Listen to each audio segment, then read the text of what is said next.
แล้วค่ะ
I got some big news, okay? So I got a leak. M6, we're gonna What does the audience want to see? What kind of stage do we want? What about the colors? M6 is gonna be held in Malaysia. We have to be greater than ever. greater than ever. greater than ever. How to make M6 greater than ever.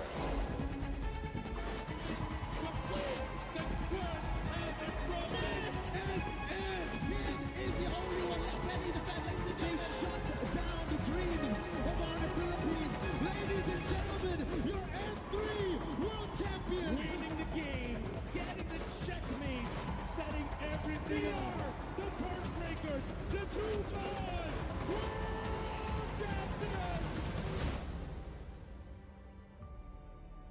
Before we begin, I just want to say thank you very much, gentlemen, ladies, for coming today. We have something very important to discuss here, right? Because right now, imagine yourselves as Moonton. We're the publishers. M6 is going to be held in Malaysia. So I need ideas to make sure that M6 gets good. This time, it's got to be better. Like, it's in Malaysia, okay? We have to be greater than ever. Greater than ever. You know what? That's going to be the tagline. You like it? You like the tagline? That's a good tagline. That's a good tagline? We went from Join the fight. Join the fight. join, Join the fight to the top, To the top. dare to be great, Dare to be great. Be Better. better than great. and now greater than ever. You know what? You're a genius. I'm a genius. You're a genius.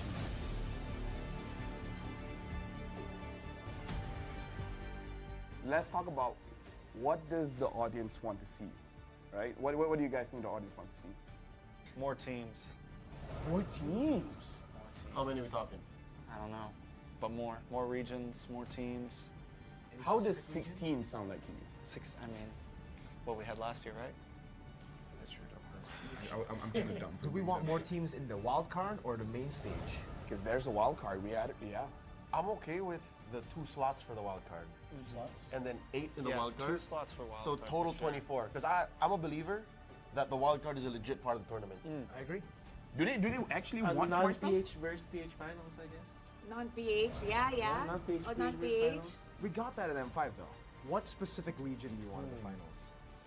North America. Wow. That one is a bit. I don't know about that one.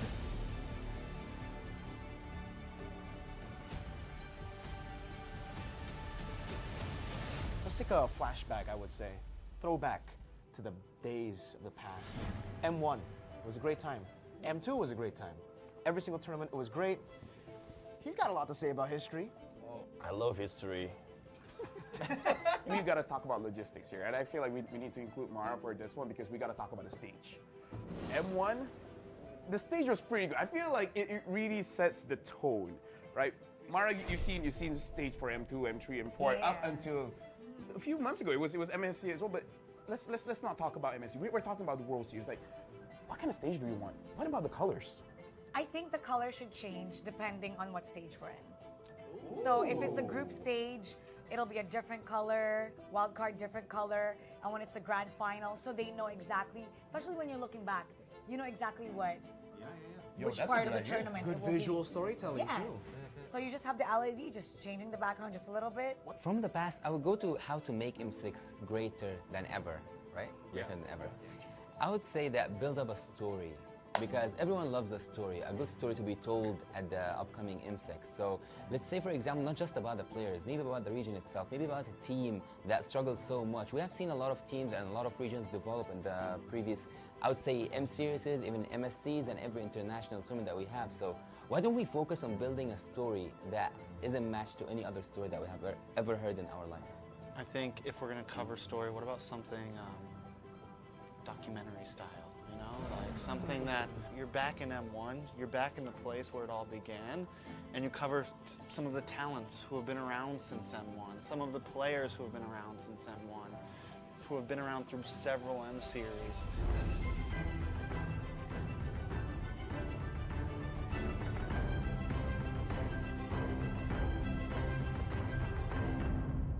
I want to talk about music video. What do you guys want to see in this music video, right? Was the song gonna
playoffs have arrived.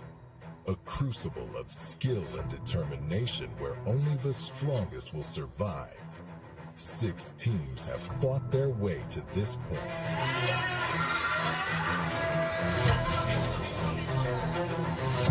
Each victory a testament to their unwavering resolve. Actually, there are a lot of games that we try to lose, but we just can't lose. NIP Flash, the reigning champions, loom large over the competition. Their dominance has been undeniable, a testament to their tactical brilliance and unwavering resolve. But the road to victory is never easy. And the weight of expectation hangs heavy on their shoulders. Every other team in the playoffs harbors a burning desire to dethrone the champions. They've trained relentlessly, honed their strategies, and are prepared to give it their all. The stage is set for epic clashes, where every play could decide the outcome. The pressure is mounting. The stakes are higher than ever. Get ready for the most intense, exhilarating showdown in MPL history. Will NIP Flash extend their reign, or will a new champion rise from the ashes? This is where legends are made. Our pride, our passion.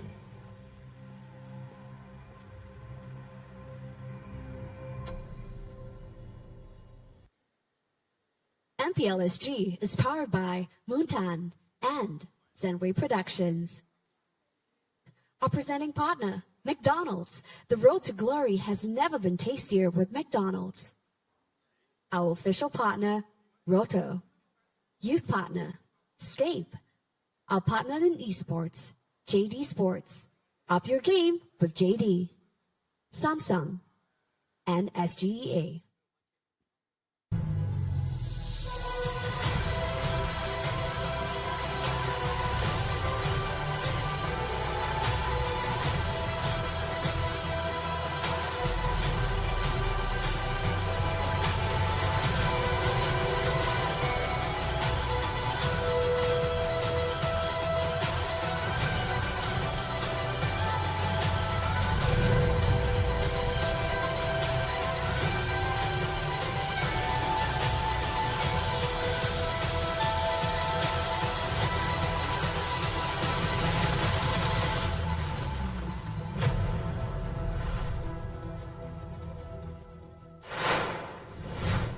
We have started MPL SG Season 8 with 8 hopeful teams, but today only 6 teams stand before us as we welcome the playoff season.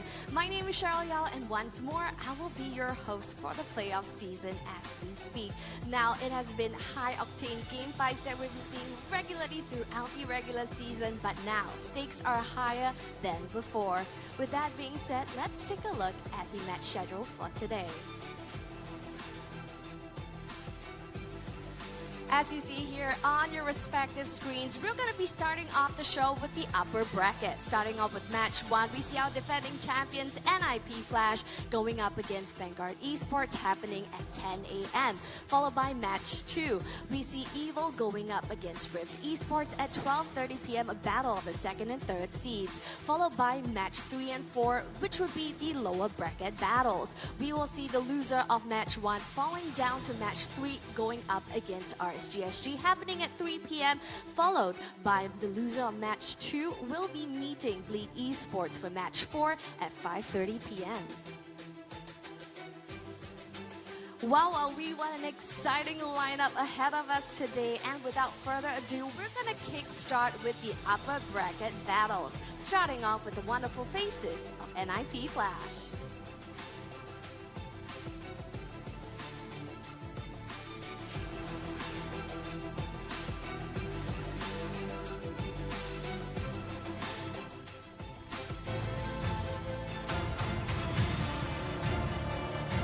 So yes, before you, our defending champions, weighing heavy on their shoulders the need to defend their throne, but they're looking ready as ever before, standing before you guys here today. Now with that being said, going up against the Titans themselves, presenting to you Vanguard Esports.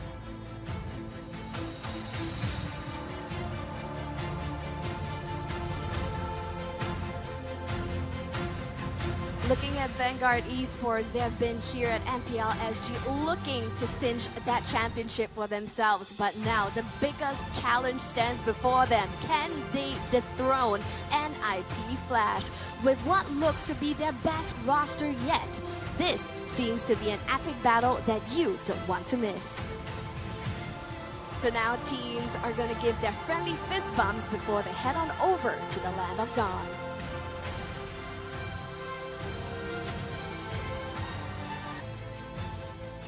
So yes, this is the clash of the upper brackets, and both teams seems to be super hyped up about this matchup. Now what will unfurl right here for this match? We don't know how it's gonna go, but we're gonna hand our time over to the casters to find out more. Take it away, guys. Well, welcome everybody. We are here at the playoffs. And before anything, all right, I'm your caster, Moman. And joined with me, of course, is Jays on the table with Deadeye, my fellow co-casters. For today, we will be bringing you the first game of NIP Flash versus Team Vanguard. Before we head on into the matches, anything you want to say today, guys? Man, it's so good to be here in Scape once again, where I started my esports career and journey as well. And of course, you know, a breath of fresh air, right? Oh. Finally being able to do a show when, you know, you can just turn back and look at our friends that are cheering for their teams as well. So definitely very happy for day number 1 of playoffs. You know, I want to stand up and cheer for my teams as well. So yeah, I just did that when they were actually coming on the stage. So don't worry, guys. Don't worry. If you guys want to find out where the actual live matches are, we are at Scape. So do head on down to the ground theater to find your teams playing head to head. And now we have NIP Flash on the screen. Can you take it away for us, Jays? Of course, NIP Flash, of course, the one and only Singaporean Devil, Diablo, Hades, Kurt, TZ, JPR, and Vanix. And usually what Team Flash will always do when it comes to the actual playoffs is that they're not going to hold back anything. They're going to go all out, guns blazing. And, you know, if you are Vanguard right now, this is the moment where you have to be a living terrified of NIP Flash, because these are your powerhouses of MPL Singapore. Yeah, the script is set, right? NIP Flash, they have been holding this reign, this really tight grasp on that championship title. And it's looking like they're gonna win the entire MPL series. But on the other hand, to challenge them, we will have Team Vanguard. What do you have for us, Deadeye? Of course, staying here in the EXP Astrid on the jungle. Freyrin here in the mid, Nick Stain on the roam, and Luxian Stain on the gold as well. As Cheryl has mentioned a while ago, this is the best roster that you can have right now here for the side of Vanguard. They're performing very well. They're in the top 4 right now, and this is the playoffs, guys, that we are talking about. And they are up against, as also Jay's mentioned, the powerhouse team here in this league. But I do believe Vanguard Esports has the potential as well to take the series if lucky, one game and then snowball from there. Yeah, this is the true test, right? Where do you stand against the previous champions? Do you even get a game off them, or do you lose them in a 2-0 fashion? Because it's going to be a very star-studded lineup we have for you today. All the top teams are ready in the brackets trying to fight it out. But Team Flash, of course, we know their strategies, we know what they are up to. Will they pull the same stunts this time? No, I don't think so. Usually, you know, regular season NIP Flash and playoffs NIP Flash, totally different beasts, right? This is the moment where they really showcase what they want to do. A little bit of a sneak peek into what they'll bring into M6, but you know, I'm jumping the gun right there just a little bit. Okay. We're gonna go straight into the player stats as well. Obviously, take a look at all these heroes, their signature heroes, pointing out Hades on that lane, of course, Diablo on the Phobias, Curtizi bringing us something very interesting, even though Eve is slowly creeping into meta, but Curtizi has shown his mastery in terms of his mobility and his movements, in terms of setting up with his real-world manipulation, critical against their enemies. Yeah, and what's surprising to me is Diablo's playstyle has shifted significantly from Season 7. From what we've seen, the damage EXP, and now he's going for this tank EXP, and he plays it really well. My ad, by the way, Diablo never liked to conform to meta. And in Season 8, he finally conformed to meta, playing something that we usually see, like the Phobias, like the Hylos and stuff like that. But don't forget, Hylos was nerfed slightly. Phobias is definitely like, what, 100% ban pick right now? Yeah, and on the other side, we will have Team Vanguard. Yeah, speaking of meta picks, right? Vanguard Esports has been considering this one. They have adopted very well, especially right now. You have seen Ashwood is one of the aggressive junglers in the league right now, and Ding also stepping up in the EXP. And so for Vanguard Esports, I have noticed as well with Nick Stain doing the show on the regular season, he's adapted very well to be very aggressive. And this is what you want, the current meta, the mid trio here, the Roam, the mid, the assassin, they need to be very aggressive, control the early state of the game, and Vanguard Esports has this. Yeah, it's always a story of the meta versus the players, and it's always when there's a new patch, new heroes that roll in, right? And speaking of new heroes that roll in, Suyo will be available to be played today. So will we see a high chance that he's getting picked up today? It's going to be interesting, right? Suyo has a very strong early game, but falls off very bad. It somehow reminds me of like the Julian playstyle. Go all in, or you just risk it all. Yeah, really similar Julian. I was discussing it with Deadeye yesterday, right? We were saying that Suyo would be a very Julian-esque pick. Yeah. But the same reason that made Julian so popular in the first place, it might make Suyo a priority pick or ban, because he is a completely new hero in the pool when you add that factor of control as well. But question is, will people actually start prioritizing pick him, or will they go in and ban him out? But here's the team head-to-head that we have the stats from the regular season as well. Just take a look at what we see last time. Yeah, the regular season stats pretty much sums up what NIP Flash they have been doing, right? If you look at Team Vanguard, they are really favoring that crowd control time when they have that CC lockdown heroes as well. And if you take a look at the most banned heroes from Team Vanguard, they actually take out the Tigreal as much as possible. Yeah, speaking of control, man, yeah, the Hylos, the Terizla is there. And we have mentioned, of course, that Vanguard Esports love to stick into the current meta. As you can see here, Ashrips, all of these three heroes right now, Nolan, the Ling, the Hayabusa, these are the top pick heroes, and they are performing very well in this. I love the point on the average control time, right? 62.59 versus Team Flash. Actually, it's Vanguard that managed to catch everybody in terms of the crowd control, but they're unable to convert it into KDA. NIP Flash still maintains a high KDA, so this could potentially means that, yes, Nick Say is actually doing all these catches, but the members of the team is unable to follow up. Basically, the finishing blow. Yes, they correct. need that one. Yeah. Conversion rate yet to be seen, right? I feel that in terms of team synergy, Liechtenstein, Nick Stain, they've been playing together for a very long time. And after the regular season, it's about them coming together with Astrid and Ding as a full team, as a full combo, with the help of Fryer as their mid laner. So it's going to be really a true test of team synergy right now. Definitely, right? And I think this is where you really want to try your best. Yes, you are in the upper brackets for now, but like, you know, you're going up against one of the biggest champions. Of course, there's a lot of bias right here. But I think more importantly is whether, you know, Vanguard can deliver at least one game. That's not me, by the way. So that's not me, by the way. My team, Team Vanguard, winning 2-0. Oh, yeah, I'm not gonna say that. but yeah, when the predictions happened, I was sleeping, so somebody did it for me, and now Team Vanguard are gonna win. Whatever. I wish I fall asleep during that when they're asking us for our predictions, man. I mean, I can stick to my guns and say that, yeah, I'm tired of Team Flash winning. I don't want to see them represent us. And yeah, Team Vanguard would definitely take the win home today. Sure. It's not going to happen. But let's see what the audience have to say. And it looks like it's 85-15%. So 15% of the audience are with me. So you're rooting for the 15%, huh? He's one out of 15%. He's won Season 8 already. But don't get me wrong, Vanguard Esports, they have performing constantly. We can say in the regular season they have off picks as well, which they perform. Yeah. It can be one of their strengths here in the playoffs. playoffs right now. Yeah, you mentioned about the all picks. I like that because Ding was the one, I think one of the first few that picked the glue out of random and then start slamming everybody. And I think that's something that NIP Flash probably have to take a look out for, right? The only way to deal with glue, I think, definitely the Vexalas works really well when it goes to the split. If you see a ghost burster into a split of a glue, that's literally KO. It's funny. Or ban. Or ban. Yeah, just ban out the glue. Like, Ding is an extremely strong glue player.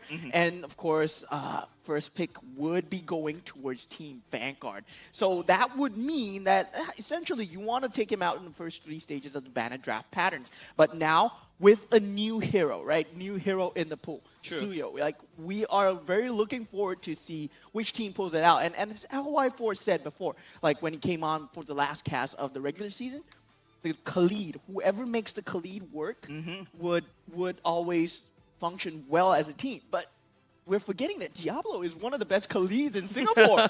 Exactly, and you mentioned the Khalid. Actually, currently in the current state of the meta as well, Khalid is pretty good, and you have a very aggressive player who can do that. You mentioned Diablo, and I can say Ding can also be one to be able to use it.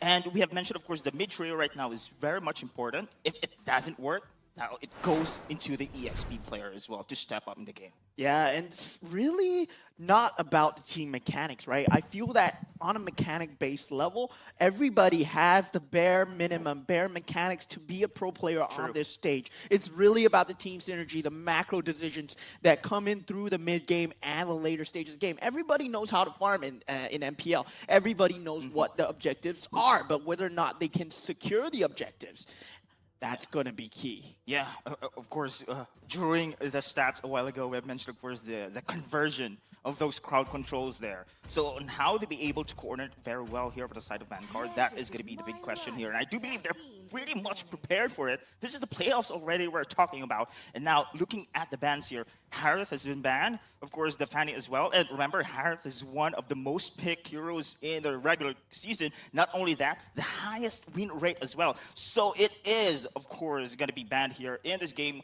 Currently, and NIP Flash here, the chip will be taken out still in the match. Yeah, Chip boasting 100% win rate, so it's gonna be one of the scary supports to watch out for.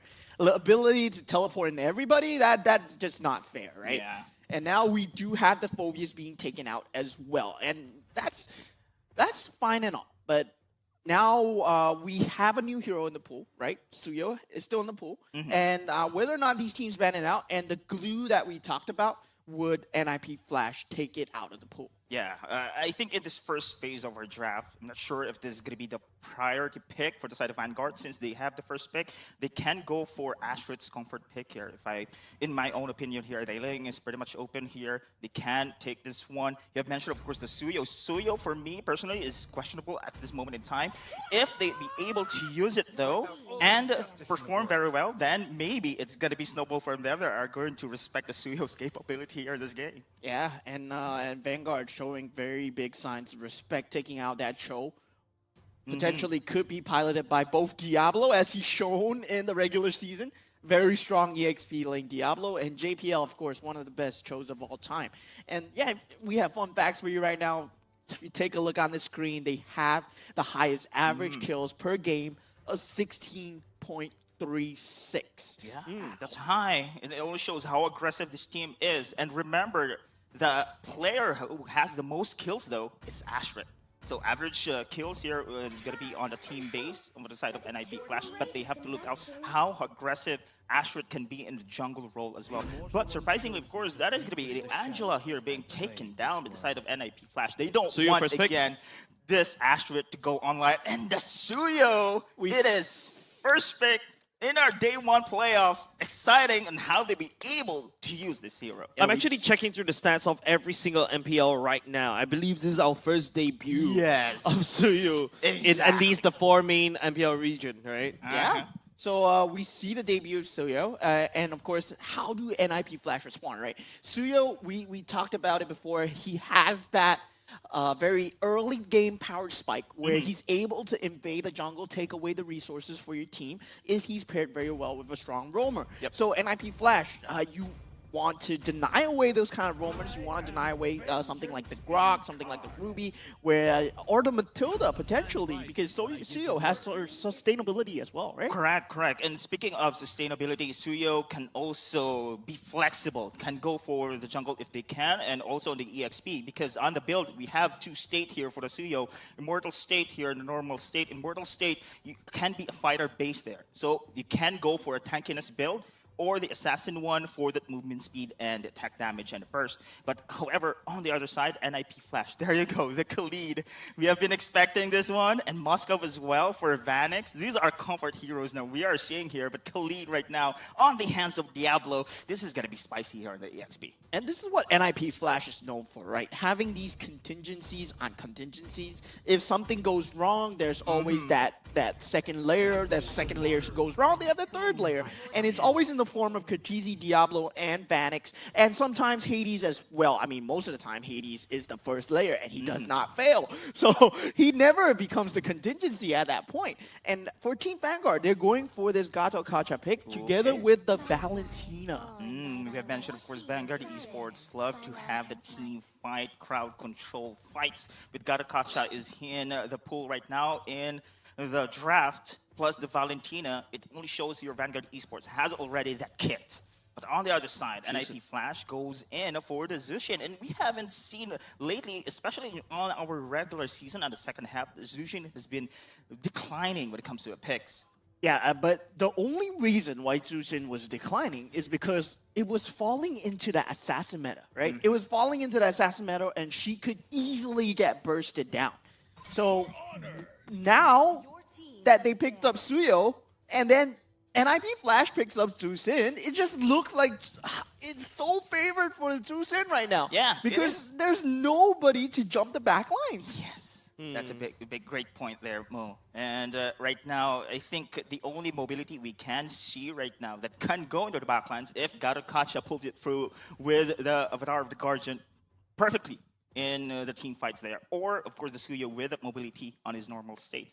But then again, Suyo, the Zushin rather, has the advantage because this is front to back lineup we are seeing right now for the side of Vanguard. I think that's why NIP Flash went for the Jushin pick, right? There's also Khalid for the flank for the side of NIP Flash, and it also works kind of well because Suyo has a very strong early game. But the question is, usually Suyo goes into the EXP lane sometimes, but I'm not too sure how he will perform as a jungler. Jushin jungler? Yeah. No. Yeah. No. Suyo. Suyo jungler. I saw one of the MPL players, not say MPL players. I think I saw someone posted Jushin jungle, and it's actually kind of crazy. Yeah. Well, no, it doesn't work. Mana is not going to be for declining when he so you can just let go your purple. You're not dependent on your purple buff. It's going to be spicy if ever they are going to pull it through. But I don't think so. Yeah. NIP Flash opting to take out the Romans of Kufra Integral, right? They are really suspecting that this Gato Kacha will be on the EXP lane and not on that jungle. And speaking of flexibility, Suyo is also pretty flexible, right? In terms of jungling, you can put him on the EXP lane as well. So for Vanguard, looks like they take out the assassins instead. Because you mentioned, of course, more layers upon layers. They have to enable here. If Hades going to pull it through, it's got to be an assassin. So they are going to prioritize here for the side of Vanguard Esports. They don't want the Hayabusa. They don't want the Nolan here in the hands of Hades. But so far right now, Julian's pretty much open. And we know the Julian win rate is one of the bad win rates so far. Yeah, it is abysmal, man. I'm not sure if there's going to be a pick here for the side of NIP Flash, The link is open, though. NIP Flash can go for that one. Yeah, Well, they can it's potentially NIP go Flash. for that link, but yeah, it's a Julian most likely, right? Okay. Because if we know NIP Flash, they like to go for different power spikes at different periods of time, and they want to make sure that their key targets always have that different periods of power spike. So Julian, together with the Zushin, will be the first layer. Then together with Moskov being that final layer, if anything goes wrong, Vanix can pull them through. Yeah, correct. We've seen Vanix there with his great map awareness. He can be in the team fight at the right moment with his Spear of Destruction here. But as I can see right now, NIP Flash drafts, this is also frontline lineup. We don't happen to see anyone who can go back except for that Khalid of that Raging Sandstorm. And except for that one, I think Vanguard Esports can pull it through as well with this kind of drive. And Edith, of course, I was looking forward for the Edith pick here because Edith is the most picked hero in the regular season. And it is also have a decent win rate here. But Edith, great flexibility and a great scaling hero as well. Yeah, but both teams really hinging on this early game, right? This early game is going to be very important between the battle of the Suyo and the Julian. We talked about them fulfilling this similar kind of role, having that early game power spike and translating it into a snowball. So whoever wins this jungle handshake here would be pretty much secure the rest of the game. Yeah, both teams are drafting super early, right? NIP Flash going for the Lolita instead. Interesting pick. Don't really see a Lolita doing well against Vanguard, especially the only thing that I can suspect that what Lolita could do is perhaps just a claw. Apart from that, everything else should be kind of free unless you're talking about the Suyo's projectiles. Speaking of Suyo, I think this is, for me, a surprising pick here for the side of Vanguard. In the sense that I'm also wondering what will be the role of the Suyo here. But Astrid is going to be using it. So most likely, mobility and burst will be the key here. Activizations will be showing later on how he will build the Suyo here as the game progresses against NIP Flash. Yeah, Vanguard. They are looking steady with this new hero pick. Meanwhile, NIP Flash bringing a blast from the past with the Julian and Khalid on Diablo. Now we head on into game one, ladies and gentlemen, of the playoffs between NIP Flash and Team Vanguard. Playoffs day one here in MPL SG Season 8. And the first time as well, we're going to see a Suyo here under the hands of Astrid. So I'm looking forward, of course. And now, Portal State here is one of the best state right now when it comes to tankiness here. But here in the middle lane, of course, going to look out for this mid-trail lineup coming from NIP Flash, rather. Yeah, and it's going to be a very hard time for this Gattacacha and Valentina to play against this Susan because she's the lane bully, right? You don't really want to play face-up against her, and there's a very big mid-handshake going on right now. Valentina falling really low. JPL taking a lot of damage. Diablo coming for the flank, though. Curtizi showering the damage. Fearon burns the flicker already, but JPL still in the thick of it. First blood, given overside Nick Stain as well. Diablo tries to swing, tries to trade, and Nick Stain right here down really low. Will get taken down by Curtizi, but Astrid coming in for a double re-engage. Not too sure why though, but Diablo will swing, giving Curtizi the double kill. Yeah, Astrid slightly overestimating his damage right there. Not able to do the finish. Ding.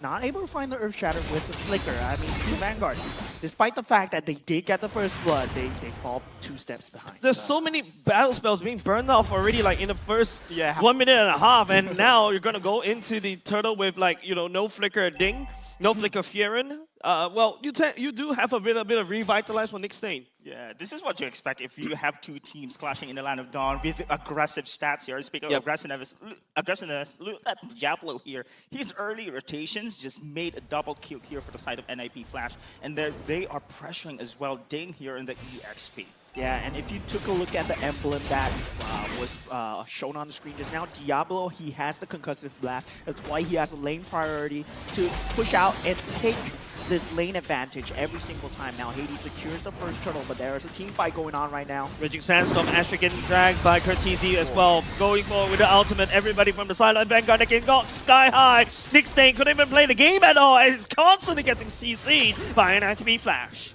Yeah, and really, NIP Flash, all the game momentum is in your hands right now. Because Julian, you give him this kind of lead, he's just gonna snowball all over you because he has that 7-second cooldown with that either 1-2-3, 3-2-1 combo. And it's going to be extremely scary for Team Vanguard to poke out alone. Fearon getting tagged by Curtizi once again. Curtizi having a game of his life. Just take a look at him doing like 10k damage out of all that. Picks up the first 2 kills as well, the first blood, and everything just Works really well for NIP Flash right now.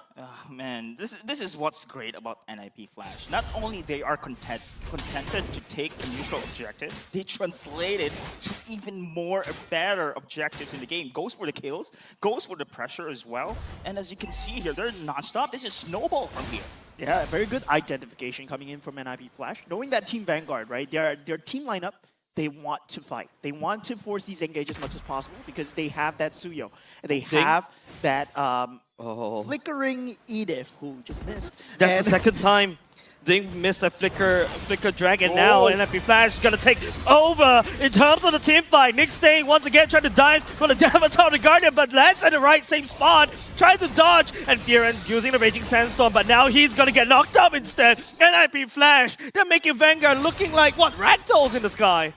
Yeah, it's very key power spike for them right now. Hades has that level advantage already with that damage. With Kurtizi behind, you're not going to be able to get a lot of advantages out of the way because that Lantern is going to be extremely hard to deal with. Yeah, not only just the Lantern, the amount of CCs that, NIP Flash is constantly stacking. If you stay at one point and one time, Kurtizi is just going to use you, hold you at a chokehold, throw you up in the air. As you land, you deal damage to your friends as well. Yeah, 7-1 scoreline right now. What does Team Vanguard need to do? So far, they have been reacting, right, to the side of NIP Flash. Maybe this time around, they do have Lichtenstein on the pod, though. I'm not sure if they are going to force this issue anymore against NIP Flash. However, they have been put into pressure here. They become reactive, and this is what the victory conditions of NIP Flash is doing here. But Vanguard Esports with Asterix on the Suyo, he's not on the Assassin anymore. Their mobility somehow is being cut off. I'm not sure if they are going to force again these team fights against NIP Flash. Maybe hold on for Lichtenstein to have his farm here on the Claude and play surrounding Lichtenstein for his scaling. I mean, it's a very hard look for Team Vanguard. They're getting caught time and time again. Nick Stain. Yep, he walked into the wrong bush. That's why Vanguard needs to stop. Exploring these bushes is getting really sketchy for Vanguard. Yeah, it's not a situation where they can go as one person right now. I mean, Lichtenstein, he has that BMI to get away, but still, the rest of the team, they're collapsing on him at the moment. Oh, Lichtenstein. Really hard to get that one out. A lot of action that happened around top now. They're going to put the action down the bottom lane. Vanix will crack open that bottom lane turret. Vanguard, they're struggling to find a solution right now. Yeah, I mean, this is what I'm talking about. I think NIP Flash knows about this one. They have taken too much space already for Lichtenstein. Now the next target is that guy. And they did, in that situation here, non-stop here, invading as well. Yep, non-stop invading. Not only just that, Hades, that knockout will land onto Fearon, but Avatar the Guardian doesn't get landed onto anybody else. Nick Stain will be there to absorb. Lichtenstein going blazing duet. JPL will knock up, just stun at the same time. But NIP Flash sneaks away a mid lane turret. There's not enough damage. The farm is too far gone. 6,000 gold advantage towards NIP Flash right now. Yeah. What Team Vanguard had to do right there was to try and find the pickoff onto Diablo if possible. Yeah, I think the reason why we're seeing Vanguard is struggling so much is because they lost so much momentum in the early game, right? NIP Flash with the rotations of Diablo just forced Vanguard to play a losing game right off the get-go, right? 1 minute and 30 seconds, that's basically where NIP Flash won. And not only just that, right? You allow Kurtizi to scale, and your Suyo is now, like, way off priority because you're supposed to be an early game hero. This is, again, what are we talking about, man? They're leaving, again, Lichtenstein here in the lane. They know that this is going to be a target here for an NIP Flash. There's no use for me right now, if my own opinion, to go for the contestant curve. Instead, go around for Lichtenstein. Yeah, they have. I think Vanguard needs to start to maneuver around, play around Lichtenstein, make sure that he gets his farm, right? Basically use bodies to make sure that Lichtenstein scales all the way to the late game, because that's where Lichtenstein truly shines, right? That late game marksman monster of Vanguard. Yeah, and Team Vanguard, they really need to group up as 5 right now. There's no way that they can be alone. Even Nick Stain, you can potentially get bursted down by Julian right now. And the way that Diablo has been playing, he has been making so much space. Even if he's not getting these solo kills or in these team fights, he's cutting creeps and making sure that he's the consistent center of attention, trying to discombobulate Vanguard as much as possible, trying to disjoint them away. And NIP Flash, they have such a heavy hold on this game. JPL, there's a dive. Ding will be there, but Nick Stain uses the ultimate just to get out JPL dodge. Hades doesn't land. No the way! Blast does. Vanix going to the back line though. Does take a lot of damage. Vanguard will lose one member for now, but NIP Flash, solid control of the map. As you can see, Vanix is just very confident already to use the Spear of Destruction. It only signals there that NIP Flash is very confident already. Even the marksman diving into the formation there of Vanguard. As you can see, giving so much space right now for the side of Liechtenstein. However, if they must be able to defend while not being killed in that situation, that's great for Vanguard. However, NIP Flash doesn't go back there without even a single kill there. It's a 10k gold lead in 8-minute mark. That's a very rough look for Team Vanguard. There's a no very sugarcoating slight that one. chance. Like there is a 1% chance, right, that they can win, and that's if NIP Flash makes the greatest mistake of all time and they dive their base. But they're not gonna do that. They're NIP Flash. I mean, the only way that Vanguard can win right now is, I agree with you, NIP Flash needs to put down the phone for 5 minutes. Put down the phone for 5 minutes, yes. Man, we have been talking about layers and layers of insurance here with the side of Vanguard. Correct. The mid trio didn't work. Asterisks on the Suyo didn't work as well. But hold up top, this is going to be defense on the bot side. But it's going to be Ding here backing away. And Liechtenstein trying his best there to go for the split push. But then again, it's going to be Diablo there going to respond on the top lane.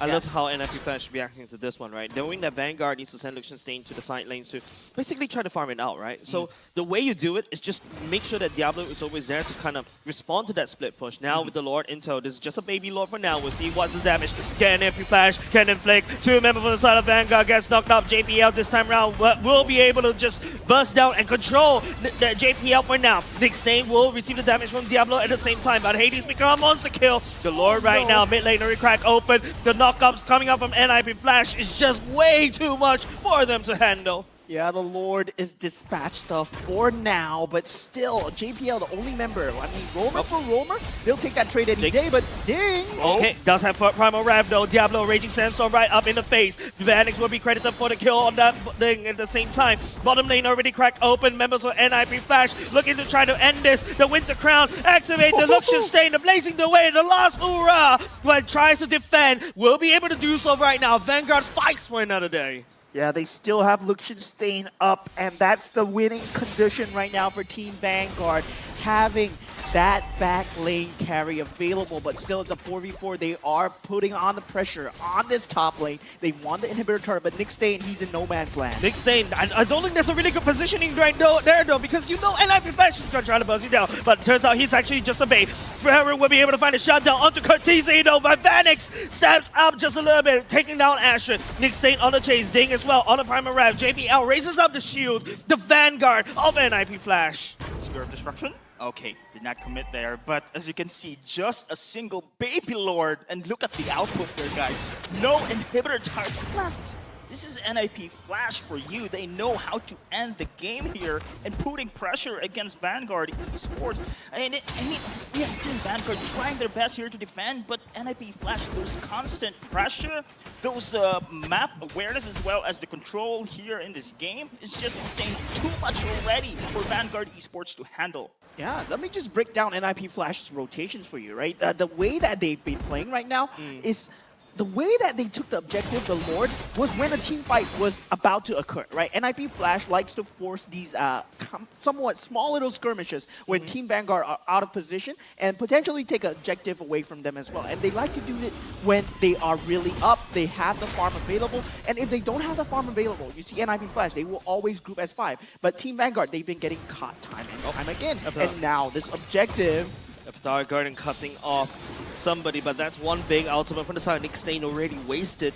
And NIP Flash, that's a clear red carpet for this Lord. It's really hard. There's no way Team Vanguard can fight into this given the lane pressure that they have right now. And inhibitor turrets all down, so Team Vanguard, they have to pull up the defense of a lifetime, right? They have to be the Vanguard. Every single ultimate has to hit on 5 people. Oh man. That's a tall order for the side of Vanguard. Don't forget, Liechtenstein has already burned the ultimate. Furin does have the Jushin ultimate available for now. I'm not too sure whether that's the one that could potentially change the game. We have seen Ashrit, though, going into the back lines on his Suyo there, but so far, his job is only to disrupt the formation. It's not enough, though. They need to, again, convert it to kills, but the question is, damage is really there for the side of Vanguard or not? And now, the Lord is now pushing in. Taking a lot of damage. Avatar, the Guardian will be used. Luxenstein gets stunned by Vanek as well. Diablo swings around the blade, but that's more than enough to kind of allow NIP Flash to deal the killing blow in game number 1. There we go, ladies and gentlemen. We have NIP Flash taking the first game of the series in a very slow and calm fashion, you know.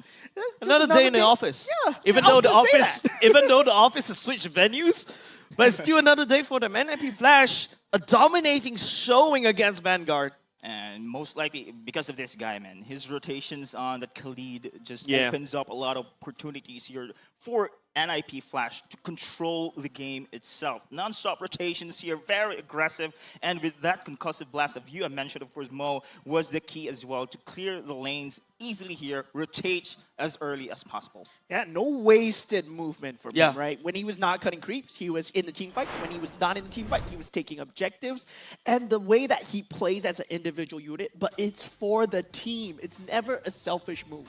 That's just mechanics. That's just game sense right there. Yeah, I think just NIP Flash just out-macroing Vanguard in every single way, right? We don't even talk about mechanics. It's just that whatever Vanguard wants to do, there's always just Diablo right there in the face to kind of stop. Luxian wants to split push. Diablo is there.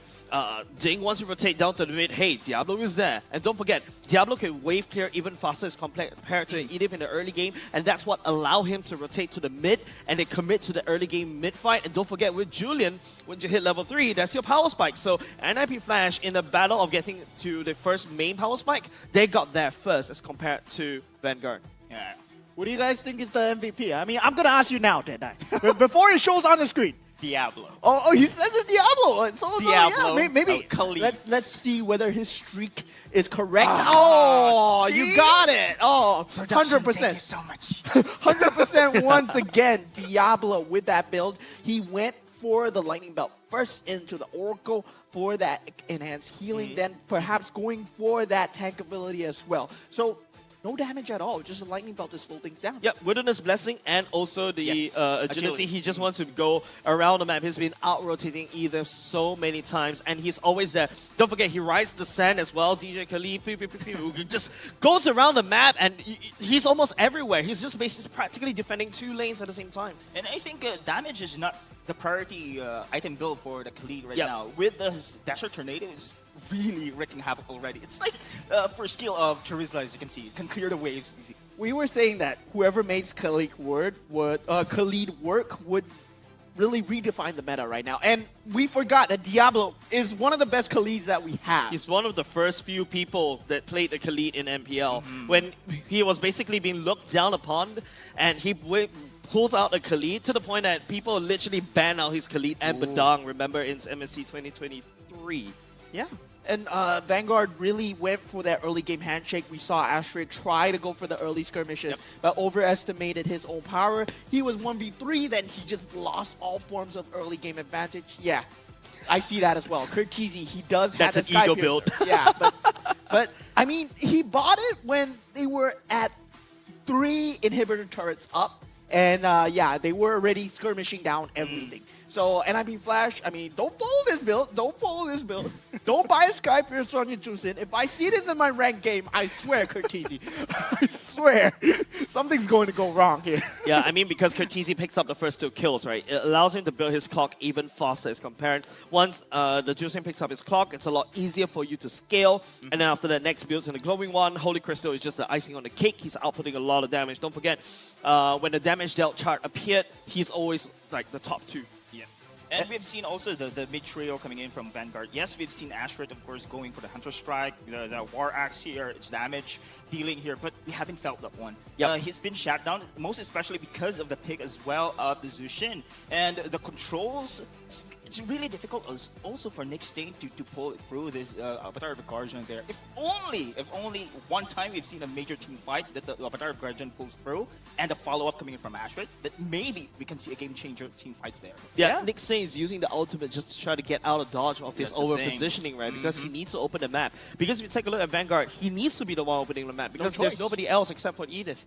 Yeah, and the way that Vanguard are playing, I'm really happy to see them. Like, Nick Stain is now playing together with Asher and Brian, because it used to be where Nick Stain is consistently defending Liechtenstein, right? Liechtenstein could not be that solo unit. But against NIP Flash, it looked a bit lesser. But Team Vanguard, they are really trying to find their footing right now. And Nick Stain, together with Ashrit and Brian, they have to become a synergized unit if they want to play this kind of early game dominant strat, especially against Julian. Especially when you want to go for this kind of early game strategy where you want to just try to win in the early game, I think, yeah, you're right. Teamwork is very important. Right? Vanguard is strong only when they're working together as a unit or when they go into the later parts of the game, right? But Vanguard is unable to do these two because NIP Flash has been forcing all these errors coming off of Vanguard, right? I win the early, the 1 minute 30 seconds fight.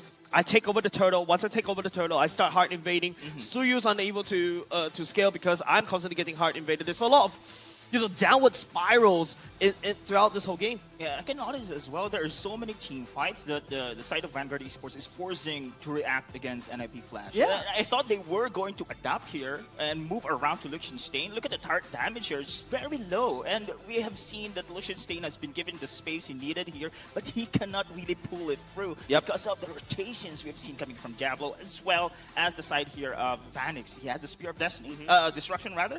It's going to be easy for him to react as well. And not only just that, you've already lost mid, right? So once you lose mid, your jungle is vulnerable. Once your jungle is vulnerable, you can your enemy can appear anywhere at all, and then that's where Liechtenstein, as a gold laner, is like, okay, do I need to really stay in the lane to try to farm? But if nobody's around the side of my jungle, I don't even dare to step up to farm. Yeah, and that's just how NIP Flash understands each other as a team, right? Speaking of team synergies, of course, NIP Flash, they've been playing together since don't know how long already. They're the only team that actually stuck together in in the roster changes that happened between seasons. And Team Vanguard, of course, Astrid bringing Astrid and Ding and Brian, of course.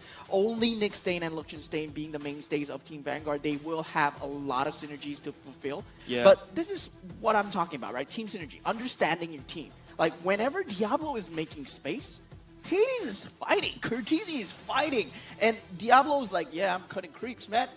But they translate it so well because Diablo is able to be there in the important team fights, in the objectives. Yes, NIP Flash, this is roster form in the start of this year as well, 2024. Technically speaking, it's been 10 months of them playing together as a unit. I could agree with you, right? A lot of these teams, especially in MPLs, it's like they don't really trust the system where you have to really try to have 2 or more or 3 more anchor strong, solid anchor in each team and then try to build a team around them. But if you take a look at Vanguard, yes, it's Nick Stain and Liechtenstein, but Astrid, Ding, and also Furin coming in and out. I mean, that's Vanguard's MO as well, switching these players around, which is making it very difficult. But at the very least, they're still here in the playoffs, right? They still have a seat for the next season. But we hope to see more coming off of Vanguard. Yeah, I'm sticking to my opinion as well. This is the best roster that Vanguard can have right now. And, of course, it takes time to build for me because the new imports right now, Ding and Ashford, they're not really bad. They're very consistent as well when it comes to their playstyle here. But then again, against NIP Flash, which is pretty solid. They know each other right now. Yeah. It's one of the advantages right now. Even the game, before the game starts, you can see already that NIP Flash has the advantage. Well, I mean, in the banning and drafting patterns, the moment the Tucson came out towards the Suyo, I'm like, yeah, it's not gonna really I'll see work. myself out. I'm sorry. I'll see myself out. Oh, man, Jays. These jokes, man. I thought you shouldn't be mean. The dad jokes, man. Oh, my God. I'm ready to be a dad. Well, let's just watch the highlights from the previous game, the NIP Flash. They won 1-0. And if you take a look at, Diablo's handsome face right there. That's the key highlight right there. that's the highlight of That's the highlight. Diablo going, what? Just like the post, you can feel the aura already. Yeah, I can't. Like, the amount of risk this guy has. I can't hear you over the sound of my raging sandstorm. But then again, Nice. of course, we've seen right now that Diablo's Khalid has been the game changer there, and NIP Flash knows how to work around this composition as well. Julian with the Wilderness Blessing, agility. Even the Lolita has the same emblems with the Khalid as well. They know how to rotate and early game control there from the draft. And I really like their banning and drafting stages where they dealt with the Suyo very fast. The moment the Suyo's out, like, yeah, you know why Zusin hasn't been around a while? Because you haven't been playing that fighter fighter jungle, right? You haven't been playing that fighter jungle, that tank jungle in a long time. True. Where Zusin is going to toss you around, put you out of position. And now with Suyo, Zusin does that to you. Yeah, and if you take a look, right, from the start of the get-go in terms of this draft, you can see how Vanguard wants to fight front to back, right? But then again, that's where Jusin truly shines, right? It's a counter to all your front to backs. You want to catch Jusin, you need something more, something like a Hayabusa, something like a Link to dive her directly. Yeah, and Astrid, overestimating his damage, wanted to go for the finish on the Diablo. He was weak, but could not find that little finish. And now, with this advantage that they got, right, just one kill alone, they just translated it into more and more map advantages. NIP Flash, they're building the pressure again and again, and they've been consistently invading with the Julian. That's what you want to do with the Julian, right? Yeah. Julian has that early game power spike, similar to the Suyo. And this is how Team Vanguard wants to play. But if NIP Flash are doing this to you, you're on the back foot. Oh man, it's always the four-man aggressive plays time and time again for the side of NIP Flash. And what's great again for NIP Flash, they know how to convert it. After those kills, after this usual objective takedowns, they go in full tank there and takes down tower, takes down kills, and control the map from there on and build that snowball momentum against the side of Vanguard. Yeah, they really know their strengths to a T. Despite losing Hades right there, they still go for this top inhibitor turret because they know that Curtizi was spawning in and now he gets taken out. But yes, they just go for the trades again and again because they're winning the objective war. Losing the kills is alright. Yeah, you see Diablo using the Raging Sandstorm to kind of exit. Once he buys space, once he knows this, that the Suyo is actually threatening Vanix, he just Raging Sandstorms all the way out, still catching him at the same time and walks on the way. And that's literally what we call creative Raging Sandstorms. Yeah, and then okay, nice. Raging Sandstorm To into get out, Winter's Crown? To get out and also to peel for your team. That's two birds in one stone. That's great, man. Two I'm sand not with one sure stone. if there's going to be a ban right now for the Khalid here. But, you know, Diablo, he has a wide pool. He has a big pool. You can't He's a ban big Diablo pool out, there. man. He's the devil himself. He's the devil himself. But the question is, Suyo, though. We have been highlighting the Suyo pick from the draft. Even before the draft began, that the Suyo will be one of the heroes that could be contested. And it was been picked by Vanguard Esports. Now I'm thinking, Astrid, we've seen Astrid play on the Assassin. Now we have seen Suyo somehow plays like a fighter there. Is this a comfort pick for Astrid, though? Not too sure, right? It's gonna be one of those new heroes that just appeared, right? Yep, So correct. it's the first game, the first debut of Suyo that we've seen right now, and it's going to be a very hard fit for all these different teams because he plays well. But NIP Flash, it seems like they have the answer to Suyo already. Do you just ban out Zusin and pick the Suyo? Yeah, I'm so glad that instead of going for, you know, the Ling or something like that scales to late game, they responded to Suyo by going for a Julian. Like, if they hadn't go for a Julian right off the bat, I think Suyo would just snowball even faster. Yeah, I'm gonna fight you one-on-one, but speaking of fighting one-on-one, I want to fight with this man one-on-one. Abstract on off the desk. Let's see what he has for us on the analyst. Morning! Good morning to you too.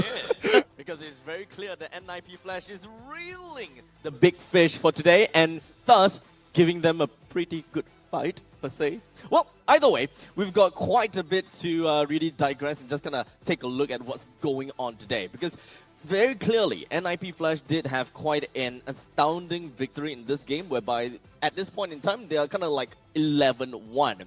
So Vanguard didn't really quite manage to put up a very good fight, despite having a Suyo on their side, which is known to be very strong in the early games. And as the casters did say, they responded with a Julian, an eye for an eye, a tooth for a tooth, an early game for an early game, which in this case, Hades definitely came up on top. So let's just dive right in and take a look at the entire composition itself, how they played in the final few team fights, and really understand what goes on over at the Vanguard's side. So as we take a look at the game at 9 minutes and 44 seconds in, the first thing that we see, of course, number one is based on the composition alone, we do understand that Ding has to be the one that initiates. And unfortunately, during this moment in time, it is very clearly that Ding, oops, wrong one, but regardless, Ding does not have his flicker.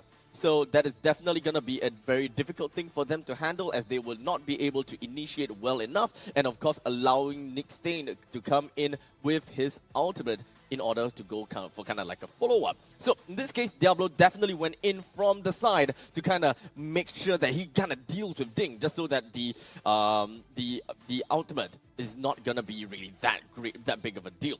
One of the other things that we're going to have to look out for is when Nick Stain is going to go for his ultimate, considering the fact that Ding now no longer have his Earth Shatter, and Ding can't initiate. In this case, it is very clear that Nick Stain will want to get an initiation onto JPL first. They did manage to get one in, so that is eventually going to be a 1-for-1 trade between the two roamers. So at this point in time, Vanguard just gonna have to focus on one thing alone, and that is to clear away the Lord and clear away every single one of these waves. One thing that we really need to be very sure of, and Vanguard needs to know, is the very fact that they are roughly on a 10,000 gold deficit. And at this point in time, NIP Flash understood that they have the 10,000 gold advantage, might as well just kind of push all the way in, considering the fact that JPL, he's also back into the game with an Numenon Blast for himself. Whenever possible, he can actually just go back into the fight and, of course, initiate something even better. With the creep waves coming in at this very moment, this is the perfect opportunity for them to use a baby Lord to its their advantage and be able to clear out every single one of these inhibitor turrets, which all worked out super great for NIP Flash, by the way. And now, Astrid is already back to more than 3/4 HP. The main thing that he wants to see is the backlines, which is Vanix as well as Curtizi, both of which are very low in HP, and anyone would want to go for it. And Astrid, indeed, he did go for it. Unfortunately, not the greatest ways. As you can see, Vanix did manage to kite him out, Diablo comes in, and Astrid goes down. Throughout all of this, it is very clear that Vanguard definitely loses in a lot of itemizations. They do not have much to really work with for themselves, and it's very difficult for them to even kill a Vanix despite being low in HP. We fast forward to the final moments of the fight, and this is still, once again, all about initiation, because that is something that Vanguard has got a big problem with. Ding has got his flicker, and he also has an Earth Shatter that he can start off anytime. However, one of the biggest problems is the very fact that he is unfortunately not in the right position. He is still relatively far from everyone else, one over here, here, and here. So the best thing that Vanguard could do at this point in time is really just to clear out every single one with a single ultimate. As such, that is what we have from the side of Vanguard. We'll be moving back into the game to see what Vanguard changes in their lineup. Yeah, a very good analyst segment coming out from Abstract, breaking down why Ding couldn't go in. He did not have Flicker up at the possible times. But of course, you have to talk about how heavy advantage NIP Flash got, right? It is. The way that NIP Flash just played Ding around in that early game, that was just like playing with a baby, man. They just tossing him around. Literally, right? I think NIP Flash, with their experience, especially playing overseas as well, just kind of, it's obvious when an Edith is going to flicker ultimate or flicker dash into you, right?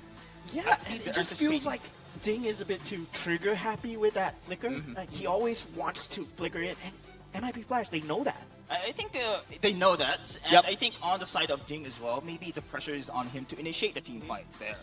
You know, if I could get a bite whenever I hear Ding, I will be a very happy person. Oh, speaking of having a bite, right? Our food sponsor, of course. Exactly. Our official partner is McDonald's. So the road to glory has never been tastier. With McDonald's, you can catch all of MPL Season 8 action and complete the experience with the crispier crunch of the new and improved Chicken McCrispy. And if you have not tried out their new Samurai Burger and the new umami drumlets that they have as well. So yeah, when you buy that meal, right, I think on your app, it's like $9.90. You can buy the Samurai Burger together with the umami drumlets as a complete meal, complete set. You can have your seaweed shaker fries as well. But of course, with McDelivery, there's thousands of in-game diamonds as well up for grabs. The best part is you get to eat good food, watch MPL Singapore Season 8, and get diamonds. I mean, 3 in 1. Of course, Moment will order, James will eat, I get the diamonds.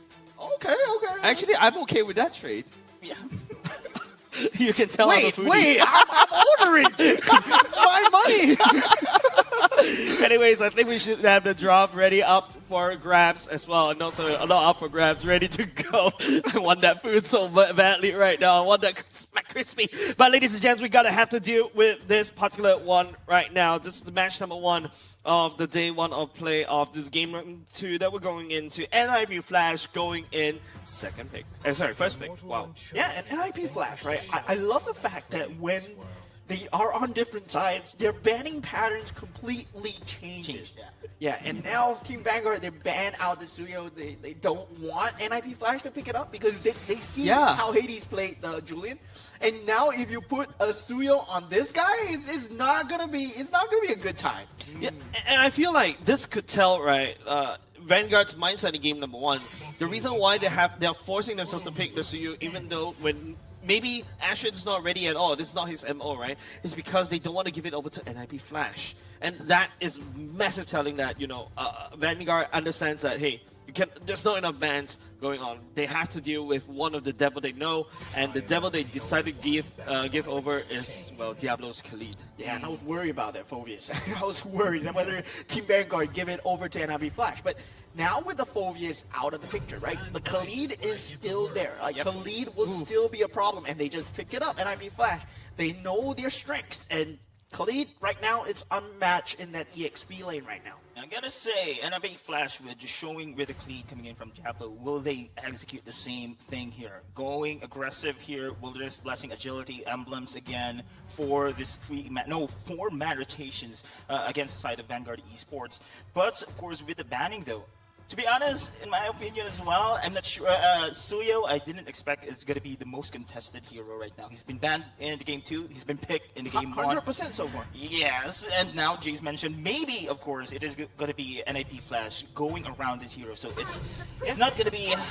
We are not going to see a Suyo here from this second game, but here Vanguard Esports Edith right now again. Yeah, surprising, right? They had the Hayabusa available in the pool. They can pick it up for Ashford if they wanted to, but they go for the Edith Vexana instead, so they're going for that crowd fight. Control. Yeah, crowd control, right? Which is their specialty here for the side of Vanguard.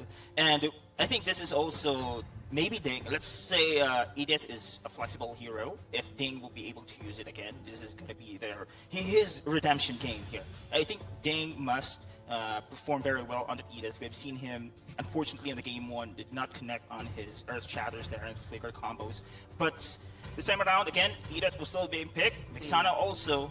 Let's see. It's okay. I'm just thinking maybe this Edith will go over to Nixtain, right? Because of how flexible it is. And NIP Flash. Woo! Oh my lord! Okay, no.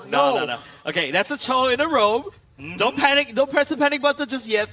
This should be a Hades Fanny, okay? Oh no! Team Vanguard! How do you respond, man? Oh no! Alright, but fun fact though, Luxian Stain is the only one who got a Savage in MPL Singapore Season 6. The whole season? That's 2 seasons ago, man. Yeah. All time? I think so, yeah. All time? First Savage? Oh. Yeah, I think so, yeah. I don't remember having a Savage in Season 7. That's a title that you can be proud about, man. I'd rather have a sandwich, yeah? I'd rather have a sandwich than a sandwich. Getting a Savage in MPL Singapore doesn't earn you a Chicken McCrispy. Yeah. McSpicy, it's how rare. It's how rare that the title is. Yeah, it is, and that's why it's like, Vanguard, they do have what it takes, right? Luxian Stain's positioning is actually really strong because of, Vanguard, when they work together as one unit, as long as they protect Luxian Stain, he can deliver, like how they deliver Chicken McCrispy via McDelivery. But you get the point. Vanguard can give us a good game as long as, Luxian Stain gets protected. Yeah, but it's still like a previous meta where we talked about, gold lanes being that priority because gold lane was extremely important when you did not have that damage in that tank jungle meta. Now you have that secondary damage coming from this jungle assassin, right? This jungle assassin meta has shifted the attention of the roamers towards that jungle invasion, towards that securing the momentum for your jungle as much as possible. So goal lanes will not be that much of a focus, and that's why we see much more sustainable goal laners coming in. Like potentially, we see the Rubies, we see Lunoxes, the Harris, all coming in on the goal lane. Which is Harris not being banned here right now. So it's a potential pick here if they want to have a stable lane here in this game. But so far, this could be potential ban as well for the side of Vanguard. But, you know, you've mentioned, of course, how the meta shifted because of an assassin hero here. And Ashrit right now on the Hayabusa. And this is what you want. This is his comfort hero right now. And with this lane trio coming in from the side of NIP Flash right now with Cho here, Fanny, and mostly Cortese's aggressive mage, still gonna pack a punch here against the Hayabusa. Yeah, Team Vanguard, they banned out the Lunox, just thinking that, right? They might go for that Harith pick instead. But if you think about it, right? Cho, he's such a good pickoff hero, but how do you counter this Cho? How do you want to make sure that the Wheel Dragon is wasted? You want to put a tanky frontliner in front, something like an Edith, something like a Minotaur. If you kick him in, he's gonna knock you up. Yeah, something like that. Or just down to Cho. Cho is not really tanky. It's not in a strong tank, right? Yes, he's slippery. Yes, he's very annoying with the pick position. But like what I mentioned, you just miss down to Cho. He tries to jump to you, try to do all those kung fu moves at you. Just take out gun, bang, done. Yeah. And also, to be honest, Cho will be having advantage against shutting down Hayabusa because of the recent changes of the Hayabusa, right? All the levels on his shadow kill, you can't perfectly time it. So yeah, with the weight of the dragon, they can actually take control against this Hayabusa here. But This gives Harith to NIP Flash. Yeah. Surprising, right? Sure. Yeah, they banned the they picked the Ruby for themselves, and now, so giving the Harith over to NIP Flash. They're strong. Okay. Unless Vanguard goes for a Roger Gold lane that could potentially match with Harith in the early game and try to burst and snowball first. I think that's the only way that Vanguard wants to draft around that. But NIP Flash, yes, that's a mid lane Martis. Yep. Of course, Cortese, of course. Okay, if this is Cortese's pick here, mid lane Martis, so thank you, Cortese. I get to see it firsthand right now. As long as it's not a mid lane Fanny. I'm having PTSD right now. Not gonna lie. My brain is experiencing that flashback where my brain hurts. Your brain is not braining. My brain not braining. Yeah. Wait, mid-lane Fanny is a great idea, right? No! There's so many walls to work with, and there's just one straight lane. You can just recall and come back anytime. Wow! But now, wow, so meta. But yeah, going for that Min Seethar pick, yeah, I was thinking, right? Min Seethar pick really good against Harith, really good against Fanny, really good against Khalid, Cho as well. Once you put that King's Calling down, they cannot get out. So Team Vanguard, they can potentially play around as Min Seethar. And Ding, whether or not he can pilot it well, that's going to be very important. Something that you also have to point out as Ding going in Min Seethar with the ultimate, you deny Diablo from his Desert Tornado. You also deny Martis from the spins. You also deny what the Cho wants to do. You want to deny what the Harry wants to do, right? So it's all about placing the King's Calling properly for the side of things. So this game, if Vanguard really want to cheese this game out, Ding needs to land that perfectly. Now, again, another pressure for Ding. Just like, of course, the Earthshatter we've been looking forward on the game one. Now, his King's Calling here played a major role. Yeah, this is exactly what I told you. JPL just, Flicker already. Cortese and also Diablo, my goodness. He's already branding Flicker right off the bat, putting a lot of pressure against Ashrit in the early game. In fact, Ashrit gets taken down. Yeah, game 2 of this playoffs already starting with a bang as NIP Flash. They are up 1-0 and Vanguard look to tie things up. NIP Flash. Yeah. Hades, that's not your jungle. Go away. No, it's their jungle now. Look at the flickers, man. Oh my goodness. Flickers has been used already to be very aggressive. They're setting the tone here right now in the game 2. So wow. Yeah, and NIP Flash is not even playing on their own jungle. Just take a look where JPL is. This is JPL's Cho. Prime JPL Cho coming back. Oh, look at the invasion here. Nick Stain holding his ground. And still, we're seeing the same team fights and aggressive plays from NIP Flash. Diablo slashing Ashrid. Ashrid wasn't able to even to farm his own jungle at all. So much map pressure coming off of NIP Flash. Hades joining the fray at the same time. Ashrid Shadow has to quad Shadows all the way out. He's lost his orange buff and purple buff in the first 1 minute and a half. And NIP Flash, they use that early game timing extremely well, right? Given the fact that they know that Edith cannot match up with Cho in terms of mobility, and having that concussive blast on that Cho, it just gives him this early game powerhouse mentality where he can jump in. You saw him flicker in at level 1, knowing that Diablo got his back. Double concussive blast, right? They used their emblems to their fullest. And I think they're taking advantage as well that the lineup coming from Vanguard heavily relies on the ultimate there. So now they are still taking it slow for now, because once again the King's Calling, we have to check upon this skill right now coming in from Ding. How this will be a game changer later in the team fight. Diablo zoning the members of Nick Stain and Nashrid already. Hades picking up the turtle for themselves. The flicker coming off cooldown and they're looking to strike. Diablo facing down 4 members as well. Raging Sandstorms all the way back out. Ding cannot even land the spear onto Diablo. And now NIP Flash ramping up the pressure. Yeah, the purple buff being contested for JPL is in. Quad Shadow out. Ashrid is not even level 4 as of yet. There's no power spikes. Diablo down a bit low. King's Calling. But Diablo flickers all the way back out to safety in just a nick of time. JPL landing the kick onto Ding. The damage coming off of Vanguard. Not there, but NIP Flash bursting down Vanguard one after another. Well, this is a clear-cut case of cyberbullying, man. NIP Flash. Somebody call the cops. Yeah, they just took over the enemy jungle and 3K gold advantage already. That's 1K a minute. Oh, look at this replay, guys. And look.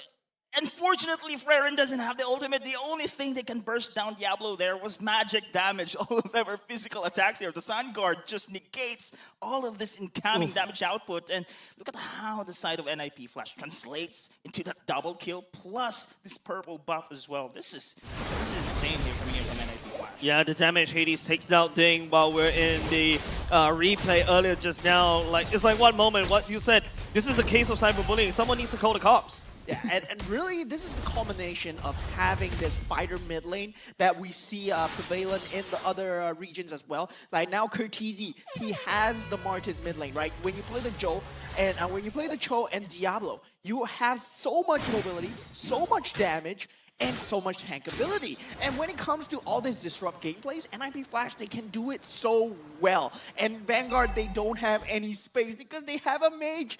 They have a Vexana who's so slow at this early game. Oh, Nick. That's an onward that miss. JPL catches onto Fear and flickers back into safety for now. The kick will land at an awkward angle and NIP Flash will not continue on.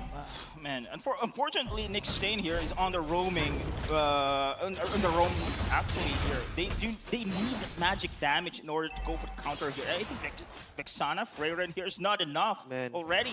All physical damage you can see for the side of Vanguard here, and we have seen how the Sun Guard alone can negate that. If you guys, this is a highlight reel of JPL. This is the prime JPL we know and miss since Season 3. Where he was just showing off his Cho skills, and that's why he's like one of the best shows in MPL Singapore. Just take a look. King's Calling will be able to land. It's going to be JPL absorbing all of that damage and CCs. Yes, the members of the side of Vanguard will be able to catch one, but can you continue on to catch out NIP Flash? The rest of the members, JPL just bit everything, and NIP Flash punishes them with almost a team wipe. You know, JPL is like one of the gangsters at the car park, and he's like, yeah, just running around, just uninhibited. And the moment you try to jump on him, there is backup. Diablo came in with a he brought friends. Raging Sandstorm on 4. That was impressive play there. It was devastating as well to see if you are the side of Vanguard Esports. You don't want to be caught in that kind of situation. But man, the King's Calling was there. Unfortunately, there for Vanguard Esports, they did not anticipate that counter attack coming from NIP Flash. JPL absorbed so much CC, so much attention. Yes, Vanguard thought that, yeah, I got JPL, but then they're not ready for the follow-up coming out from NIP Flash. Yeah, and going for the Hunter Strike for the Sky and the Sky Piercer on the Martis, right? He's not going for this tank build. And I was worried about this because there is no front line for NIP Flash. But who is the front line? JPL is the front line because he is just running around and just using that short bow like it's a tech machine, man. And not just that, JPL is basically a spy on the enemy team. JPL sees all 5 members or 4 members from the side of Vanguard, allowing NIP Flash to know how to navigate around the map, allowing Vanix so much free real estate to farm. Yeah, JPL is just not giving Astrid a good time at all. Astrid has to use the quad shadows to escape while securing the mid tower at the same time. They were going for multiple objectives, and NIP Flash, you see how they convert these objectives time and time again, right? Go for one and just hoodwink the other. I'm sorry, guys. NIP Flash is literally saying Vanguard, telling Vanguard that my jungle is my jungle, your jungle is also my jungle. Yeah, NIP Flash is like the wife that you never wish you had, you know? Your money is my money now. Land of Dawn is our That's why my ex would tell me. Anyways, but JBL is already in. Anyways, JBL just opening up the map, just one person. This guy is just zoning out 4 or 5 members of Vanguard. And look at that, Vanguard doesn't even dare to catch JP out, in fearing that NIP Flash would just jump onto them at any time right now. Yeah, even Diablo, man, he's just using the Raging Sandstorm to evade or to avoid those crowd controls coming in from Vanguard. Yeah, you have plenty of crowd controls, yes, for the side of Vanguard Esports, but the question is, can you catch one if you in the side of NIP Flash? Just so much mobility here. JPL just taking so much resources as well when it comes to a team fight against Vanguard Esports. But now, Vanguard, we've talked about the King's Calling. It was a key there. We have seen a team fight that worked. However, when it comes to the wrong team fight, NIP Flash knows how to go for the counter. And again, Diablo, time and time again, the Raging Sandstorm just pisses the side of Vanguard Esports. How do you play against NIP Flash if you're Vanguard right now, right? Your jungle is almost exposed. There's no way for you to farm. Astrid is like how many levels down? 1, 2, 3, 4? 4 levels down against your enemy jungler. You lose out your neutral objectives. You lose out almost everything. Yeah, they weren't expecting this level of aggression for Team Vanguard. They definitely had a game plan when it came down to giving away the Harif, picking up that Min Sithar to counter him out when the Zamon's Force was up.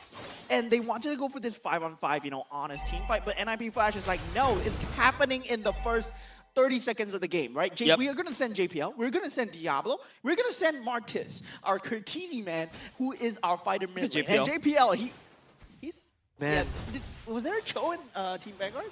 Because it looks like, Team Vanguard had a Cho, like 6-member, right? Yeah, from the get-go. NIP Flash has been just farming in Vanguard's side of the jungle, limiting the resources for the side Astrid to basically farm up. And that's making it Vanguard super hard to contest for any of these turtles, any of these neutral objectives. I think they're ready right now. NIP Flash, all lanes been pressured here with the Baby Lord on the bots. I think they can take out outer charge right now for the side of Vanguard, most likely, and an inhibitor charge as well. There we go. That's a kick as well, landing on to Ding. Ding immediately gets deleted right here. Vanix stepping forward at the same time. Zaman Force now without the King's Calling. Vanix condition dash around, and while Vanguard is just busy trying to defend, trying to do something, NIP Flash is scratching down the bottom lane turret already, and now the Holy Defense getting cracked down, ladies and gents. That's a Baby Lord, and NIP Flash cracks open 2 lanes. Once again, 2 inhibitor turrets from 1 Baby Lord. Astrid doing what he can, trying to take out Curtizi. Finally, we see Liechtenstein and Astrid coming together to get this kill. And yeah, if you look at Team Vanguard, right, they want to go for that honest 5-on-5 team fight. They can win it, but it's too far gone. 10k gold advantage for NIP Flash right now. 1k gold per minute. Yeah. Unfortunately, on that defense, Ding was been taken down early without using his ultimate as well. That was the key when it comes to a team fight. And they know that JPL is going to be the target here against Ding, rather. Yeah, and if you think about how they want to layer their skills, King's Calling into I'm Offended, into Eternal Guard, there's a lot of control. On paper, it makes sense, right? For the side of Vanguard. But remember what we saw in game number 1. It feels like they're playing on different tempo, right? Liechtenstein and the rest of the team just doesn't play together. They're really strong together as a unit. Flicker, okay, Liechtenstein committed, misses Diablo. That's one massive utility being blown by Vanguard from the get-go. And that's 2 minutes on the timer. with Liechtenstein also not having the flicker as well, Ding will be the only one who can use it offensively. Byron, he won't use that flicker forward. Vanguard is being placed on house arrest right now. Just take a look. NIP Flash, lock them in. There's no way out. They're losing farm. Yeah, man. This is a rough look for Team Vanguard. The only way they can come back is taking that magical 5-on-5 team fight. But NIP Flash, you see what they're doing, right? They are sending 1 to 2 member at a time. If they take a 5-on-5, they will blow their ultimate away. Meanwhile, they secure the objectives at the back because NIP Flash, they know Team Vanguard's win condition. They know that the only way to lose is we take this 5-on-5. So we go for a single poke at one singular time. Meanwhile, Fanny secures the objectives at the back. We don't send Vanix forward, and we send people with control immunity forward. JPL is always there. He's been there the rest of the entire game, right? He's just playing like a debt collector. He's man. never on his side of the map. He's always in an enemy map. Okay, concede play. The JPL looking for a target. Will get stunned down by Liechtenstein. That's a lot marching in the mid already. Flicker, Ding with the King's calling right into the Eternal Guard as well. Raging Sands on Diablo, lands on 2-4. 3 members for the side of Vanguard. And the Lord marching forward, taking the damage from the side of the core. JPL knocking Astra in the back line as well. Vanix just outputting the damage onto the core. It's NIP Flash. Stands Vanguard to the lower brackets. Yeah, NIP Flash, very convincing victory over Team Vanguard. And we see, right, in the last vestiges of the team fight, Vanguard getting that King's Calling, there was that semblance of control. There was. Even with that Raging Sandstorm going in, there was a lot of control, but it was all too late. Yeah, the timings as well from the side of NIP Flash. They know once that King's Calling is there, JPL will be the sandbag. And after a short duration, after the King's Calling is done, then there you go. The Raging Sandstorm coming in from Diablo, sweeping everyone there in the team fights. I think it's just, you know, it's a dominating showing of NIP Flash. This is their playoff mode. This is not their regular season mode where they're putting out, what, mid-fannies? This is literally, you know, Kurt TZ saying that, hey, I can also pull out the mid-Martyrs and then start stomping. They won the game, like, in the first 2 minutes. Yeah. This looks like the same NIP Flash to me. They've been winning every single game. Find the difference between these two photos. Find the difference. It's really a state where NIP Flash are at peak performance right now. Yes. And they are running at full throttle. The way that they're playing, they know the win strategy, right? It's like if we take the 5v5, we lose. And there's so much game sense right there to bring the first fight in 30 seconds. Yeah, and the fact that they have a mid-Martyrs as well, so which means that you have the early game priority, you can wave clear, you can just ego challenge anybody, and you'll win the fight because of your attack speed. You know what I'm going to ask, right? Either JPL or JPL. Yeah, okay. JPL. I got to say it's JPL. JPL. He's setting a tone in the early game. JPL has to be the MVP, but okay. Diablo? See, I have a safe answer Again? there. I had with the the blue same hair. answer. Either JPL or... Why? Okay. But Diablo, he did an extremely good job because while we said that JPL, of course, he was that gangster on that front lane. If it would have been enhanced with Diablo coming in because he's the EXP laner. True. He's the least probable expectation that you think that a Khalid is running at you 30 seconds into the game into your purple buff. basically, JPL sets the tone, enabled Diablo to do these things there. So, yeah. What, Jason? JPL is the MVP. I refuse. Because JPL, guys, if you guys have been following JPL since the start of the of MPL Singapore, his Cho, man, especially when against these teams that don't know how to deal with his Cho, what's the biggest problem, right? You give off so much map vision over to the enemy. You burn away the spells of the enemy with your free, at least you can burn off 1 CCs, and then after that continue on from there. You are a massive threat with your Jeet Kune Do and Way of the Dragon as well. So there's a lot of things that, you know, JPL just enable NIP Flash right there. Yeah, and the way that he uses his skills as well. Like, he always saves it for Nick Stain's Earth Shatter, right? In the early game where the Earth Shatter is available, that Shumpo is always used for the control immunity, and that's one control factor of Vanguard wasted on the member on a single member of NIP Flash. JPL, he's been forcing out this utility cycle again from Team Vanguard, so that the rest of the team, Hades does not need to think about it. He just needs to go in and kill. And if you don't get the kill, never mind. We have Curtizi. Yeah. Exactly. So with the draft as well coming in from Vanguard, I can see that they only rely for Freyren here on the Vexana when it comes to magic damage output here.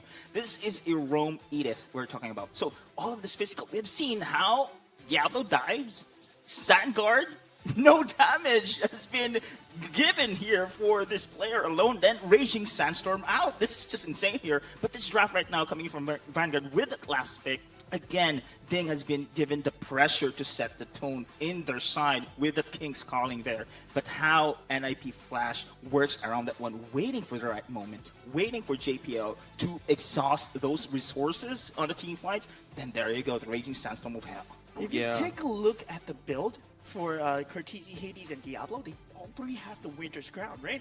So it seems to me like they've been playing together. No, they've been playing like an individual unit, and if anything goes wrong, they just click that eject button and hope for the team to come in because they trust the members of NIP Flash enough. And the way that they can cycle away the utilities. Yeah, I feel like NIP Flash is basically the opposite of Vanguard, right? In terms of how NIP Flash has always been working together as a unit in terms of like, okay, fine, JPL, you can just go in and suicide yourself in a sense, and then burn off all the spells from the side of Vanguard, and then what NIP Flash is Raging Sandstorm, boom, everybody gets done up, and then the damage coming from Hades and Curtizi just cleans everything up. Whereas for Vanguard, on the other hand, you see Nick Stain just like flickers forward just a little bit too far from the side of Vanguard for them to follow up, and then after that, you know, Asher is getting a lot of pressure from JPL, a lot of pressure from Hades as well, and to a certain extent Curtizi. Ding has to try to step up as well, but the spear doesn't land. So what he does is he at the ending part, at the very least, he tried to use the flicker ultimate, which kind of worked in a sense, but NIP Flash saw that from a mile away. In Ding's defense, right, the spear landed, but they were all control immune, so it didn't matter, right? So yeah, you see the Martis, he wanted to pull in the Martis, but it was just nice as he was going into the Alshurazar, right? And meanwhile, there is JBL, who is, it seems like he's permanently control immune. He seems like he's playing a Grok. It's my first time seeing a 0 turret damage. Exactly. The Vanguard can't even touch NIP Flash side of the turrets because their jungle is constantly getting invaded. They're permanently on damage control, right?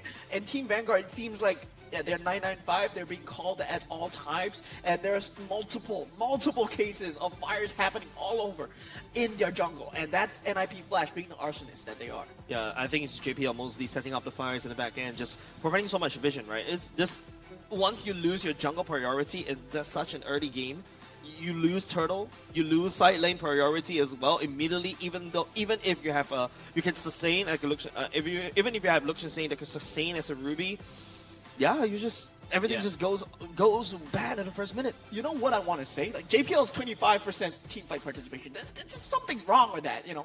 Because I think the game stats, it says that you only participate in team fight when you deal damage. Or so yes, JPL was not dealing damage, but he was there. And he was just like starting these team fights and just getting out alive and coming back in again, getting out alive. And multiple times he does that, but the stats don't show for it. Let's see, maybe he's the sandbag guy here in this game. No, I don't think so. Jit Kondo in! He could be. I mean, he's up there with Diablo, right? Yeah. Let's take a look at the... okay, Diablo. Yeah.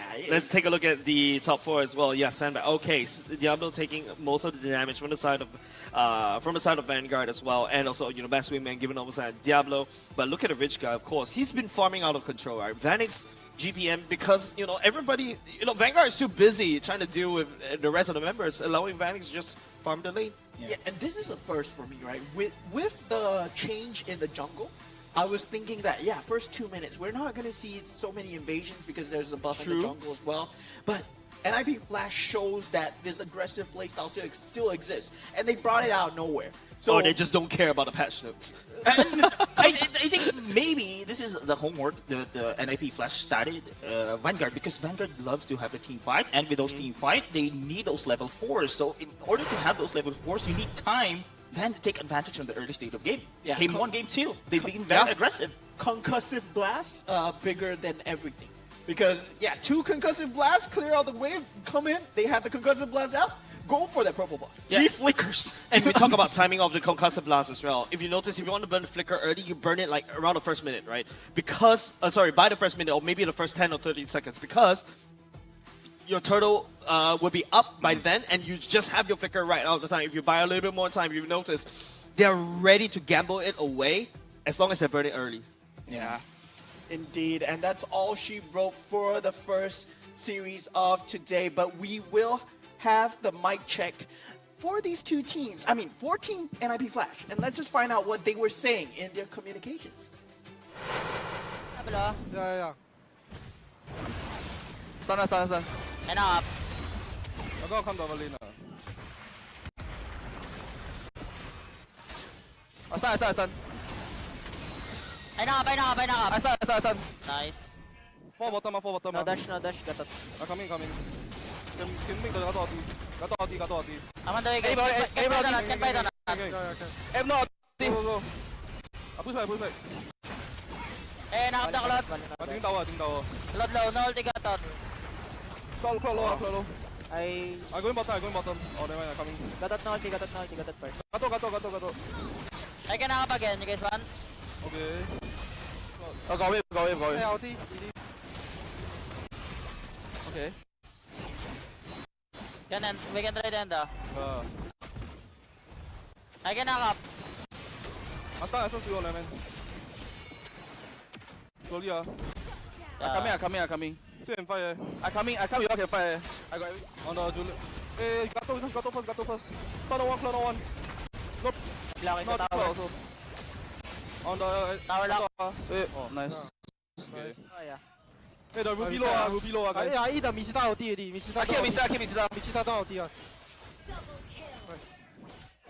For me. Misita there. No ulti. Slowly, guys. 80 power. Misita ulti. Hey, watch me. Yeah, you'll see. I am mid. Nice. Wow. Let's kill them. Nice.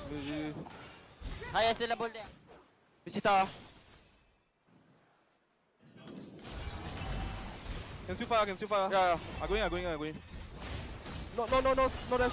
Hey, take a tower first. No ulti higher. I take tower. Okay. I got him out. Watch me. Ruby no. Can. I you'll see. I ending. Okay. No, then. Nice. You know, I suspect JPL works in McDonald's. Why? He delivers the kick of Mincetar. He just say Mincetar, and then after that, in just a moment, boom, Mincetar is delivered like on a hot plate for NIP Flash to kill.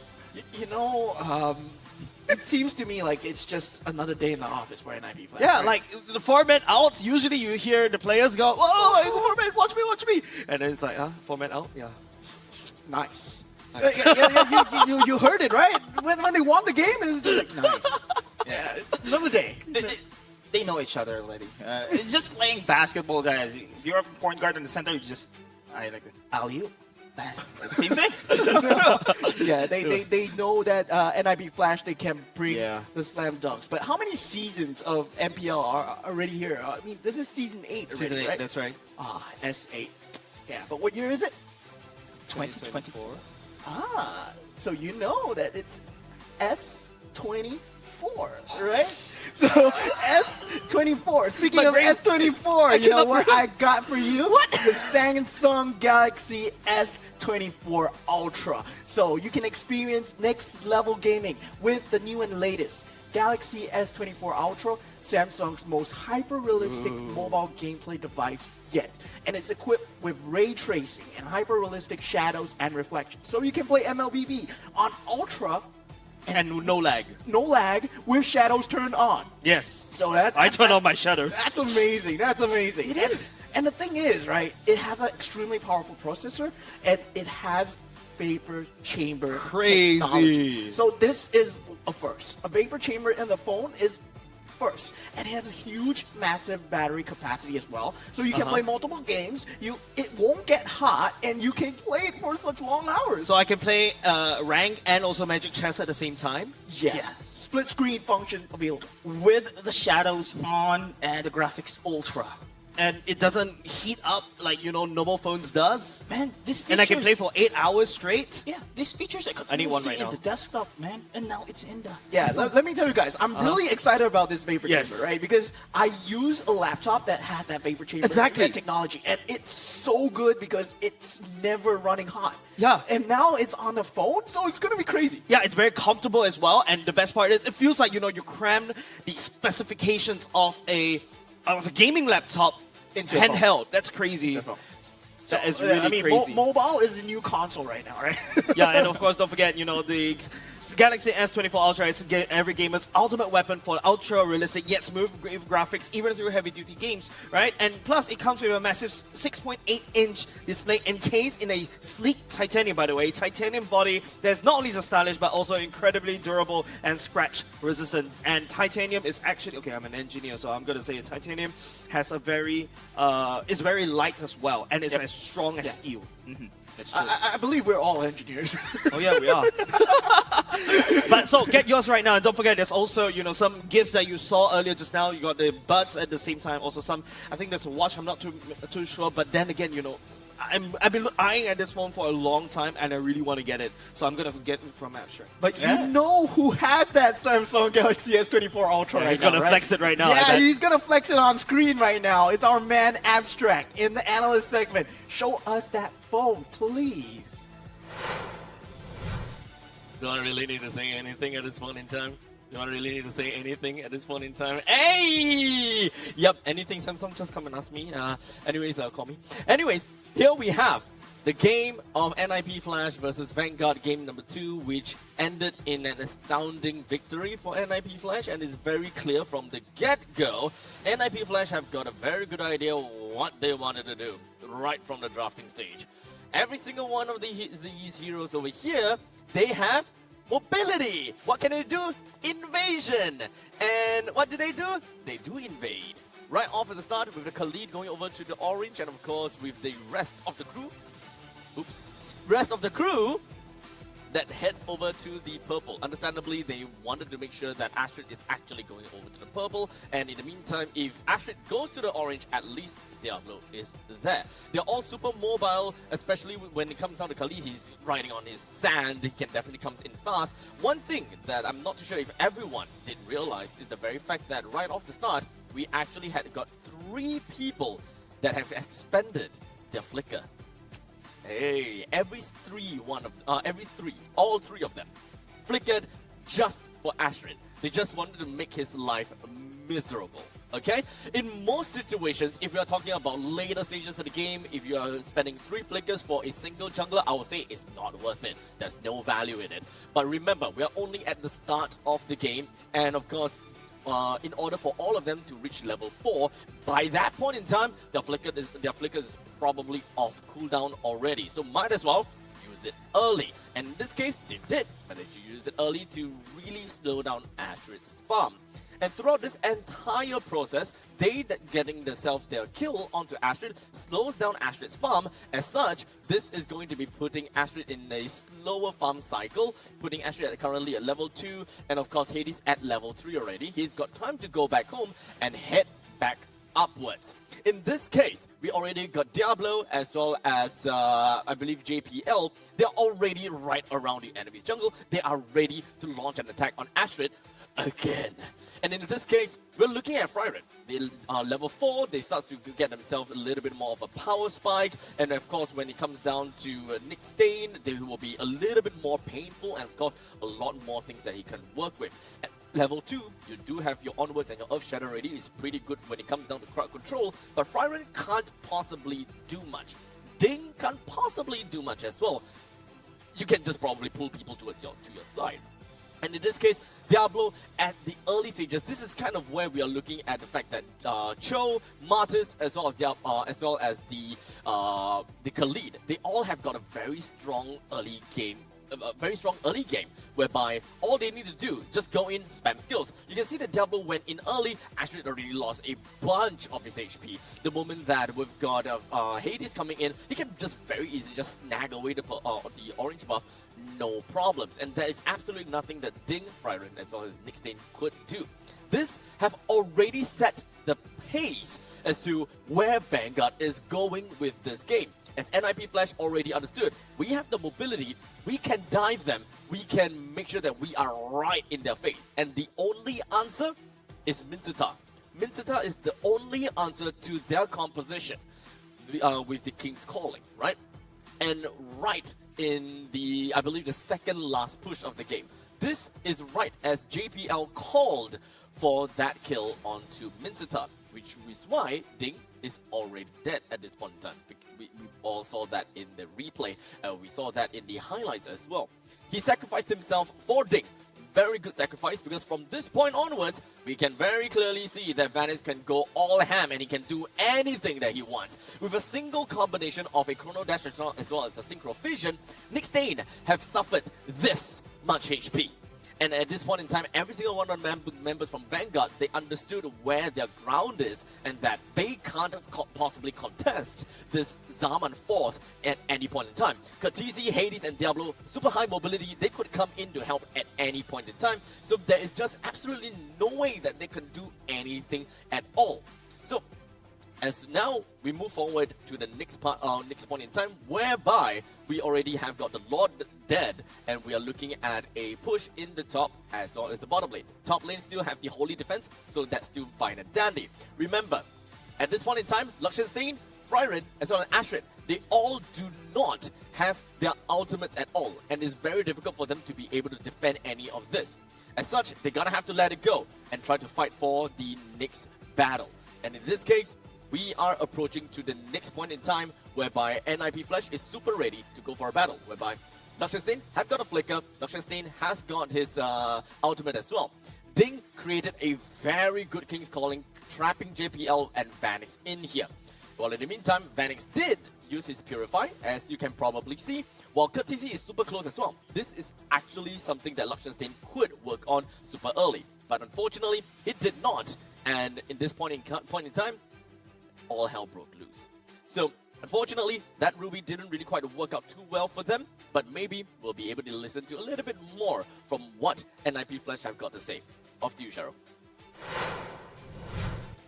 Thanks, Abs. Now here I have Zarate here with me. I do have tons of questions for the coach of NIP Flash. So firstly, when it comes to your title right now, it's a two-time back-to-back champion. Do you feel that there's additional, weight on your shoulders coming on as coach for your team to defend their throne? Personally, I don't think there's any pressure. We have the best players, we have the best resources, we have the best attitude, we have the best mentality. Yeah, we have everything, so there's not really any pressure for me. So everything is sorted. The team is good with synergy coming into the season with almost the exact same roster. Yeah, for sure. I mean, we come into this season with EWC third, fourth, so things are looking pretty good. So, okay, coming into which you guys are seated really, really comfortably with that convincing win 2-0 earlier. Who do you think you guys are going to meet next? Personally, I'm not sure. I think that Eva and Riff, they are quite even. I wouldn't say Eva is better than Riff or Riff is better than Eva. So any opponent for us is fine.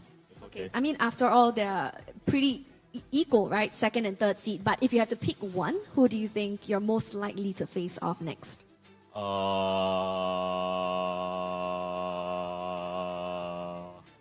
really don't know. They really same standard. Same standard. Same standard. Okay. So. All right. So another thing I want to ask, you mentioned, the team has great synergy, has great morale, and you're the main, man when it comes to procuring, team players, right? Yeah. So, just probably as an ad for you guys, if you're recruiting new team members in the future, what's something that you look for in a player to be Team NIP Flash worthy? I think firstly, for sure, mechanically has to be good lah. I mean, if you're very hardworking, but you're a bad player, you can play 24 hours a day, but what's the point? So I think that's very important. And obviously, with good mechanical skills, of course, you have to be smart. I mean, you can't train someone to be smart, right? I mean, someone can study for 24 hours, but no use. So smart as in game sense? Yeah, game sense, micro, macro, everything. Yeah, the player has to be smart. And with that, we also have good attitude and good mentality lah. Yeah. So all round, in-game, good game sense, good everything. mechanics. And then you also, outside of the game, have to have good attitude. Yeah. So if you guys have all of these traits, feel free to reach out to Zarate, and hopefully, we have new faces here at NIP Flash. So thank you so much for this kind interview. Thank you. And we can't wait to see you again. So guys, that was Zarate right here from Team NIP Flash. Our defending champions definitely have secured a super convincing win of a 2-0 clean sweep against Vanguard Esports. Now next up, happening at 12:30 p.m., we're going to see our second and third seed spots duke it out over at the Land of Dawn, and that is none other than Evil going up against Rift Esports, who will emerge victorious to meet NIP Flash over in the upper brackets, and who will be sent down to the lower brackets for match 2. Stick around and we'll see you at 12:30.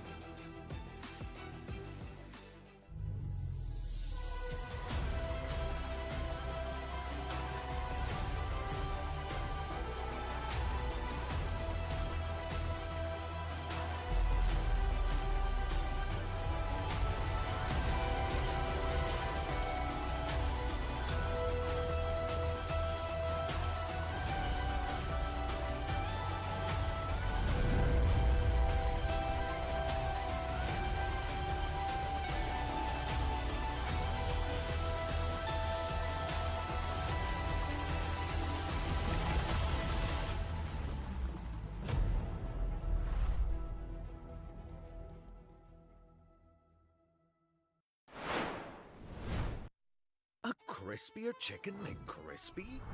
So much crispier. Bite into an even crispier crunch with the improved Chicken McCrispy. Now, wouldn't that be nice?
Welcome to the land of God.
I got some big news, okay? So I got a leak. M6, we're gonna What does the audience want to see? What kind of stage do we want? What about the colors? M6 is going to be held in Malaysia. We have to be greater than ever. Greater than ever. Greater than ever. How to make M6 greater than ever.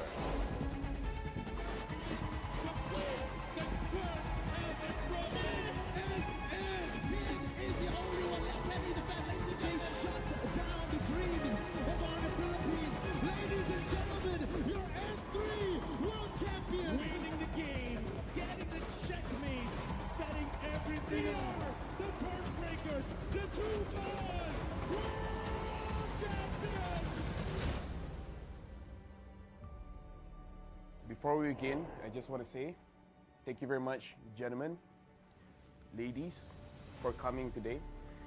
We have something very important to discuss here, right? Because right now, imagine yourselves as Moonton. We're the publishers. M6 is going to be held in Malaysia.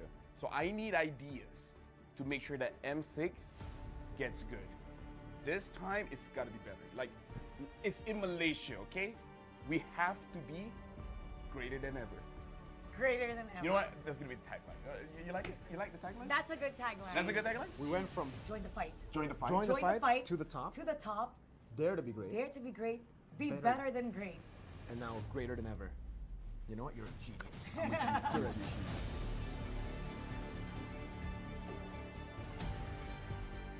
Let's talk about what does the audience want to see, right? What do you guys think the audience wants to see? More teams. More teams? How many are we talking? I don't know, but more regions, more teams. How does 16 sound like to you? I mean, it's what we had last year, right? That's true. I'm kind of dumb. Do we want more teams in the wild card or the main stage? Because there's a wild card. We had it, yeah.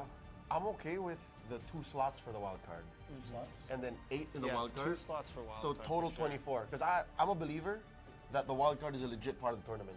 I agree. Do they actually want smart stuff? non-PH versus PH finals, I guess. Non-PH, yeah. non-PH Oh, versus non-PH. finals. We got that in M5 though. What specific region do you want in the finals? North America. Wow. That one is a bit. I don't know about that one.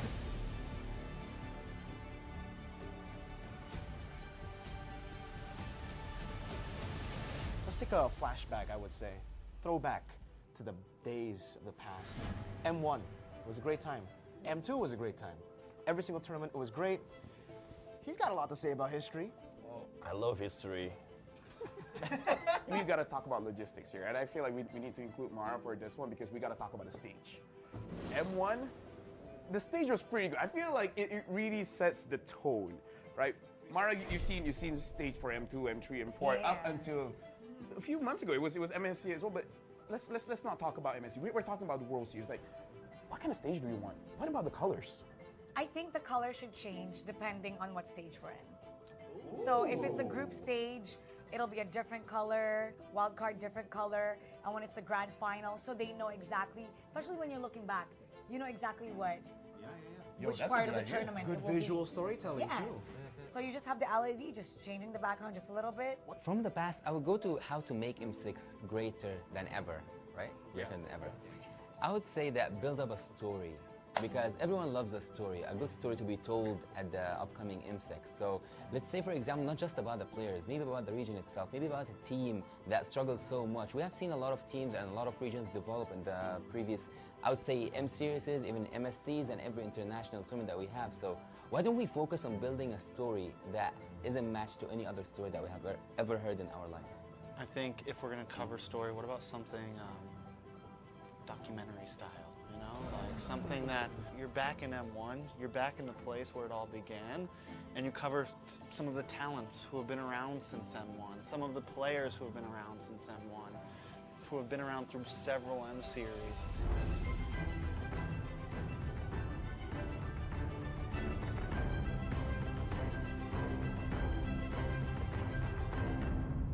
I want to talk about music video.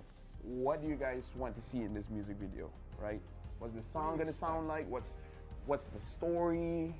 I think it should be player orientated. I think it should still, I think instead of doing like something like we've been doing where it's its whole own thing, make it about all the M series, you know? Take moments from all of those series, take player moments, you know, that's what's gonna hype up the fans, seeing those moments. Upbeat, like for fighting, very upbeat, a catchy line, so when they hear that line, they know it's M6, and it has to be downloadable for people to use as a ringtone. I want the music video to be playing with the BMI.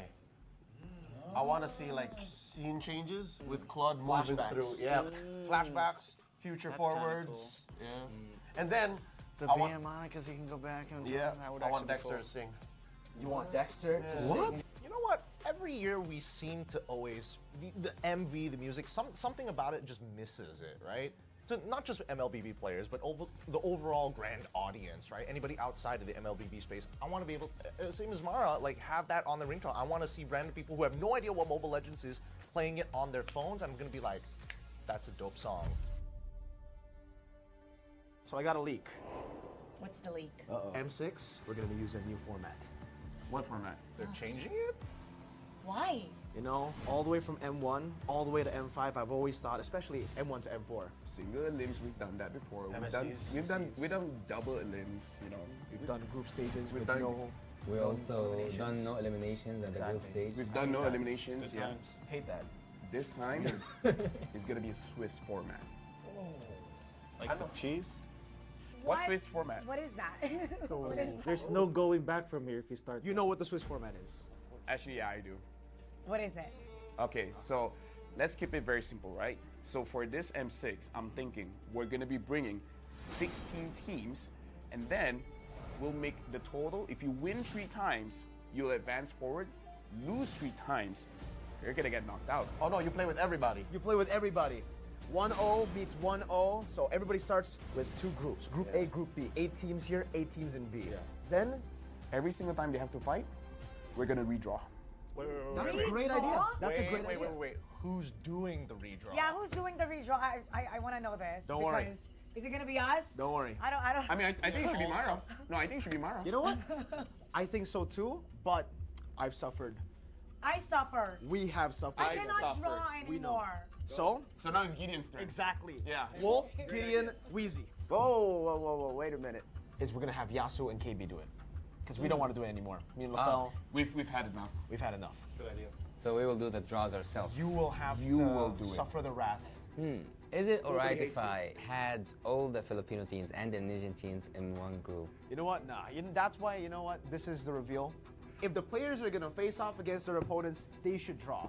Why put the responsibility on the league ops? Why to put the responsibility on the talents?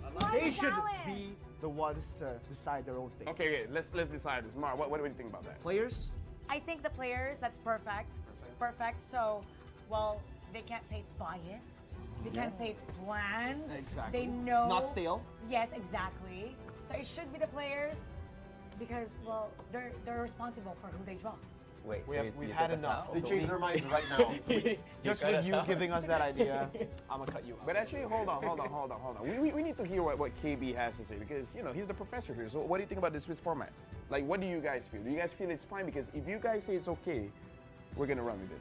And if we say that it's not okay, you gotta also run with it. If only one of you says it's not okay, then we won't run with it. I'm okay. Because you know what? We can't predict any team. Even on the group stage, you know who you facing on.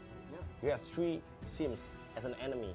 But in Swiss round, you can't predict tomorrow what's going on tomorrow.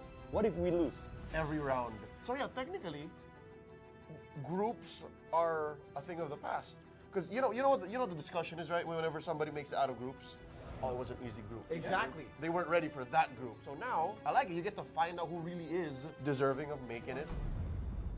It's time to talk about the strategy for the teams. No, I mean like for Swiss format, yeah. No, we're locked in, right? It's gonna be Swiss format.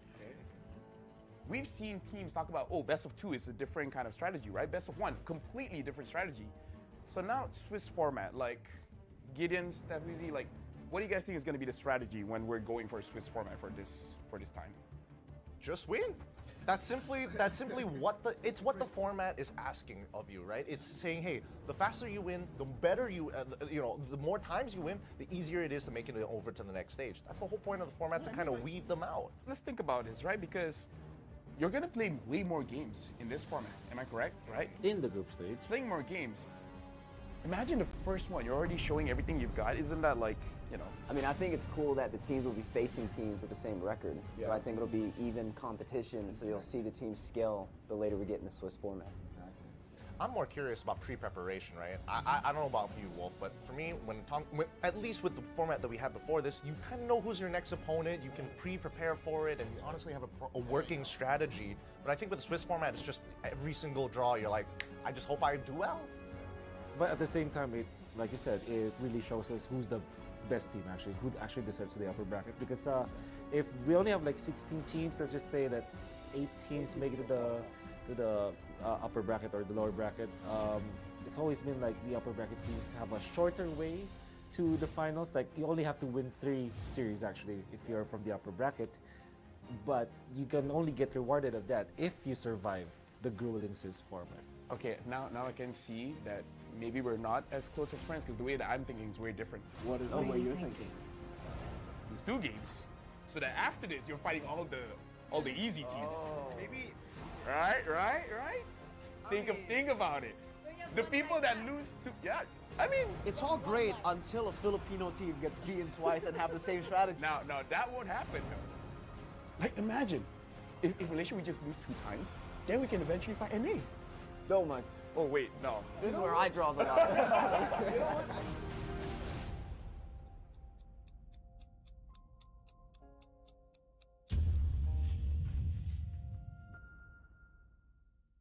A crispier chicken McCrispy? So much crispier. Bite into an even crispier crunch with the improved Chicken McCrispy. Now, wouldn't that be nice?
ょうか。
I got some big news, okay? So I got a leak. M6, we're gonna What does the audience want to see? What kind of stage do you want? What about the colors? M6 is going to be held in Malaysia. We have to be greater than ever. Greater than ever. Greater than ever. How to make M6 greater than ever.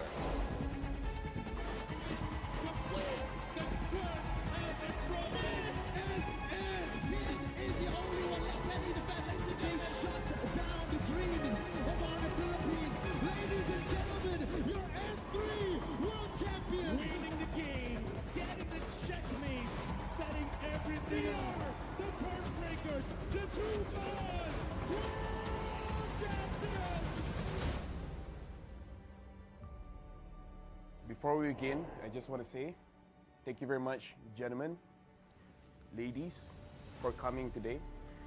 We have something very important to discuss here, right? Because right now, imagine yourselves as Moonton. We're the publishers. M6 is going to be held in Malaysia. So I need ideas to make sure that M6 gets good. This time, it's got to be better. Like, it's in Malaysia, okay? We have to be greater than ever. Greater than ever. You know what? That's gonna be the tagline. You like it? You like the tagline? That's a good tagline. That's a good tagline? We went from Join the fight. Join the fight. Join the fight to the top. To the top. Dare to be great. Dare to be great. Be Better. better than great. And now greater than ever. You know what? You're a genius. I'm a genius. You're a genius.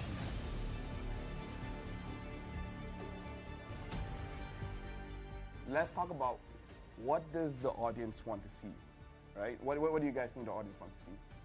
More teams. More teams? How many are we talking? I don't know, but more regions, more teams.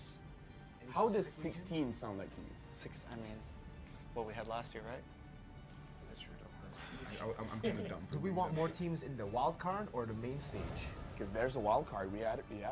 I'm okay with the 2 slots for the wild card. 2 slots? And then 8 in the Yeah, wild card. 2 slots for wild So card, total for sure. 24. Because I'm a believer that the wild card is a legit part of the tournament. I agree. Do they actually want smart stuff? Non-PH versus PH finals, I guess.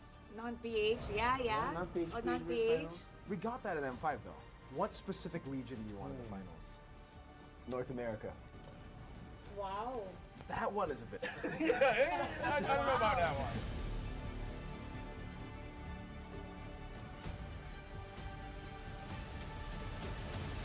Let's take a flashback, I would say. Throwback to the days of the past. M1 was a great time. M2 was a great time. Every single tournament, it was great. He's got a lot to say about history. I love history. We've got to talk about logistics here, and I feel like we need to include Mara for this one because we got to talk about the stage. M1, the stage was pretty good. I feel like it really sets the tone, right? Mara, you've seen the stage for M2, M3, M4 up until a few months ago. It was MSC as well, but let's not talk about MSC. We're talking about the World Series. Like, what kind of stage do we want? What about the colors? I think the color should change depending on what stage we're in. So if it's a group stage, it'll be a different color, wild card different color, and when it's the grand final, so they know exactly, especially when you're looking back, you know exactly what, which part of the tournament Good it will visual be. storytelling Yes. too. So you just have the LED just changing the background just a little bit. From the past, I would go to how to make M6 greater than ever, right? Greater than ever. I would say that build up a story, because everyone loves a story, a good story to be told at the upcoming M6. So let's say, for example, not just about the players, maybe about the region itself, maybe about a team that struggled so much. We have seen a lot of teams and a lot of regions develop in the previous, I would say, M series, even MSCs and every international tournament that we have. So why don't we focus on building a story that isn't matched to any other story that we have ever heard in our lifetime? I think if we're going to cover story, what about something documentary style? You know, like something that you're back in M1, you're back in the place where it all began, and you cover some of the talents who have been around since M1, some of the players who have been around since M1, who have been around through several M series.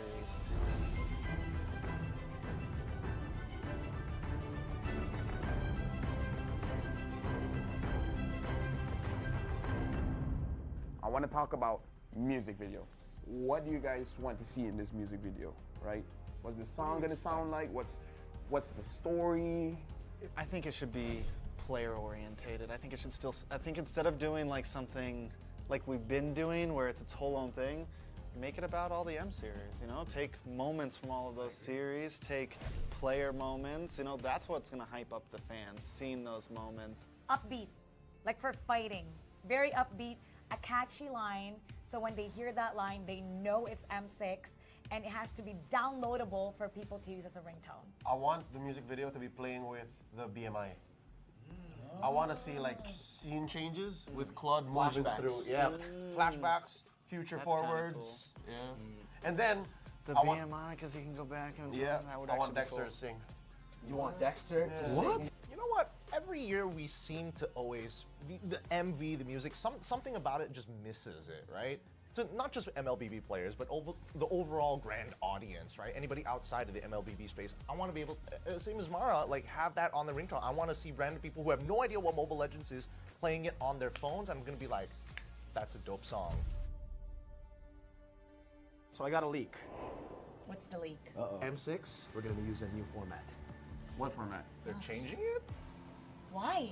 You know, all the way from M1, all the way to M5, I've always thought, especially M1 to M4. Single elims, we've done that before. MSCs, We've done double elims, you know. We've done group stages We've with done- no... We also done no eliminations at the group stage. We've done no eliminations, Good yeah. times. Hate that.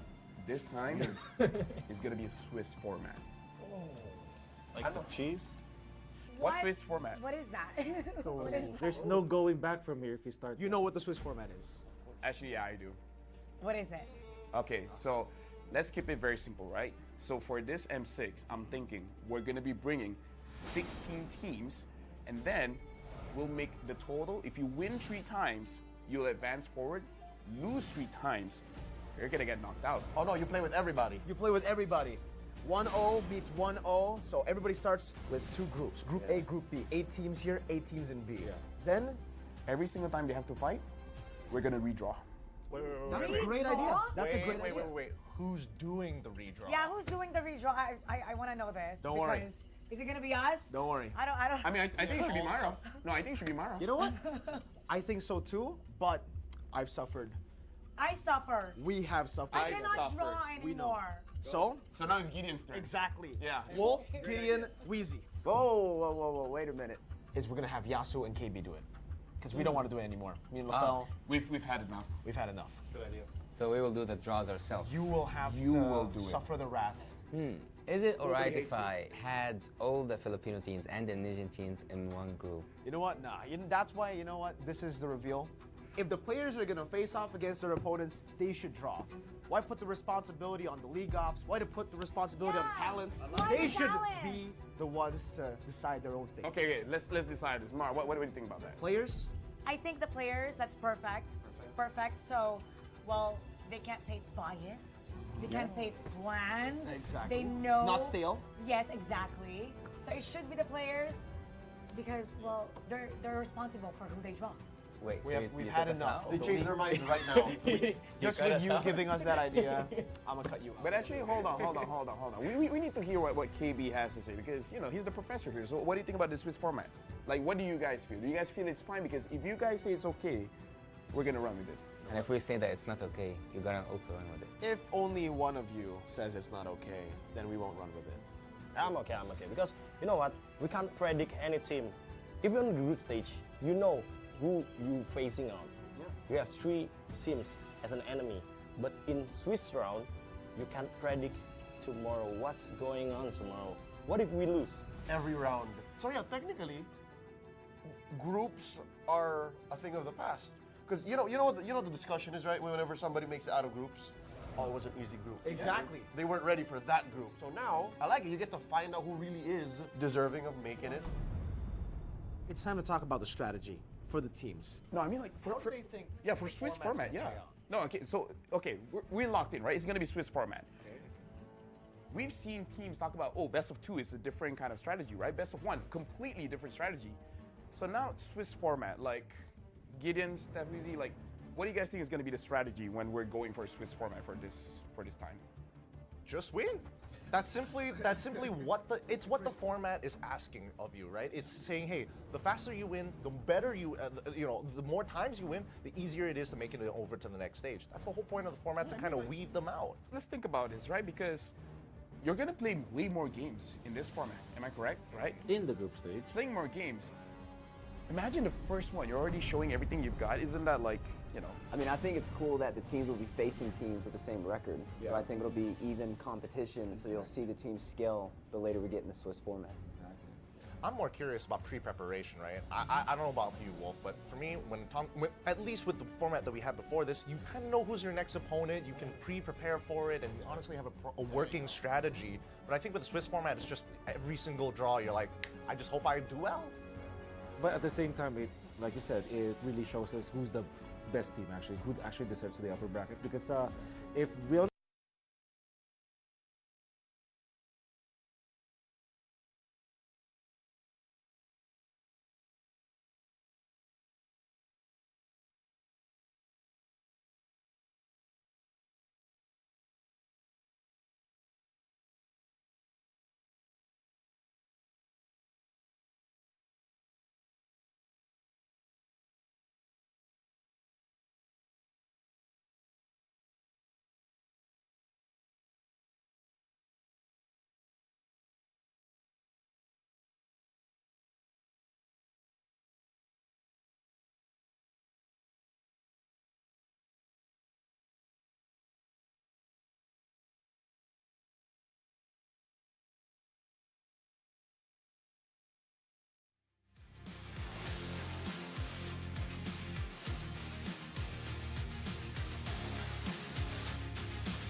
Welcome one and all right here to MPL SG Season 8 playoffs. Earlier on in Match 1, in and itself, we have seen defending champions NIP Flash going up against Vanguard Esports, securing a clean 2-0 sweep.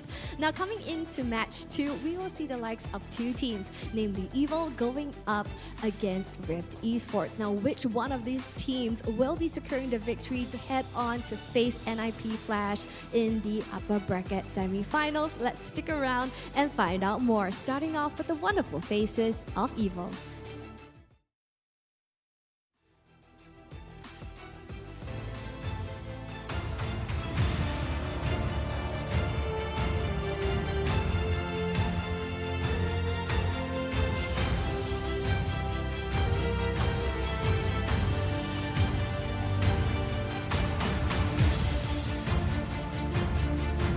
Stands before you here at playoffs with possibly their strongest lineup yet, with hopes to cinch that victory here at MPL SG Season 8.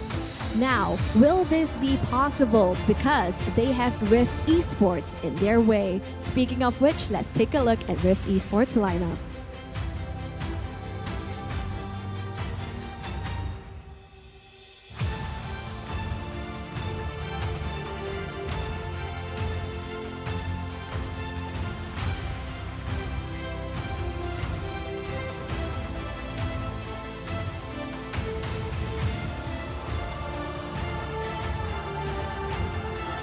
Despite roster changes right here for the regular season, right now these are the faces that we will be seeing here at playoffs. Now this team is not someone to be trifled with lightly, because after all they have secured games from NIP Flash as well. So these two teams, what is guaranteed, we'll be seeing over at the Land of Dawn is epic clashes as well as high octane game fights that we'll be expecting at the Land of Dawn. Now friendly fist bumps have been made and players are headed off to their battle stations ready to log on to the Land of Dawn. So with that being said, let's hand our time over to the casters to slice and dissect this match. Take it away, boys. Well, welcome, ladies and gentlemen. We are at Series 2 of today. But before anything, I'm your caster, Moman, and joined with me on the table, is Jay's on my right. On the table. I don't need to be on the table. Right? Jay's on my right, and I'm on my left. Welcome. Let's get on the table, maybe? Oh, no. I don't think the camera can capture all of us. On the table. So behind us right now is the most even power matching for today, right? Evil versus Rift Esports. We were discussing how they might fare versus each other. Who do you favor? I don't know. I think I voted for Evil, but then just now as I walk up, I was like, I don't know. My heart feels Rift.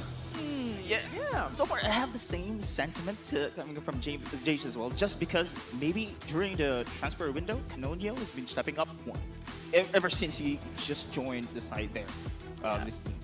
But, I mean, Boyette, he has been destroying as well, right? I know. And it's a shifting meta within the regular season. We moved from tank meta to assassin meta. Now it's going to be Suyo and Khalid being one of those top-heavy picks as well. We saw the decline of Hylos as well. Do you still see Hylos as a threat right now?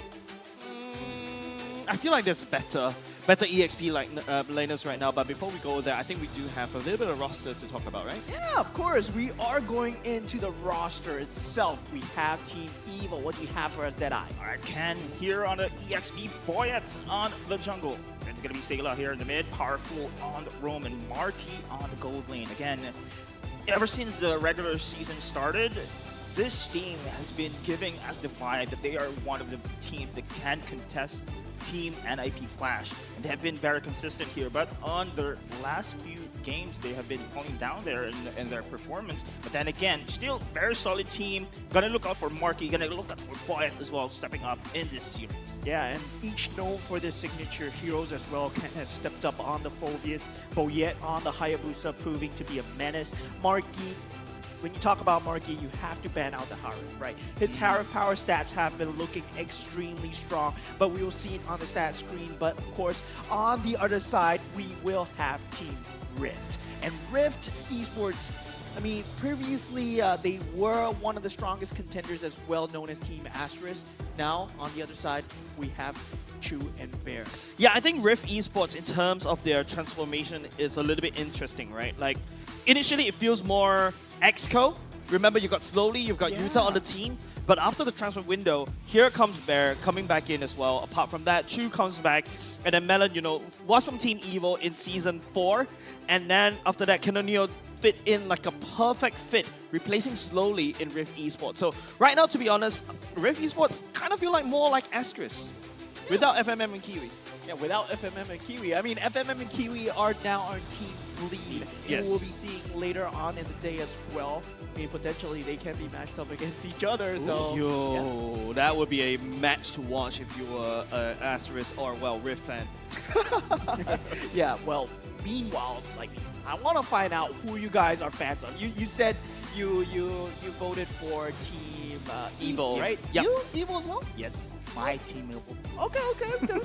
Okay, but we talked a little bit about the stats. So the stats will be on the board, and of course they're known for the signature heroes. As we said, Boyet on Hayabusa, really proving to be a menace. Ken, you don't want to give him the Phobius. Marquis on the Harif, extremely disgusting stats. Yeah, speaking of stats as well, we have to look out the comfort heroes here. You mentioned a while ago, Marquis on the Harif has been performing very well. I think it has 100% win rate. Yes, that's the thing. 100% win rate on this Harif, and we have done him. Market is the solution. Maybe the market is the solution here coming in from Team Evil, but this is going to be the consideration here if you are on the side of Rift to ban this comfort hero against Marquis and force him to do any marksman role here. And Boyet as well, been stepping up on the jungle role. These two players has been stepping up on their roles. Let's see if against Rift Esports they have to the same and constant aggressiveness here in this game. Yeah, Powerful has really found his role as the roam as well. He's been very invasive in getting this information in terms of vision as well, and initiating team fights as the roamer. But on the other side, we will have Rift Esports take it away. Yeah, of course, on the side of Rift, we'll have to talk about Bear being the trap of every single team out there. You don't want to be trapped in with the Bear. You don't want to basically face him up front, right? And don't forget, Chu very crazy in his positioning and his Rogers, and now he's finding a lot of successes on this carry, right? And Melon on the Aurora, it feels like, you know, looking at Rift, the playstyle, they can be both defensive and also aggressive at the same time. But of course, all eyes on Canonio, the guy that entered in through the transfer window. If I'm not mistaken, my man, Deadeye, you mentioned that Pancake found him in a ranked game? Exactly. And that was really surprising for the side here of Canonio as well. Without the really pro scene experience here, and now stepping up here in MPL He's been fitting in really well. Yeah. So this is like a Cinderella story, right? This is like a ranked game to now MPL SG playoffs, regular season first. Then coming out of nowhere into transfer window. Wow. Yeah, and barely have you only had 3 games together with the whole team, and it fit perfectly. And that's actually not only just skill, but it's also the amount of teamwork that Rift was able to put in. Yeah.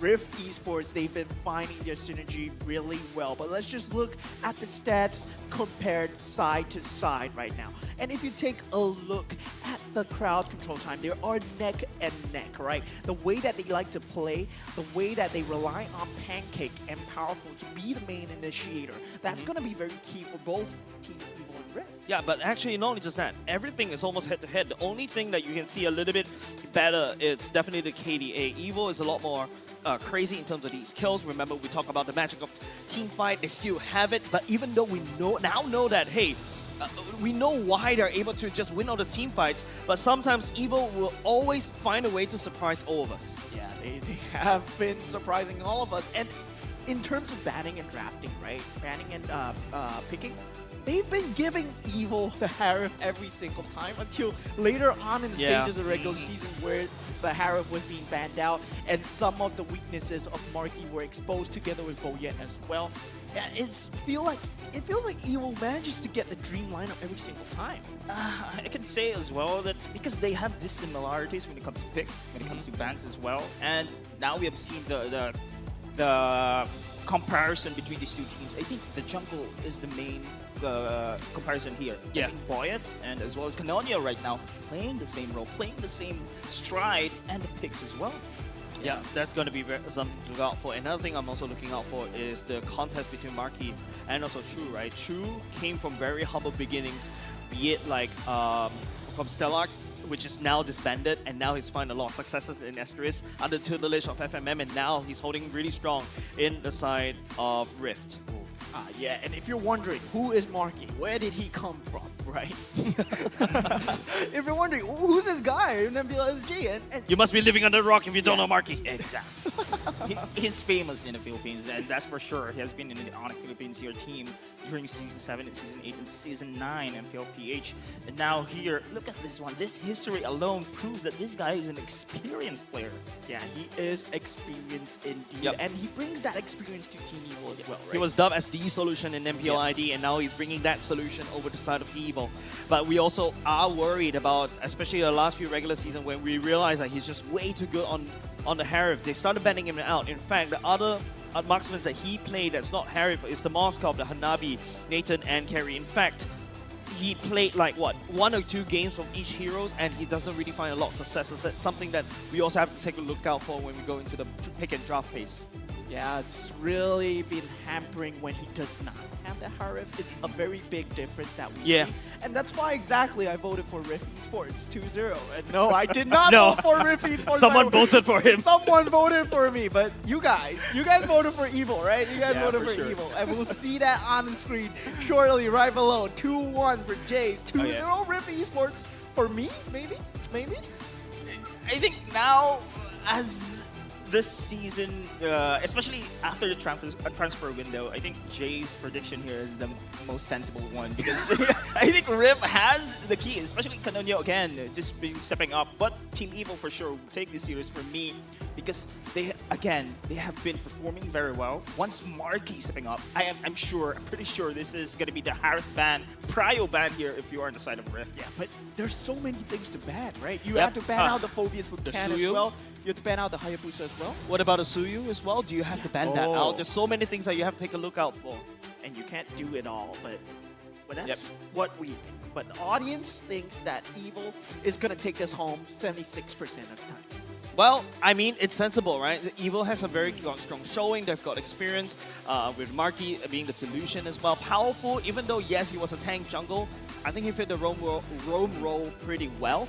But also another thing, you have to talk about the reason why Rift is getting a little bit of a slower kind of percentage split is that their regular season performance has been unstable, right? That's the only thing that's why I'm pressing F on doubt.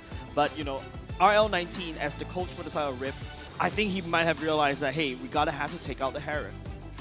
Yeah, they should have realized it, and they also have this very momentum-based playstyle, right? Where if Canonio he does pop off, then there's no doubt that he will take the game. But it's about playing from behind as well. What do you do? Do you have a contingency plan if you do fall behind? It seems like they lack that. Yeah, and there's also another thing, right? Don't forget, we've been playing regular season in a smaller studio, but now you're on a stage. The situation, the ecosystem is slightly different. Will Canonio crack under this pressure, or will Evil triumph and become the tyrants of MPL Singapore Season 8? Yeah. That's a great highlight actually, Jace. Because Canonio's, again, history here, compared to Marky, right? Marky is really known as an MPL player, while Canonio, on the other hand, was just taken from an RG game, now here sitting in MPL SG Season 8. So the venue is different as well. The aura that it can have you in playing this high tier level game. And if you are curious to where these playoffs are being held, we are at Scape Ground Theater. So if you have nothing else to do, or if you want to watch the games live, you can come down to Scape and just head on to the registration counter. There are seats available for today, but Saturday, Sunday, you might want to get your tickets ahead of time. And of course, Carrot will be the coach for Team Evil, RL19 stepping in mid-season as the coach for Rift Esports. Now, for the batting stages, right? Having the Gato Kacha out of the game, and we saw how powerful brought that in. That Gato Kacha on the roam, together with the ability that Boyette has to go in as well. They are forming this extremely invasive strategy that Powerful brings to the table early game. Yeah, speaking of invasion, we know how successful it is for the teams to control the match in the early stages.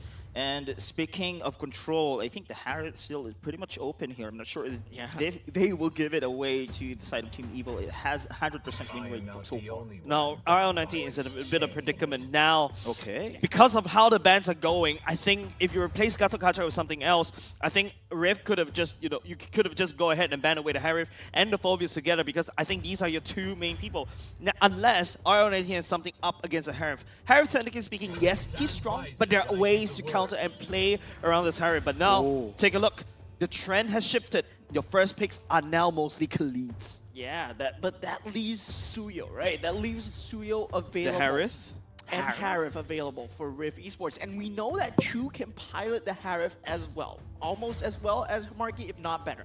And we've seen also that the Lunox can be picked to counter a Harith as well. So maybe they're considering this kind of counters in the draft as well. So far, there you go. The Harith has been picked, and Cho as well has been the first priority picks here for the side of Rift. And we have seen also Pancake being an aggressive roamer, which synergizes well for Canonial's playstyle as well. So this only means here that our Rift Esports are going to be very, very aggressive, controlling the game here with the Cho, high mobility, and Fanny has been picked as well.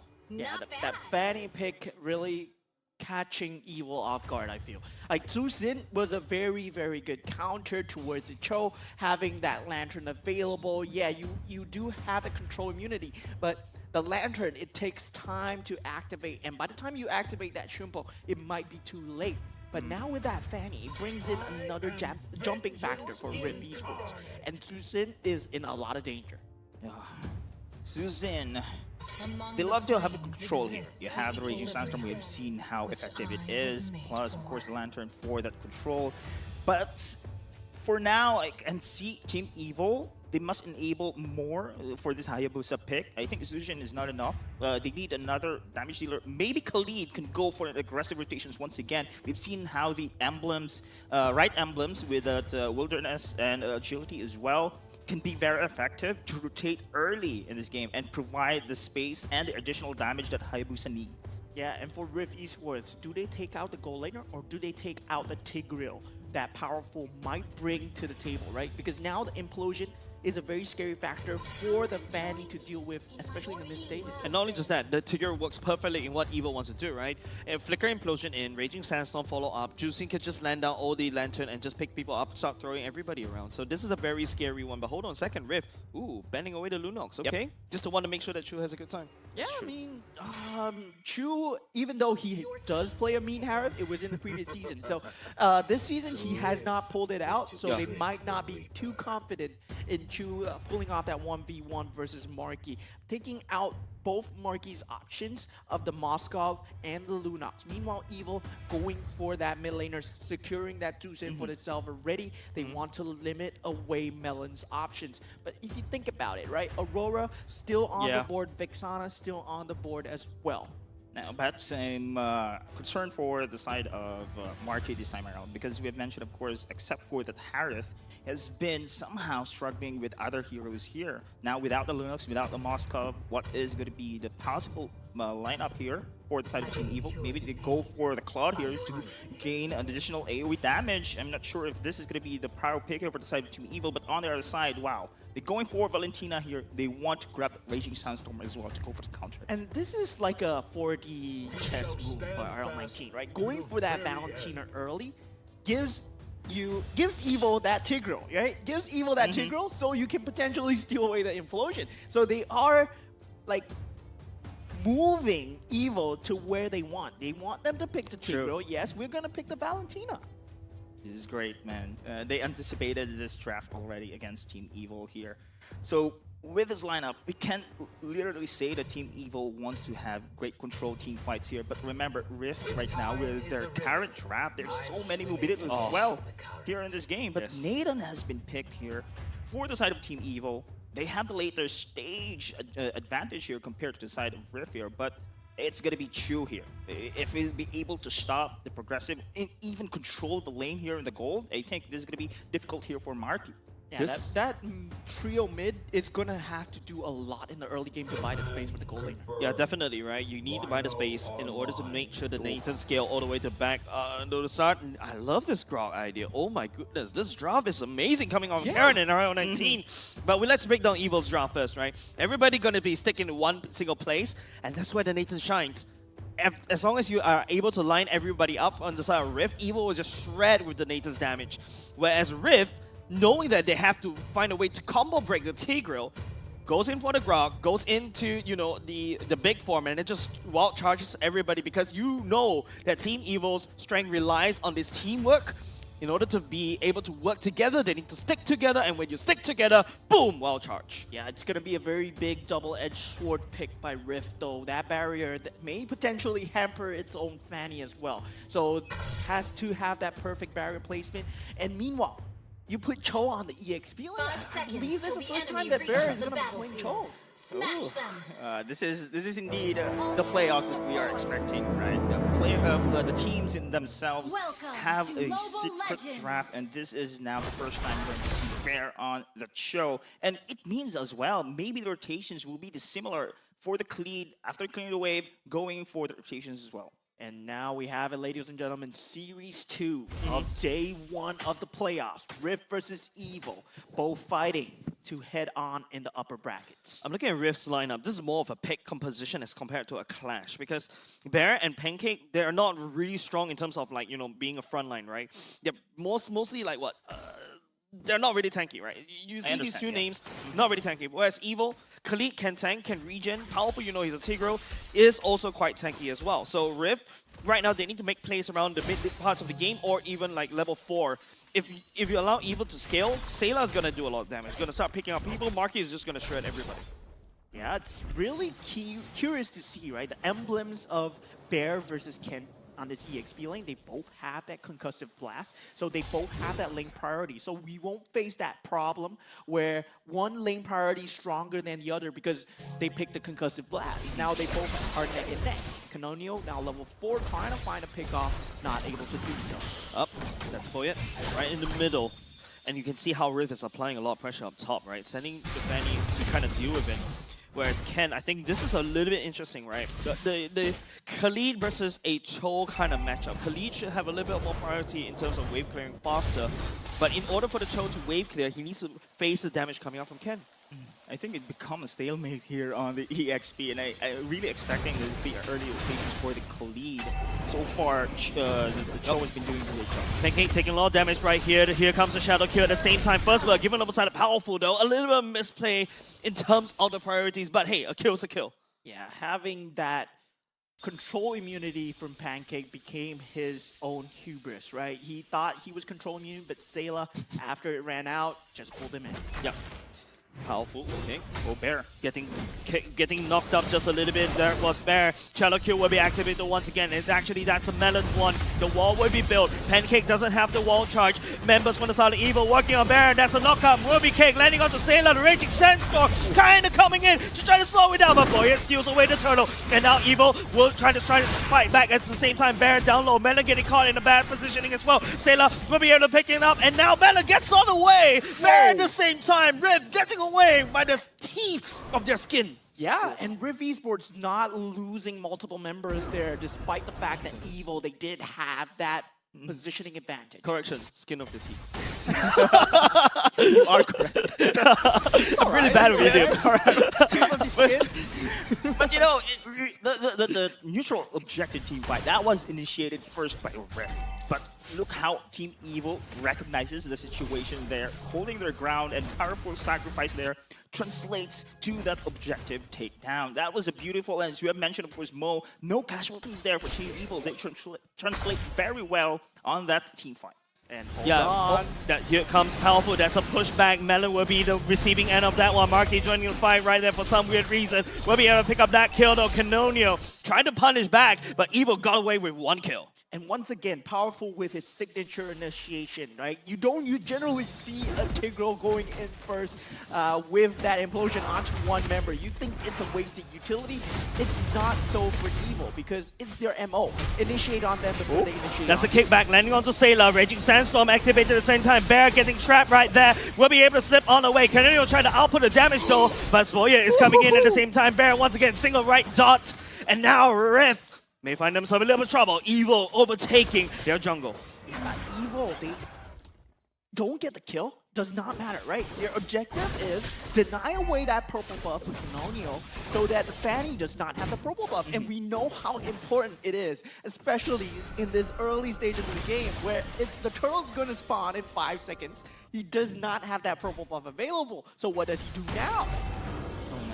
And I've seen also the rotations coming in from Team Evil. It was Marky joining the team fights is early here. I think they know that it's going to be difficult there for Marky, but hold the thought. Marky right now getting jumped upon by Canonio. Unable to finish a kill though, too. No Doesn't way. have the mana to chase out. Oh my goodness, a lot of bad timings coming up from the side of Rift. Not only just that, Evil takes away the turtle. Pancake will be sacrificed, and also Melon as well, and the turtle pit. Rift is slowly losing control. 3 members instantly taken out, going for a turtle skirmish without their jungler. I mean, they were trying to disrupt Evil as much as possible while they were dealing the damage on the turtle, wanting to find a pick or two with having that Way of the Dragon available, but Bear was not able to pop it off. That is unfortunate here. That was the trade that Rift wanted to have. I mean, at least take down Marky. Unfortunately, they did not able to do that one, and was still Team Evil securing this next neutral objective here. But now, Evil controlling the game. They have now the network gold advantage as well, pushing here in the mid in the series. But Powerful has the flicker available here, but yeah, as well as the ulti. This is the perfect timing here to go for an evasion once again. Oh man, Evil. Okay, that's a kick as well. Kin will be joining Powerful, landing out so much CCs into that small pit, onto Rift, and the members of Rift, Melon already going down. Evil pushing Rift away once again. The damage from Evil, holy moly. Yeah, the initiation onto Ken, who could not die. And that's just all she wrote right there. Once she couldn't die, Powerful just goes in with that implosion, and that was just icing on the cake. Look at this replay, guys. You have seen, of course, Bear doing his best here. Raging Sandstorm for the counter. The wall charge. Pancake did everything there to go for the counter, but instead, there's a layer insurance here with the Raging Sandstorm coming in from Ken there. It was very impressive. Another invasion successful for Team Evil. And not only just that, that was exactly what we set up at the draft, right? Like, how Evil is just stacking those CCs upon one another makes it so hard for Rift to wiggle out. Yeah, how do you counteract this powerful implosion, right? We talked about the Grok being that wild charge into a few, but Pancake was taking the brunt of the damage. He was unable to be that counter initiation mechanic that they needed. This is really difficult. As you can see in the map here, that this time we're going to see that we have already taking the turret on the bot lane. And map control will be the next priority here for the side for the side of Rift. However, right now, the map control, Team Evil is controlling, making the map here smaller and smaller for the side of Rift. They cannot move anywhere here with Sayla and the rest here of Team Evil trying to go for an aggressive push.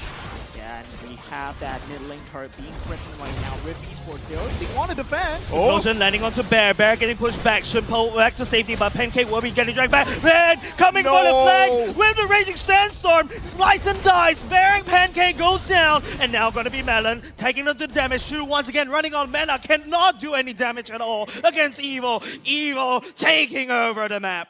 Ken, with that backline maneuver, still tanking the brunt of that damage. Rift Esports, they cannot find the burst damage to clean away, but Two onto two. Once again, Melon using the Raging Sandstorm to get on the way.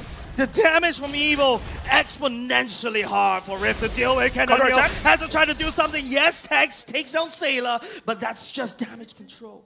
Yeah, it seems like you can't give any member of Evil their signature heroes because Boyette has been just dismembering members one time and time again on Rift Esports with that shadow kill, just dealing so much damage, man. And no, this guy, we mentioned, of course, during the draft that this is not one of his comfort. Of course, the Chu already taking this Harith away from the side of Team Evil. And I'm expecting, of course, that he will pop off. But don't get me wrong, Chu has been given the free space here. It was Marky rotating in the early stages of the game during the team fights. And look at his KDA right now. He has 4 kills because of the early assist during the team fight. Yeah, Rift Esports, they will have to play a slow macro game. Try and rely on Fanny not getting caught doing those split pushes together with Chu. Just try and stay away from the team fight that is Team Evil right now. Goyet on the BOD already, Canonio struggling in level 11. We talk about how Rift needs to win in the mid-game house fight, but Evil is the one that got to the late game damage first. And that's not going to go for the side of Rift. Evil just taking over the map. Really like what you said, Ed, cutting it close, and they earn the Lord for themselves. I think this is what you want if you're on the side of Rift right now. At least the lane pressure on the sides is there. They have to translate it one. No force, and don't force any contest here when it comes to neutral objectives right now because they're way behind. But now they're forced to defend on the bottom side though.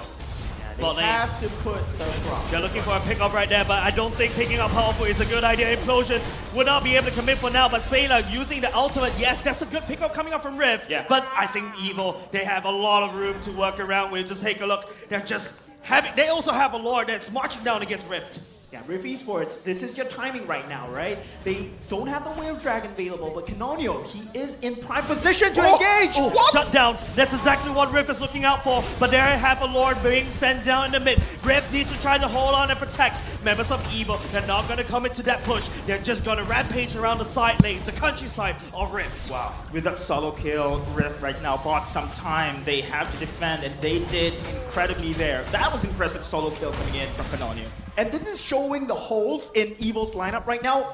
Tigreal being the only factor to control a Fanny. Once Fanny gets out of proportion, there's nothing to stop Fanny from coming through. Yeah, Rift is basically trying to pick off Evil one after another. Yes, Canonio! Oh! Deleted by Marky!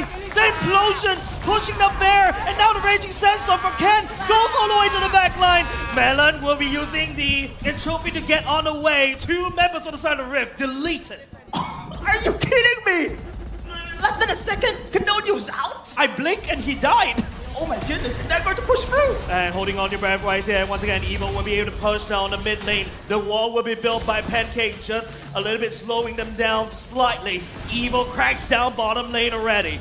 Yeah, Rift Esports looking to hold on. Canonio is back up. So is Oh Bear, my but the team goodness, fight. Pancake. That flicker would get you back to safety. Canonio trying to spin for the win. But 2 balls from the side of Marky will be able to put Rift down a little bit low. Melon with that motion. They're trying to make something work. But Evil will be there to respond. 2 goes in. Will get shuttle killed right down to the ground. Marky becoming a goal line. The members of Rift falling apart as Evil will be triumphed once again in game number 1. What a victory for Team Evil. When it looks like all the team members are down, when it looks like Canonio is all but set. Marky being that key factor in that backline just dissipated Canonio like he could not It's even just, fly him. You know what it looks like? Dropping water in the middle of a Sahara desert. It just disappears. Fizzles out of control. You know, like Marky just look at the chart and it's like, yeah, control? What control? No, damage. Damage, man. I was shocked, man. You cannot imagine my reaction on that sequence. Less than a second? And oh my goodness, that was an insane play. And Evil, with his early rotations we have seen coming in from Marky, it did wonders for the side of Team Evil. It allows Marky to scale even faster towards the later parts of the game. And then, you know, it was supposed to be Rift controlling the middle portion of the game, but they lost so much control in the get-go because of Marky deciding to just rotate earlier than usual. The farmer's already too far gone. when Marky can do that to a Fanny, when you are almost full HP and you just disappear, oh my god, that's just too much damage. That's a sign of just overpowering marksman right there. You're seeing coming in from the side of Marky. And man, they did not translate with Chu. Leaving the lane for Chu there. I expect maybe a tower takedown, but it did not happen there. He did take down the turret. He did take down the turret. But that was way back. Yeah. We haven't seen in the early stages that the tower takedowns was nothing there for the side of Rift. I just feel like, the members from the side of Rift, they know what they want to do. They try to pick people up, but then sometimes when they pick the wrong person, you kick powerful back. That's a little bit questionable, no? Yeah, and now we will see the MVP coming out from... it will be the Khalid. Yeah, So, ladies and gents, if you want to be an MVP in MPL Singapore Just pick Season 8, just pick Khalid. I feel like we're being biased, right? So far, guys, 3 games, 3 Khalids, 3 wins, 100% win rate, 100% picks. I mean, I could... LY4 could not have said it better, right? Yeah. He said whoever learns how to make Khalid work in this meta will win the game. And it feels like it's 100% ban on pick rate for him at the moment. Yeah, remember Ken back in Vanguard, we kind of dubbed him like, yeah, he plays somewhat like Diablo, right? And now look at Ken growing up right here in EVO. Remember last season when you had that thing that you did to him? Now I'm saying, Ken, all you have to do is dye your hair blue and just put on some earrings, then you can be Ken Diablo. Yeah, Ken Blow. Diaken. Diaken. I mean, what a performance. But jokes aside, remember like how he turned into a different beast. Being on the Phobius, and now he's showing who's boss with those raging sandstorms. My man was catching people on the flank. He was just out dishing out the damage and also the CCs towards Rift. Yeah, and the farm disparity is very apparent between the goal laners, right? 4,000 difference. And that just translates so well. 11,000 gold for Marky. He just bursted down Canonio. No defensive items on Canonio at all. Like not having that rose gold meteor prepared for Marky. That's usually the first item that you see on the Fanny.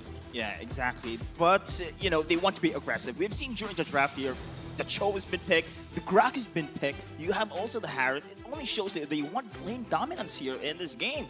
But unfortunately, of course, with this itemizations coming in for Canonio, we haven't seen yet the domination that they are expecting against Team Evil. We have seen also how Team Evil played it very safe. Because, again, Marky here on this Nathan, this is a late game hero. But their decision of having this early rotations with Marky joining the team fights there, especially during the mid lane, now gives him the opportunity to build up his items. Now this is the question I wonder here why Cho did not also take advantage on that lane with taking the turrets as early as possible. Yeah, I mean, he was prioritizing the team fight, right? Very early, we see him going into the team fights as well. He does go for that Whale of Dragon because he's the only initiator available for the side of Team Rift Esports. You think about it, Grok is not going to be the first one in. Fanny's not going to be the first one in as well. So there, he has that responsibility of initiation. And the Whale of Dragon being only a single pick-off to. Evil not giving any crumbs away. Powerful is always in front. Ken is always in front. And if you kick them both in, you're facing an implosion or a raging sandstorm. Yeah, like I love how Evo is playing this, right? You see certain teams when they draft, there's just one way of engage. From Rift, you can technically say, yes, I gotta have to start to engage with a kick, right? Because what I mentioned is Rift feels like they're playing more of a pick-off strategy, right? Whereas Evo is like, yeah, if I land an implosion or land the raging sandstorm, expect everything else that will come out. The Shadow Kill, of course, the Juicin ultimate, and also Marky's damage. And don't forget, this whole sequence that Evo has prepared against Rift makes you put down the phone for at least 3 seconds. You couldn't play the game at all for 3 seconds. It's very hard, right? It's very hard to find that sweet spot between whether you want one form of engage, whether you want multiple forms of engage, and then you end up being too greedy in your banning and drafting phases as well. So it's extremely hard. The Evil are doing it, right? Evil are doing it extremely well. Sayla is always in that back line, and I really like the way Sayla is playing right now. It's like a completely evolved mid laner. He's come so far, man. Yeah, he did. Debut in Season 2 with the Kaguras and the Farsas and whatnot, and now he's playing like the likes of Juicin. We're seeing a lot of Juicins in day number 1 playoffs today, right? And not only just that, almost 100% pick rate for the Khalid as well. And of course, we talk about how we're expecting True to be able to win the gold lane matchup against Nathan because Nathan has to play safe in the early game. But I think all eyes, of course, on Canonio, right? Like, as we want to go for a Fanny in the early game, you do have a little bit of priority to start. You need to start assassinating. But if you notice a lot of early game, it's always so close for the side of Rift. And whenever we talk about how Chu always ran out of mana in the end of the day, which means that he's poking a lot, so saving out the mana for the critical team fight, critical timings coming out from the side of Red.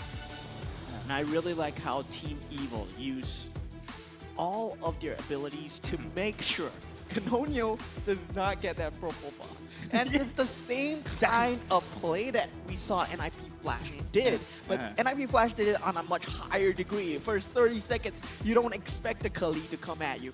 And Rift Esports, I mean, they put the contingencies there. Bear had the concussive blast to force the lane priority to keep Ken there so that he cannot over-rotate like Diablo. But still, Evil, they don't send Diablo. I mean, they don't send Ken. They send Boyette, they send Sayla, they send Powerful instead. We send another unit. They sent Marky as well.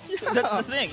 And that was a great move coming in from Rift, especially in the early game here. Just taking control of Ken on the cleave, stopping his early rotations, but they did not expect how adaptable Team Evil is, especially for that market rotation. As you can see here, tart damage as well has been the key here for the Team Evil side, because they have been the one controlling the map here. And again, Shu on this Harris, this is an impressive hero when it comes to lane domination. And I thought Rift will prioritize punishing Marky, but it's the other way around. Marky instead punishing them with this early aggressiveness here. And the best part is, just take a look at Evil's roster, right? You replace Marky with a in the native with the Harith, it works the same thing. It's an AoE damage, everybody gets stuck together in the implosion, and it makes it so much easy for the side of Evil just to execute, right? So this is really good. It feels like they rehearsed this roster over and over again. Yeah, they definitely know that people are gonna either picking away the Harith, banning away the Harith given Marky's prowess. So now they found other methods, and this might not be the only one that they might have devised. So I'm really looking forward to see what they have planned. Then just look at the goal per minute coming up from Marky, man. I know. Inhuman, man. On a Nathan. Of course, yeah, late game, sure. But I mean, the way he made this work, especially in the early stages, it's per minute. So we will consider the early games as well. So this is insane coming in from the side of Marky. By the way, the average goal per minute for marksman is usually what, 800? 800, we're calling you good. Yeah, 800 is good. But you've gone beyond 800. You're already scratching the surface of 1,000, and that is beyond sick. That's not human. And the way that he just bursted down the Fanny, it just shows how much farm he had, how ahead he was in the game stage as well. But if you were Rift right now, right? If you were Rift Esports, you have faced against his native. Do you ban it out? It's still not gonna work. I really don't think we should tunnel vision onto Marky anymore. Yeah. I feel like Team Evil, that was just the magic of team fights happening, right? And don't forget, apart from that, they're in playoffs mode right now, right? Remember Team Evil back then? They turned into a different beast when it comes to playoffs. And now he's like just overpowering. It's not just one person, it's the power of Team Evil, the friendship, the teamwork, and making this roster work. Yeah, they are friendship is magic right here as Team Evil. They take the first series first game as we look at the highlights right now. I mean, in this fight, Boyette gets the turtle, and still they have that mat advantage going for them. Powerful always finds the pick onto Melon. Melon, despite having that mobility, not having that Purify, proved to be his undoing, right? Melon, I feel that, I mean, as a Valentina, you would go for Purify. Yeah, indeed. But, you know, they are very confident that they can control the game with Canonio on the Fanny, with Bear here on the Choke. This is just have a mayhem here. We have seen how Pancake trying to reverse the game with a wall charge, but again, the second layering of the counter for the side of Team Evil instead, with that Ken's Raging Sandstorm, just put the icing on the cake. Yeah, and this was the timing where Evil, they had that chance, right? They had that chance to kind of give up the game. And Rift Esports, they were looking like they were going to come back, but that burst coming out from Marky, it just goes to show that Rift Esports, you don't have enough farm to let go of the game too much. And now there's impossible ways for you to come back. And that was when what? Marky was level 13, Canonio was level 12. When your enemy, when your jungle is lower level than the the gold laner, something is wrong. Yeah, something is horribly wrong. And really, 10k gold advantage straight away at 11 minutes, 12 minutes. That's more than, what, 1K around there? A 1K gold per match? I'm very bad at math. I am brain very is not bad at braining, math. but My brain not braining. My brain has. I can shake my head. I can hear the sounds in my head. But it all shows, man. Team Evil not only shows that they can perform, they can adapt as well. Yes. That only shows Marky. Again, we having this tunnel vision on Marky, but you have to give credit how powerful sets up the play on that Tigreal as well. And it is one of his comfort picks. It has been given to the side of Team Evil. Yeah, and it feels like Powerful is just like, yeah, you know what? I'm gonna set up everything for you. Boyet and also Marky, go kill. That's Literally. simple as that. Yeah. Riff Esports, I mean, if you're Riff Esports right now, what do you do? I think right now you just play to comforts, because if you notice how Team Evil has always dropped, it's always, you know what they're gonna pick. And then that's how they kind of slot around. But if you notice how Riff is drafting, it feels like they're making things up on the fly. That's what I feel. I think Riff, this is still the first game. They can still adapt here in the second game. And I do believe with this current momentum that they have during the regular season after the transfer window, they probably gonna have a great game on the second game. Yeah, and we believe that Riff Esports has what it takes to bring this possibly to a game 3. So we will have to see what they do in game 2. But let's see what Abstract has to say about the first game in the Off the Death segment. Hi guys! Let's take a look a little bit more about this game between these two powerhouses, Rift as well as Evil. For this topic that we're going to be looking out for is going to be team composition. I thought that this is probably going to be the main theme that we should be looking out for, because we have two very vast different forms of drafting. In one side, from the side of Evil, they play according to their evil magic. As such, they are always going to be looking into playing together as a single team, a single unit. As such, every single one of them would want to contribute with one another, with the exception of a jungler. Because jungler is, of course, very independent at this point in time now, so it really just boils down to them to assassinate that one person that they care about, and the rest of the 4, you do your own magic kind of thing. So it's very clear what we are trying to see, or what we're trying to achieve out of Evil's lineup. However, on the other side of the story, when it comes down to Rift, we do have a very different kind of story. Whenever we look at a hero like a Cho, we'll always want to identify as to who will be able to fully take advantage of Cho's isolating mechanic. And in this case, it's likely, very likely, gonna be Canonio or Chu. But Chu only comes into play later into the game, where you are able to go for a lot of dashes and deals a lot of damage. Canonio playing as a Fanny. Fanny is always kind of like in the spot whereby you are able to do solo kills, you're able to do a lot of damage in an AoE setup because of how you kind of spin around. So Fanny is always an exception as to how they are drafted. So we take away the jungler in this case as well. So Pancake, someone with setup, and when it comes down to Melon, it really depended on what kind of ultimates he's able to get. In this case, it's mostly it's just going to be setup skills, such as an implosion, or in this case, it's always going to be a raging sandstorm. So as we see from all of these battles, it's always come to the point whereby which meaning Rift, they are unable to find that one person to isolate. Why? It's because of Powerful. Powerful has constantly been making it his mission to always land an implosion onto Bear. I'm not too sure whether that is coincidence or not, but it has always been that case. As we move on to take a look at this battle, Bear has been caught, he doesn't have Flicker, he will not be able to close gaps very effectively, but main thing is, he does have Way of the Dragon. Pancake does have got his Wild Charge, so at this point in time, he actually do have quite a bit of allowance to be able to charge right in. So the main thing that he would want to go for is just wait for this to eventually go in to really deal with the Cho. In this case, unfortunately, we're looking at, in this case, a marksman, which likely would not move, and in the meantime, we do have a Hayabusa, which is playing as, Hayabusa Assassin. You might very likely want to go over to the backline to them instead.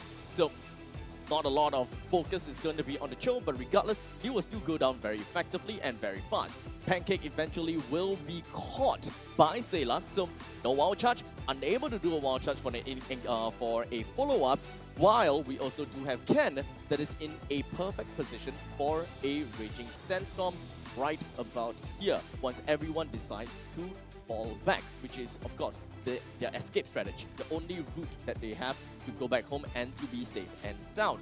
So this will only put Ken in a perfect positioning to go for a 3-man Raging Sandstorm, and of course, from that point on, we know all of that is history by then. Rift is unable to play according to their game plan. They are unable to play according to their team composition because they are very widespread. They can do single target, they can isolate, they can do team fights. It really just dependent on what Melon tries to do here. And in this case, Melon still does not have got his eye for an eye onto anyone just yet. So he does have his ultimate though, so in this case, I believe that he's always wanted to go for follow-up skills, so taking away the Raging Sandstorm would always be nice, or in this case, it seems like he's trying to go for more of an escape mechanism with Inkton's ultimate. So we are already losing a follow-up, or we are losing out in damage. There's a lot of things that Rift is unable to do, especially at about 10 minutes into the game where they don't have any damage to work with. So unfortunately, with the death of Bear, they lost their initiator, they can't really follow up, and even if they want Pancake to start to initiate, he unfortunately does not have any wild charge as well, which kind of leaves Rift Esports in a very difficult spot going up against the evil Magic. As such, we are just going to go back to the desk and take a look at how Rift is going to be playing on game number 2. That was very well said. But if you were Rift Esports, do you take out the Hayabusa? No. I feel that Boyet's Hayabusa is a bit too strong at the moment. I feel like, you can just put anything there, it works. I think it's just about the trio that I was talking about, where the setup, the Sayla, the Tigreal, and also the Khalid setup. I think these three together as one roster is kind of nutty. And you can see how Rift actually wanted to kind of avoid that, right? They brought in combo breakers. For example, like, your Grog that should be immune to CC, the Barrack that can actually dash out and kind of purify himself and CC immune just a little bit to try to break out that combo. Yeah, so you gotta pull out that combo breaker, right? Yep. And you need a clear sight on how you want to do this. Yeah, but my eyes are kind of dry right now. I mean, I'm kind of having dead eye. So Roto plus dead eye is good eye. Yeah. So, gamers out there, if you've been looking at your screens, you've been having this eye strain going on, similar to us, right? We look at screens all day, we watch games all day, and of course, it's a very nice accessory to have. It's Roto eye drops. Having that cooling eye drops will be able to help with that eye strain you get when you're playing your ML games for long periods of time. Yeah, because not only just, some of us are working, some of you guys are in school as well. Having that Roto eye drop just helps you with eye tiredness as well. In fact, recently I'm just pulling crazy hours, 3 a.m., 6 a.m., that kind of thing. That's the amount of sleep I have. Workaholic. Yes, I've got no choice. And then after that, you still game and work at the same. Okay, I don't game and work at the same time, but you get the hit. The more important thing is like it helps with fatigue eyes, and when fatigue eyes you cannot focus. Yep, Roto eye drops helps a lot. Yeah, and I believe there is 400 diamonds right now if you buy 2 packets of Roto eye drops. But we're going to have a clear sight of the draft. This is it. I think this time around, I think Khalid will be banned. But if you are on the side of Rift, of course, you have a chance to grab this hero. Let's see on how this one goes. Still a chip, 100% ever since. He's going to be one of the most banned heroes here. And they are not giving away also this lane so far. And Hayabusa maybe, probably. Because we have mentioned, of course, Canonio and Boyet played the same hero pool. Yeah, do you prioritize the Hayabusa or the Kali?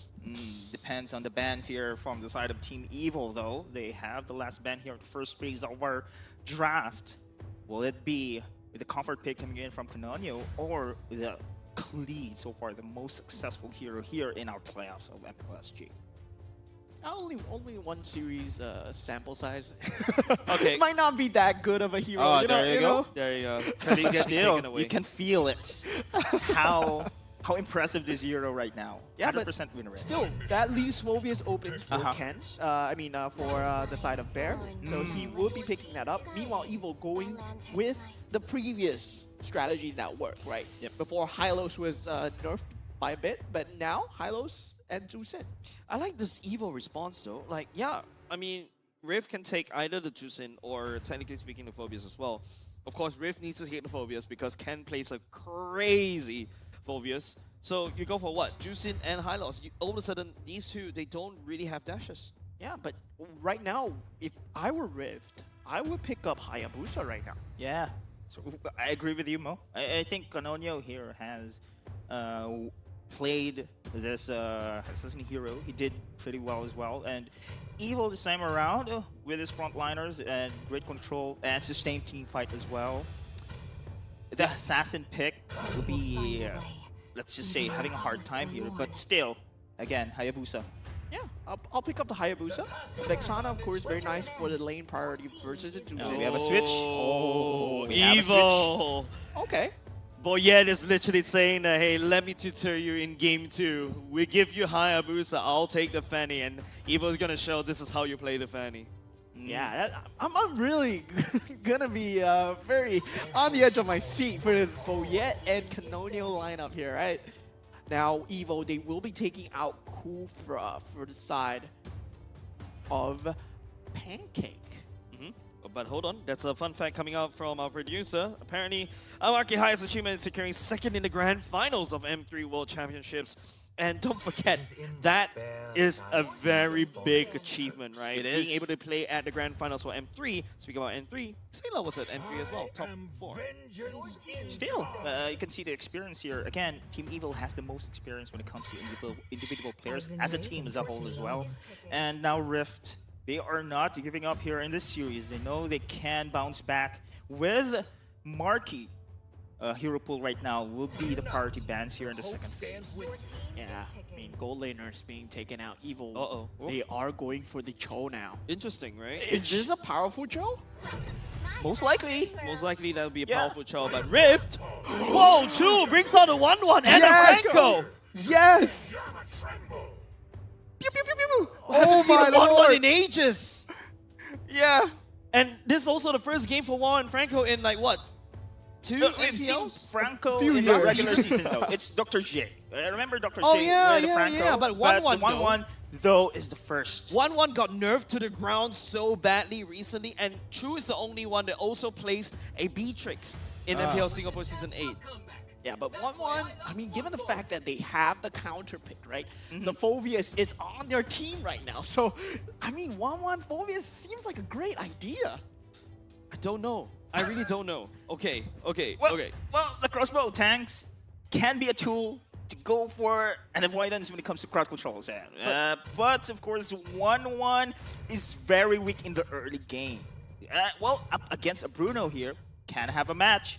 But with this Franco coming in from the side of Rift, you know you can be very aggressive. Man, I love, look at the camera right now. I love how Team Evil fans are there supporting everywhere. Since regular seasons, man. Yeah, man, we get they've been here. They've been here since day one. Yeah, since day one. Man, to have a fan base like this one, it hypes you even more. By the way, that's Coconut right there sitting on the seats as well, saying hi, supporting Team Evil. And you know, this is very interesting, right? Because I play a lot 1-1 back in the good old days. I practically spam that character. And man, I'm really excited for this one. Yeah, now we have it, ladies and gentlemen. Game 2. Whether Rift Esports tie things up or Evil take this in a clean 2-0. Yeah, with this lineup coming in from Team Evil right now, they have so many tools to shut down Boyet's. Sorry, for the Rift, they have so many tools to shut down Boyet's Fanny here. You have the hook coming in from Pancake, of course. The ultimate coming in from Franco as well can be a tool for the control. You have Canonio to burst him down with that follow-up. But so far, Team Evil showing their dominance here in the early game. The Pancake is here to respond as well. Yeah, Pancake was being that invasive jungler as well on the other side. Meanwhile, this is going to be very interesting, right? Hylos versus Phobius. And Bear, we know that he is a very strong Phobius. And we know that Ken is a very strong Hylos as well. So, but I mean, they are known for playing the opposite roles. So it's like the roles are swapped right now. Yeah. Riff is playing more of a pick-off comp, right? They need to use the Franco to kind of pick somebody from the side of Team Evil, and then after that send. Oh, speaking about pick, that's powerful. Getting hooked right there, powerful flicker already committed. Canonio doesn't get to walk up because Sailor is there to stop him. Powerful gets on the way. And again, time and time again, I have to highlight the switch of roles of powerful from the jungle to the roam is pretty good. I mean, his aggressive plays as a roamer suits well with how Team Evil is playing right now. Yeah. And now, whether or not that space translates well for Chu versus Marky, right? Chu has been struggling against Marky in that 1v1 scenario. Meanwhile, he is now on that 1-1 versus a Bruno. But Melon with the first blood onto Sailor on the mid lane. Yeah, must be a pancake hook right there, allowing Rift to get that first blood. But Marky and the Bruno going up against the 1-1, something I have to point out, because technically speaking, it's a skill matchup. As long as Chu lands down all the weakness points, then yes, the Bruno will be a little bit of trouble. But it's easier to play a Bruno against a one-man. Hold on a second, Ken. Okay. Getting go into the Glorious Pathway as well. Boy, stealing away the turtle right on there. That's also a hook by Pancake. Landing onto Ken. Melon taking that kill at the same time. Bear stepping forward, trying to chase. But Sailor is just outputting the CCs required. Boya coming for the spin. Doesn't find Pancake though. Yeah, so aggressive on this Fanny, right? You could have multiple scenarios jumping in right there with so low energy, but he knows where Rift Esports are, seeing the Franco already very low HP, saw the potential. Yeah, seeing this 1-1 right now, I think there's nothing here on the side of Team Evil can stop once that crossbow of tanks will pop up. I mean, how can you stop?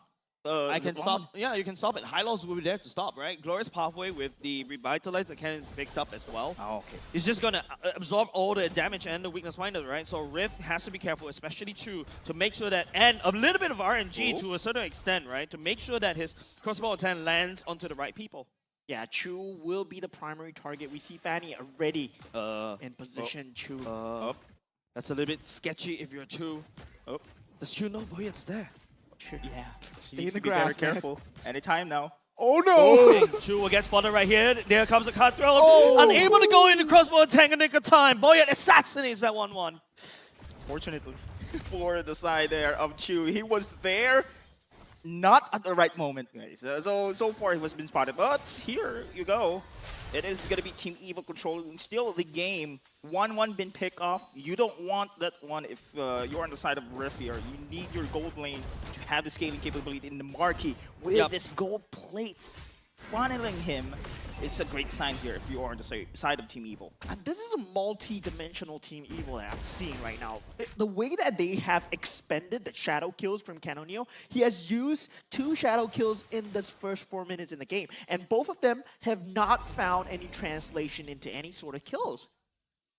You know, not only just that, right? You talk about, I love to talk about the gold lane matchup because it's 1-1. It's something a little bit close to heart.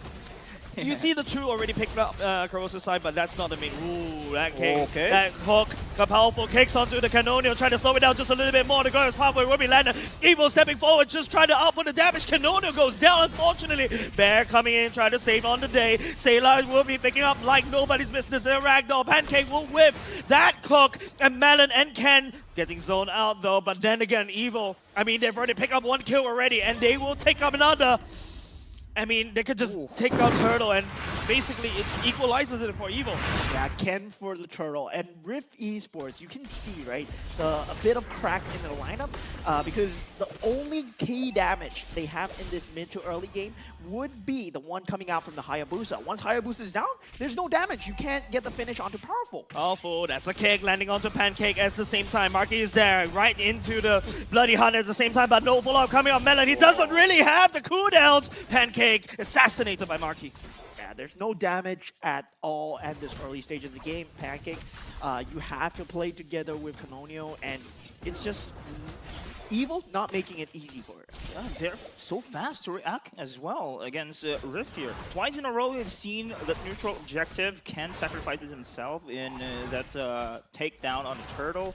it goes pretty much okay here for the side of Team Evil. That means they have to control the network goal lead as well, and we have to give credit of how Bear handles the situation. That's previous encounter as well. And Bear providing so much space, they need someone to have that follow up as well. But meanwhile, Canonio has been the target here ever since Team Evil. They are looking out for his shadow kills. Yeah, when they group S5, it's going to be extremely hard, right? Because you have the glorious pathway, and Ken is going to be able to soak up so much damage. And there's really a big lack in damage right now for Rift Esports. They have went for this very mid-game to late-game power spike where they require the Vexana and the 1-1 to have a significant amount of farm. Yeah, I think Chu will be the key here. Oh, hold the thoughts. Up. What? Oh, no. That's it. That's. I haven't even got an opportunity to talk. The shoe is on the other foot, right? We saw the Fanny getting bursted down in the previous game. Now Fanny is doing the bursting. Yeah, literally, like what I mentioned, like, boy, it's just basically showing Canonio how to play the Fanny, right? Oh. Find the assassination onto Chu. It takes him down, and not only just that, there's a kick coming up on Powerful as well. Vixana land down internal guard, damage onto Powerful. Bear tries to chase, but does mentions, but Marky doesn't really care. His Heartclaw is just healing out of control. Oh my! And also Sailor for the flag. A layered sandwich for the side of Riv, and now that's also gonna be the hook. Sailor should get on the way. Sailor doesn't die. Man. Sailor doesn't die. That's a series of unfortunate events. Literally. Oh my goodness. Team Evil. The Team Evil magic, ladies and gentlemen. We're just seeing here. The burst. Boyette still finds for more as well. Second skill, Melon.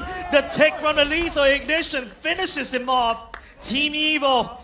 Man, that's just way too much damage that Riv cannot handle.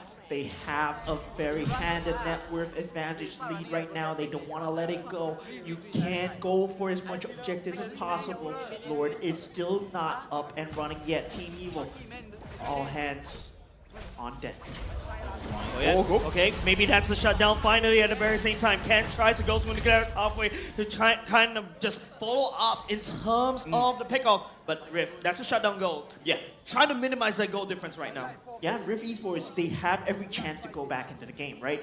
We talked about the power spike that they have, and it's more favored towards them in that late game stages. Pancake, he needs to land onto the Bloody Hunt at the same time. Chu will be there, landing down the weakness finder, but Pancake is getting down a little bit low. Sailor upping the damage right there, can't pick up the Pancake kill. Chu doesn't really take to the sky, he finally goes to, but he's trying to buy some time, trying to use it at the last moment, but doesn't land onto the right targets at all.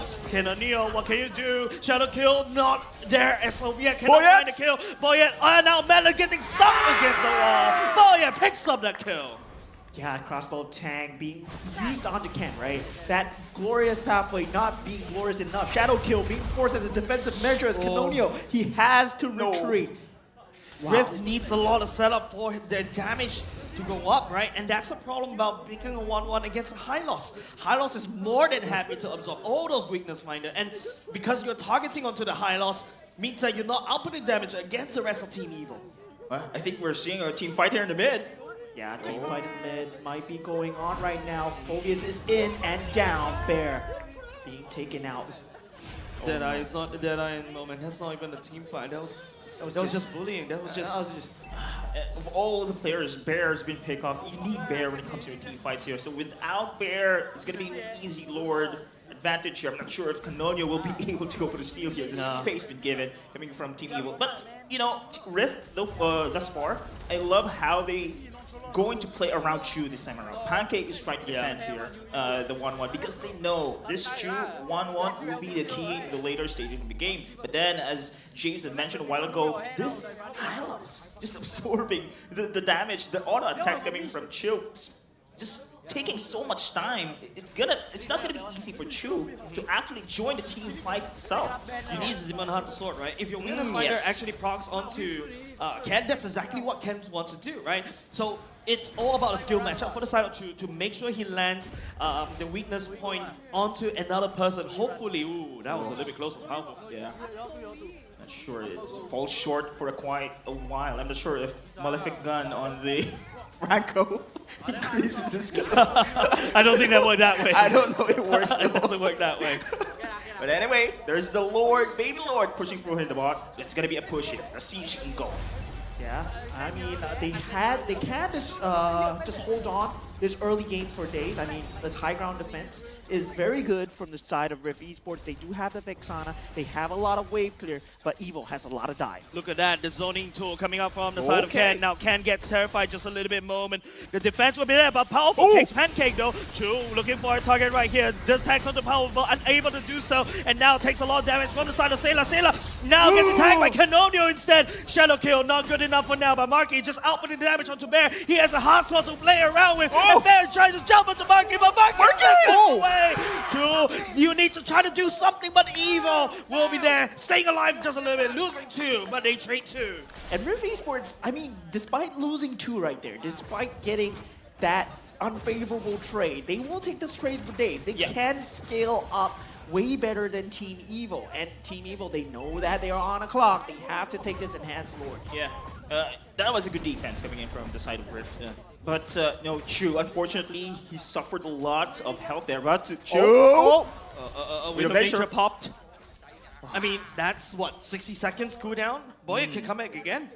Yeah, there's a thing. I think this is where Rift works around Chu. Chu is the main player when it comes to teamfight. But speaking of teamfight, they are going to be forcing it here by Team Evil. Oh, not only just that, Mela gets busted down just in the nick of time right there. Team Evil just holding on to damage from the side of Marky. It's just a little bit too much. Those balls, no crits.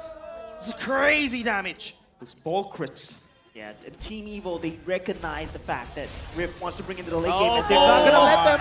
Deletes off 2, no more Wind of Nature for you. That's a damage dealer from the side of Rift already deleted. Evil right now will be able to crack open mid lane with Bob Intel right here. They're looking to end. Canonio right here using that hook. Okay, no minutes though, no minutes. Evil has to try to back out in just a nick of time, but now they're just waiting for another wave, and Boyet just goes for the kill. Marky ending the core as Evil clean sweeps Rift.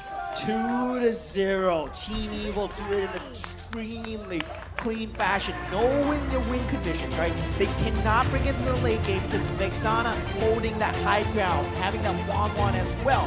But Evil does not let it get to that. Yeah, man. Team Evil, Marky, again, without his Zareth, it's not a problem anymore.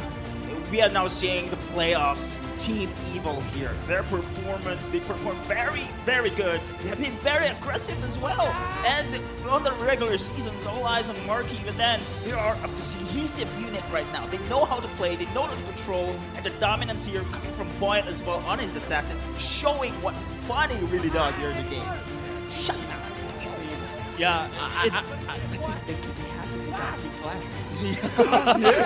I'm excited for that one. It's gonna be one of those matches where we're hoping. I mean, we're hoping. Yeah, we're definitely putting Evil up against Team Flash already. In fact, we're going into what, the upper bracket finals in a sense. Yeah, it's the upper bracket finals in a sense, right? Then after that, they'll get knocked down. That we will get that prelude tomorrow for the grand finals. But Team Evil, though, that was a strong showing. Not only just the fact that, hey, I'm mechanically strong, my understanding of the heroes is good as well.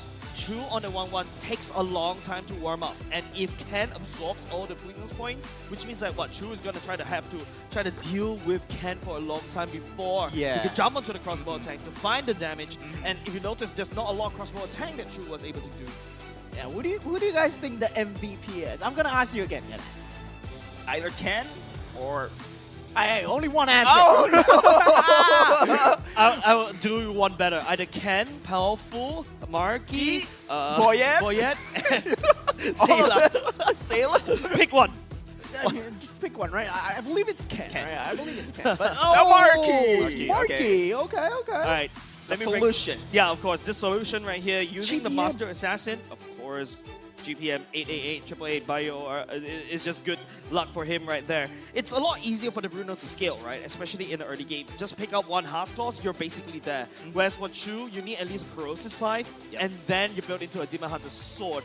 And because Chu is falling behind, he needs to buy a Wind of Nature instead of your Wind Talker. So that's why, you know, Marky being so aggressive with the Master Assassin emblem is just making it super hard for Chu to deal with to get the farm. Yeah, and I feel like the Wind of Nature was a very reactionary item when it came to having that Fanny in that battlefield, right? And Marky, I'm surprised that he did not have to worry about the Hayabusa that much. It feels as if like he had a stellar cruising game where he could be Ronaldoing in the background and just kicking balls left and right.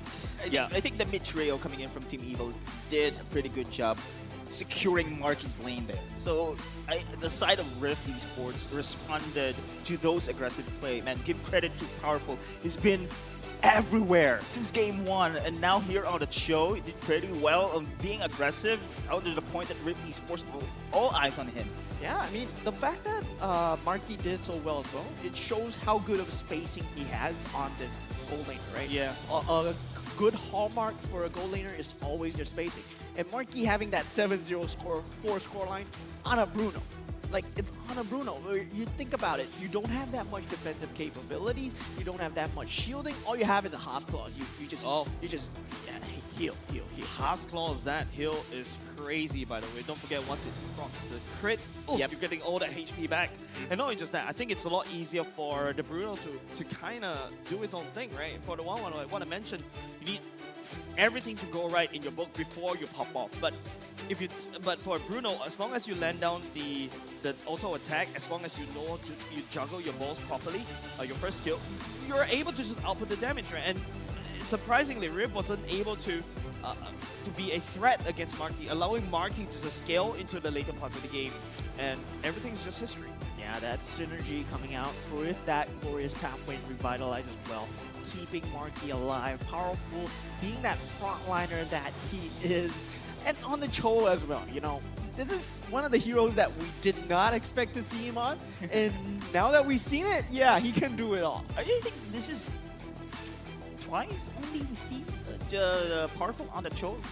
Once in the regular season, we were surprised then, and now here in the playoffs, we are still surprised by his performance here. And you know, with the picks as well, Pancake on that Franco, it was a great ban on the second phase, banning the Kufra. We've seen how Pancake really loves his Kufra. He performed very well. He can shut down as well, powerful rotation as well as this boy, it's Fanny. But then again, having this Franco, it translates that you need a specific strategy here in order to pull it through. I personally feel like if you replace Choose 1-1 with a Beatrix, it could work. Right? Beatrix does have enough damage to kind of deal with Marky 1v1, especially before Marky picks up the Haas Claws. After your Bruno picks up the Haas Claws, okay, you scale back just a little bit more, and it's a lot easier to deal with the with all that damage coming out from Boyet, right? You can just tag him in the Nibiru. If you're falling behind, you can always go back to the sniper, and then when you come back into the defense, you can go back to Bennett's Rage, and then wave clear, and then all of a sudden you got high ground, right? So I think true, as long as you're replaying to the Beatrix, I think this also coming off of Rift might work. Yeah, but another head-to-head that I want to talk about is Boyet versus Canonial, right? Yep.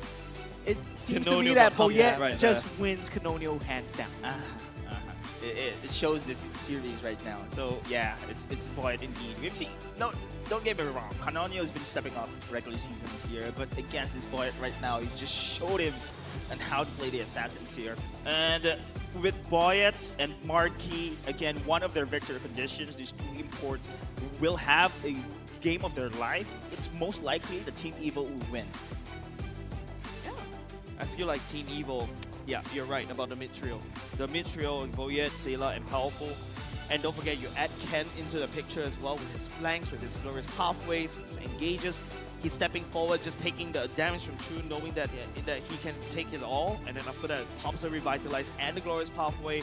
Now True has to fight through all that HP before activating crossbow attack. And by then, it's a little bit too late. And the lack of early game damage means that Canonial, he has either to be present in the team fights or to go for that macro gameplay. And he went for the early game team fights, but there was no conversion despite all the damage being dealt. They had higher damage. In fact, yeah, like, I mean, just shy for 2k, but look at the total amount of healing that Evo has done, right? It's just mostly Ken and also that Revitalize. That's just making it hard. Don't forget, Marky also on the Haas Claws also provides a lot of heal. So that's why Rift is finding a lot of trouble to land down the damage. If Pancake is unable to land down a good hook onto the right person, your hook high loss, that's a bad idea, actually. Exactly. That's why we're saying it has a specific gameplay if you are to play the Cho. Because time and time again, Team Evil forcing team fights. Franco, you can do as much on a single target hook. And then, unlike on the other side, you have Ken here with the Revitalize. We have, of course, Pathway. So much AoE conversion as well coming from Sailor, his backlines. On the other side, Rift, though, we have seen Bear providing the space there, but it's not enough. You have mentioned Mo damage. Where's the damage here? So that's just the a thing. little lack of damage, right? Bear, he goes in multiple times with Infernal Pursuit. We find powerful, we find Sailor extremely low, but there's no way to finish them off because Canonio is dealt with by Evil. Like, making sure that Canonio does not have a good game is completely Evil's game plan. And it's an evil game plan indeed. Like, it seems very evil. It seems very evil. Yeah, in fact, the top 4 seems very evil to me as well. Rich Guy, the carry, the sandbag, best wingman, it's all evil. Marky, 888 gold per minute, damage dealt, 117k. This can absorb most of the damage, most assists goes over to the side of powerful. Yeah. And you have mentioned, of course, this team right now, what we have seen in this series here, Marky stepping up with his hero pool right now. We have dubbed him as the solution because of his Harith.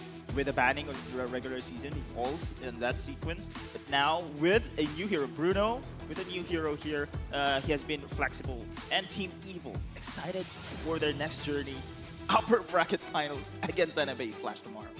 Yeah, and to be honest, I feel like Evil, if you know what they're gonna pick, right? It feels like if you watch a lot of the games, you know what they're gonna pick, and in fact, they always pick heroes that somehow works together hand in hand. At least 2 to 3 heroes that work hand in hand. Remember, I think one of the few teams that pick up a Lolita Hanabi in MPL Singapore season 8. And they always look up for these wombo combos, right? The Raging Sandstorm right into an implosion, that sort of idea. So Team Evil, you gotta admit, they did the homework, but not for other teams. They did homework for themselves. They focus on themselves to be strong against other teams. Yeah, I really like that self-improvement game, right? They are multi-dimensional in the way that they can engage a team fight and they can take a team fight multiple ways. Very similar to how NIP Flash operates as well. Yeah, let's see later on for the upper bracket finals if they be able to control the same energy here against NIP Flash for that matter. But now, again, this secure them the upper bracket finals. With Rift going to play later on in the afternoon, though they still have a chance to run in this tournament. Yeah, the lower bracket will be run later on, but let's find out what the teams were saying in this mic check segment.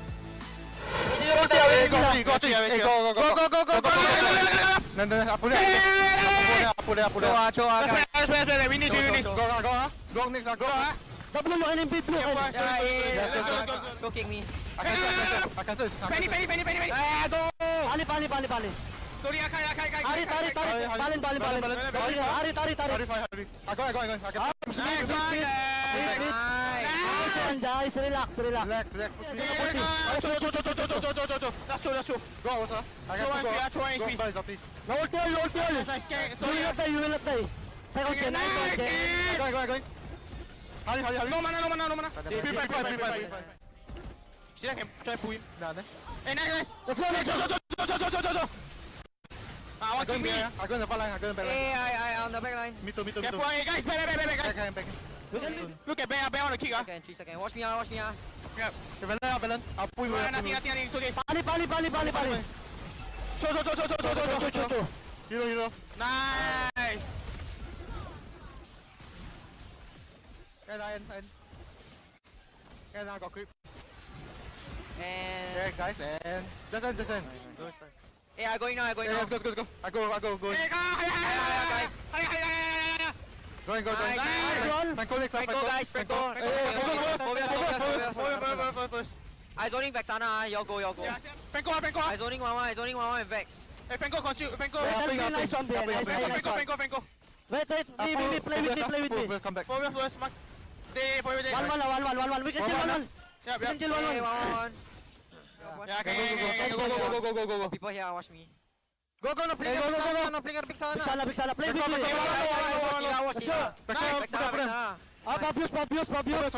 Nice. We can. Yeah. No. Tower first, guys. Tower. Hey, we still up minion. Tower.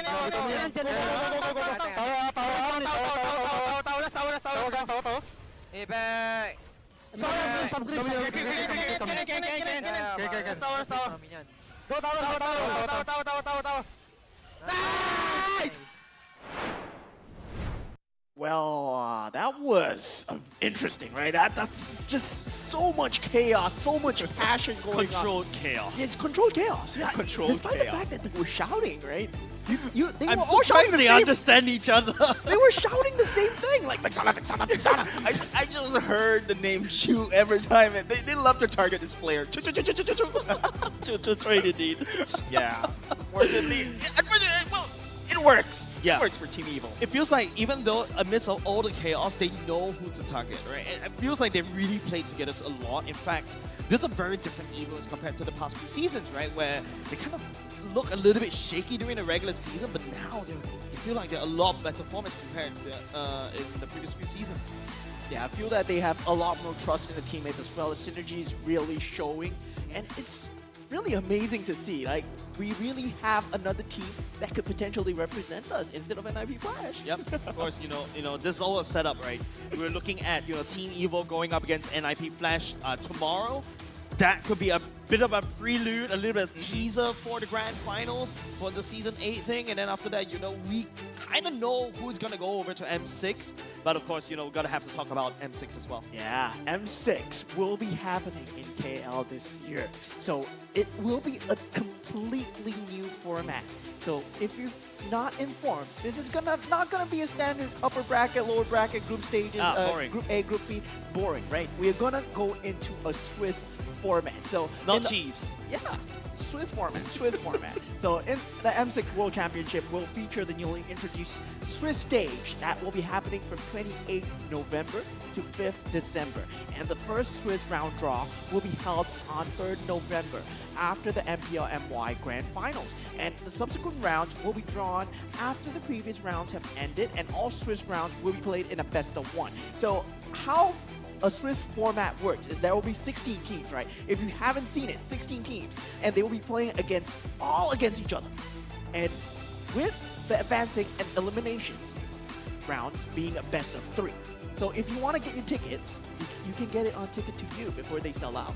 Yeah, if you don't know what a Swiss round is, don't forget, if you stay back, watch the break time. Oh, yeah. I'm sure the the international casters have explained it very, very well. Thank you very much. It's very complicated to explain, right? It is. Yeah. If you are a You good need team, pictures. essentially you're fighting a good team because it's going against a head-to-head scoreline kind of thing. Yeah, correct. So there's a little bit, it's slightly different, especially it's not something that we usually do. Yep. But at the very least, it's interesting because you know that you're gonna get matched up against people who are kind of similar in power ranking. So that I think makes it a lot easier to watch compared to so many games to watch. Yeah, that will be so many games, so much content to watch. We'll see region against region. We'll see which region is the best. And we'll finally find out in M6. So if you guys are free to get your tickets. But now we will have to see what Abstract has to say in the analyst segment. And we will be throwing it to you, Abstract. See ya. You're curious what I'm about to say for this segment? Well, I've got absolutely nothing left. Moving on, just kidding. My name's Abstract. I'm going to be covering this part of the analysis segment. We're starting things out between Evil and Rift. At this point in time, we are just kind of getting a very good idea how strong each team are within the 8 minutes and 30 seconds mark into the game, because this is where we are entering into the late stages of the game. We start things off by taking a look at where everyone else is, which is, in this case, both teams are very, very equal in terms of their formations. The gold laners as well as the mid laners are all next to one another and behind of their EXP laners and the roamers. So in this fight, both of the junglers are absent. So the main four are actually in this fight, and we'll be able to tell how team fight eventually works out for us. In this very case, Pancake already doesn't have a lot of HP to work with already. Chu as well as Melon, they do have quite a lot of space to really just work around each other and really deal with Ken, the #1 obstacle that is right in front of Chu as well as Melon. And we know how both 1-1 and Vexana works, right? Vexana is great in team fights, being able to knock people up with the Eternal Guard, as well as with your claw or with your grasp, you're able to horrify people, a lot of damage in an AoE. While in the meantime, Chu, playing as the 1-1, is more of a single target kind of player, whereby you gotta have to whittle down the one person and then go into the crossbow of Tang when they are low HP enough. In this case, Chu, throughout this entire situation, is just stacking it up and making sure that she breaks every single one of their weakness points. Finally, Ken's weakness points are all exposed. It is time for Chu to fly up into the sky, while Evil has been playing in more of a reach formation this entire time. Rift seemed like they are on an advantage because they are pushing forward, but in reality, they are actually playing catch-up.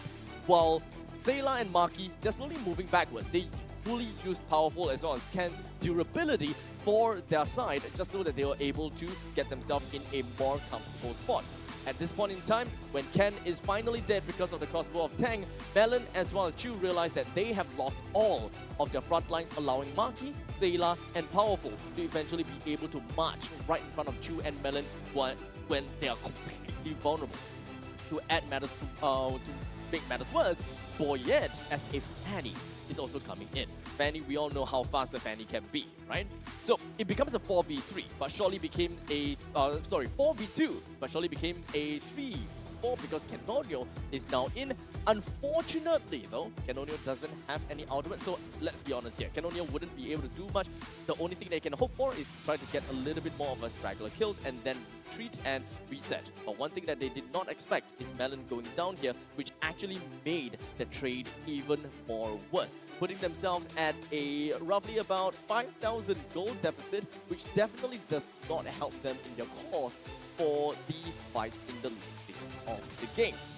So far, what we have been seeing from Evil side is just purely the evil magic, and they have been putting themselves in a really good formation. They know exactly how they can play around with the high losses thick health pool, as well as how they can make full use of Powerful with all of these individual segmentation, which is how they have always been able to waste Rift's skills, right? So to start things off, we have the Eternal Guard that has already been popped up by Melon. That is one of the crowd controls that is super important to deal with Evil. And the only one person that is airborne, unfortunately, it does seem as though it is Sayla.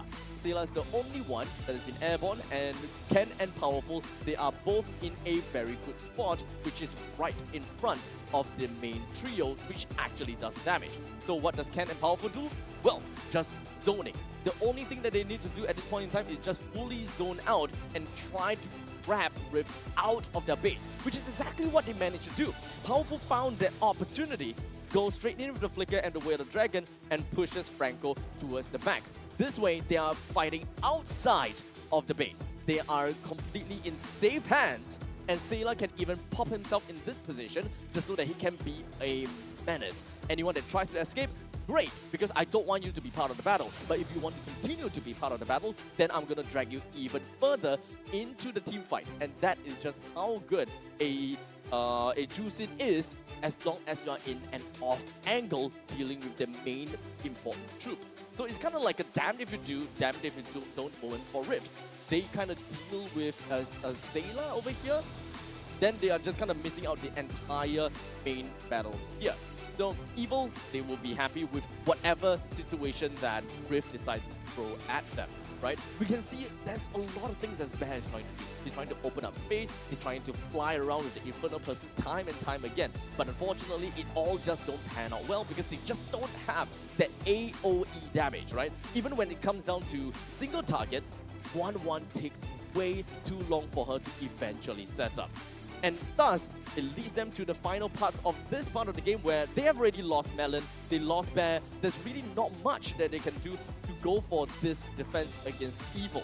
As such, they have to unfortunately meet an untimely defeat. 1-1. Doesn't seem like she's doing all too well in this meta, and especially in this game, we can very clearly see that 1-1 against a high loss, that's a big no-no. There's way too much downtime coming in from a 1-1. And Vexana has been completely zoned out by that Hylos throughout the entire time. There's just really nothing much that they can do in an entire team fight. Evil just knows exactly how they want to play in their fights and how they want to drag Rift, giving them a false sense of affirmation that they are winning the fight. Good job coming over to Evil, as now we're going to go back on over to the stage, take a look at what Cheryl has got to say. Thanks, Abs. Now here I have Carrot, coach of Evil, beside me. And guys, Evil is now in top 3. And the crowd goes wild indeed. Yes, top 3. This was your highest achievement from Evil of all time. Previously, it was also top 3 where you guys finished. But right now, on the first day of playoffs, you guys are guaranteed a top 3 already. How are you feeling? Feeling good, but that's not the end. We are trying to achieve even higher.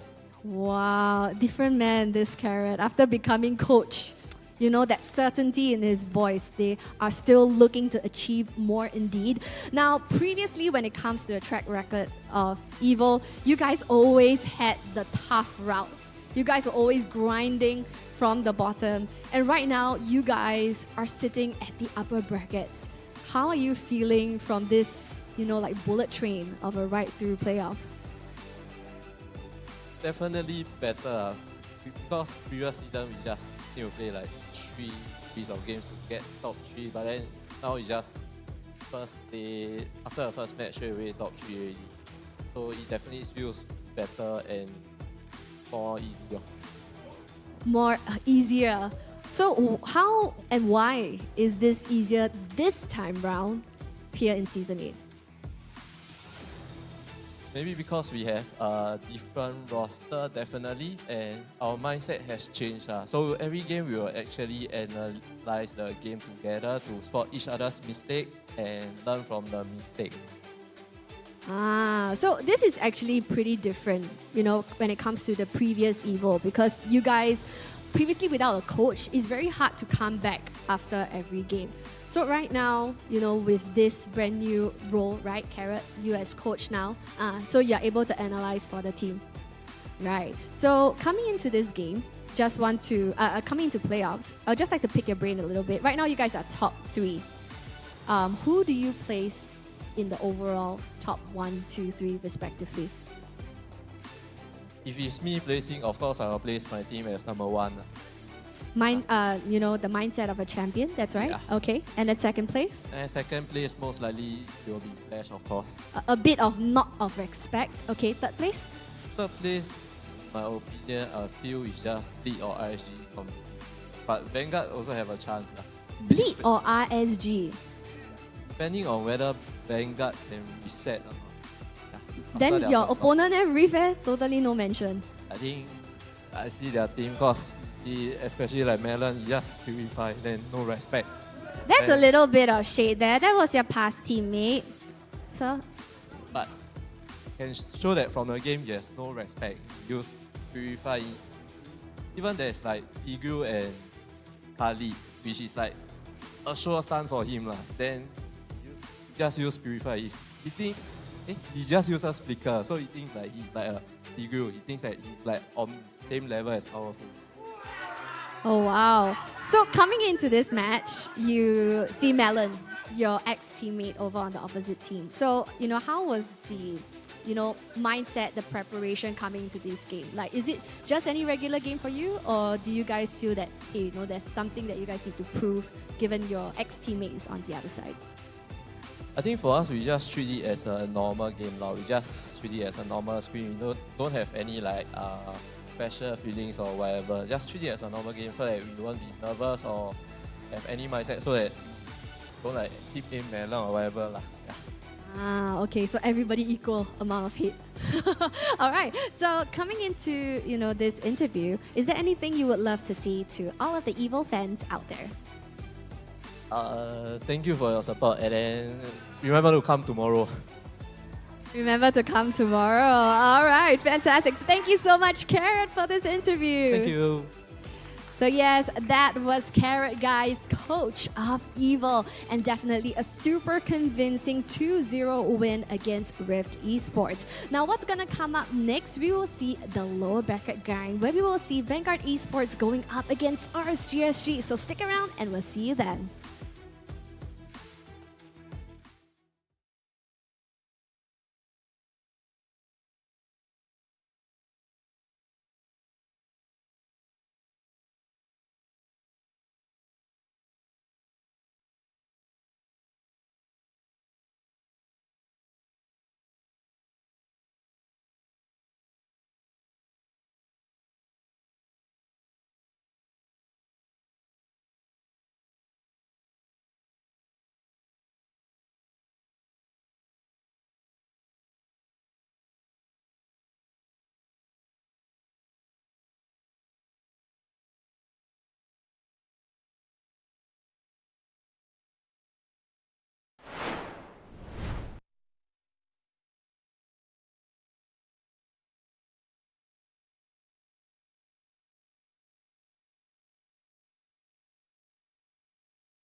I got some big news, okay? So I got a leak.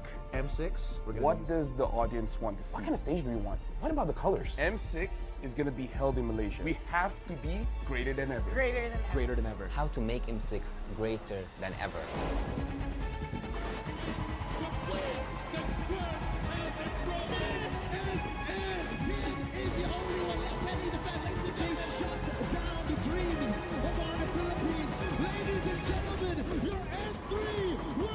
Winning the game, getting the checkmate, setting everything up. The course breakers, the two-time world champions. Before we begin, I just want to say thank you very much, gentlemen, ladies, for coming today. We have something very important to discuss here, right? Because right now, imagine yourselves as Moonton. We're the publishers. M6 is going to be held in Malaysia. So I need ideas to make sure that M6 gets good. This time, it's got to be better. Like, it's in Malaysia, okay? We have to be greater than ever. Greater than ever. You know what? That's gonna be the tagline. You like it? You like the tagline? That's a good tagline. That's a good tagline? We went from Join the fight. Join the fight. Join the fight to the top. To the top. Dare to be great. Dare to be great. Be Better. better than great. And now greater than ever. You know what? You're a genius. I'm a genius. You're a genius.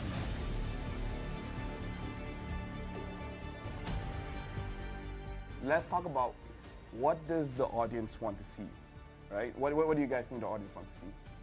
More teams. More teams? How many are we talking? I don't know. But more. More regions, more teams. How does 16 sound like to you? I mean, it's what we had last year, right? That's true, though. I'm kind of dumb. Do we want more teams in the wild card or the main stage? Because there's a wild card. We had it, yeah. I'm okay with the 2 slots for the wild card. 2 slots? And then 8 in the Yeah, wild card. 2 slots for wild so card, total for sure. 24. Because I'm a believer that the wild card is a legit part of the tournament. I agree. Do they actually want smart stuff? Non-PH versus PH finals, I guess. Non-PH, yeah. Non-PH Oh, versus non-PH. finals. We got that in M5 though. What specific region do you want in the finals? North America. Wow. That one is a bit. Yeah, I don't know about that one.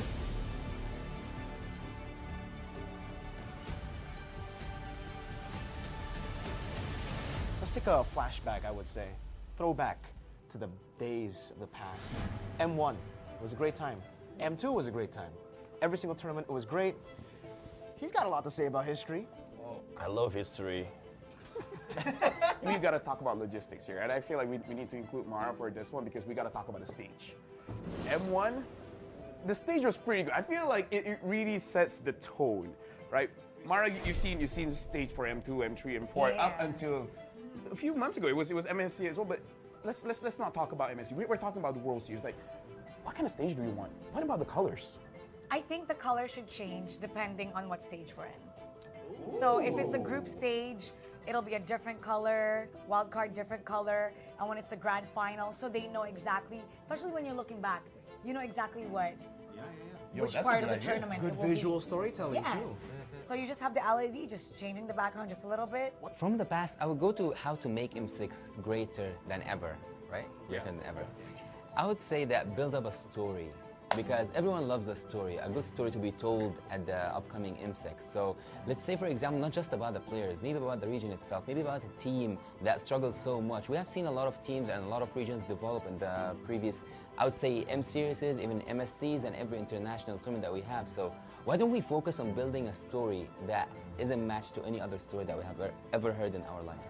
I think if we're going to cover story, what about something documentary style? You know, like something that you're back in M1, you're back in the place where it all began, and you cover some of the talents who have been around since M1, some of the players who have been around since M1, who have been around through several M series.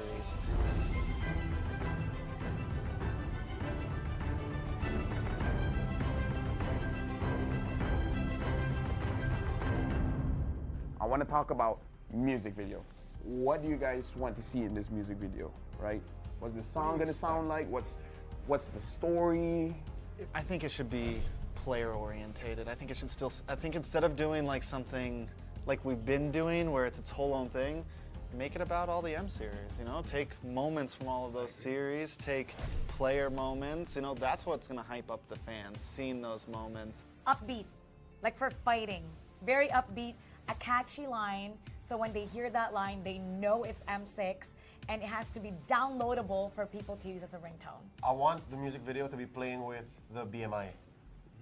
I want to see like scene changes with Claude moving through. Yeah, flashbacks, future That's kinda forwards. cool. Yeah, and then The I want- BMI, because he can go back and Yeah, that would I want actually be Dexter cool. to sing.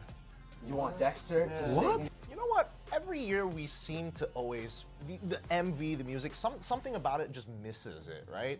So not just MLBB players, but the overall grand audience, right? Anybody outside of the MLBB space, I want to be able, same as Mara, like have that on the ringtone. I want to see random people who have no idea what Mobile Legends is playing it on their phones. I'm gonna be like, that's a dope song.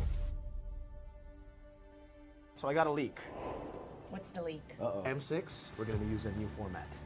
What format? They're changing it?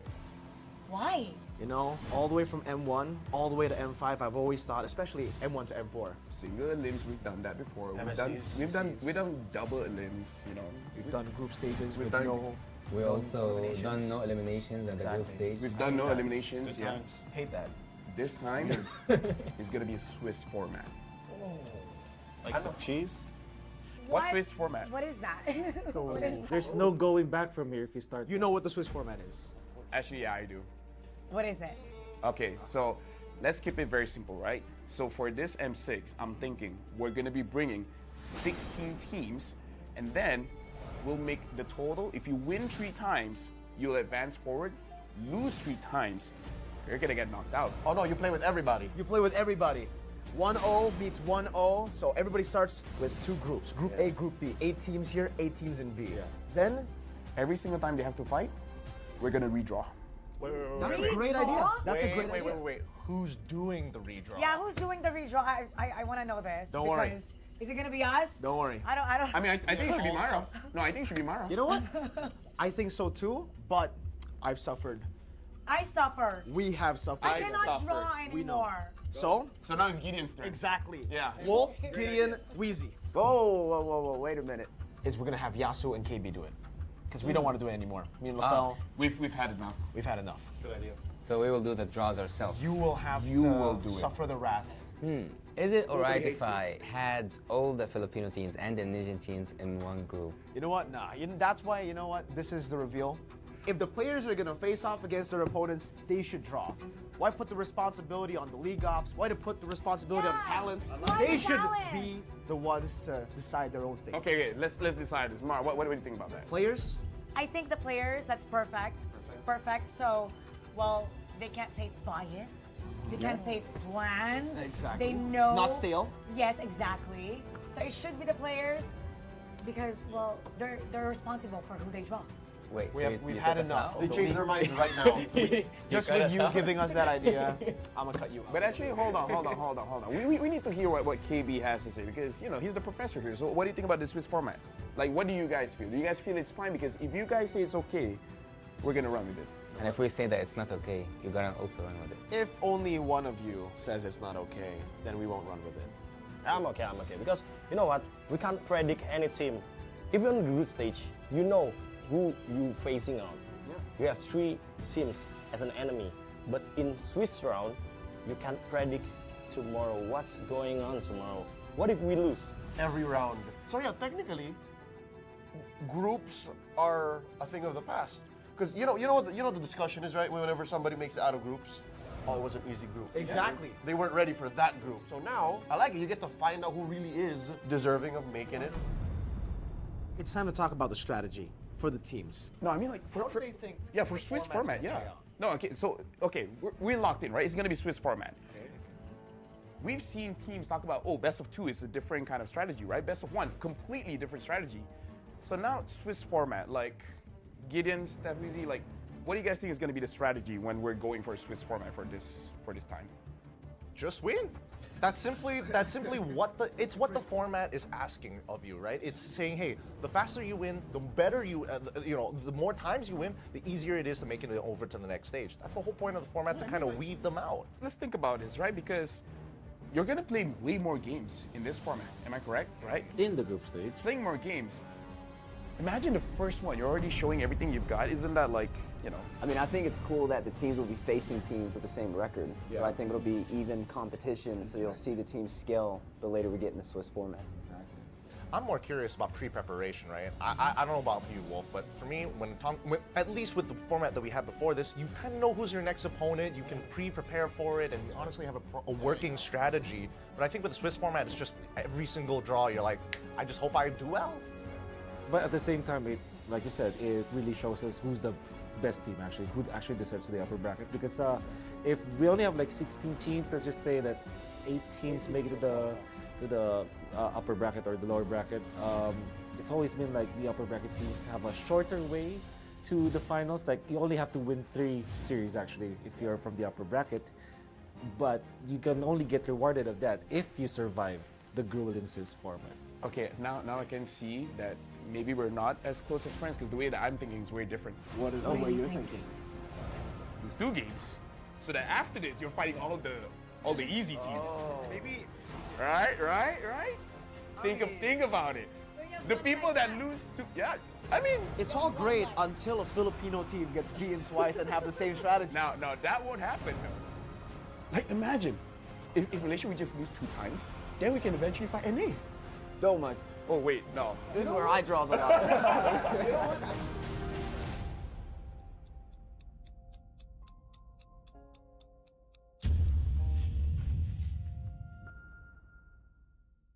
A crispier chicken McCrispy? So much crispier. Bite into an even crispier crunch with the improved Chicken McCrispy. Now, wouldn't that be nice?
Welcome to the land of God.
I got some big news, okay? So I got a leak.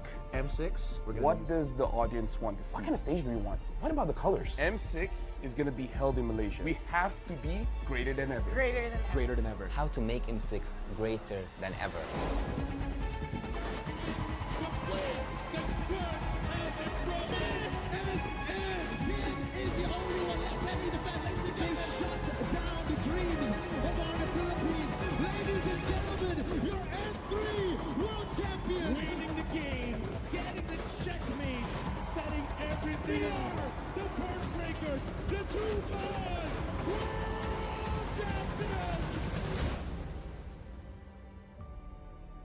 Before we begin, I just want to say thank you very much, gentlemen, ladies, for coming today. We have something very important to discuss here, right? Because right now, imagine yourselves as Moonton. We're the publishers. M6 is going to be held in Malaysia. So I need ideas to make sure that M6 gets good. This time, it's got to be better. Like, it's in Malaysia, okay? We have to be greater than ever. Greater than ever. You know what? That's gonna be the tagline. You like it? You like the tagline? That's a good tagline. That's a good tagline? We went from Join the fight. Join the fight. Join the fight to the top. To the top. Dare to be great. Dare to be great. Be Better. better than great. And now greater than ever. You know what? You're a genius. I'm a genius. You're a genius.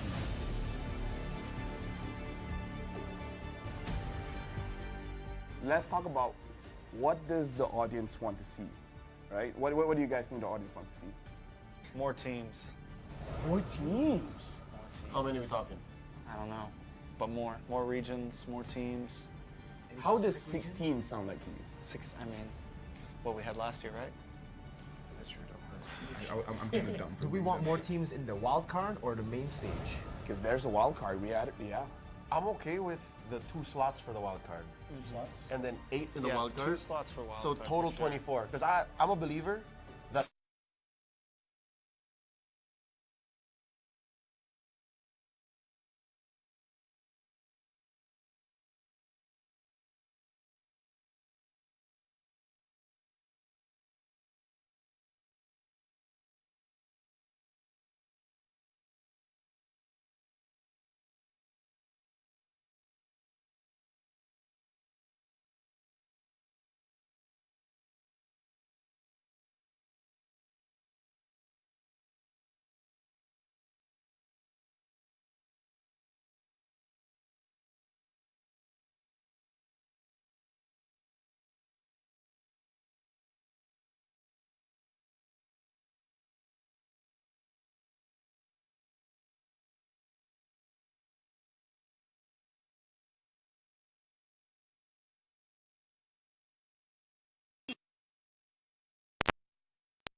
I think the color should change depending on what stage we're in. So if it's a group stage, it'll be a different color, wild card different color, and when it's the grand final, so they know exactly, especially when you're looking back, you know exactly what, which part of the tournament Good it will visual be. storytelling Yes. too. So you just have the LED just changing the background just a little bit. From the past, I would go to how to make M6 greater than ever, right? Greater than ever. I would say that build up a story, because everyone loves a story, a good story to be told at the upcoming M6. So let's say, for example, not just about the players, maybe about the region itself, maybe about a team that struggled so much. We have seen a lot of teams and a lot of regions develop in the previous, I would say, M series, even MSCs and every international tournament that we have. So why don't we focus on building a story that isn't matched to any other story that we have ever heard in our life? I think if we're going to cover story, what about something documentary style? You know, like something that you're back in M1, you're back in the place where it all began, and you cover some of the talents who have been around since M1, some of the players who have been around since M1, who have been around through several M series.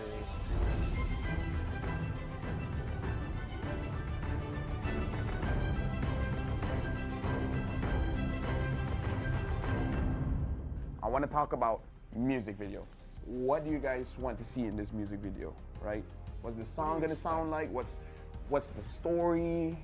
I think it should be player orientated. I think it should still, I think instead of doing like something like we've been doing where it's its whole own thing, make it about all the M series, you know? Take moments from all of those series, take player moments, you know, that's what's gonna hype up the fans, seeing those moments. Upbeat, like for fighting, very upbeat, a catchy line, so when they hear that line, they know it's M6, and it has to be downloadable for people to use as a ringtone. I want the music video to be playing with the BMI.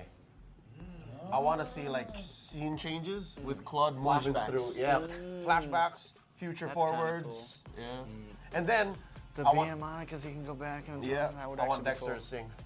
You want Dexter to sing? What? You know what? Every year we seem to always the MV, the music, something about it just misses it, right? So not just MLBB players, but the overall grand audience, right? Anybody outside of the MLBB space, I want to be able, same as Mara, like have that on the ringtone. I want to see random people who have no idea what Mobile Legends is playing it on their phones. I'm gonna be like, that's a dope song. So I got a leak. What's the leak? M6, we're gonna use a new format. What format? They're changing it? Why? You know, all the way from M1, all the way to M5, I've always thought, especially M1 to M4. Single elims, we've done that before. MSCs, We've done double elims, you know. We've done group stages We've with done- no. We also done no eliminations at the group stage. We've done no eliminations. Good times. Hate that. This time, it's gonna be a Swiss format. Like the cheese? What's What? Swiss format? What is that? What is There's no going back from here if you start. You know what the Swiss format is? Actually, yeah, I do. What is it? Okay, so let's keep it very simple, right? So for this M6, I'm thinking we're gonna be bringing 16 teams, and then we'll make the total. If you win 3 times, you'll advance forward. Lose 3 times, you're gonna get knocked out. Oh no, you play with everybody. You play with everybody. 1-0 beats 1-0. So everybody starts with two groups. Group A, Group B. 8 teams here, 8 teams in B. Then, every single time they have to fight, we're gonna redraw. That's a great idea. That's a great idea. Wait. Who's doing the redraw? Yeah, who's doing the redraw? I want to know this. Don't worry. Because is it gonna be us? Don't worry. I don't. I mean, I think it should be Mara. No, I think it should be Mara. You know what? I think so too, but I've suffered. I suffer. We have suffered. I cannot draw We know. anymore. So now it's Gideon's turn. Exactly. Yeah. Wolf, Gideon, Wheezy. Whoa, wait a minute. Is we're gonna have Yasu and KB do it. Because we don't want to do it anymore. Me and LaFell, We've had enough. we've had enough. Good idea. So we will do the draws ourselves. You will have You to will do it. suffer the wrath. Is it alright if I had all the Filipino teams and the Indonesian teams in one group? You know what? Nah. That's why, you know what? This is the reveal. If the players are gonna face off against their opponents, they should draw. Why put the responsibility on the league ops? Why to put the responsibility on the talents? They should be the ones to decide their own fate. Okay, let's decide this. Mara, what do you think about that? Players? I think the players, that's perfect. Perfect. So, well, they can't say it's biased. They can't say it's planned. Exactly. They know. Not stale. Yes, exactly. So it should be the players because, well, they're responsible for who they draw. Wait, We've had enough. They changed their minds right now. Just with you giving us that idea, I'm gonna cut you out. But actually, hold on. We need to hear what KB has to say because, he's the professor here. So what do you think about the Swiss format? Like, what do you guys feel? Do you guys feel it's fine? Because if you guys say it's okay, we're gonna run with it. And if we say that it's not okay, you're gonna also run with it. If only one of you says it's not okay, then we won't run with it. I'm okay. Because you know what? We can't predict any team. Even in the group stage, you know who you facing on. You have 3 teams as an enemy. But in Swiss round, you can't predict tomorrow what's going on tomorrow. What if we lose? Every round. So yeah, technically, groups are a thing of the past. Because you know what the discussion is, right? Whenever somebody makes it out of groups, oh, it was an easy group. Exactly. They weren't ready for that group. So now, I like it. You get to find out who really is deserving of making it. It's time to talk about the strategy for the teams. No, I mean like for they think? Yeah, for Swiss format, yeah. No, okay, we're locked in, right? It's gonna be Swiss format. Okay. We've seen teams talk about, best of 2 is a different kind of strategy, right? Best of 1, completely different strategy. So now Swiss format, like Gideon, Steph, Wheezy, like, what do you guys think is gonna be the strategy when we're going for a Swiss format for this time? Just win. That's simply what the format is asking of you, right? It's saying, hey, the faster you win, the better the more times you win, the easier it is to make it over to the next stage. That's the whole point of the format, to kind of weed them out. Let's think about this, right? Because you're gonna play way more games in this format. Am I correct? Right? In the group stage. Playing more games. Imagine the first one. You're already showing everything you've got. Isn't that like, I mean, I think it's cool that the teams will be facing teams with the same record. So I think it'll be even competition. So you'll see the teams scale the later we get in the Swiss format.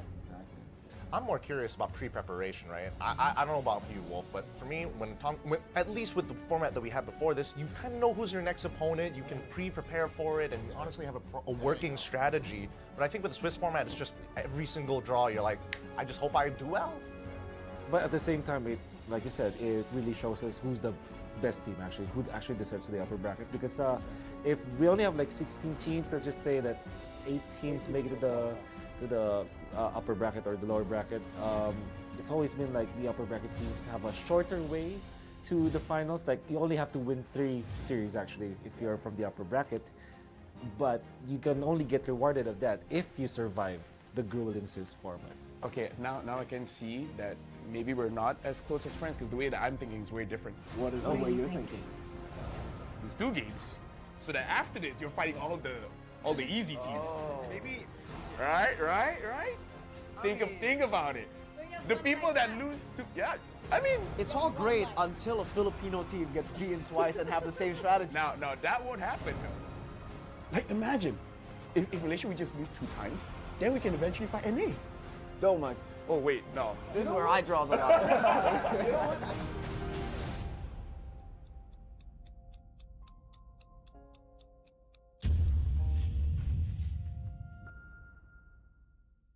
A crispier chicken McCrispy? So much crispier. Bite into an even crispier crunch with the improved Chicken McCrispy. Now, wouldn't that be nice?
Welcome one and all right here to MPL SG Season 8 playoffs. Now earlier on today, we have started off the first half of the show seeing the upper brackets, and right now we are here in the lower bracket battles for the next two matches that we're about to see. Now for these two matches that we're about to witness, we're going to be seeing two teams go home at the end of the day, putting an end to their journey here at MPL SG Season 8. So stakes are ever as high, and it is a do or die for the next two matches that we're about to see. So jumping here into match 3 itself, we'll be seeing the likes of Vanguard Esports going up against RSG SG.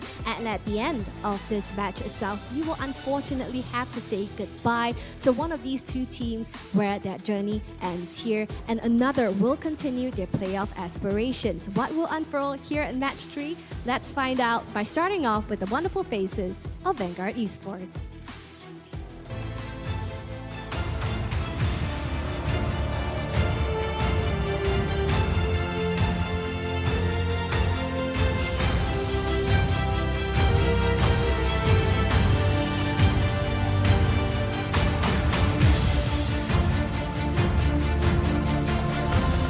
So yes, Vanguard Esports is looking ready to fight tooth and nail to stay afloat right here at MPL SG Season 8.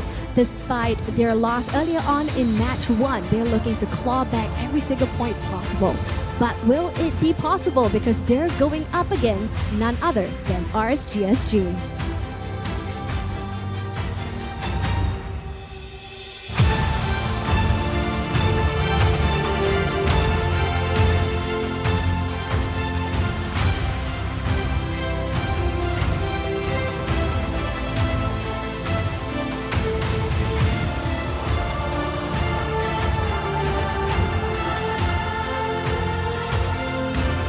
So yes, ladies and gents, RSGSG stands proudly before you despite having a really rocky start in the earlier stages of regular season. After the transfer window, seeing the addition of gear, it has definitely sparked life into RSGSG. Can they continue this wonderful steamroll of a win and perhaps extend their playoff aspirations? Let's find out right here in match 3 as the players are currently giving their friendly fist bumps and heading off to their battle stations, ready to log on to the Land of Dawn. So are you guys ready, the casters, to tell us more about match 3? Let's take it away, boys.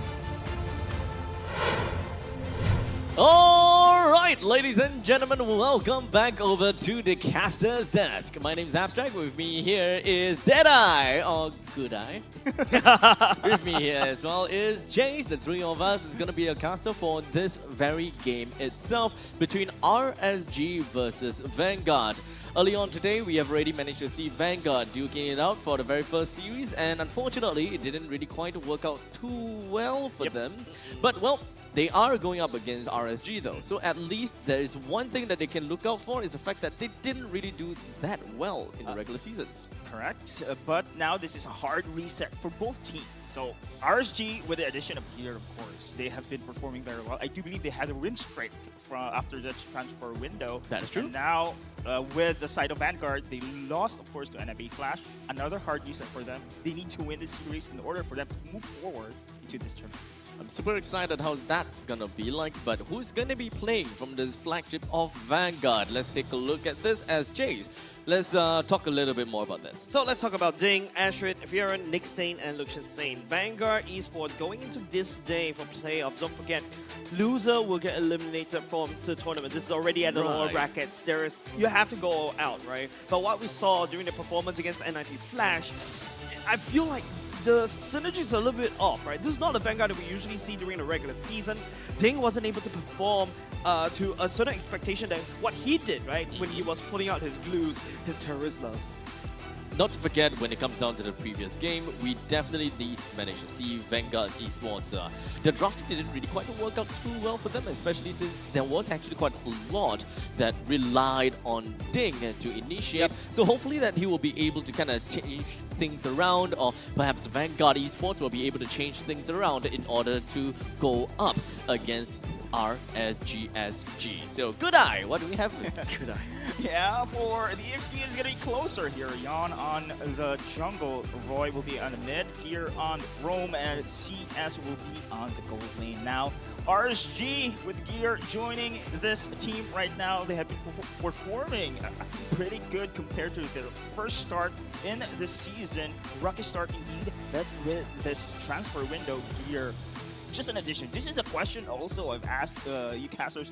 Is Gear enough to make RSG more alive? And I guess it does. With this win rate that we have seen so far, win streak rather, it has been better for them, for this team.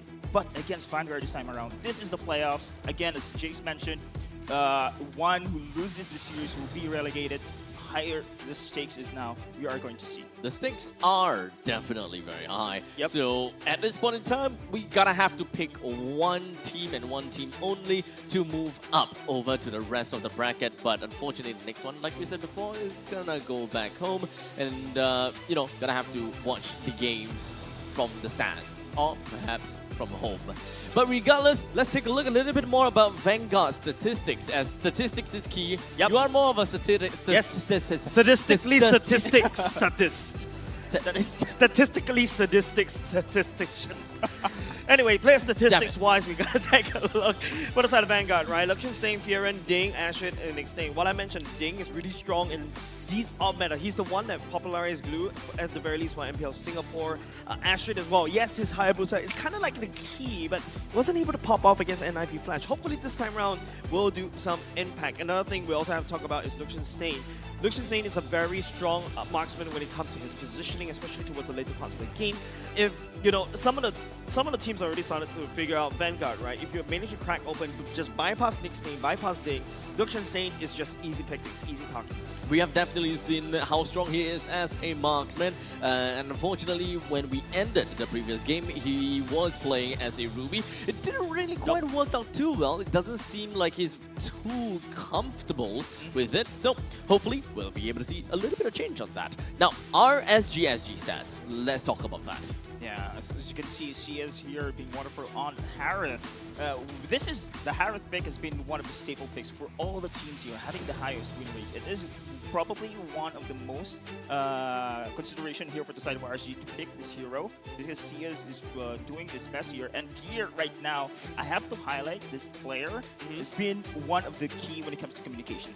I think RSG on the early stages, they have been lacking in that aspect. With Gear joining up, with this Matilda pick as well, this needs a lot of communication. Matilda relies on heavy aggression, but with this heavy aggression, they need to be coordinated well. And I think Gear with this lineup, they can enable Yon here on the lane as well. Right, I truly think that Gear definitely did change the dynamics of RSGSG by a tad.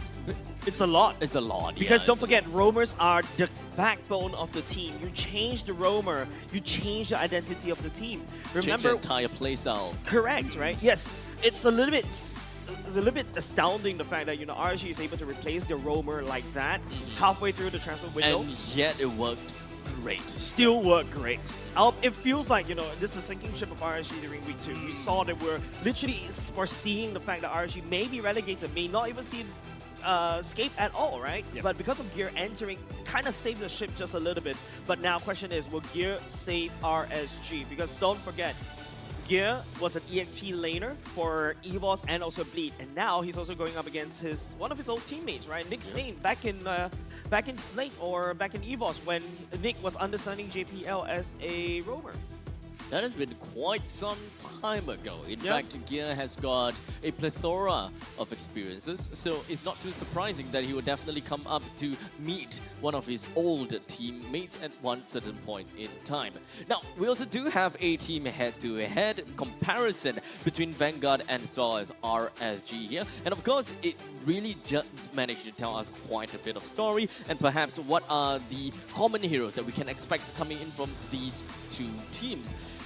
In terms of just a couple of heroes, like such as, for Obvious. example, in the middle lane, Tigreal. right? We're looking at the Aurora as well as Valentina. Seems like both of them is going to be highly contested. One of the few things that we probably should look out for in this view is what kind of heroes to ban. So I think apart from the heroes that you're looking out for probably these two teams, eyes on GPM and eyes on damage dealt per minute, right? GPM, RSG is, well, it's almost a par, like it's 100 gold per minute difference. It's not too big, but in fact, what I want to point out is damage dealt per minute.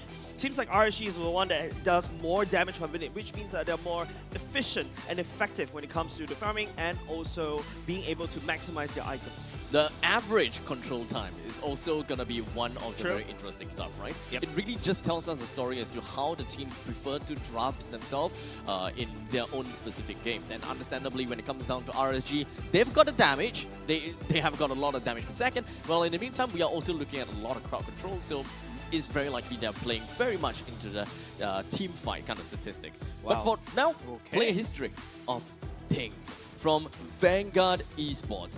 It does seem like back in the days, we do have Ding that has managed to come in from many different point of views as well. Where we have in Season 11, he was actually in Next Play EVOS. And in Season 5, he's got himself into Team Falcons.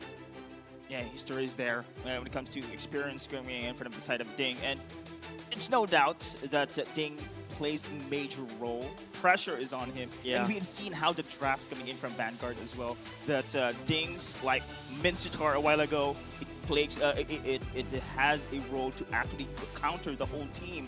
So this pressure, I think with this experience coming in from Ding as well, I think it can compensate, especially now here in the lower bracket series. It's do or die, literally. Yes. I gonna have to keep my eyes peeled for this one, right? We're like 1 hour and 1 minute and 1 30 hour. seconds into the Start the game, Abstract. Start the game. 1 hour. Hold it on, because we've got predictions that we're gonna have to talk about as well. So let's take a look at this. Ooh, did I? Yes, I know. Did you feel it? Do you feel it? And you let Abstract feel that in, or no? Okay, explain yourself.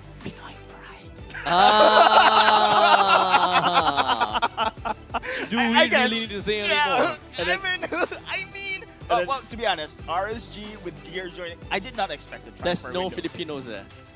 I know, but I didn't expect Gear joining after the transfer window. But yeah, still, Vanguard can do it. Go Ding.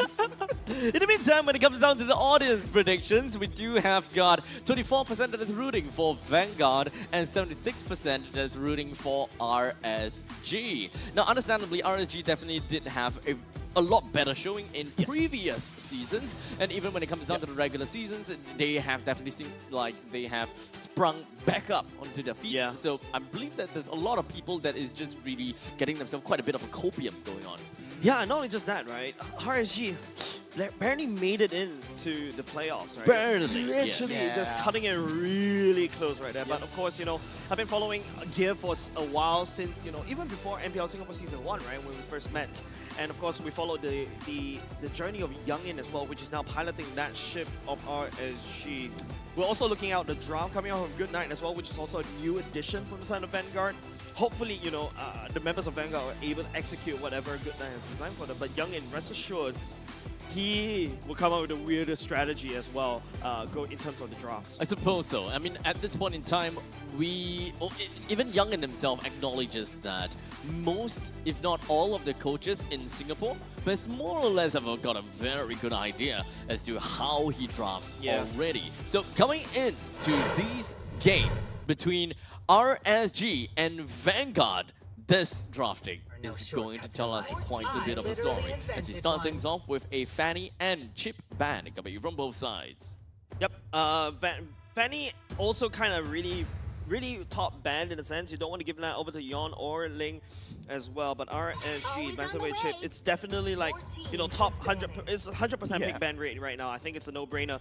Vanguard on the other hand takes away Mathilda. This is something that Gear played. Just a little bit of a respect coming out from the side of Vanguard. It's definitely a respect, right? When it comes down to watching gear play, we actually haven't really seen a lot of different heroes that get played thus far. As such, I think it makes a very good sense for the side of Good Knight to really just remove the Mathilda out of their existence. Understandably, because they don't really have a lot of time to practice. If they were to practice, they would want to practice one composition or rather one style of gameplay to perfection. And that one may just necessarily be a Mathilda in the mix. Yeah, so Mathilda is definitely something that Vanguard is looking out for the side of gear. Feels like, you know, if I were Vanguard, if I were a little bit paranoid, I might actually ban with Arlott, because that's something that, you know, that's something that gear can play, and now it doesn't require mana anymore, and it's exactly like what he used to play as an EXP laner, a fighter. To be fair, even when I was playing as an Arlott, I actually don't have a lot of mana issues. Wow. That sounds what a saying flex. there. What a flex. What a flex. No, it's not a flex, because I just don't dash enough. Fair. Oh dear lord. Speaking of EXP, Arlott, EXP Khalid is pretty much the shit. I'm not sure, again, it shows that the numbers are there. It's 100% win rate in how effective it can be with those aggressive rotations. But anyway, first pick material. Oh, there you go. Khalid. Yep. You called it. Yep. Khalid. Understandably super strong. You call it. No, it's Khalid. Khalid. I don't know what the Destiny evolved into, especially when Abstract came back here. I don't know. It was civil for the first two series. What happened? Excuse me, what are you trying to insinuate? What, I bring civil war onto the desk? That's right, fight!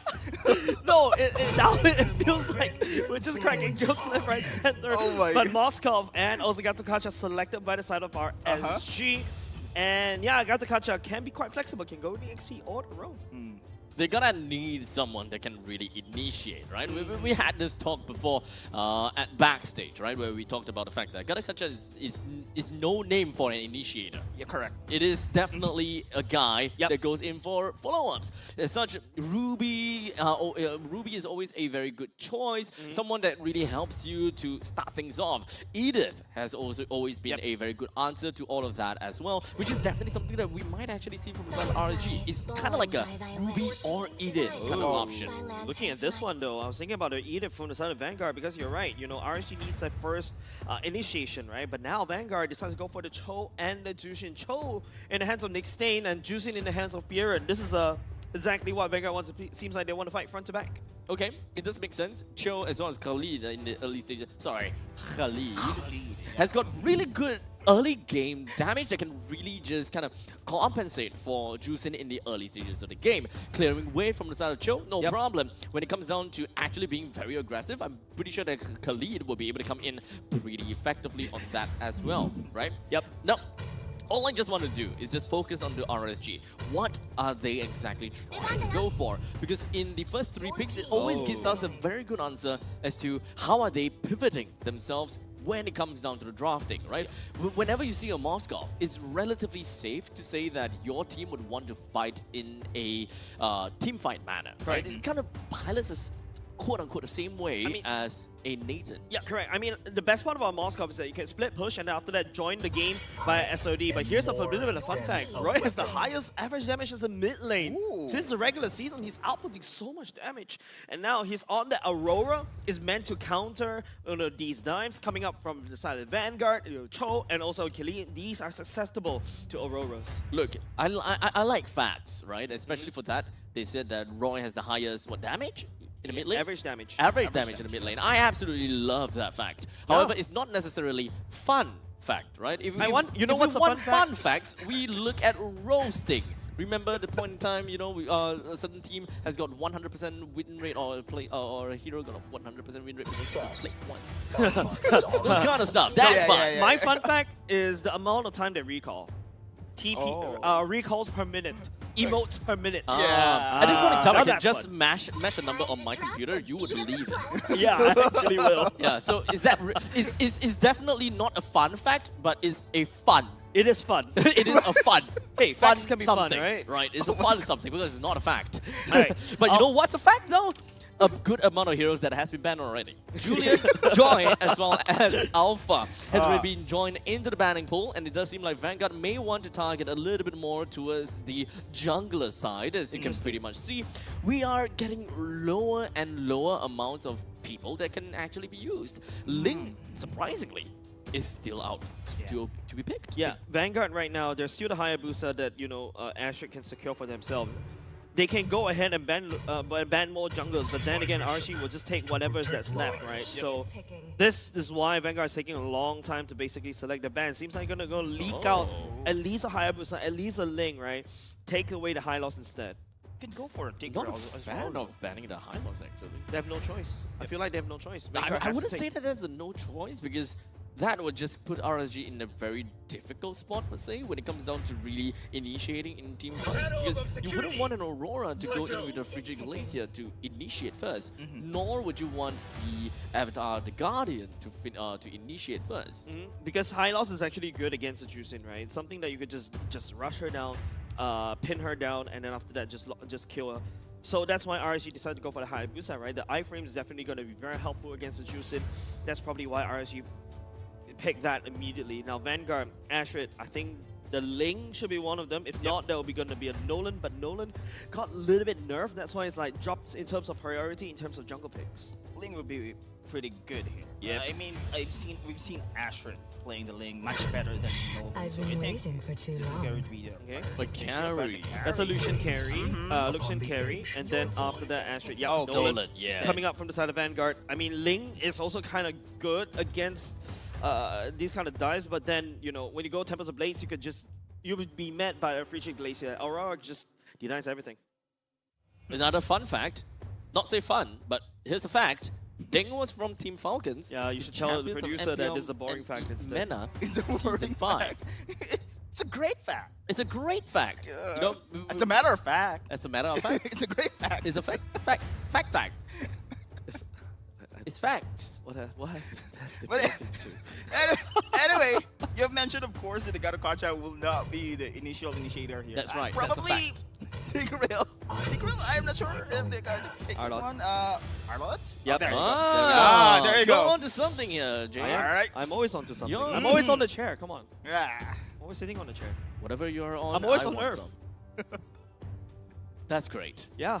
That's great. I've never been to the moon yet. That's great. That's a fun fact. Fun fact, Jays have not been to the moon.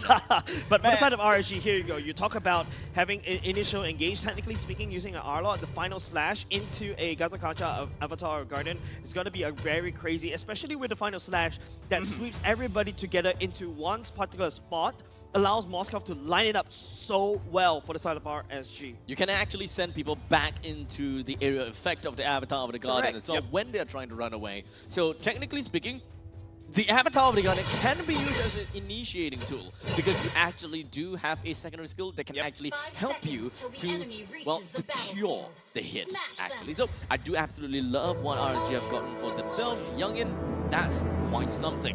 How exactly is the players, though, going to be piloting this? As we start things off with RSG just gearing themselves up in their own purple buff. Ding? A big fight already. He's way off, out of position. First blood. Under 1 minute! They wanted to pull an NIP flash. Yeah, they wanted to pull an NIP flash, right? Because they were the receiving end of that one. But unfortunately, Ding, I mean, Arlott in no, that's not an EXP, EXP Garukacha. This seems like a roam Garukacha instead. Closer was there. Yeah, the Closer was there just a nick of time. By the way, early game, Arlott still also do quite a lot of damage, especially if you get to proc your Vengeance over and over. It's not too bad, yeah, but you would definitely want to be a little bit stronger in the... you definitely want to be in the lane because you're generally just going to be stronger because of Vengeance. You just kind of dash back and forth, and if you don't really have much creeps to work with, you lose out quite in some of these damage potential. Yeah, I think Yon lost that cam earlier just now. Astrid was used the retreat to basically take it away. Now that puts Yon in a bit of a precarious position level going 3 into the turtle. Yeah, evidently Yon still struggling at level 3. It's definitely, they will definitely come to a point whereby they are all at level 4 and of course gonna be pretty much neck and neck. Yon did manage to hit himself with a level 4 though, so it's not too big of a deal per se, as we are only 1 minute and 30 seconds into the game. As the turtle is eventually gonna be spawning out, the main thing is how long would it take for both of the junglers to eventually hit themselves at to level 5. That's gonna be the drag stun up there against Gear, but Yon forcing this one. Nope, just a poke.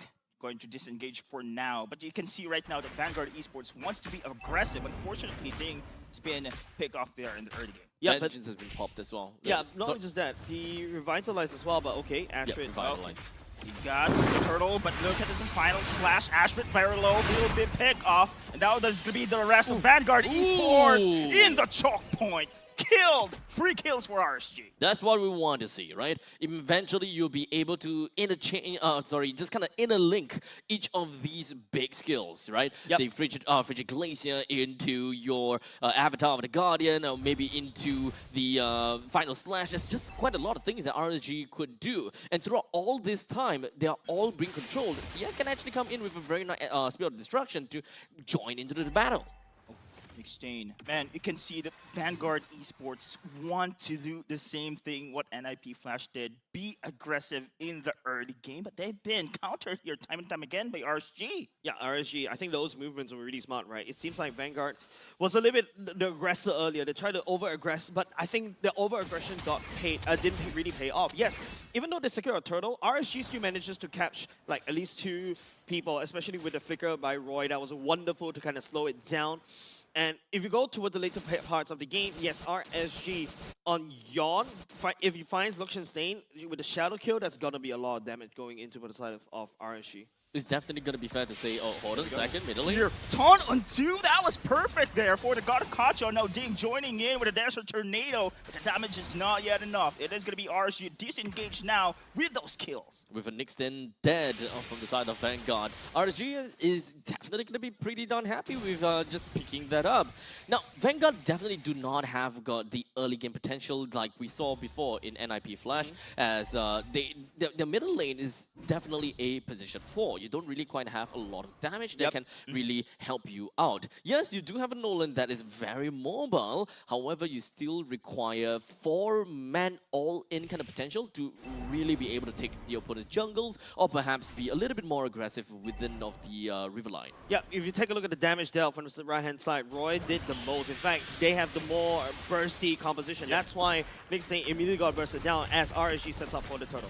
Speaking of which, RSG now has a great formation. Nick Stain has the vision. Closure with a stun. Freyren backs away. But then again, they've been stopped again. But our guards are there coming in from Gear, and the rest of Vanguard Esports rather backing away. Counter attack. There's the kick. There's the damage. And Gear still managed to hold on. Whoa. No way. Whoa. Buying so much time. 4 men.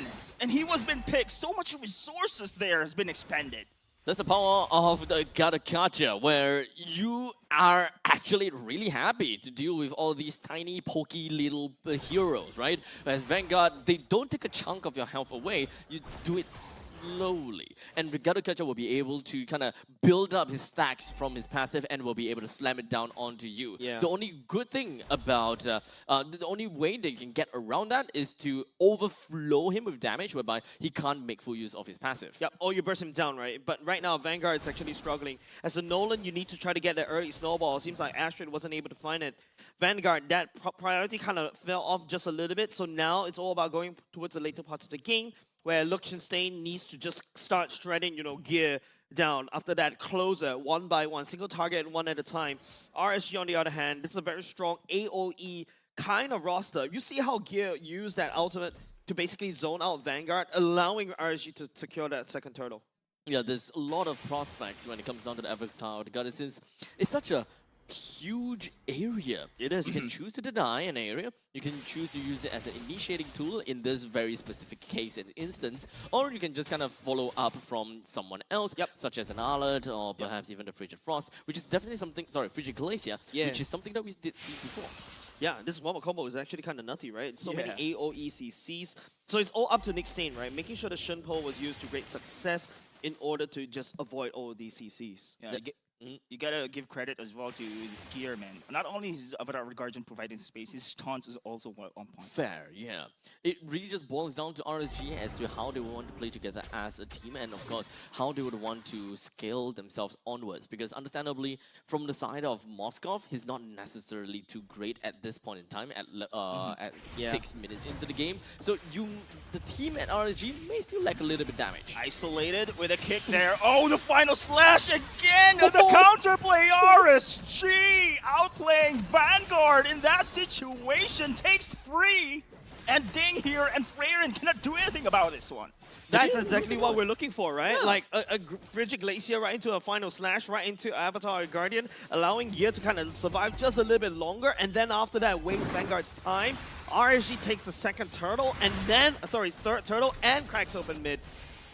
This is actually pretty darn scary from the side of RSG, considering the fact that they are 7 minutes into the game and they are knocking down onto the tier 2s in the middle lane and the top lane. In fact, they are more than ready to really deal with Vanguard in the event that Vanguard actually decides to take a fight against them.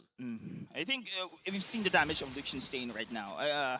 We've seen Astrid not really performing well here in the early game, which we should expect of that Nolan. But Liechtenstein, we have seen the auto attacks. I think this is the time where he must carry this game. Yes, that's definitely right. A lot of pressure on Luxian, a lot of pressure for Ding to set it up.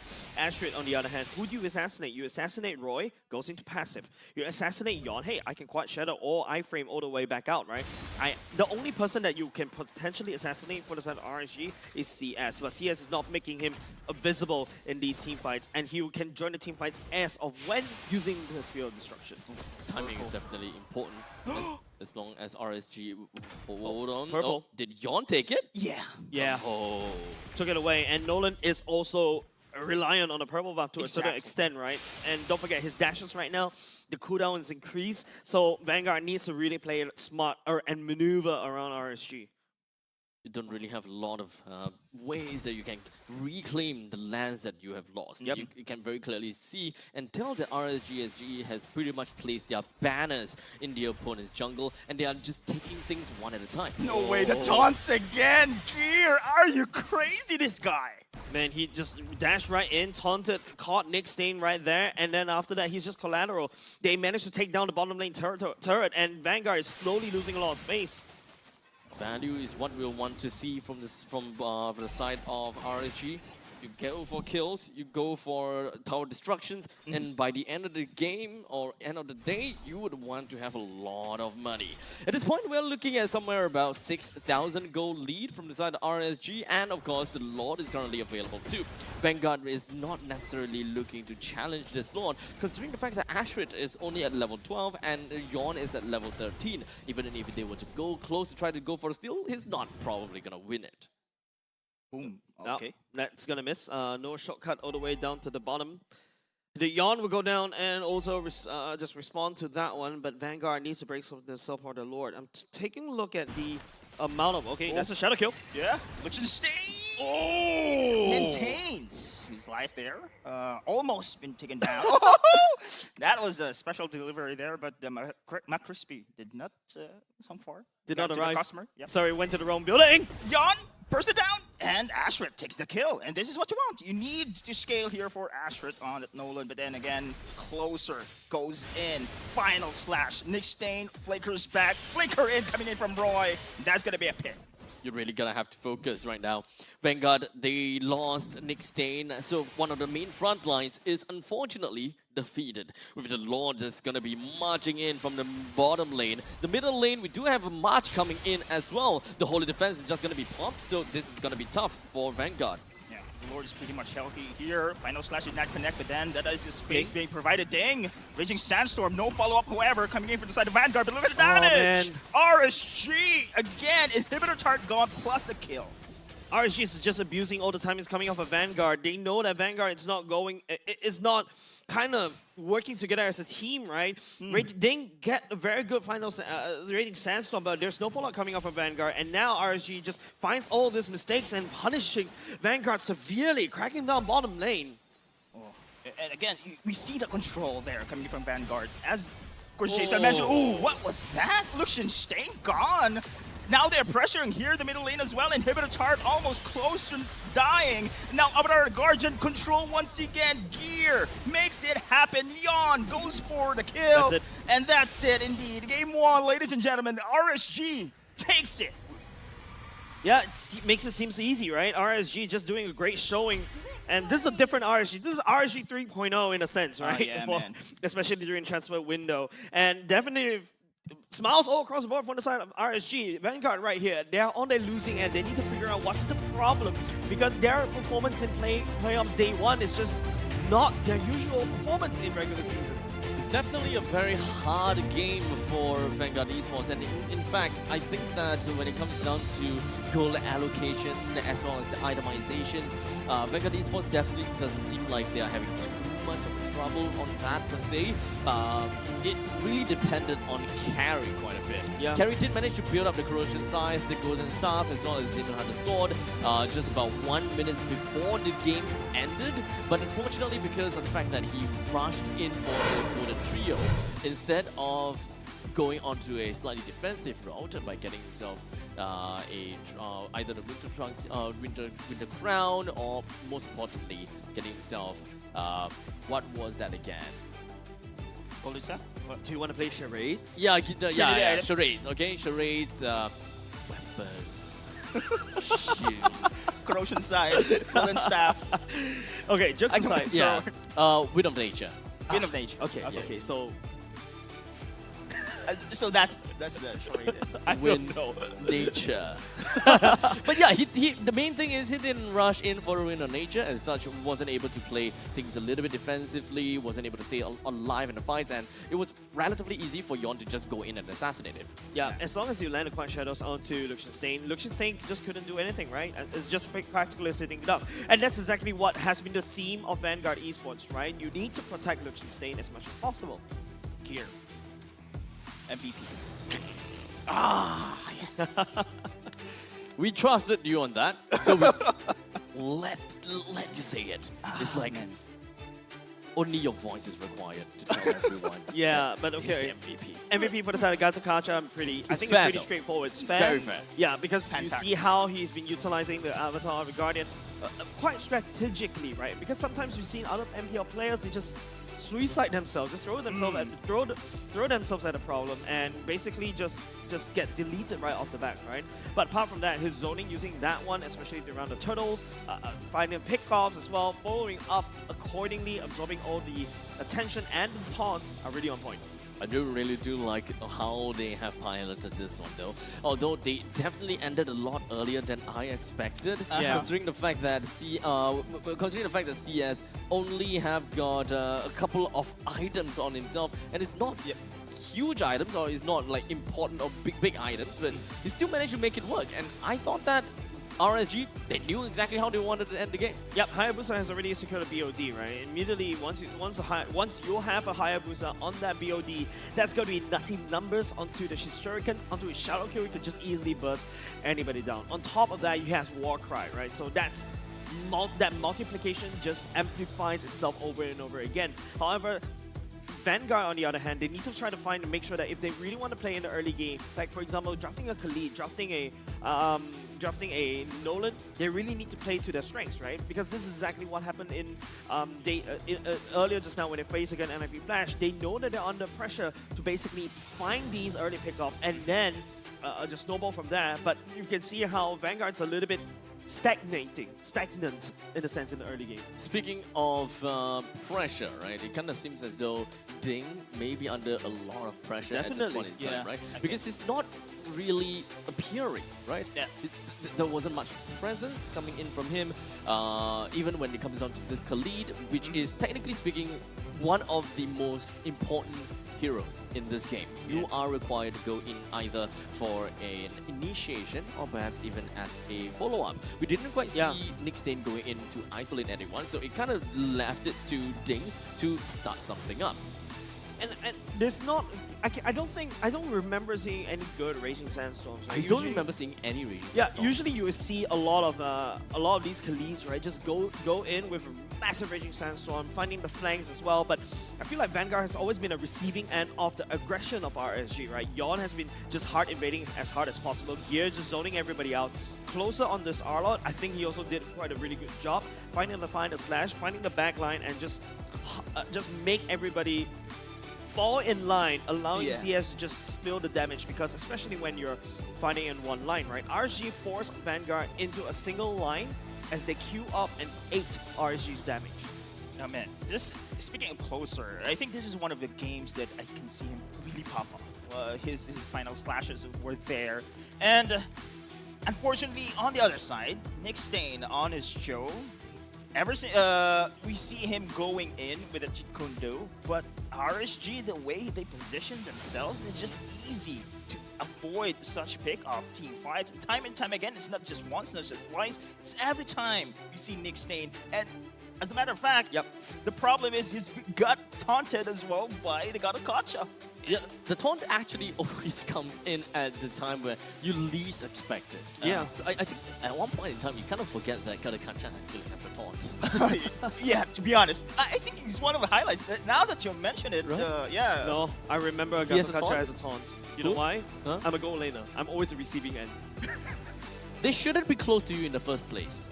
Yeah, my team is not doing well. No, your my positioning is greedy. Both of you are the opposite sides. You're a gold laner, you're an EXP laner, so you don't know what's happening. I play safe. You want to go up and fight people. Yeah. That's where we're different. All right, our approach is different. Yeah, that's why I beat you up. This is why I always want to be on the opposite team. Yeah. I love pissing him off. Anyways, but aside of Vanguard, I think also another thing you have to point out, Vanguard is playing kind of like a pick composition, especially when you go for Nick Stain, right? Yep. You expect something like a Valentina, perhaps, that could burst down whatever Nick Stain catches, right? Yes, actually, you're expecting Nolan to really go in for the burst, but I don't think that Vanguard was able to find any pickups at all. I think that the main direction that Vanguard wanted to go for in the late stages of the game is understanding and getting a battery between Nick Stain and Luxian Stain. Because one thing's for sure, Carry is a burst machine in the late stages. Late stages. Late. So it's more of a kind of like a gamble towards the early stages, because I find this really amazing to see that Vanguard decided to draft a Juicin, which is great at the late stages, not that great in the early stage. So the only one that can really hold their ground very well in the early stages is going to be the Nolan as well as the Khalid. And technically leaving these two together with a Cho, in theory, is supposed to work very well because of their sheer amount of mobility. They will be able to catch up onto people, and they will be able to do things very well. Great damage in the early stages of the game, but it's really more on the execution from the side of Vanguard that just didn't quite hit the mark. But for RSG, right, they've got counter-engage, right, from the Aurora, and also, technically speaking, the final slash, right? Yes, Vanguard can jump onto RSG, but then you got these CCs, and you saw how Gear maneuver that one. Like, when he got caught, he pretend he got caught. Then after that, he starts just doing a lot of damage and stacking on his passive. Then after that, he uses the ultimate to just jump away and buy some time for himself, lands and stun everybody out. Yes, if Vanguard, especially when they're so far behind in the early game, and they couldn't try to hunker down because they're trying to make some plays around the map, they're unable to find anything against RSG.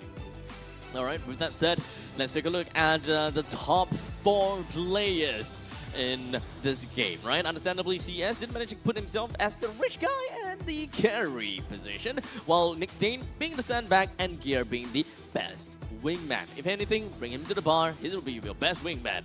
But in the meantime, of course, it does definitely seem as though we have got quite a lot of damage that CS managed to get for himself, and of course, good amount of gold for such an early game. I think Roy stepping up as well, to be honest. Yeah, we've seen the damage coming in from CS, but in early game we see a fan fact, right?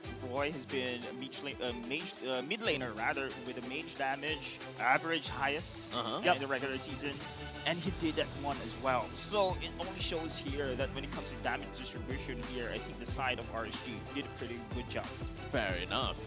Now, of course, coming into the next game, I think that we definitely need Vanguard to work more onto the macro game, especially more of their execution, because I don't see any faults when it comes down to their lineup. Like the composition, hero composition seems okay. They have a game plan, they know what they want to do, and in all stages of the game, early, mid, and late, they do have got ways to play around the composition. Sure, there are definitely loopholes, there are definitely a couple of nooks and crannies that they're gonna have to fill up with putty, but regardless, it's all supposed to work great for them. Yeah, but of course, you know, I mean, a dagger can only work as well based on the user, right? Like, you got to know how to use the dagger and wield the dagger. They can kind of poke you by the hilt. Correct. Of course, instruction unclear. But Roy, you know, that sequence like that was actually really well. Finding these choke points, right? And you can see Yon, the target prioritization to force Fearon out of position as well, to basically not allowing him to basically step forward. And don't forget, by this time, it's a 5 kill versus 0 kills, right? From the side in the favor of RSG, which means that Astrid wasn't able to snowball into a very crazy, damaging Nolan. And he's probably the only one that everybody from the side of Vanguard needs to rely on in the early game. You can see from that fight alone, right? A single gear that managed to hold off 4 members for that long, that is just absolutely crazy. Yeah. Well, in the meantime, the wombo combo Unga Bunga coming in exactly. from RSG. That was the icing on the cake. Yep. That was quite literally Vanguard taking a knife and stabbing the toaster. Yeah. By the way, don't do that. Don't do that. Don't do that. Instructions unclear. Don't try this at home. Instructions very unclear. Yeah, so which means that technically speaking, Vanguard does have the right tools. They just need to know how to use them. That's one thing. Second thing is, and don't stab it in the toaster. And I feel like Vanguard, they really need to huddle, just take a knee, just look back at what happened earlier just now. They were just going in one after another. There's no synergy. It feels like, you know, they're playing the same song, but they're playing on the different beats. Yeah, I agree. I agree with what don't start. But I agree with what he said. The chemistry, the communications for Vanguard, it pulls off. I think they're offbeat there. Yeah. Okay, you can now go. What's wrong? Why do you look so angry? He's I'm thinking not angry.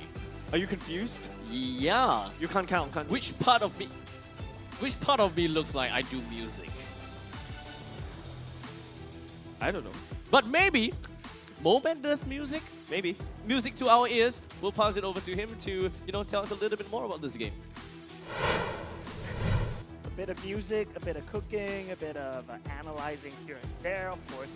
Welcome to Off the Desk with Moman, and now we have how Astrid was defeated by RSG. And RSG, of course, they did an extremely good job of denying space away from Astrid. Astrid may have gotten the first turtle, right? He tried to get the first turtle, and he did get it, but look at Closer and Gear's target positioning onto Astrid at all times, making sure that the early game damage provided by the Nolan is never available. And with that final slash, you see that funneling onto Astrid, and that with him out of the equation, if you take a look at the levels right now, Roy and Friar, if you look at the difference, Roy has the ultimate available, but Friar does not.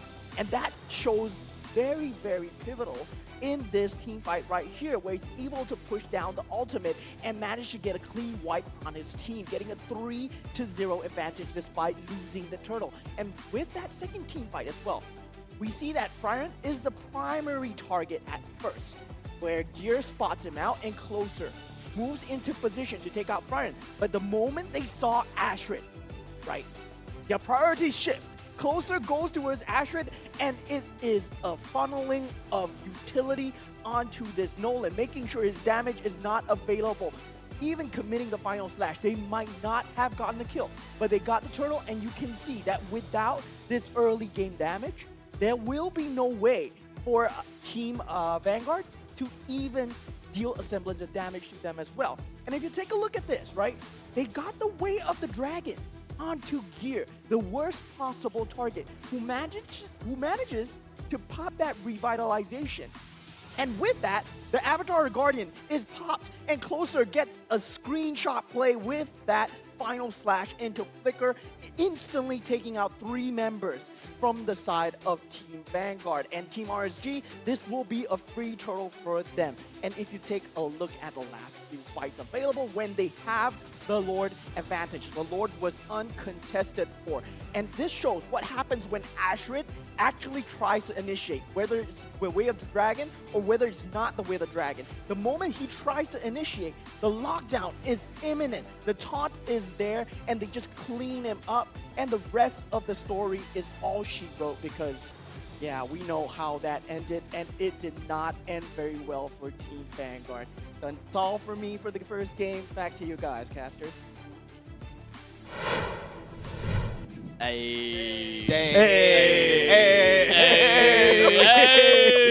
Okay, look, Moment can music, can cook, can play game and analyze game. Man, he's husband material. You seem to know a lot about husband material. From a single person. Coming from a single guy. Okay. Yeah, I wasn't going that direction. I will swear. Jedi, I wasn't sorry, going that I'm a good direction. eye. I'm a good eye. I'm a good eye. Dude. Sorry for that one, Jake. I guess there's only one message that Good Eye has got for you, huh? And that one message I praise is you. I call you Good Eye. that message is that you, my friend, you gotta up your game with JD. Hey! I need to get more. Yeah, because you can I am get going there right here, right now. You can get 500 free diamonds when you have a minimum new spend shoes. of $110 on jdsports.com.sg. And of course, we absolutely love the very fact that we do have JD Sports here with us and MPL SG because we need shoes. He needs bags. Where's the bag? Huh? Where's the bag? I'm not showing you. You gotta show them I'm not showing the bag. you. No, you gotta I'm show not them gonna the show bag. you. But look, there's some great deals last few days as well. Up to 50% off for selected items. Hold on, let me just show. What do we have in here? I don't know. Ooh. Some shoes, 50%. Ooh la la. Yeah. Great What's shoes. $300 now? 244. Wait, what's this? Oh, okay. This design is bad. Oh, look, I like the this screen one. is good as well. Cross promo. The best part is it's really nice to be able to shop like this. It's actually kind of cool. I know, right? Yeah. Absolutely amazing. Now, of course, when it comes down to JD Sports, make sure you guys once again head over to jdsports.com.sg and browse their infinite scrolling Sorry, I'm checking my amount bank account of whether I have gallery, enough. Right? They really do have quite a lot of stuff in here. Oh. But of course, I gotta have to say we do have got the game that will be coming up for us very soon. And when it comes down between Vanguard versus RSG, it is definitely gonna be another one of this spicy game. RSG, understandably, has changed a lot just from a single gear, right? We were talking right about that. Exactly. Man, I asked you guys, gear is enough, and it did. It just did wonderful there for the side of RSG, stepping up into this series, and now taking one game from the side of Vanguard. They only need one here in order to proceed. One gear. Yeah. You know what? One thing that I just can't get out of my mind is the very fact that RSGSG is in the lower brackets. We don't see that. We don't see that. No, they used to be lower bracket kings. Remember the Cinderella story? Yeah, look, they always start at upper brackets, then they will go down to the lower bracket. But they started in lower brackets this time. It's okay. It's all about the end results. I think the problem is definitely going to be in my mind whether they are able to go to the grand finals or not. I think that's probably like the key storyline for me for MPL Singapore Season 8. Absolutely perfect storyline because this is where we make it or break it, as we are now in match point between Vanguard and RSG. We start things off with a chip, Fanny Ban from the side of Vanguard, and a Hayabusa and a Harif from the side of RSG. Looking at this pick ban patterns, yeah, the Phobius is still open, I think. And you know, we see a lot of Juicing recently. We're thinking about maybe Juicing should be banned as well, but is it really ban worthy though? I wouldn't say that. Well, on the other case, if we are looking for a pattern, just by looking at all of these heroes, it is very clear to say that they are banning heroes. Phobius getting opened up. I think no one is catching on my joke. Nope. No one that at joke all. flew across my head. I don't even care. I support you. Emotional support. Emotional support, Deadeye, huh? Remember that time when you Such a emotional good support eye. for who was it again? Who are you interviewing with again that time? Boyet. Oh, Boyet. Yeah, Yeah. your emotional support for Boyet. Right. Yeah. Okay, looking at the bands right here, Phobius is still wide open. Yep. Khalid. And Khalid as well. But that's the thing, right? Khalid is so strong. You don't really want to ban him away instead. You just want to make sure that you secure for yourself. Oh, instead, Vanguard opening both. It's like strong, but not strong enough to really guarantee, or rather to really justify a ban onto the Khalid. But regardless, I think that Khalid is still a very good first pick material for both, whether you are first pick or second pick. But I prefer the Phobius, right? Because still, if you're a Phobius, you can still work very well against a Khalid, because the Khalid still dashes around and stuff like that. So, yeah, I feel Phobius is definitely a good pick, and RSG made the right choice. Even though Vanguard purposely opened up both the Phobius or the Khalid, RSG will snap pick the Phobius up. So Vanguard, okay, that's a trade. They'll take the Khalid for themselves, and perhaps even to a certain extent, maybe an Edith or a Hayabusa for Astrid. How about the glue, though? Glue has been yeah, considered as one of the counters for this Phobius, and well, it's right fitting here for Dink, especially. No, it's Khalid though. Yeah, okay, it's gonna be Khalid. Khalid's too good to pass up right now, and Vanguard taking the Moskov away from CS. CS, technically speaking, can still go back and play like your Nathans to kind of match it up. And this combo, these two picks, Khalid and Moskov, Raging Sandstorm, right into the splash damage for Moskov, I think that's something that for the time the Vanguard can work with. Yeah, the one thing that we gotta have to look out for is the very fact that if Vanguard were to miss out on the Khalid peak because they wanted to go for the glue at the end stages, RSG can actually pick up the Khalid for themselves again, or rather to kind of work with a Phobius, because Khalid can always go to the roam position. Phobius mid is a little bit old school. Mid has been old school, but I'm still looking at Phobius in the AXP. That's a Suyo jungle for the side of Yawn. This time around, don't forget, I think this is the second time Suyo being picked up by any of these MPLs. Juicin finally secured for the side of Roy. And yeah, Suyo does have the burst damage required for your mid trio, so that's what I think I can accept. Vanguard, on the other hand, picks up the Aurora to kind of counter dive, especially against a Phobius. I definitely do like the concept of Suyo, considering the fact that all you need to do is just kind of build damage, like your damage as high as possible, while in the meantime, if you are in your immortal form, you also do get damage reduction. So as an assassin in the jungler, you actually kind of get the best out of both worlds by going for damage. And we've seen, of course, once the CEO has been picked, maybe a Julian can also be a great counter pick here. I'm not sure Vanguard, though. Astrid is comfortable with a Julian pick. We've seen him on the Fanny, we've seen him on the Ling, we've seen him on the Hayabusa, but Ling is pretty much open. But the 1-1 has been banned here. This is pretty interesting, right? This is day number 2. Have we missed something about 1-1? Well, 1-1 is actually hidden op. It's like, if you can play her well, she's actually really OP. And it's all very conditional, right? Situational. You saw how 1-1 gets countered very easily by the likes of your Gato Kancha, the likes of Hylos as well. Any person that's really frontlining, thick and right in front of you, you'll constantly get countered, right? So, but in my opinion, it's not really ban worthy as of now. Yeah, that's coming from a 1-1 main there. Fair. Wait, he likes 1-1, but it's not necessarily a main. I have 200 games on 1. Oh. Okay, main. Yeah. Okay, main. Okay, there you go. The Julian has been banned, so they don't want this counter here for the Suyo pick, and it happens to be very great for a matchup, because Suyo will be enabled level 3, same thing as Julian here. I still believe that crowd control can definitely be in the midst of Vanguard a little bit more if they would like to. Regardless, the way that they have been drafting thus far is definitely catered towards full-out team composition, where they want to go for team fights. Well, the side of RSG, they want to deny areas. So Harif is still definitely one of the best picks for them, best in slots, but being banned out, that's not going to be the case. We still have Nathan that is still currently available for them to pick out. Suyo is very independent. We don't really have to talk too much about what, how and what the jungler is going to contribute. Okay, Tigreal being selected by the side of Vanguard. Nick Stain picking that one up. And now this reminds me of, you know, the Team Evil kind of play style, right? We just, as long as we land the Frigid Glacier, followed up by the Raging Sandstorm, followed by the Implosion, line everybody up by the Moskov to basically kind of just shred everything.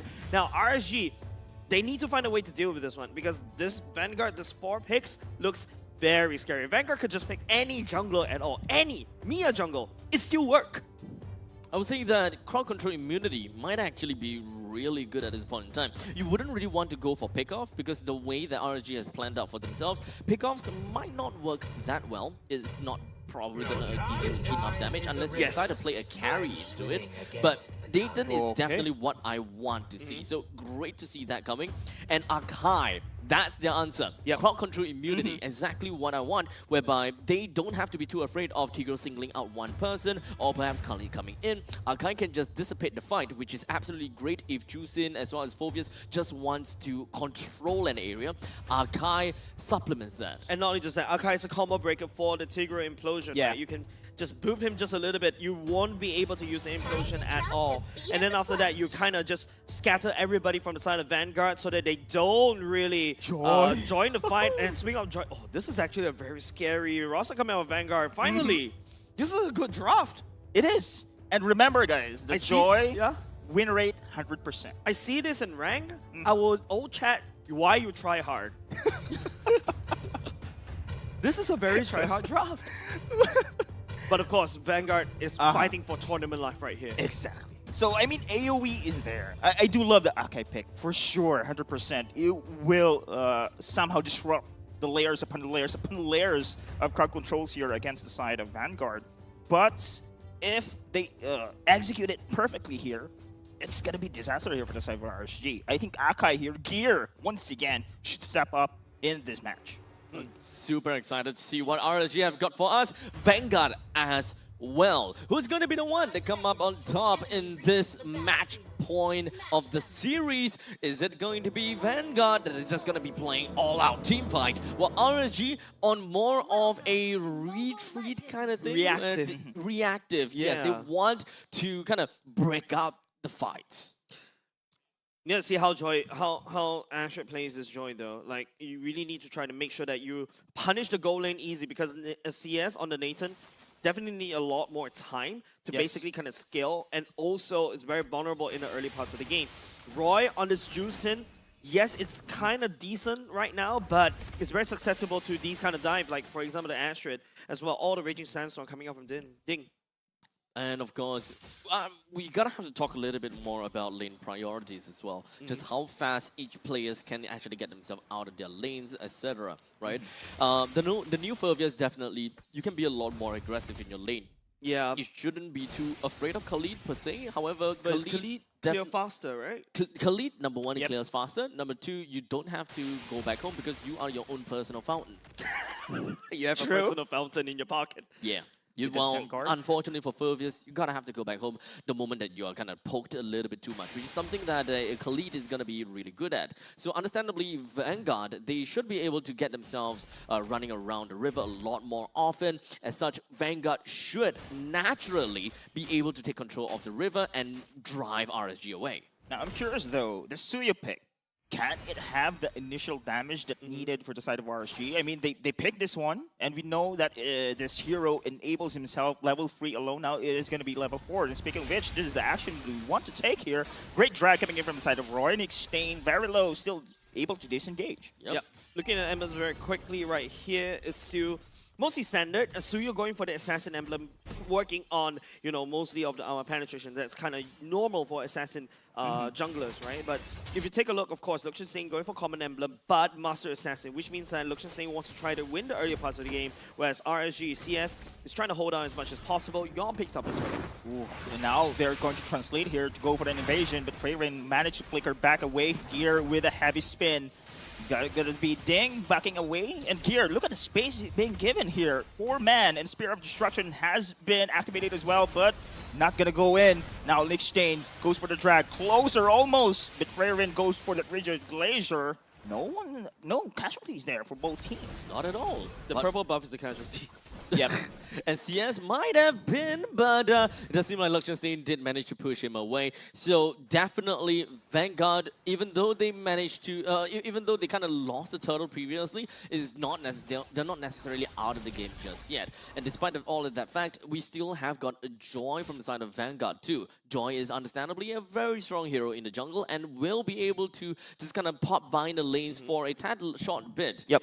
You can see how the value of gear coming in, right? The heavy spin also kind of certain extent denies the Raging Sandstorm kind of thing, right? Because if you notice, it kind of appeared, but then after that, it gets denied. So that's really a good pick coming up from RSG. But CS, that's a Feather Heavens, that's one of his core items, but, you know, Nathan's needs more than just that. Speed will be the key. Oh, Nick Stain. But ultimately, that is going to be a Purify coming in from Roy, negating, of course, the initial team fight. But Dang forces it with Raging Sandstorm, and Astrid gets the finishing kill. Ah, that was famous last words coming in from Roy. But hold on a second, there's more. Again, we have a spin. Now Yawn gets the kill here, for himself there, and Astrid falls down. That's Jungler out for the side of Vanguard. Yeah, Vanguard committed 2 ultimates into 1 Purify. Roy's more than happy to take that one out and allowing RSG to just walk on in, clean up, or take 1 person down. There's perhaps even a little bit more. Nick Stain relinquishes control of his own purple buff. Dang! Oh no! There's no Khalid right now. This is a perfect timing here to go for the turtle right now. The turtle is up. It does seem like Nathan is also going to be right onto the turtle too. Vanguard, they're not really taking the control of the turtle as much as I expected them to be able to. And remember when we talk about, you know, Vanguard, yes, this is a very scary draft if your teamwork is good, right? Remember how Team Evo executed something like this before? They were basically stacking one after another, but Vanguard seems like, you know, they're still slightly different. They're playing different games right now. Take a look. And now Heavy Spin is out of position, isolated, but Steel Gear managed to get back away. Spear of Destruction hits, but CS is here in the vicinity. They will not push it through. It's not taking the chances right there, Liechtenstein. Knowing that CS is around, allowing Gear to escape that one. Starling Sign being secured by Joy, but look at the goal difference between that Yawn and Astrid as well. It's just kind of concerning if you're a Vanguard fan. It's true. And we've seen Astrid as one of the players that highest kills in the league. Oh, as really? you can see right, yeah. He has 88 kills in the regular season. He's one of the top players. But so far, he's been shot down here with RSG's aggressive play. And look at Astrid here. Try to back away. Yawn goes for the poke. Goes for the assassinate as well. Takes a solo kill. Assassin got assassinated, and definitely Suyo does look pretty darn strong. We're only looking at about 2,000 gold deficit. This shouldn't be all that much. Lovis, the pressure on the top side, almost the outer turret here will be taken down. Oh yeah, of course. I was just looking at the Akai and also the Phobias, right? Isn't this like what Youngin likes to do? Drop an Akai right into the Phobias. Every time you dash it, every time you push people with a heavy spin, it kind of helps you cut down on the cooldowns. And after that, you know, bada bing, bada boom, I have more even ultimate in the room and stuff like that. Oh yeah, that's true. I mean, right now the Phobias no longer plays around dashes all that much anymore. I would say that it's definitely a huge bonus for being able to reduce the amount of cooldowns per se because of your S1 and S2. But regardless, as long as we have the Phobias continuously going up in the air for the Infernal Pursuit, it will all be great. Oh man, look at the space being given here. Gear as well as the skill 1 coming in from the side of Yawn. And another free turtle here for the side of RSG. Good push coming up from RSG, cracking open mid, transitions over to Turtle Pit. In the other hand, Vanguard, they're just playing a lot of Oh, the heavy spin, pinning him against the wall. No escape there, and now they're going to be Astrid defending this red buff here. Will they be able to defend though? Is RSG going to go for the conceal, goes for the steal, go for the kill as well. Astrid will fall, and Freyrin as well. Going to be a flicker. Nick Stain goes in with implosion, but no follow-up, unfortunately, here for the side of Vanguard. And now they are suffering here. The heavy damage, the heavy pressure. Roy gets the kill in the end. Who would have thunk that a Chusen will be able to deal that kind of damage over to a T-Girl? It's definitely very much surprising. Yeah, I mean, we're going closer to the later part of the game, right? And you see the burst damage potential coming out from the Suyo. Seems like, you know, Suyo does have, it's basically like an executioner, right? The lower your HP is, the more damage you can deal, which means that, you know, with the initial burst coming out from CS as the Nathan, you can basically just do a lot of damage. Yeah. It is. I think Soul Severing is 20%. It do damage 20% of your lost HP. If I remember that is the right number. But of course, with that team fight happening, we do have an instant replay to give us a really good idea as to how that all eventually turned out to be. Nick Stain actually caught like a 3-4 man implosion, but Lucian Stain unfortunately just got respawned, right? The Frigid Glacier wasn't close enough to basically connect onto anybody else, and members from the side of Vanguard is just running on different wavelengths. They're just running away as of now. Yes, it was a massive catch by Nick Stain, but nobody's there to receive him. And I just saw on that replay as well that the Raging Sandstorm was not even activated there after the implosion. It only shows there that Closer did a pretty good job zoning out Ding. And yeah, you mentioned, of course, Jace. I think the communications here coming in from Vanguard is a different Vanguard that I have seen during the regular season. And this is a different RSG right now here in the playoffs as well. Right. Vanguard definitely does seem like they have a little bit more reservation onto themselves. Like hesitation. It feels as though they are afraid of using skills because it might sabotage them for the later parts of the game, so on and so forth. I mean, Vanguard was the receiving end of using 2 ultimates onto one person and ultimately getting punished for it. Remember JPL? Right. And then remember Roy earlier just now, exactly the same. And that's why you can start to see a lot more hesitation. No. And Roy, this is a late game juicing, right? Just get tagged by some of that Lantern. You see Asher is just going to take a lot of damage. That's a long walk away from home there. And you can see right now, Vanguard is struggling here to control the map. They did a pretty good job going to go for the split push, but then again, the Lord is now here in the middle lane. Inhibitor Tarso standing, Ding trying his best here with a Desert Tornado, clearing the waves. He will be able to do so. Now the Lord has been expanded. Oh, damage from the CS though. Oh, look at the heavy spin! But then again, overstating the welcome here. That's going to be a death there for Gear. That's definitely not looking great at all. 10 minutes into the game, and it does seem like Vanguard is looking at 5-kill deficit. Closer. Oh man, Ding is here. Now Inhibitor turret gone. It's open here in the mid. Ding backs away with a Raging Sandstorm. But look at the damage, and Roy flickers in, trying to go for the control as well, providing the space to go for the push on the top side. Now Yon trying to back away. Ashret is here with the beats, but still damage isn't enough to go for the pickoff. Yeah, but Vanguard seems like they do have the damage, but they're not prioritizing one person at a time, right? Bit of a communication breakdown right here, and RSG found that golden opportunity to just basically push down the mid lane and also make top side look a little bit weaker, and you can start to see, RSG, CS, that damage is starting to leak in, and Roy at the same time, Yon is just assassinating any squishies right now against Vanguard. That makes Lucian Stain, and even to a certain extent, Fury and Ashrit to have to play a bit safer. They're not really cooperating together per se in their own battles, right? We definitely did manage to see that they do have quite a little bit of damage. Like, for example, Ashrit already have got a Stadium Scythe, got the Blood Wings as well. So that is definitely something that can really work out for him. And of course, it does have a little bit more survivability if he ever were to want to jump into the midst of RSG. So Vanguard, they just gotta have to be a little bit more bold. Oh. Look at this one. I think RSG planning to end this game, but still Vanguard holding their ground. 2 inhibitor turrets already gone.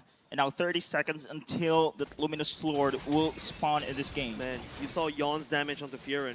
One stab, that's half HP gone from the side of Furin already. It's definitely going to be super tough for them to kind of get themselves back to the game. They have already lost the inhibitor turret in the top lane and the inhib in the middle. What's left is the bottom lane inhib, which probably will go down if RSG were to focus on the next objective that's available, which is 5 seconds for now, the Lord.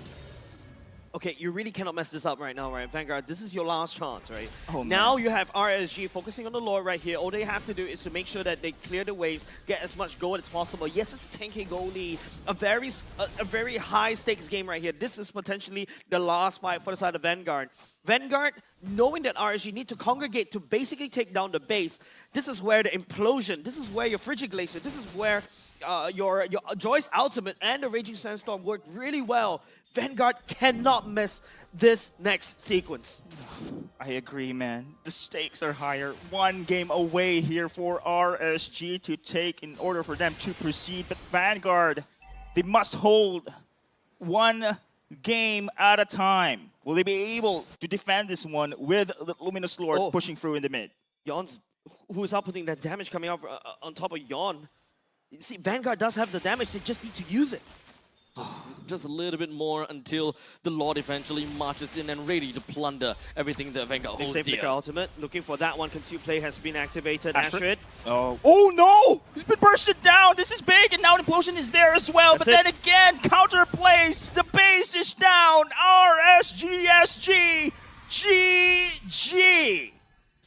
Definitely RSG. They played their game to the T and ended the game right under 14 minutes. They definitely knew what they wanted to do. And of course, their lineup really just allowed them to play according to their very strength. Well, Vanguard, unfortunately, has been very much reserved. And unfortunately, that means that Vanguard gonna have to bow out for the entirety of MPL SG Season 8. Remember, guys, Vanguard top 4 relegated by RSG that almost make it through here in the playoffs. Exactly. Yeah, and it's really tough saying, right? RSG definitely rose from the ashes, right? With the help of Gear joining in the fray to basically save RSG from elimination right off the bat, even before the playoffs. Vanguard, however, day one of playoffs, they just couldn't hold a candle against RSG. And remember what I was saying just now. We're just looking at them stacking on the damage and stacking on the CCs. That's nowhere to be found. Now that we have the conclusion of Vanguard, I'm just kind of like backtracking and kind of looking at the lineage of Vanguard. They definitely started MPL SG as at high ground, right? They got themselves like 4th place before, and then slowly but surely they kind of dropped down 4th place, 5th place, and at one point it was like 6th and 7th. But now we can very clearly tell that they have unfortunately fallen far. Yeah. Well, unfortunately, it is. Well, fortunately for RSG, they'll be using Vanguard as a stepping stone up into the brackets as well in MPL Singapore Season 8. Taking down Vanguard, they now will be facing, one of the winning team in the next series. The competitions is and are getting tougher, and I think that Vanguard definitely understands that very concept. So pretty much looking forward to see how they're gonna be for Season 9 onwards. Yeah, for sure. I mean, they are seeded going in because they managed to make it to the top 8 after all. So that is definitely something that we can top 6. So all right, top 6. So Abstract cannot count. Yes, I can't. 1, 2, 3, no. 5. No, What is this? No, you can't do that because you're giving me fingers. I can't count with fingers. I can't count without fingers. That's why if you amputate me, I can't count anymore. Guys, it has been an honor to be casting with this two. The OGs, this two has been here since MPL Season 1. Man, it's such an honor. Such an honor getting brain damage from more. But speaking of which, an honor is something that we gotta have to look out for, and an honor to the MVP. Who's that gonna be? Too late. Who's that gonna be? Gear! Is it really gonna be Gear for the second time? It's Yon with the Suyo. With a 100% kill participation, 5 kills and 3 assists, gathering up a total of 894 gold per minute. Yon piloting this masked man. I don't know anything about his lore just yet. I'm gonna read it up so that I can talk more about Suyo, but regardless. But what I know is the damage coming out from him at the later parts of the game is insane. One snap, Fioren was half HP. Exactly. Goes for Assassin Emblem, of course. You want to add on as much armor penetration as possible. The Season Hunter to get the farm up. Because you're so early game oriented. Thrill, Lethal Ignition, icing on the cake. Brother was going around assassinating everybody. Tons of damage. And you know what they say? With all this amount of damage that he managed to put out, his name is definitely going to be immortalized. Wow, nice. Immortal form. Immortal form? Immortal form. Okay. My brain not braining. Braining, not braining. Brain not braining. That's what happens when you cast with Abstract. Sounds great. Anyone else wants to get brain dead? Sit next to me. No, of course. Item build is something that we're gonna have to talk about because for those people that is wondering how you want to build your Suyo, how do you want to play your Suyo, this is where you can definitely take reference from. So looking at Yon's itemization, first item with the Hunter Strike, Endless Battle, Blade of Despair, and then we are even heading into the Malefic Roar. And even ended off with an Expert Glove as well. Could go into Sky Piercer. I think knowing Yon, he'll go for a Sky Piercer, exactly. right? But if I were playing it, I'm going to go for Winter Crown. If I'm playing it, I'm gonna go for Blade of the Heptases. That's not a good call. Why not? First. Oh, sorry, not Blade of the Heptases, sorry. What was that? Sky Piercer? No, it's not. Sea Halberd. Yes, that's the word. Sea Halberd. That's the path. Okay. Yeah. Expert Gloves, right? Absolutely. Goes to Sea Halberd, right? Yes. Yeah, I agree with it. I agree with my senior. Facts. Fan facts. That's fan facts. Okay, so let's take a look at the other things that we're gonna have to focus on as well. One thing's for sure is that Roy actually picked up Sky Piercer, which is something that is really interesting as well. I have absolutely no idea how, I have no idea why, but it worked. One kill for the Sky Piercer. Well, he has the highest average damage. Well, it only shows that he wants those skills, he wants no damage. So Roy, goes for the Sky Piercer. I'm sorry, but I think it's not about just the item builds. I think it's just a draft. Vanguard, this is draft, what you mentioned. This is try-hard draft.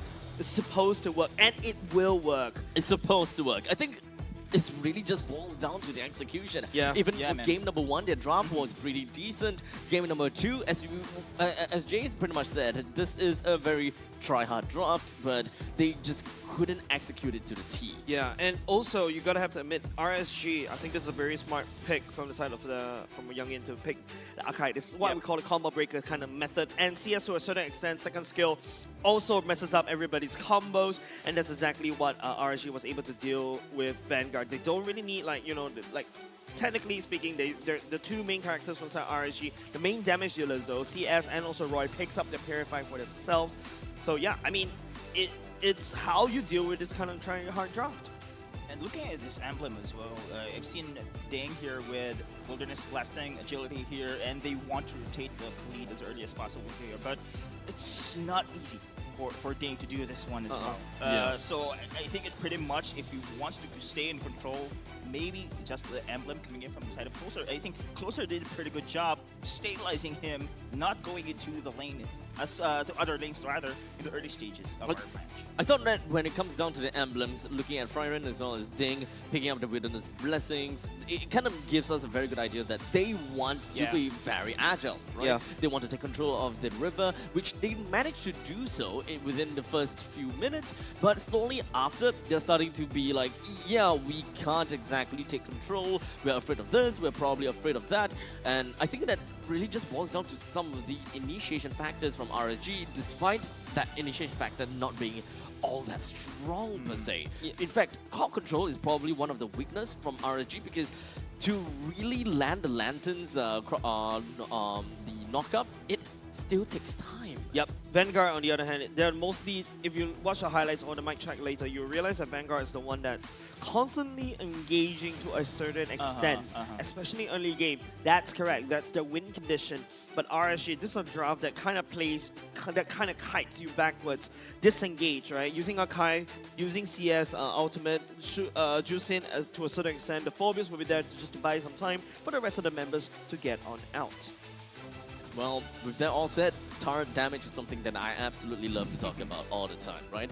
30,000 damage onto the turret from the side of RSG. Well, for Vanguard, they didn't really manage to get the opportunity to really get close to the turrets at all, which would probably tell us that Liechtenstein as the Moskov, he actually didn't really get much of a time to stick around in the lanes and just kind of play around and just push lanes down. It seems as though he has constantly been forced to move away from lane, number 1, or he gotta have to join into the battles, number 2, or number 3, he's just getting killed in his lane all the time, and he gotta have to respect the opponents. Yeah, but also, you're expecting Liechtenstein to win his lane, right? Because you're a Moskov going up against a Nathan. Technically, he did. Technically, he did. He did push CS away and back home.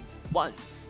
Yeah. But what happens after that? It's the scalability. Maybe Vanguard should have played around Liechtenstein even more, because usually that's where Vanguard truly shines, right? Play around Liechtenstein, make sure that he gets a good game. He gets a good game, everybody's happy for Vanguard. You can't, as a marksman, you should definitely know that yourself, right? If your team don't give you a good game, you can't shine as a marksman. It's one of his challenges. Challenge accepted. Wow. I love it. I love the response, man. I see. All right. Give it to me 10 years from now, then. If I'm still playing MLBB at 14. But okay, look at that. Just mostly Gear once again, the best wingman. Gotta have to take him out now. And of course, Sandbag going over to Gear and CS the carry and Rich Guy over to Yon. Yon literally farming Vanguard of one after another. But you have to admit, this is a very low kill kind of game, right? 8 is to 2. And it's all about macro. It's all about how RSG, when they kill, there's always a conversion. When Vanguard kills, sometimes there's no conversion at all. It's a good pickoff. Fair, yeah. We definitely seen before is like they are killing for the sake of killing in some sense, right? You're not looking at the value trade, so on and so forth. If I lose someone, I gotta have to get a kill somewhere else, or I gotta have to take some value somewhere else. Am I able to push this lane for a macro point of view? Am I able to push middle lane and just kind of take a little bit off of the turret, turret damage, which is something that we don't see a lot from Vanguard, considering the fact that they only did like what 3,000 damage from the turrets. They're not finding external ways of getting value. So definitely something that we hopefully be able to see from Vanguard in the next season. But for now, I believe that we do have quite a treat, as I believe that we'll be able to listen to what SG said during their game in this mic check. Pattern many. Can point. Nice. Hey, can kill it. Watching. Nice, bro. Nice one. Relax. Yeah, anyhow, I guess. Yeah. Can Kim. Can help. Out. Nice. Take the rate. Can no. Hard. I think. Hey, hard. Hey, ulti carry. What's your I freeze. Go. Nice. My bad. Nice one. Try me, guys. Try me. Watch out, carry die. Watch out, bro! Hey, turn off the guys here. Hey, come on, down. Nice, bro! Hey, brother, what are you doing, brother? Hey, brother! What are you doing, brother? Hey, come on. Kali behind, Kali. Hey, Kali cannot. Yeah, go. Must go spear. Hey, on Tigo. I got a blue. Nice. Alright, no passive. Come back, guys. Nice one. I got it. Shit. Oh, be far. We got him, nice. So we got Toto. Can poke this guy? Can. Nice one! Shit, bro! Let's go! Okay, we going top. Hello, brother John! Hello! Nice! Yeah. Nice, like here! Hey, record, boom! Nice one. Continue, guys. Yeah. Hello! Where's the damage, bro? Ready, go! Hello! What's up, bro? Go behind. Yeah, can Can base. Hey, can rush base. Wait. On base. Nice one. Hey, what got that, Hello! Hello! That's definitely the highlight, right? That's definitely the highlight, I gotta have to say. I mean, they did win in a very convincing fashion after all, 2-0. I'll give it to him. You know, it's all fun, fair, end games until someone else does it to him. Hey! I mean, he can definitely walk the talk this time around, right? Definitely so, can. 502 kill score, and then after that, still wins the MVP. One hit, half HP Fearon. I mean, yeah, you can hello now. Yeah, you should be afraid. You should be afraid of Yon, especially when he says hello to you. Just in game. Yes. Maybe when he says hello, you say bye. Yeah, I bye. I say bye. You say bye? I need to say bye. I'm a gold laner. I run. Fair. I see him, I run. Well, I did I? Can you talk? Are you still laughing? Okay, let's have a more conversation, Abstract. It's still replaying in my head. I think I'm gonna go back home, lie under my bed, close my eyes, and all I can hear is, hello! Yon first first. Yawn first, then hello! Oh man, that is absolutely hilarious. I love the vibes right now coming in from RSG. I think they need this one. They do need it. They yeah. need They needed had- this confidence booster Yes. because they were so Yes. they were in the gutter. Yes, They for had like a the very whole rough regular start. season, and finally during the playoffs they came, they shine, and they say hello to you. They need the ego boost. They came, they saw, and they conquered And say for hello. this series. And they said hello. So, well, not only are we gonna say hello to all other people out there, we're gonna say hello to Mo Man the Weatherman as he's gonna be breaking things down about how this game went by. Hello! Hello! Hello. So hello guys, and now we will see what Team Vanguard did wrong and what Team RSG did right? What Team RSG did right is they had gear on Akai, which basically countered out Tigreal at all times. And now let's just play that back for you guys. Alright, so first we see that already Nick Stain has used the flicker with the implosion. And this is just countered by a Purify coming out from Roy, who ulties away and recall spams. And this is tactical, by the way. This is tactical.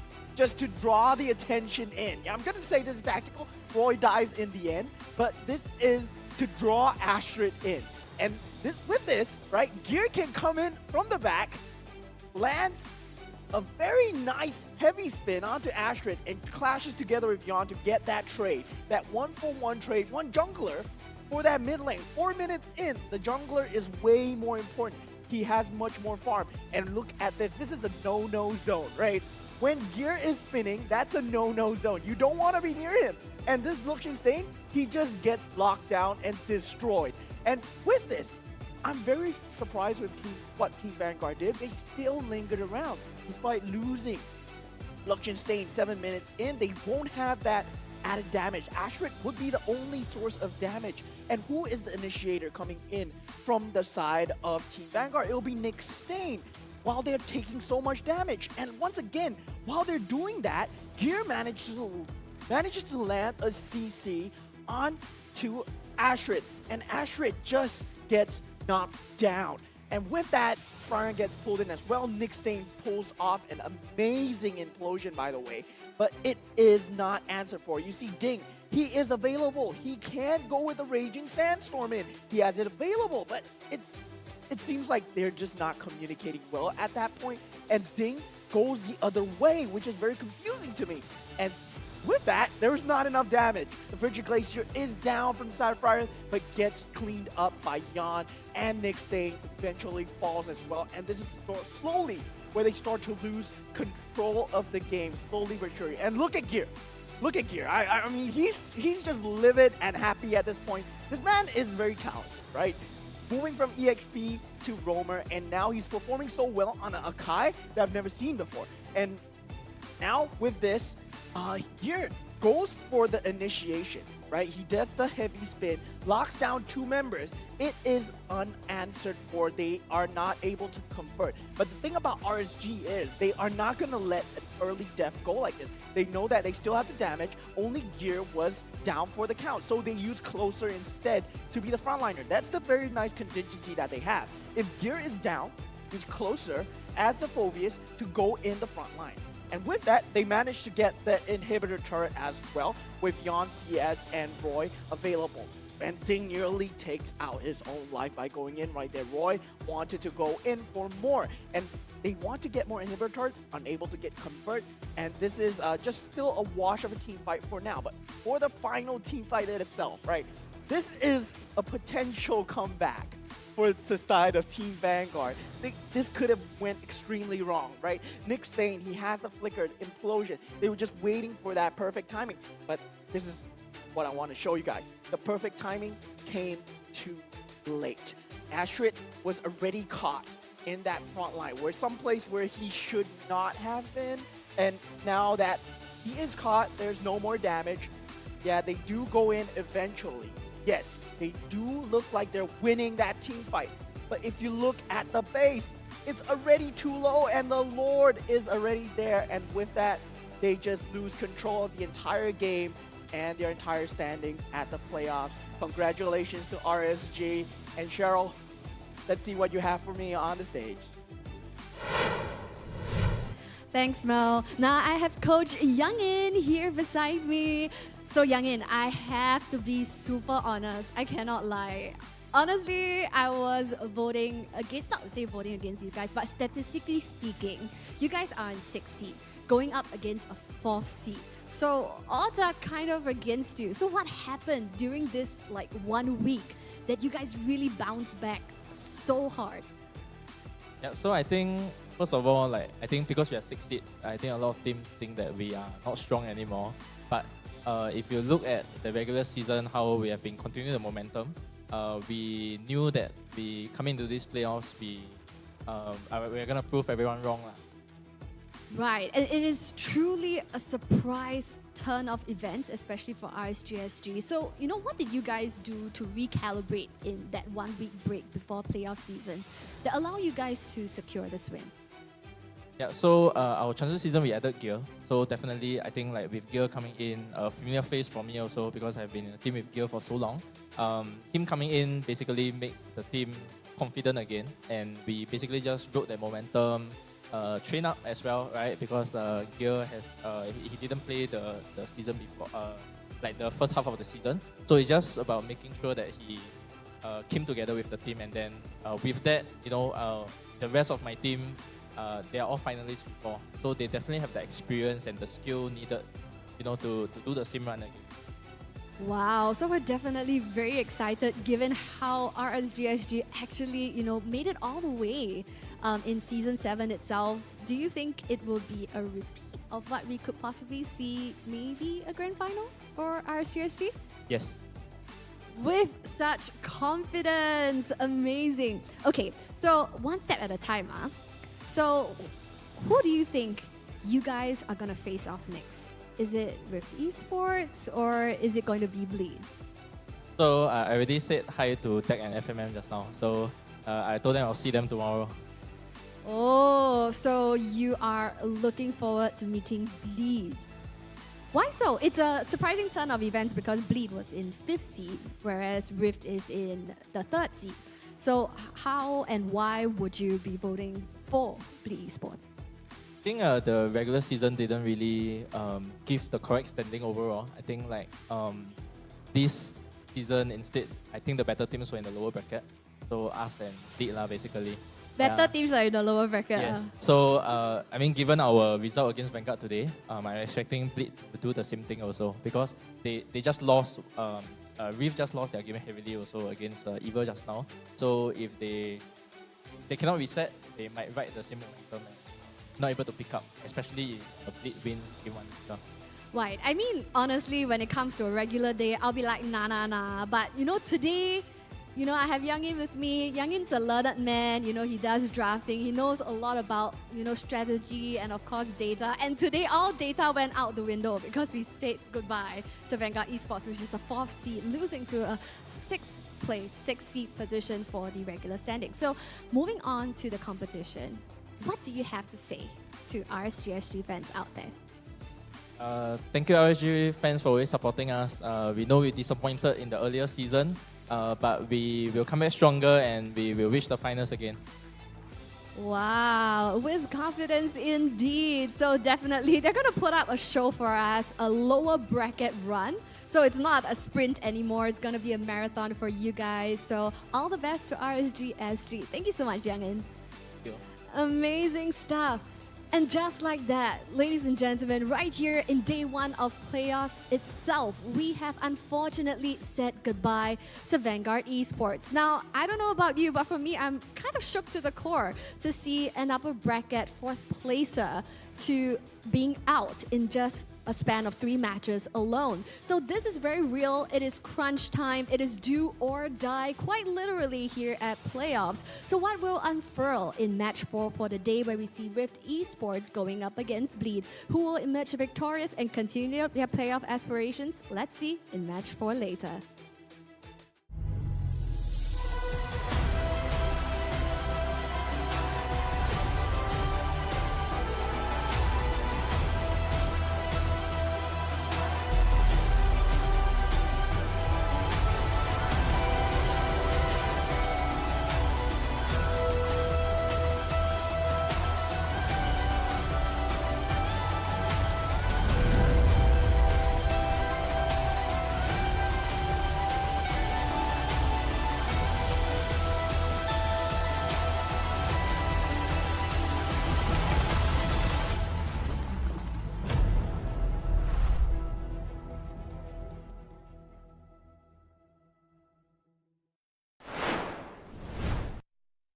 crispier chicken McCrispy? So much crispier. Mmm. Bite into an even crispier crunch with the improved Chicken McCrispy. Now, wouldn't that be nice?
I met a girl in France who looked.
掉卡。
I got some big news, okay? So I got a leak. M6, we're gonna What does the audience want to see? What kind of stage do we want? What about the colors? M6 is going to be held in Malaysia. We have to be greater than ever. Greater than ever. Greater than ever. How to make M6 greater than ever.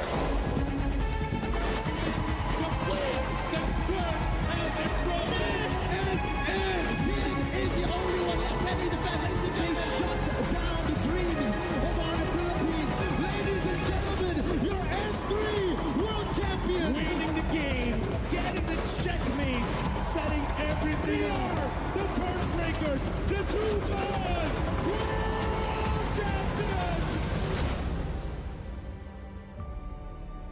Before we begin, I just want to say thank you very much, gentlemen, ladies, for coming today. We have something very important to discuss here, right? Because right now, imagine yourselves as Moonton. We're the publishers.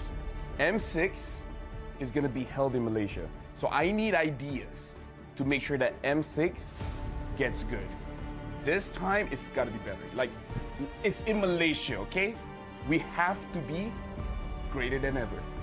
Greater than ever. You know what? That's going to be the tagline. You like it? You like the tagline? That's a good tagline. That's a good tagline? We went from Join the fight. Join the fight. Join the fight to the top. To the top. Dare to be great. Dare to be great. Be better than great. And now greater than ever. You know what? You're a genius. I'm a genius. You're a genius.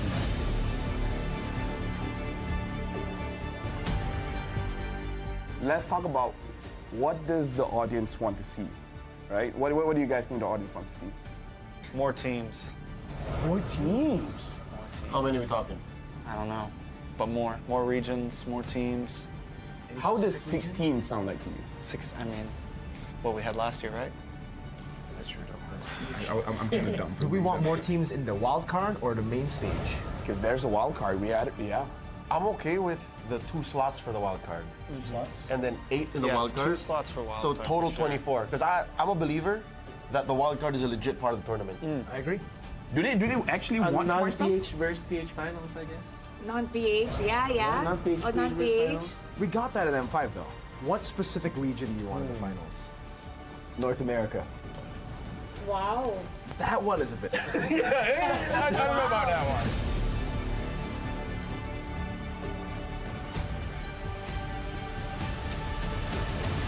Let's take a flashback, I would say. Throwback to the days of the past. M1 it was a great time. M2 was a great time. Every single tournament, it was great. He's got a lot to say about history. I love history. We got to talk about logistics here, and I feel like we need to include Mara for this one because we got to talk about the stage. M1, the stage was pretty good. I feel like it really sets the tone, right?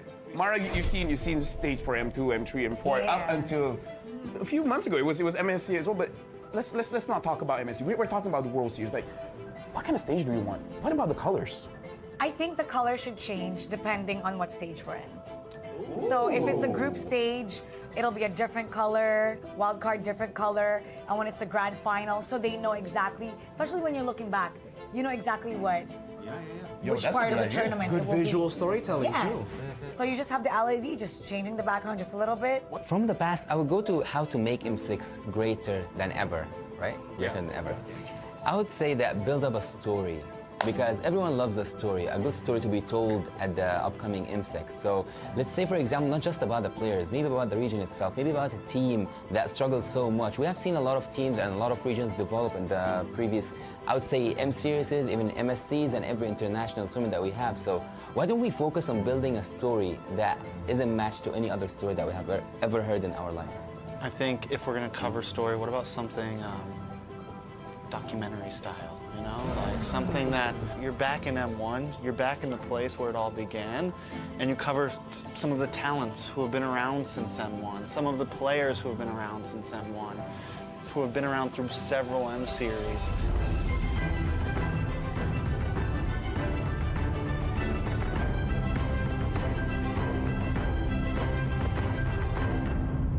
I want to talk about music video. What do you guys want to see in this music video, right? What's the song gonna sound like? What's the story?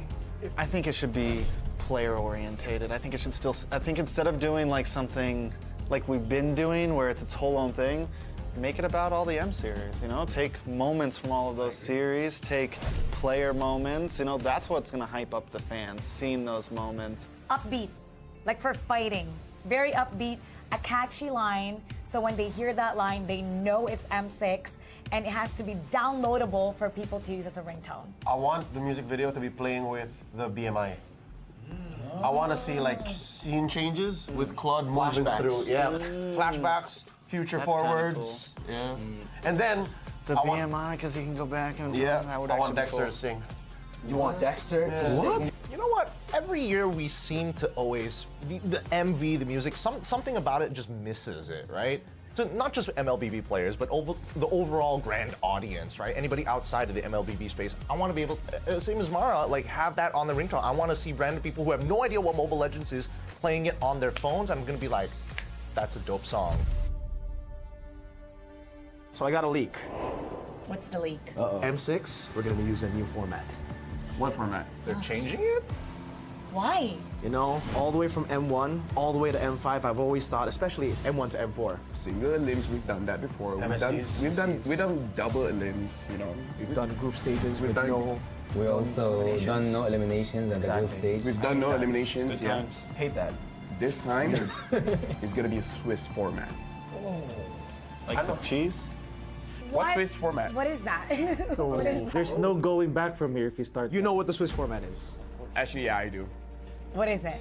Okay, so let's keep it very simple, right? So for this M6, I'm thinking we're gonna be bringing 16 teams, and then we'll make the total. If you win 3 times, you'll advance forward. Lose 3 times, you're gonna get knocked out. Oh no, you play with everybody. You play with everybody. 1-0 beats 1-0, so everybody starts with 2 groups. Group A, Group B. 8 teams here, 8 teams in B. Then, every single time they have to fight, we're gonna redraw. That's a great idea. That's a great idea. Wait. Who's doing the redraw? Yeah, who's doing the redraw? I want to know this. Don't worry. Because is it gonna be us? Don't worry. I don't. I mean, I think it should be Mara. No, I think it should be Mara. You know what? I think so too, but I've suffered. I suffer. We have suffered. I cannot draw We know. anymore. So now it's Gideon's turn. Exactly. Yeah. Wolf, Gideon, Wheezy. Whoa, wait a minute. Is we're gonna have Yasu and KB do it. Because we don't want to do it anymore. Me and LaFell, we've had enough. We've had enough. Good idea. So we will do the draws ourselves. You will have to do it. suffer the wrath Is it alright if I had all the Filipino teams and the Indonesian teams in one group? You know what? Nah. That's why, you know what? This is the reveal. If the players are gonna face off against their opponents, they should draw. Why put the responsibility on the league ops? Why to put the responsibility on the talents? They should be the ones to decide their own fate. Okay, let's decide this. Mar, what do you think about that? Players? I think the players, that's perfect. Perfect. So, well, they can't say it's biased. They can't say it's planned. Exactly. They know. Not stale. Yes, exactly.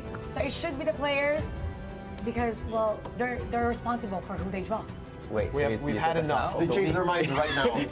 Just with you giving us that idea, I'm gonna cut you out. But actually, hold on. We need to hear what KB has to say because, you know, he's the professor here. So what do you think about the Swiss format?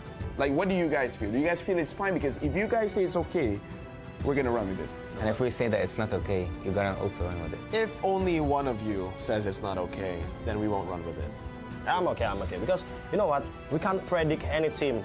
Even in the group stage, you know who you facing on. Yeah. You have 3 teams as an enemy.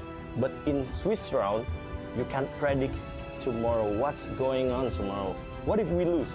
Every round. So yeah, technically, groups are a thing of the past. Because you know what the discussion is, right? Whenever somebody makes it out of groups, oh, it was an easy group. Exactly. Yeah. They weren't ready for that group. So now, I like it. You get to find out who really is deserving of making it. It's time to talk about the strategy for the teams. No, I mean like for they think? Yeah, for Swiss format, yeah. No, okay, so we're locked in, right? It's gonna be Swiss format. Okay. We've seen teams talk about, oh, best of 2 is a different kind of strategy, right? Best of 1, completely different strategy. So now Swiss format, like Gideon, Steph Weezy, like, what do you guys think is gonna be the strategy when we're going for a Swiss format for this time? Just win. That's simply what the format is asking of you, right? It's saying, hey, the faster you win, the better you, the more times you win, the easier it is to make it over to the next stage. That's the whole point of the format, to kind of weed them out. Let's think about this, right? Because you're gonna play way more games in this format. Am I correct? Right? In the group stage. Playing more games. Imagine the first one, you're already showing everything you've got. Isn't that like, you know? I mean, I think it's cool that the teams will be facing teams with the same record. Yeah. So I think it'll be even competition, so you'll see the teams scale the later we get in the Swiss format. I'm more curious about pre-preparation, right? I don't know about you, Wolf, but for me, at least with the format that we had before this, you kind of know who's your next opponent. You can pre-prepare for it, and you honestly have a working strategy. But I think with the Swiss format, it's just every single draw, you're like, I just hope I do well. But at the same time, like you said, it really shows us who's the best team actually, who actually deserves the upper bracket. Because if we only have like 16 teams, let's just say that 8 teams make it to the upper bracket or the lower bracket. It's always been like the upper bracket teams have a shorter way to the finals. Like you only have to win 3 series actually if you're from the upper bracket. But you can only get rewarded of that if you survive the grueling Swiss format. Okay, now I can see that maybe we're not as close as friends because the way that I'm thinking is way different. What is the way you're thinking? There's 2 games, so that after this you're fighting all the easy teams. Oh. Maybe, right? Think about it. The people that lose to, yeah, I mean, it's all great until a Filipino team gets beaten twice and have the same strategy. Now that won't happen. Like imagine, if Malaysia we just lose 2 times, then we can eventually fight NA. No, Mike. Oh wait, no. This is where I draw the line.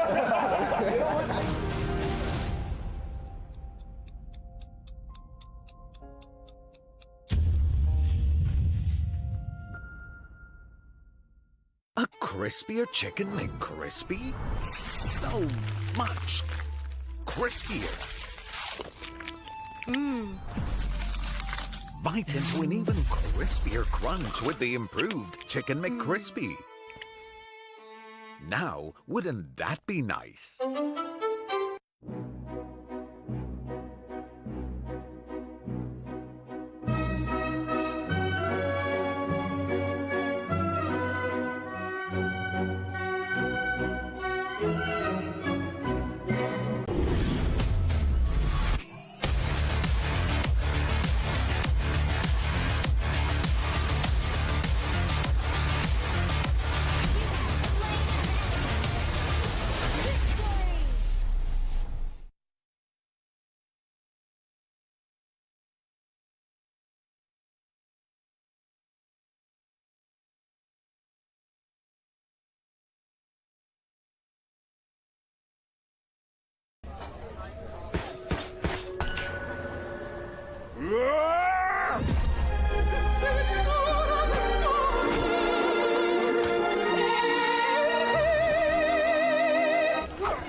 who looked.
got some big news, okay? So I got a leak. M6, we're gonna What does the audience want to see? What kind of stage do we want? What about the colors? M6 is gonna be held in Malaysia. We have to be greater than ever. Greater than ever. Greater than ever. How to make M6 greater than ever.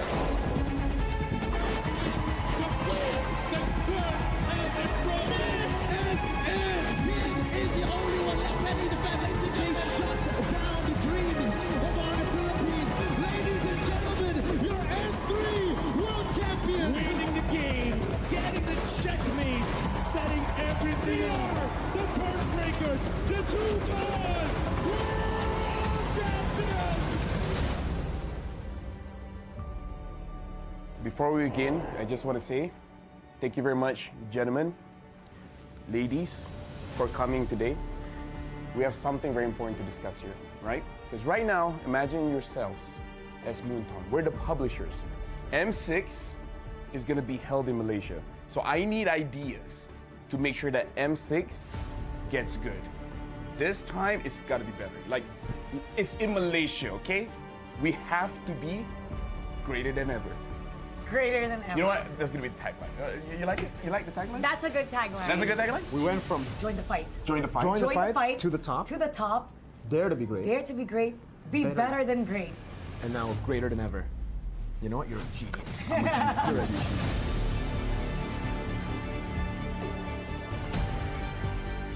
Let's talk about what does the audience want to see, right? What do you guys think the audience wants to see?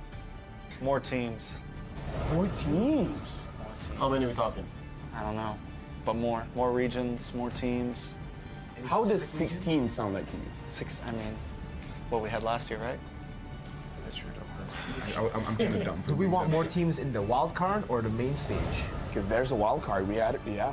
I'm okay with the 2 slots for the wild card. 2 slots? And then 8 in the wild card. 2 slots for wild So card. total for sure. 24. Because I'm a believer that the wild card is a legit part of the tournament. I agree. Do they actually want more stuff? Non-PH versus PH finals, I guess. Non-PH, yeah. Non-PH, Oh, non-PH. We got that in M5 though. What specific region do you want in the finals? North America. Wow. That one is a bit. Yeah, I don't know about that one.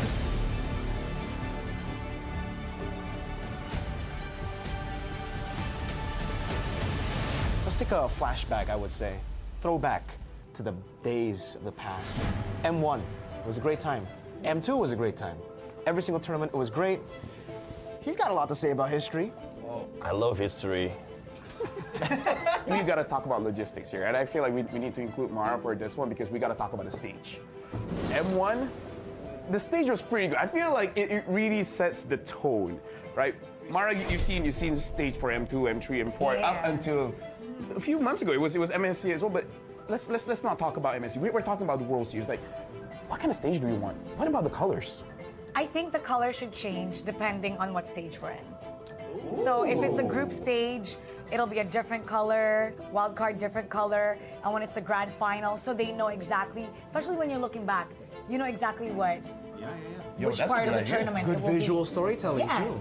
So you just have the LED just changing the background just a little bit. From the past, I would go to how to make M6 greater than ever, right? Greater than ever.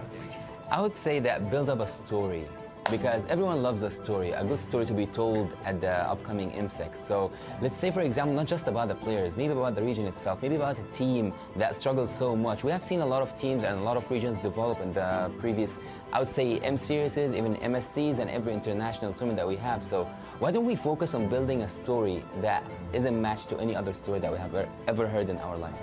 I think if we're going to cover story, what about something documentary style, you know? Like something that you're back in M1, you're back in the place where it all began, and you cover some of the talents who have been around since M1, some of the players who have been around since M1, who have been around through several M series.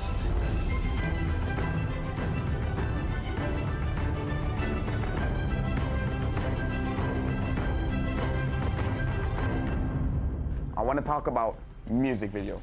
What do you guys want to see in this music video, right? What's the song gonna sound like? What's the story? I think it should be player orientated. I think instead of doing like something like we've been doing where it's its whole own thing, make it about all the M series, you know? Take moments from all of those series, take player moments, you know, that's what's gonna hype up the fans, seeing those moments. Upbeat, like for fighting. Very upbeat, a catchy line, so when they hear that line, they know it's M6, and it has to be downloadable for people to use as a ringtone. I want the music video to be playing with the BMI. I want to see like scene changes with Claude moving through. Yeah, flashbacks, future forwards. Cool. Yeah, and then the BMI because he can go back and that would I want actually be Dexter cool. to sing. You want Dexter? Yeah. What? You know what? Every year we seem to always the MV, the music, something about it just misses it, right? So not just MLBB players, but the overall grand audience, right? Anybody outside of the MLBB space, I want to be able, same as Mara, like have that on the ringtone. I want to see random people who have no idea what Mobile Legends is playing it on their phones. I'm gonna be like, that's a dope song. So I got a leak. What's the leak? M6, we're gonna be using a new format. What format? They're changing it? Why? You know, all the way from M1, all the way to M5, I've always thought, especially M1 to M4. Single limbs, we've done that before. We've done double limbs, you know. We've done group stages with done no... We also done no eliminations at the group stage. We've done no eliminations, Good times. Hate that. This time, it's gonna be a Swiss format.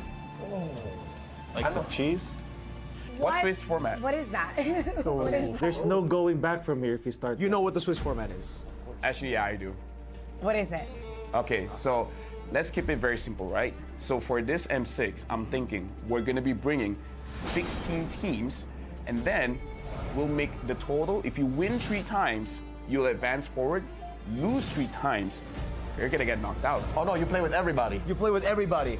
1-0 meets 1-0, so everybody starts with 2 groups. Group A, Group B. 8 teams here, 8 teams in B. Then, every single time they have to fight, we're gonna redraw. Wait. That's a great idea. That's a great idea. Wait. Who's doing the redraw? Yeah, who's doing the redraw? I want to know this. Don't worry. Is it gonna be us? Don't worry. I don't. I mean, I think it should be Mara. No, I think it should be Mara. You know what? I think so too, but I've suffered. I suffer. We have suffered. I cannot draw We know. anymore. So now it's Gideon's turn. Exactly. Yeah. Wolf, Gideon, Wheezy. Whoa, wait a minute. Is we're gonna have Yasu and KB do it. Because we don't want to do it anymore. Me and LaFell, We've had enough. we've had enough. Good idea. So we will do the draws ourselves. You will have to suffer the wrath. Is it alright if I had all the Filipino teams and the Indonesian teams in one group? You know what? Nah. That's why, you know what? This is the reveal. If the players are gonna face off against their opponents, they should draw. Why put the responsibility on the league ops? Why to put the responsibility on the talents? They should be the ones to decide their own fate. Okay, let's decide this. Mara, what do you think about that? Players? I think the players. That's perfect. Perfect. So, well, they can't say it's biased. They can't say it's planned. Exactly. They know. Not stale. Yes, exactly. So it should be the players because, well, they're responsible for who they draw. Wait, We've had enough. They changed their minds right now. Just with you giving us that idea, I'm gonna cut you out. But actually, hold on. We need to hear what KB has to say because, you know, he's the professor here. So what do you think about the Swiss format? Like, what do you guys feel? Do you guys feel it's fine? Because if you guys say it's okay, we're gonna run with it. And if we say that it's not okay, you gotta also run with it. If only one of you says it's not okay, then we won't run with it. I'm okay. Because you know what? We can't predict any team. Even in the group stage, you know who you facing on. Yeah. You have 3 teams as an enemy. But in Swiss round, you can't predict tomorrow what's going on tomorrow. What if we lose? Every round. So yeah, technically, groups are a thing of the past. Because you know what the discussion is, right? Whenever somebody makes it out of groups, oh, it was an easy group. Exactly. They weren't ready for that group. So now, I like it. You get to find out who really is deserving of making it. It's time to talk about the strategy for the teams. No, I mean like for they think for Swiss format, yeah. No, okay, we're locked in, right? It's gonna be Swiss format. Okay. We've seen teams talk about, oh, best of 2 is a different kind of strategy, right? Best of 1, completely different strategy. So now Swiss format, like Gideon, Steph, Wheezy, like, what do you guys think is gonna be the strategy when we're going for a Swiss format for this time? Just win.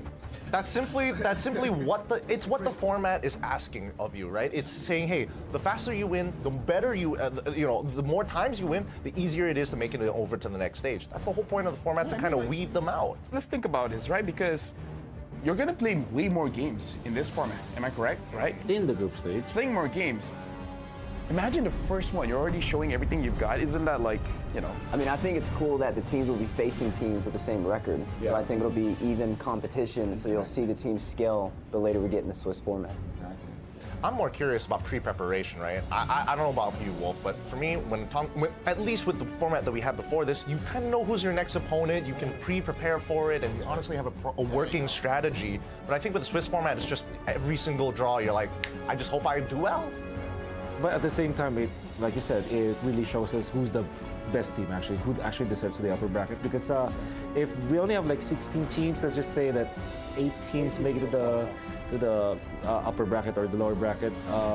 It's always been like the upper bracket teams have a shorter way to the finals. Like you only have to win 3 series actually if you're from the upper bracket. But you can only get rewarded of that if you survive the grueling Swiss format. Okay, now I can see that maybe we're not as close as friends because the way that I'm thinking is way different. What is the way you're thinking? There's 2 games, so that after this you're fighting all the easy teams. Maybe. Right. Think about it.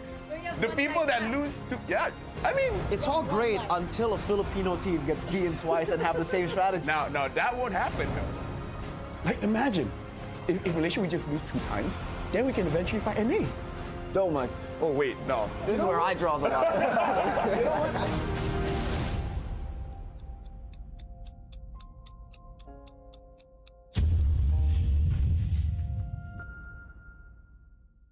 A crispier chicken McCrispy? So much crispier. Bite into an even crispier crunch with the improved Chicken McCrispy. Now, wouldn't that be nice?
So welcome, ladies and gents, right here to MPL SG Season 8 playoffs. And things just got very, very real right here at playoffs as we have just seen and witnessed the departure of Vanguard Esports being sent home earlier in Match 3. Now for Match 4 itself, we will be seeing two teams clash. And they are namely Rift Esports going up against Bleed Esports. Now with that being said, the conclusion of this game, we will be unfortunately seeing one team go home after the conclusion of this match. So with that being said, let's jump into match 4 of the lower bracket, starting off with Rift Esports.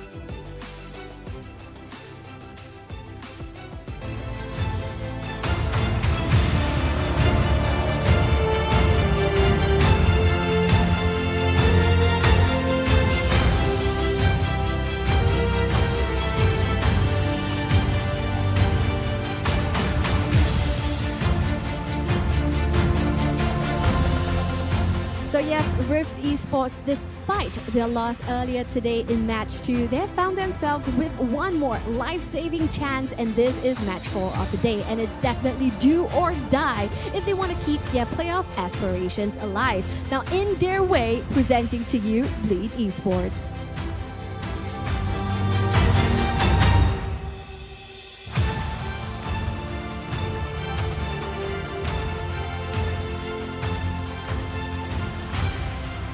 So yes, Bleed Esports stands before you with a vengeance of hoping to extend their playoff aspirations and dreams. What will unfurl right here in Match 4? As we have seen earlier in Match 3, all statistics gone out the window, and it is a battle of which team wants this more. So players are currently now giving their friendly fist bumps before heading over to the Land of Dawn. Once more, stakes are ever as high as at the conclusion of Match 4, the final match of the day, we will unfortunately have to bid adieu to one of these two teams. So now, let's hand our time over to the casters to hear what they have to say. Let's take it away, boys. All right, ladies and gentlemen, gentlemen, welcome back. My name is Abstract. With me here is Good Eye and Good J. No, that doesn't work. Good, sure. You guys try better. It's Jay-Z Oi! back with us. Whenever in doubt, just go back to Jay-Z. Oh man. So I hope that you guys had a great break thus far. We are now going to be watching the final series of the playoff day number 1. And as Jared has said, there will only be one team that will win, and unfortunately, there will only be one team that will be going back home. We have already sent Vanguard back home previously in the previous series, unfortunately. They started off at the upper brackets, they dropped down the lower brackets, and then completely relegated out of the tournament. Now, the question is, if whether it's Bleed, or is it going to be Rift? Yeah, imagine if Rift actually does that, there will be two teams that drop from the upper brackets and exit stage left. Ooh, yikes. Literally. And now, unfortunately, because it's day 1. Stage right? Because you go up the left. Okay, never mind. We'll talk about this team first. We've got Rift Esports, okay? So at least we have got Rift to talk about. They started in the upper brackets. Let's have a Good Eye tell us a little bit more. All right, this is gonna be Bear, of course, on the EXP, Canonio on the jungle, Melon here in the mid, Pancake on Rome, and Shu will be on gold lane. Now I have to highlight Pancake Canonio combo. There's two Filipinos imports. They did a pretty good job. How when it comes to being very convenient. aggressive. How convenient that How is. convenient. Filipinos, that is the what you gotta highlight. PH. Sorry, I'm just really biased. Pinoy pride is kicking up here, unfortunately. But of course, you gotta see here that Pancake actually is one of the aggressive teams as well. Yeah, but of course, you know, like you take a look at Rift Esports, right? This whole team revolves around a lot of Bear, a lot of Chu making sure that he has a good pick and good game. You can start to see that Chu is facing a little problems when it comes to like his hero pool, right? We talk about his Rogers, like got beyond crazy. Yeah. His Moskov, yeah, is good, but also relies on whether Rift Esports, whether Pancake can deliver the picks, right? Because he's been a really strong pick roamer.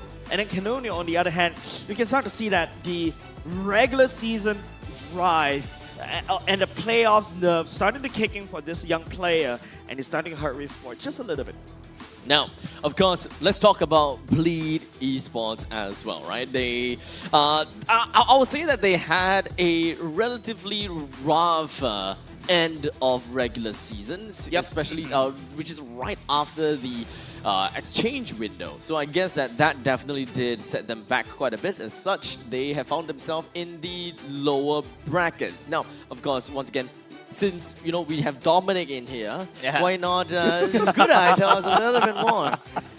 Okay, I will not. Okay, Dominic Filipino, PXP player. Wow! Wow! Of course, and they're gonna be deck here. This time around, will be on the jungle, and Kiwi in the mid. Jay will be on the roam, and FMM on the gold lane. And I'm going to say that Folkmar is gonna be sitting down here when it comes to jungle role and deck. As you have mentioned, of course, Abstract. This has been a risky move, we can say, for the side of Bleed here. I'm not saying, of course, that Folkmar is a better jungler here. Is Folkmar Filipino? Yeah. Man. You see where his priorities lie. It's okay. The way I express it, just the bias being Filipino as well. I mean, I'm sorry, guys. I'm really Malaysian sorry. import. I'm setting something. I'm setting him up.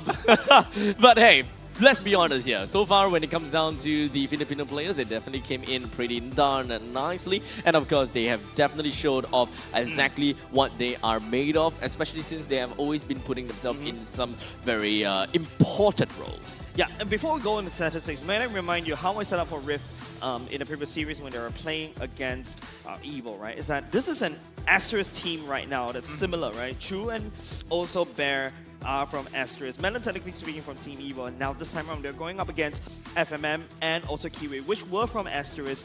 In fact, it's FMM that taught Chu everything that he needs to know. He's a 6-2, he's a very strong, aggressive marksman today, all thanks to FMM. So looking at the stats, of course, you're looking at Canonio on his Ling. We haven't seen his Ling thus far. He kind of fell flat on the Fanny earlier just now. We haven't seen Bear on the Terizlas, unfortunately, because he's kind of fell off a meta. People prefer your Khalid first picks right now. Yeah, I mean, when it comes up to fighting against the top dogs, it's definitely a lot harder to shine. But going up against Bleed, though, how is that gonna be? Well, Bleed, they have to rely for the gold lane, or FMM. To be honest, on the last games they have, FMM, this guy is stepping up, and he was considered as one of the top gold laners as well. And now Kiwi here in the mid, showing his presence with his comfort pick on this hero as well. With 82% participation is really big, especially when you are a mage, aggressive mage. You need this one, and we have highlighted how the mid trio is playing an important role in this current meta, and you need this one for the side.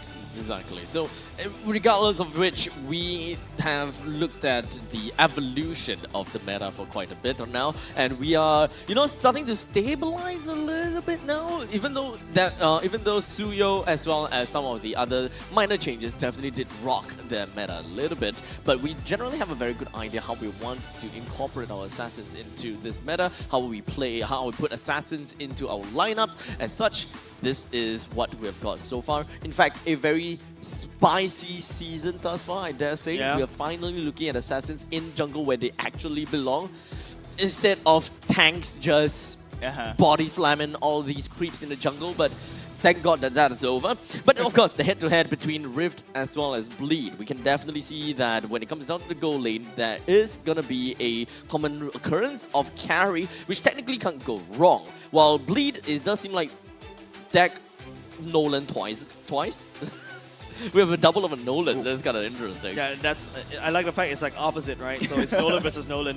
He's fighting himself, but unfortunately, he's only played. He only played Nolan and Hayabusa. Okay. Right? So that's why. Understandable. He's one of the heroes. One of the players that came in during transfer window. So basically, it's Hayabusa, Nolan, and it's a flip Nolan, so it's a Lano. You're going to go there. High five. Give me a high five. Stats-wise, if you noticed, KDA is slightly higher for Bleed. The rest of the stats are pretty almost the same, negligible. However, you gotta have to take a look.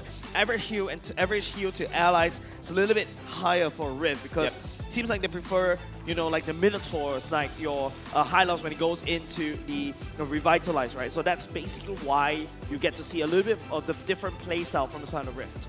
So, understandably, when it comes down to Rift versus Bleed. After looking at all of these information, team head-to-head, we have a very tough question to ask. I think it's kind of simple for you, but it's very tough for him. Why? What do you mean? What do you mean? This is a tough decision. No, you answer abstract, you know already. Whichever is the most Filipino from their side is definitely the one that he's gonna be looking out for. Is it Dominic though? Yeah. Is he the more of the Filipino one than the opposite side? We gotta look at his predictions later. But for now, let's just kind of break it down a tad little bit coming in from Dominic, right? Because it does seem like throughout quite some time, especially from MDL. From MDL, he started himself in Blacklist Academy, and then afterwards, he actually managed to make it into MPLBB.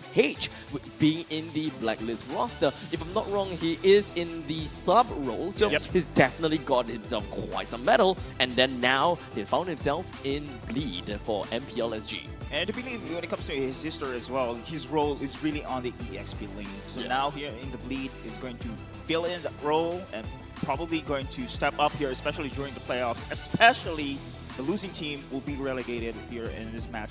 And personally, for the side of Dominic, I haven't seen him really pop off when it comes to exit compared to other XP laners. But this is the time wherein he needs to shine. Maybe he's not that Filipino to him after all. He's assimilated to his Singapore. So, what's your prediction coming into this series? I remember I had a lot of trouble for this one. It's either Bleed or either Rift. I can't remember. I think I put 2-1 in the end. Oh, so Dominic is the more Filipino one. Sorry, I put 2-0. Yeah. 2-0? What kind of disrespect?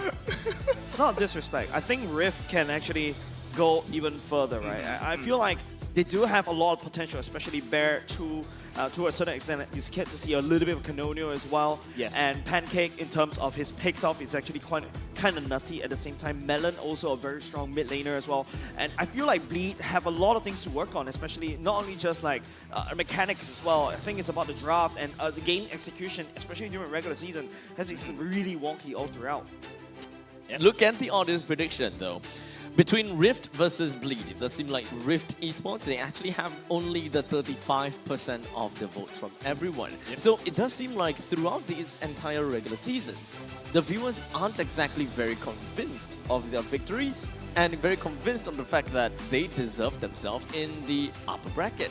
Well, to be fair, I love to agree with what Jason said, especially after the transfer window. The addition of Bear, addition of Canonio, it boosts up Rift here. But on the side of Bleed, I have to compare with their regular season matchup. Rift just won barely on that series because of the backdoor play coming in from Canonio. Right. That actually went over my head. I completely forgot that it's possible to reference back to their games because they have already played with each other before. So how did that work out? That was a 2-1 in favor for Rift, right? Yes. It was a 2-1. So this good question is... sorry, it's Bleed winning that series. Oh, Bleed won the series. So this very likely and highly likely will be a full 3-game series. And now we are going into the drafting stage with RL19 on the side of Rift as the coach and of course Imba DJ from the side of Bleed. And don't forget, ladies and gents, this is just day number 1 of our playoffs, right? Day number 2, that's where all the best of 5s will come in. Best of 3 is still kind of similar to what we face in regular season. Hopefully, you know, both these two teams can put their best foot forward. With that, Ling ban, Chimp ban, Fulvius is up for grabs as well. Fanny immediately getting banned by RL19, nodding respect over to Deck. I believe that with all of these heroes out, definitely yes. Fulvius as well as Khalid are still were open, and now with Rift picking up the Fulvius for themselves, Bleed kind of had to respond to that in kind. The Khalid is definitely still available. The question is, even if Bleed doesn't pick that up, will Rift even try to go for a Khalid in the roam and Fulvius in the EXP or anything of that sort? Yeah, we need to take into consideration the Khalid's prowess right now, especially here in the day 1 of our playoffs. And the Suyo is pretty much open as well. And I'm not sure if Bleed is going to pick this one, but the Khalid instead. It's got a bit hard to pick. I mean, Jusin and Khalid has been seeing like almost 100% pick rates for this whole day as well. Starting to see a little bit of a pattern in terms of our drafts. at the same time. Juicing has been really strong, especially when you couple that with your Raging Sandstorm. What's next? Bleed can basically look out for an implosion. And I was thinking about maybe Hayabusa coming off inside Bleed because of such a high priority, but turns out Juicing and Khalid takes that cake first. That Hayabusa in front of the side of Canonia and also Harry being picked up by side of Rift. Basically, these are 3 very strong power picks, and Bleed also secured 2 very strong power picks as well. Make that 3. Ooh. I love this exchange right now. Both of these 2 teams, they pick most of the S tier picks right now. Nice. So with Harif as well as Hayabusa being picked up from Rift, just from the fact that Harif and Phoveus was picked from the side of Rift, it's very likely and understandable that they will want to play the team fight, and they definitely want to deny an area just so that Harif will be able to zoom all around the Zaman force. In the meantime, for the side of Bleed, they picked up the Suyu, Juicin, as well as Khalid. All 3 of them are actually still pretty darn strong individually, and that doesn't necessarily mean that they gotta conform to any form of lineup or a set kind of team win condition. I mean, there's already a preset already, right? Khalid and Juicin. What's next, usually in the recipe that we saw earlier just now, used by Team Evil and Vanguard as well, is the Tigreal. Riv, knowing that the Tigreal may appear for the side of Bleed, maybe they can go for a Valentina as well, right? Like using the implosion against Bleed, using their own weapon against themselves, or they could just waste one of these slots right here and take it away. But there's also the Minotaur that Bleed can also use as well, which combos really well together with the Juicin and the Khalid.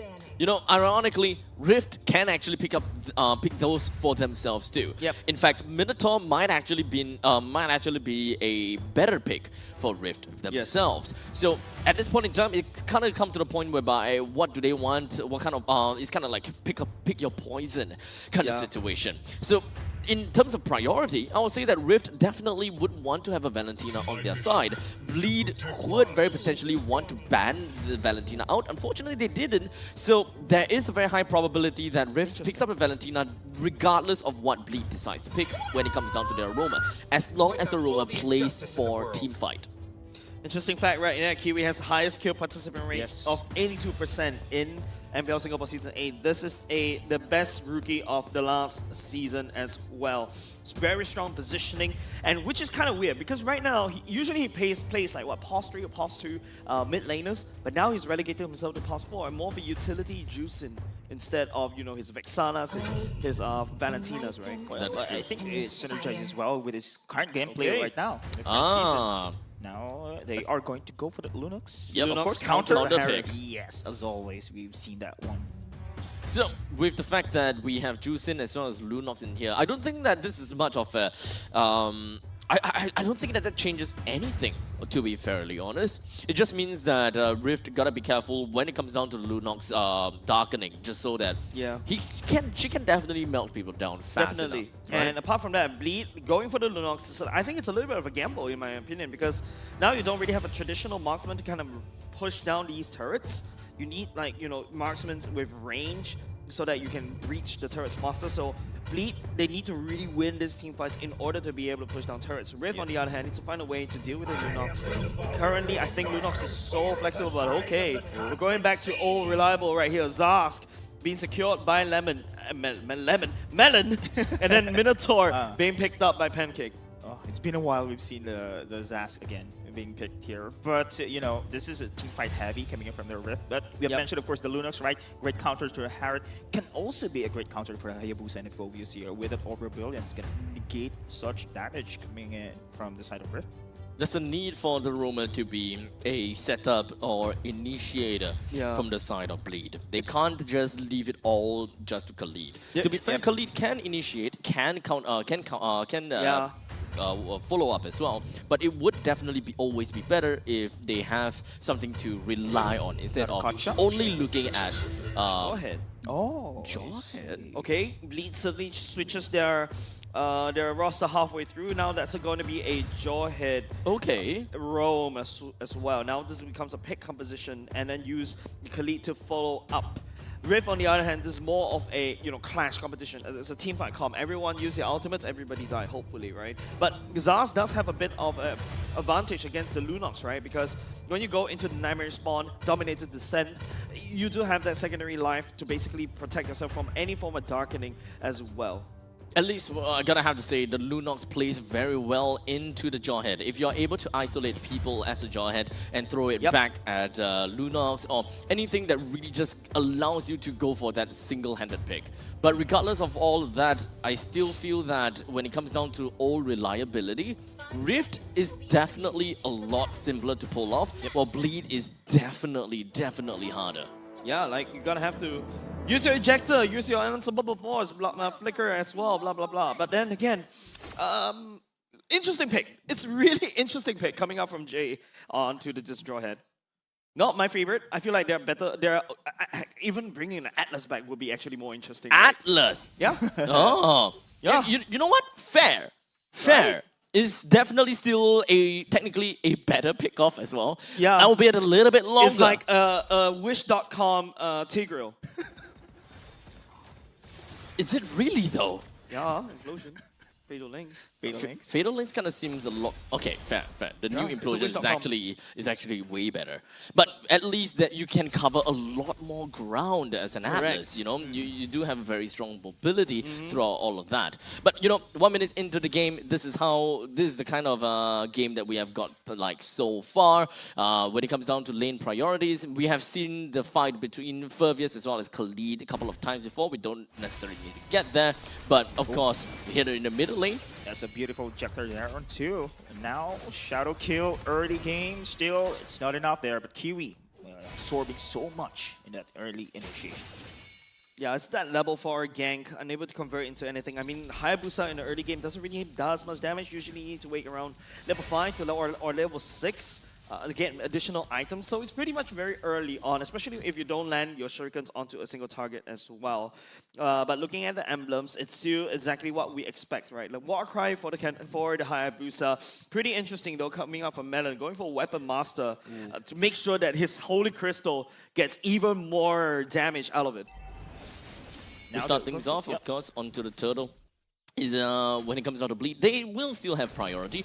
Juicing clears the lane, and the middle lane is completely crashing right down, while Khalid can always make his way to the Turtle as well. But something a little bit different is that Bear is literally walking right from behind. Oh, the ejector, perfect display there coming in from the side of Jay, and now Dex secures the neutral objective. Still, the fight goes on, goes in, the stun, and the Desert Tornado, and the combo with the Minuan's Fury. It's just insane here coming in from the side of Rift. Yeah, Bleed was the one that secured the turtle, but Rift is going to lose. Is the one that picks up even more. Like 3 kills, and then after that takes away the purple buff from Bleed. I think that's actually quite big. That is big. Now, Deck, even though he did get the turtle, like you said, now level 5 onto the side of Deck, Canonio should be able to get himself the orange as well as the purple buff, more than enough to bring him to level 6, and of course on top of Deck. So all in all, Bleed is kind of like a valuable trade per se. At least the entire team's EXP will be doing well, except for Deck himself. Yeah, and you know, we talk about Bears having a good time down bot, was able to push Dominic all the way out. We thought the Khalid has better early game priority in the lane, but no, Phobius turns out he can hold his lane really well against the Phobius. Against the Khalid. Yeah, I think this is twice in a row that we've seen this matchup, that the Phobius can really handle the aggressiveness coming in from the side of the Khalid, and Dominic actually suffering heavy here against Bear's aggressiveness. Yeah, but let's not forget about the fact that he is his own personal fountain after all. Yeah. Doesn't have to be too afraid. Yeah. He can get all the pokes, whatever. He can still get himself back in the fight. He will always be around the map. He doesn't necessarily have to go back home at all. Pretty interesting right now. Bleed is rotating S5, looking to basically death ball, but looking at Bleed's roster, they're not supposed to death ball, right? They're supposed to use the Jawhead to pick, allows find deck, and maybe play with FMM, which kind of had your battery, that kind of thing, right? In order to pick your side lanes away. But it seems like Rift, on the other hand, just allowing Bleed to basically farm up. Same could be said for them. Phobius and also Zask, or to a certain extent, the Harif can scale better into its late game. The weird thing is, I actually don't really think that Bleed has got much of a proper early game kind of win condition, right? All they gotta do, I feel, is that if they are gonna be playing on the pickoff based on J as well as FMM, they gotta have to just hold it in. Just hold it until they actually get themselves a proper team fight to go into a 5v4, which will be the best case scenario. But they're just walking circles around Yeah. the turtle. They're not too sure where they're slightly hesitating. And I'm actually quite surprised, right? Like, Bleed, especially as deck, is a very aggressive player. But now, Turtle half HP. See whether Bleed wants to handshake this team fight. Look at the Kiwi providing space there with the lanterns and no Dominic as well. Oh, there's gonna be Jay instead, and just like that, bursted down him, and plus the Turtle, 2 kills in a row there for the side of Bleed. Sorry, Bear will be taken down, and the Turtle only here. Yeah, so 1 death on the side of Rift, while Bleed also gets the turtle for themselves. That is pure value without them losing anything at all. Yeah, Bleed biting back just a little bit, picking up that kill, and of course the turtle, right? But I'm looking for places where Rift can basically get items elsewhere. Looking at the items, first item for the side FMM being built, the glowing one already. Perfect to counter against the Harif. Harif though, Stardom side secure, and surprisingly, if you notice, it is true that actually cracked up top side first. Yeah. Exactly.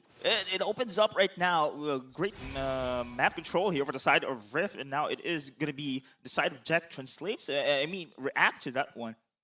Which is interesting, right? You're expecting a Lunox to basically win the lane, but no, it True somehow manages to crack open top side. So I'm not too sure what really went wrong up there. Perhaps we'll be able to find out a little bit more coming into this upcoming fight as Pancake finds himself tossed right behind, but no bueno for Bleed. That's not gonna be enough of an introductory to a big old team fight. Unless you're telling me earlier just now when they're second S5, looking for team fights around the mid parts of the map, Rift, well, True took the opportunity to shove top side. I think that's the only explanation I could think of. But isn't that a little bit awkward coming up from Bleed? Now you have an open lane up top. Yes, Rift will be able to send Harif down bottom lane, but then again, that turret is so low, I don't think you should be able to send that Bleed looking for someone. Oh no, True. Spider senses indeed. And I think they need to translate. There you go. The tower takedown right now here on the bot side. No response here for the side of Rift. But here in the mid, we have a skirmish happening here. That's going to be Pancake with a stun. A double stun indeed. And Malin secures a kill against Jay. Now Dominic backs away here. Dominator's Descent has been activated as well. And Bleed. Reduce for now. Stun of 3. There is no follow-up here. The Orb of Brilliance has been used here coming in from FMM. 4-3, current scoreline, 7 minutes into the game, and the turtle is currently available. Bleed definitely played within the confines of the tier 1 turret. As such, made things a lot more difficult for Bear to actually go completely ham when it comes down to the Infernal Pursuit. So getting themselves that 1 kill is definitely very beneficial for Bleed in order to keep their heads afloat. Yeah, it's a lot easier for Rift to execute this roster. Take a look. If Jawhead actually tossed Pancake all the way to the back, Pancake has an easy access, just Mino and Fury, everybody, allowing Melon to just go into Dominator's Descent to engage, right? Rift is just, this is an easier kind of roster to execute against Bleed. Now that I'm seeing this game right now, I think Bleed relies so much for Jay for such initiations here. And of course, as you mentioned, of course, Jay's, it's a bad target that you are going to You don't throw a net count to your own team. It's like a free flicker, if you know what I mean, when it comes to a team fighting. Free flicker for Pancake and Minon's Fury. Bam. We haven't really quite seen an all-out team fight from the side of Rift just yet, so it will eventually get to the icing on the cake, right? Bleed, they are still also just kind of like spreading themselves out, playing a little bit of a macro game just to ensure that they are able to just juggle the lanes in the top, middle, and bottom lane as much as possible. The great thing is they definitely still manage to keep their middle lane turret pretty well intact with not a single hit. Kiwi. Very low. Oh, the perfect stun. Canonio managed to back away. Sliver help, but Melon almost been picked off as well. He used the flicker as well. Flicker committed by Melon earlier just now. Canonio unable to assassinate onto Kiwi. Not bad. That shield from the side of Kiwi ultimate coming in really clutch right there. But like what I mentioned, Rift right now, yes, this is like a push and pull. Both these two teams are hesitating. Don't forget, both these two teams are fighting for tournament life right here. Items check currently. It is also, you know, Chu and FMM picking up 2 items right in a row. Chu, instead of looking for a pickup, looking for these damage onto members, looking to basically push down turrets instead. What? A very random U-turn coming in from Dominic. Doesn't seem like they are too interested in picking up Easy's kills. Oh, but here in the mid though, they are interested to force this team fight. Jay isolated, he's been picked, and now the rest of Bleed retreats. Yeah, Dominator's Descent just shredding through the HP bars of Jay, right? Yes, it was Jay, Flicker, Ejector, and also Unstoppable Force, but Bleed doesn't really have the burst damage, especially with Kiwi. Jay needs to work with FMM instead. Allow Kiwi to slowly scale because Kiwi is more DPS. 5 versus 4 situation here. Great advantage for the side of Rift. Will they force this Lord? No, they will not. Disengage for now. The hesitation coming in both teams is actually making this game super long. I agree. I couldn't agree with you more, Jace. We have seen the hesitations there on the bot side coming in from Dominic, and now the Lord Dance. They had an advantage over the side of Rip, but they want some better value here. Maybe they want to pick up first before that Lord takedown. Well, both these two teams setting it up. The amount of hesitation, Bleed and Rift, I think it's a lot more. Okay, maybe this there one. There you go. Pancake again is the target, but this time around they bursted him down. Now this is the opening you need for the side of Bleed. Yeah, FMM is right there, so that's the reason why Bleed was able to accomplish just that.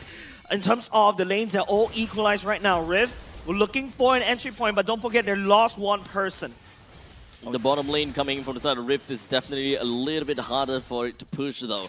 Bleed is very likely to have got a little bit more priority in the bottom lane. In the meantime, the objective, unfortunately for Canonio, could not steal it. Bear, however, forcing the team fight. No, they disengage for now, and it was a great advantage for Bleed at the first.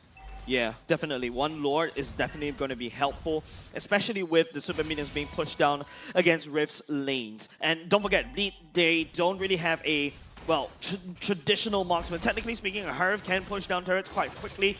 FMM on the Lunox doesn't do it as well. Guys, remember, the Lord, the Baby Lord is pushing through here on the bots. I think Bleed right now trying to manage the lane waves here. But here on the top side, they are converging here, trying to put pressure, and another turret down. This is great for Bleed right now. Yeah, definitely. Even in the middle lane, right, the T1 is actually still standing up tall for the side of Rift, which is actually kind of a surprising thing. For sure, though, Rift will want to defend this as much as possible, but with this great amount of creeps going out there, he managed to clear it. Okay, okay. The shadow kill coming in clutch right there from Canonio. Anything works, right? Right now, as long as you maintain that mid lane as wide open as possible, but look at that, Bleed rampaging on the side lanes all across the map of Rift. Well, managed to hold, buying some time here for the side of Rift. Mid lane has still standing though, but Bleed so far could not see the aggressiveness that we have seen in the early stage of the game. But there you go, Jay, however, been stopped here. And the stun, the ejector as well, Pancake with the Minuan's Fury. But then again, the rest of Rift here, where's the follow-up? Seems like the synergy between these players is not on point there with Bleed trying to translate them. On this G5 goes in as well. Melon trying to survive, but a shadow kill. Canonio very low, still managed to get a kill, a double, and escape. Yeah, but now Dominic's on the chase. Don't forget the enhanced movement speed. This is a wide chase right here. Canonio nowhere to run. That's a shutdown. But you can start to see Lunox's value in that particular sequence right here. We'll be going into a small little replay. Just try to break it down. You mentioned about the wombo combo coming out. Kiwi is the one that's actually making it super hard for Rift to basically continue on. Yes, to land down the Zaman Force, and then what? FMM just continue on with the ultimate. It's very hard for the Herald to step up and then take down the members one by one. And by the time when the ultimate is coming out, I mean, Canonio is just a little bit too late. The Brilliance is definitely a very strong tool when it comes down to escape mechanism and dealing damage at the same time too. Something that Lunox is definitely, Lunox mains are definitely really happy about. It's hands down just a panic button at this point in time. Kiwi is the one that really breaks the combo coming out from Rift, right? Especially with Pancake and Melon as well, especially when they're static, especially when you go into the Dominator's Descent, it allows Kiwi to just slowly whittle down the HP bars. Don't forget, this is already going to a later part of the game where you get to start to see the items being built in for the side of Bleed. Kiwi should be able to have enough damage to deal with any squishies coming out from Rift. Well, Bleed now huddling up together to deal with this Lord. While Rift, they are nowhere to be seen. Remember, we are looking at about 3,000 gold lead in favor of Bleed with a quick little cha-cha dance with the Lord while they are trying to scout out information as to where Rift is. One of the main things that they're gonna have to look out for is where exactly Pancake is. You wouldn't want to allow Pancake to unleash the Minoan's Fury while the Zaman Force is already planted onto the floor. This way, Bleed probably wouldn't be able to find much ways to get out of the Zaman Force. The longer this dance go, the more advantages for Bleed. Hold on a second, it could be a team fight. Okay, Dex secures this one, and now both teams disengage. It was a very long Lord dance that we have seen there. Both teams, again, trying to play it safe. Maybe this series, guys, makes the teams more playing its safety route here. It's too safe. Too safe. There's no risk being taken. There's no coin flips. Yeah, Canonio could have actually coin flipped with a quad shadow into a retreat steal, but allow it to happen because, you know, they're already falling behind quite a bit. Looking at the items through, yes, there's going to be a winter FMN going ahead to build that winter crown very, very soon, but his core items are there. Holy Crystal into a Divine Glaive and also even Lightning Truncheon for good measure. Jay goes to conceal though. This is now the defense coming in from the side of Rift. Luminous Lord pushing through. Here comes the 5-man as well for the side of Bleed here with Deck going in on the bottom lane. Where is the initiations? Not yet. Playing it safe for now. Jay. And there you go. The flicker. Over Brilliance as well. Concentrate here for the damage. Oh, look at the burst. The defense coming in for the side of Rift. And that all hell is loose there. And Bleed, man, underestimating the defense coming in from Rift. With all three of the inhibitor turrets down from the side of Rift, even though Bleed didn't manage to end the game, they at least managed to bring Rift's base completely into a barren wasteland. There is still about 90 seconds in until Rift will have the opportunity to try to challenge for the Lord in order to kind of turn things around, especially since middle lane we can observe 2 turrets, never mind, make that 1 turret in the middle, 1 at the top and 1 at the bottom. Rift is cycling Bleed right now, taking advantage of 2 members from the side of Bleed going down. In fact, they're able to convert. There's so much standing goal for the side of Rift. And that's how they try to cut their losses in terms of the goal lead. Look at that. It was, what, 3K earlier just now? They earned back 1K, making 1.9K right now. Oof, man. That was the sacrifice coming in from the side of Bleed. They need to give away this mid tarts here, waiting for the rest of the teams. And, man, I haven't seen any, at least, aggressive defense there. But they just decided here, let it go. Yeah, Rift is just hunkering down. That was exactly where, you know, Rift want Bleed to be, right? Like, everybody is congregated in one spot. Pancake could just use the ultimate. Zaman falls down, but being low damage from the side of Rift, especially in this stage. You've got Melon, you've got Chu. So much damage. Even the Blood Wings being secured already for Chu. So, yeah, you expect them to just increase in terms of their aggression, hopefully. Bleed in the bottom lane though, they do have a very nice slow push working towards them, while Rift, they gotta have to deal with that lane eventually. No one is anywhere in the bottom lane. The main thing that we are looking out for is the fact that Trusin as well as Jawhead is right around the Turtle's pit, so at least if anyone were to deal with the Lord, then at least you will be able to have a very good idea what's going on. Fair will be the target this time around. Trying to hold Winter's Crown activated. Still, oh, look at the damage from back lines though. Almost picked off FMM. Now this time around, Rift will do the Lord Dance. No, take it back. Yep. The longer this dance goes, it's not very beneficial for Rift. That's why Bleed is more than happy to just let it naturally push, right?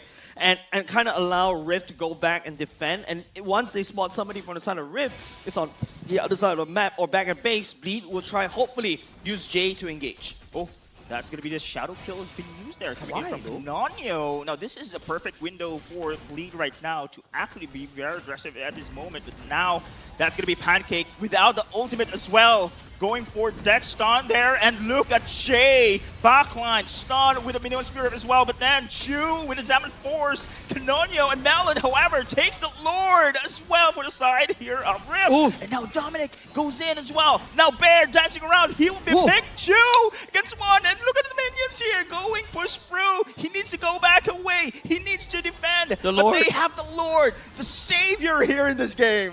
Man, I cannot believe this. The Lord, actually the paid actor for the side of Rift, coming in to defend the base in the nick of time. But Bleed, they're taking a lot of casualties. Just take a look at the goalie. It swung back in the favor of Rift. Just a little bit more until Rift is able to kind of turn the script around, right? I mean, we are looking at Melon being the only one that's alive from the side of Rift, but Kiwi is also the only one that's alive. Understandably, if we were to put Zask as well as Jusin against one another, it's pretty fair to say that that Zask will have more damage to kind of deal with everything. But Bleed, they are back on track, and very likely they will be able to deal with the Lord together as one. Yeah, unfortunately there for Rift, yes, they did have the Lord here, but will they be able to convert though? Canonio knows about this one. Oh, again! The perfect ejector from Jay! Yeah, he was trying to find a target onto Kiwi and immediately look at Rift, look at Melon and Pancake, just turned around. They know they, okay, oh, sorry, we're just kidding. We're just kidding, sorry, it's just a joke. Oh man. This is a big blow here for the side of Rip. Without Canonio right now, look at the positionings here of Blid. He want to force every pressure here across all lanes. Yeah, Jay basically protected Kiwi right there. Had the Quad Shadow land onto Kiwi, that'll be imminent death, right? And now Bleed will be actually pushing back the aggression from Rift with the help of the super minions right now. Can they end this with this push? Yeah, 15 seconds until Canonio respawn. We need to push here. Bear doing his best. Again, another ejector coming from Dr. J, and Dominic here providing the space, and Bear will fall down. Now no more Bear here. Canonio will respawn 5 seconds. He will be able to finish though. But I guess Bleed wants to reset here. Yeah, but then again, it's just going to be Canonio jumping out right here, trying to defend as well. But the minions from the side of Bleed is marching in like a non-stop, like a water tap. The Winter Shrunken already activated by Pancake though. Yeah, he's afraid. Jay here at the right moments, he wants that ejector against Pancake. But they need to hold here. No aggressive forward yet for the side of Bleed. They're buying time. Riv managed to buy a lot of time in that base defense, allowing Bear to come back up online as well. But like I said, Jay, Flicker, ejector, dead. And now here with a Zaman Force, Pancake holding his ground with Minions Fury. True. And now there's going to be a Shadow Kill, but Kiwi with the damage as well. Going in for the base this time around. Will he be able to finish it?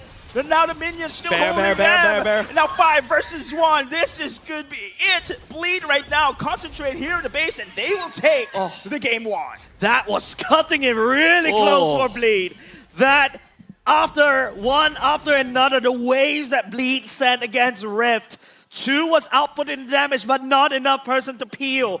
Bleed, out of sheer attrition, bled Rift to death. Definitely a lot more draggy of a game, I gotta have to say, between Rift as well as Bleed. Both teams are still trying to really identify exactly how and how exactly do they even find their win condition. How do they exactly even end the game? Understandably, dealing with a Minotaur plus a Harif combination on the opposite side is a very tall order for this kind of competition to run in, but I gotta have to say, the tough part about Bleed's lineup is to pilot the Jawhead properly. That way, you will be able to get yourself a really nice pickoff. And we know how that triangle works, right? Your team fight is just generally good. Team fight is generally good against pickoff, actually. Oh yeah, right? Team fight is good against pickoff. No, pickoff is good against split push. Split push is good against. I forgot. Team fight. I think you got it the other way around. The other way around? Yes, the other way around. Pick is good against team fight. Team fight is actually, and then split com will win against team fight. You got it the other way around. Confusion. Yeah. Either way, they can all be the two-way rounds. But it's just because how MLBB is very flexible in terms of all this, right? You can technically change the team fight com into a pick com because of how flexible MLBB heroes are. Exactly. Yeah. That's the beauty of MLBB. Right here we have. All right. But guys, now, of course, Dr. J MVP. Dr. J MVP. Yeah, I think he deserves that one. Okay, let's roll the clip, and yes, it is. J, 2 is to 6 is to 11. Of course, he did manage to find the very important players to toss right back, and they are able to just immediately collapse onto him. Unfortunately, that's the case, right? And the fact that Jay was able to just slowly, basically waited for the whole ejector thing to come back online, right? Yes. Sorry, the unstoppable force to come back online, and then after that find a re-engage again. It just the amount of attrition, right? It's basically what Bleed is just slow-mo vice grip. You know it's gonna crush your head, but you don't know when. You start to feel the pressure, but you don't know when it will finally pop. Now, of course, Bleed, they went through all of that motion and managed to pull a really good play against Rift. Honestly, when it comes down to the early stages of the game, it really felt as though, you know, Bleed, they had a really good start, right? But at one point in time, Rift definitely found their ground for that a little bit, held their ground a little bit more, got themselves the Lord. It seems as though they could turn the script around. Yeah, and looking at this is just very, very hard to watch, especially while I'm supporting Rift this time now. But Bleed, to be honest, they definitely deserve that one. They had kind of dominant showing, especially to the middle part of the game. It was a very slow drive because I feel like there's a little bit of hesitation coming up from both of these two teams. Yeah. I think a lot more pressure for Rift as well because don't forget they dropped from the upper brackets to the lower. And imagine you exit stage left using, while you're here, we sent 2 upper brackets teams down to the lower brackets just to get eliminated, which is kind of a storyline. Yeah. I don't think that we ever had that kind of situation in MPL SG just yet. I'm not too sure if whether that is going to be the case for Season 8. But regardless, let us just jump right in and take a look at the itemizations and throw everything for Rift as well as Bleed. Now, Jace, anything that kind of like pops out to you? Well, I would say you can start to see Kiwi going in for quite a few defense items, or anti-cuirass, and also the brute force breastplate, right? Yes, once you use the glowing one, once you get the Clock of Destiny, you are basically good already in terms of damage. Kiwi's main job is not to do damage, but to basically become that utility mage, like what we were just talking about, right? And since FMM is already outputting damage most of the time, and basically able to zone away Chu, that's good enough because Rift, don't forget, the main damage is coming from Chu and Melon, and Chu, especially if Chu lands a good, Pancake lands a good Minoan Fury and the Zaman Force together, you can start to see Bleed is starting to struggle. Yeah. I'm also questioning though, during the early stage of the game, why Jay targeting Pancake there in the early game? Because it's a free flicker for the Minoan Fury setup. But then again, in the later part of the game, I see it now. Because once Pancake is out, with the burst damage, with the itemizations right now we have seen for the mage heroes coming in from the side of Bleed, it's very effective. You don't have the setup play anymore coming in from the side of Pancake. That's why the Winter's Crown here has been prioritized by these players. Yes, and the fact is, Jay is starting to roam around with FMM, right? And that's basically your main battery. You just toss Pancake right into FMM. FMM would just go in with the Darkening and just spam those Darkening shots, Chaos shots. It's just so much damage, just immediately sheds away Pancake. As much as possible, as long as Pancake is out, there's just so much of these crowd control potential that is just going to be thrown right out of the window, right? Chu can definitely do damage. Bear can definitely be able to just kind of force everyone out of an area because he's just constantly in the sky, slams, sky, slam, sky, slam. But Pancake's the only one that can truly knock everyone else up in the air and really just control Bleed's aggression, either from retreating or to continuing an assault. Yeah, and you start to see the Weapon Master from the side of Melon really got to show right there, right? The later part of the game, I wasn't expecting that much damage coming off from Zask, especially after the nerfs. But don't forget, Rift, with only Pancake, it feels like the whole roster from the side of Rift is kind of single-dimensional, no? Like, the only way you engage is with a Flicker Ultimate from Pancake. Technically speaking, you can engage with Bear, but Bear's main job is basically hold everybody there and make sure that you output the damage, allowing, you know, members of Chu and Pancake and Melon to catch up. Kenan Neo, on the other hand, unfortunately, the Hayabusa wasn't able to find Assassination to Kiwi because Kiwi went on and built Tank. Maybe that's it. But we have seen so many drag lord dances, drag turtle dances there, because on the Rift they want Pancake to initiate, on the other side of Bleed they want Jay to initiate, but in the end it was Jay who has the most success and the game changer pickoff. Yeah, he is definitely the one that has managed to find the success, and understandably, if your target is Pancake, being the roamer gonna have to be somewhere closer as compared to everyone else. So it kind of makes sense how Pancake will be the closest target, right? It will be the closest target, easiest target per se. So melting him down by the hands of FMM, yeah, that's definitely the way to go. Well, in terms of turret damage, it's something that we're gonna have to look out for as well, right? Rift Esports, they did manage to get themselves a total of 16,000 turret damage, so it's relatively fair to say that they have been doing a pretty good job all the way through as well, giving Bleed a tough run for game number 1. 15-17 is the final scoreline for this as well. In fact, both of these teams, when it comes down to this chart, is oddly close. Yeah, and don't get me wrong, Rift has the window to actually make a comeback here in this game. Unfortunately, again, Bleed has the better pickoffs, especially coming in from Dr. J. And look at the damage coming in from Melon, man. This is insane. Ironically, Bleed is the one that won, but our top 4 players of this game is littered with the Rift players, right? Chu being the rich guy, Melon being the carry, and Bear being the sandbag. Although I gotta have to say, Melon onto the Zask being the carry, highest damage dealt. Yeah. Wow, 137,000 damage.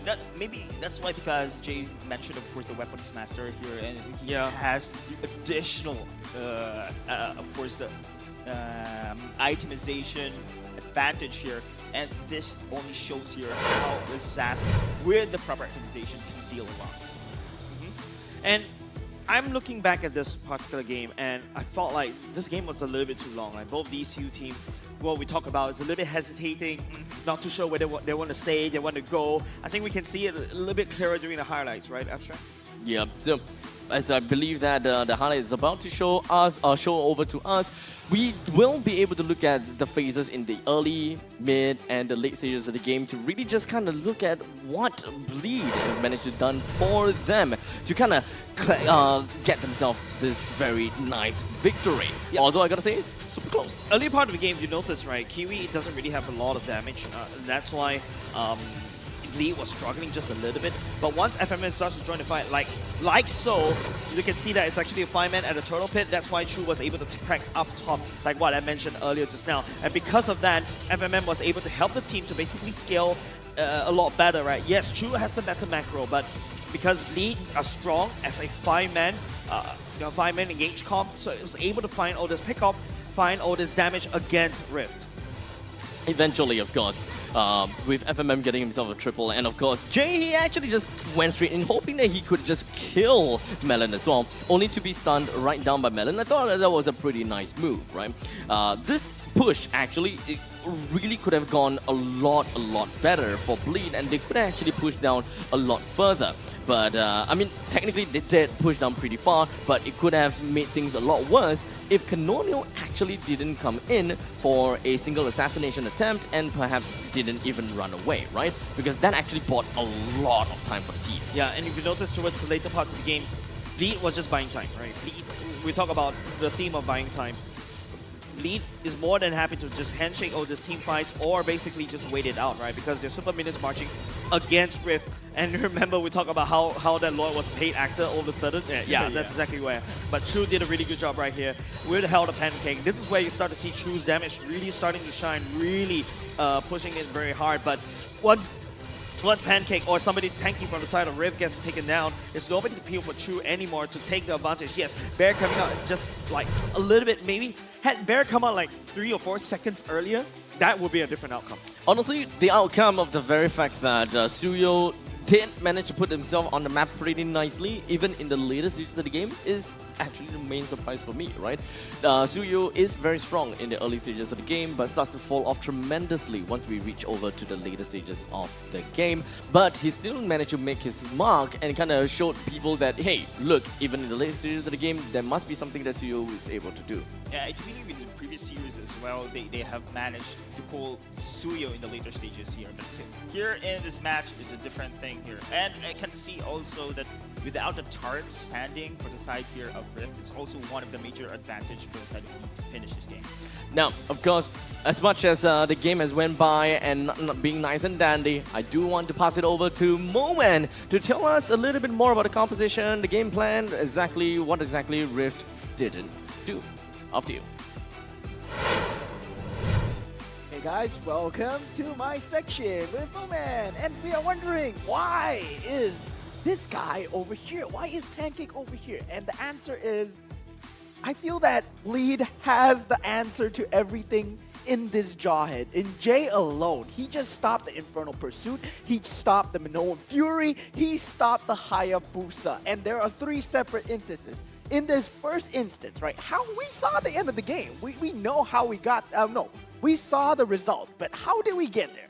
Now, let's just figure this out. Why is Minotaur there and why did he get picked off? Because Jay was in a position to just throw him in that bush and manage to jump the entire team of Bleed over. And with this, right, with this, they get this Lord for free. And how do they do this? They have the 2 Sin. The way that Kiwi is playing, he is not scared of anything at all because Jay is on the opposite side. He is giving the information. And look at that. Kiwi is ushering 3 players away with the help of a singular lantern. And that, my friends, is how they secured the first Lord of the game. And Deck just gets it. The Shadow Kill 50-50 did not manage to win it for the side of Bleed, and Bear answers with an Infernal Pursuit. But that might not be a very good idea because we see later on that this Infernal Pursuit halfway onto Jay, and Jay has the reflexes of a jungle cat because he throws him in and stuns him up, and Bear just goes down. This wastes the entire Minoan Fury coming out from the side of Pancake, who is using it as a tool, the Infernal Pursuit as a tool to use that Minoan Fury to help the team fight. But Bear is dead, so there's no extension of team fight going on. Sure, they do lose some semblance of team fights, but now this is where the mechanics of FMM comes in, right? He smells blood in the water. The rest of Bleed are disengaging, but it's a trap because FMM, he has the power of Order of Brilliance, and he goes in for the kill, gets a kill on Pancake. Melon is extremely low, but Chu dies in the process, netting him a triple kill. Canonio comes in, yes, but it's all too late at this point, and we all know how this plays out. Dominic chases him down and gets a free frag for himself. But let's take a look at the next team fight coming in, right? Yeah, so we go into this second Lord fight here that, yeah, we will be going in really soon, yeah.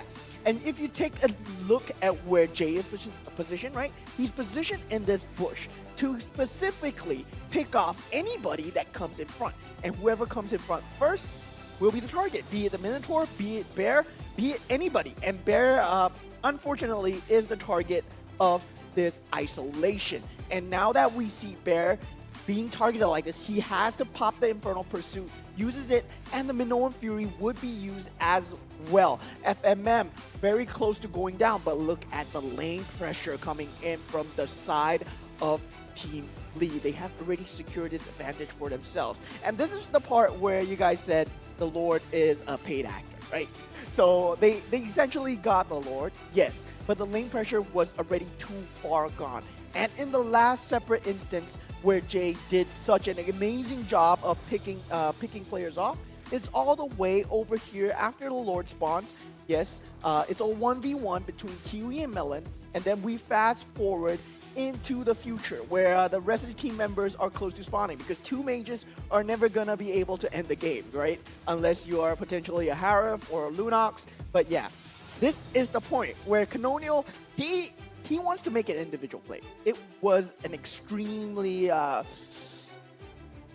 of a on-the-spot decision from the side of Canonio. And he finds that, yeah, the team members are still falling in. If you take a look at where FMM is, if you take a look at where Dominic is, they're so far away from the rest of the team. It is all but spoiled by Jay, who ejects him in, and Canonio gets shut down instantly. And this pushes the entire Lord pressure that Team Rift got for themselves. And this is all on the hands of one person, on the hands of Jay alone. And this man just carried the entire game. Oh my God. And going back to you, Pastors, I mean, that was an amazing game. I did mention something though, which yeah, man. After the pickoff, man, we have seen the screen in the lower right there, lower left rather. Canonio's reaction. Oh my god. He definitely realized the mistake that he made, right? Or rather, I believe that it's more of a gamble of who's got the fastest finger, right? And in this case, seems like Jay is the one that managed to have the fastest finger, and he managed to know exactly what he wanted to do. Yeah, I mean, like, you have a Hayabusa running down that lane. You know that Kiwi is right behind you. What are you going to do? Of course, I'm going to prepare ejector. I suppose so. Like, this is definitely something that I myself wouldn't be able to do because I'm just not that pro. Nah, I think you're just hungry. You're just Probably. hungry. Maybe I'll just get myself a little bit of chicken McCrispy, huh? Uh-huh. Yeah. In fact, we just had them. One is never enough. One is never enough. One is never enough. I got two. Yeah. Because... Really? Yeah. Yeah, man. He got two. I got two. Why not? The road to Because glory it has never been crispier. tastier with McDonald's. Apparently, with him, he's already on his road to glory because he's got two of them. Being extremely salty right now, you all can catch the MPL SG Season 8 action and complete the experience with the crispier crunch of the new and improved Chicken McCrispy, like he did twice with McDelivery. I probably took yours. That's why. That's why you're hungry. That's not all, though. Exactly. Yeah, there's also thousands of in-game diamonds that are up for grabs for you and your squad. So go on and smash your hunger. Terms and conditions apply. Yep. Of course, Terms and conditions apply. So Jay doesn't matter, man. Jay will TNC's order. suggestions. Jay will order. Suggestions. Jay will order for you. Yeah, you you got a McDelivery and app. I get diamonds. Yes. Yeah, I always look at the McDelivery app, but unfortunately, the season where you are able to use your points to deduct their McDelivery prices, that's over already. Oh, yeah. Unfortunately, It's okay. I made full use of that already. I managed to use like a lot of my. You get a a lot of new my skin points. though, the Ducati skin Nice. No. But that looks good though. The one that Leomon's used. Nah, I don't really play so much of a Leo mod anymore. I only get myself meta heroes. Like Suyo. Yes. Okay, going back to the draft, ladies and gents. This is game number 2, potentially the last game that we have for playoffs date number 1, right? Lee going ahead, banning away the Mathilda and the High Loss. Rift, on the other hand, that's still your standard chip. We shall see a standard focus ban coming out from the second side, but no, Gato Kacha getting cancelled out by RL19. Okay, both teams right now, we haven't seen yet the ban on the Tsuyo, the ban on the Khalid. Probably going to be the first round picks here for both teams. Yeah, very likely it's gonna be leaked out, in my honest opinion.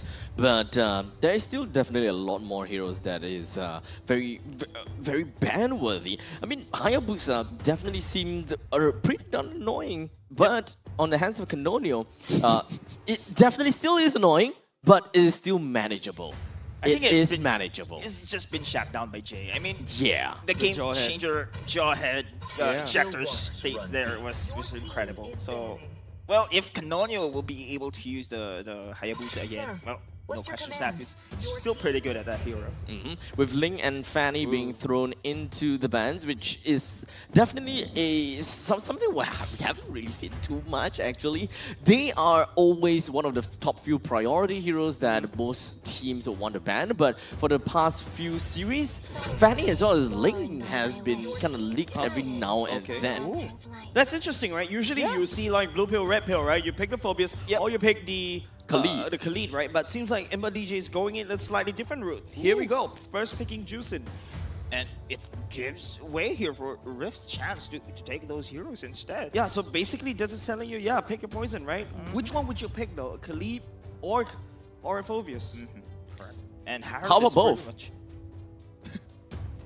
How about both? Phobias, Rome, Khalid. Yeah, we've seen that before a couple of times. True. Yeah, we've seen that before a couple of times. And of course, Khalid is also a hero that's really good at invading. Okay, but pulling it through here, you're 1 game behind, 2 relegation here. I think Khalid is pretty good, yes, but a Phobias pick, no. Maybe Harith, I'm not sure. Harith is, They're going to go for the Cho here instead. Cho. Yeah, Okay. it's something that Pancake likes to play. So second pick Cho is something quite interesting, Comfort. right? Could be comfort, but you know you can also go ahead and pick your Hayabusa away, pick it up for Canonio. You could go ahead and I don't know pick up some form of assassins. Usually the second pick or the third pick is reserved for that one, especially for the side of for the blue side. Red side usually they'll pick their assassins here, depending on the situation, especially when now you're starting to see a lot of lockdowns for these assassins. Both Minotaur as well as Harif is currently available to be picked, and Bleed can actually lead themselves towards the direction. But it does seem like they do want to pick up a Hayabusa as well as a Phoveus instead. I mean, it's understandable how strong Phoveus is, especially since you can essentially play that with a Harif or even against a Harif, since we're talking about aerial control. Okay, that's going to be a Eve on the side of Melon as well. So it's slightly different, but you can start to see the idea forming for the side of RL19's head, right? We make sure everybody stay inside the box. Even if they try to get out, we kick them right in, back into that one, into Melon's real-world manipulation. But it renders himself, you know, static. That's where Phoveus likes to shine, right? When you're standing still right there, and I'm able to just knock you up just slightly, just a little bit down, just jump on you with the ultimate.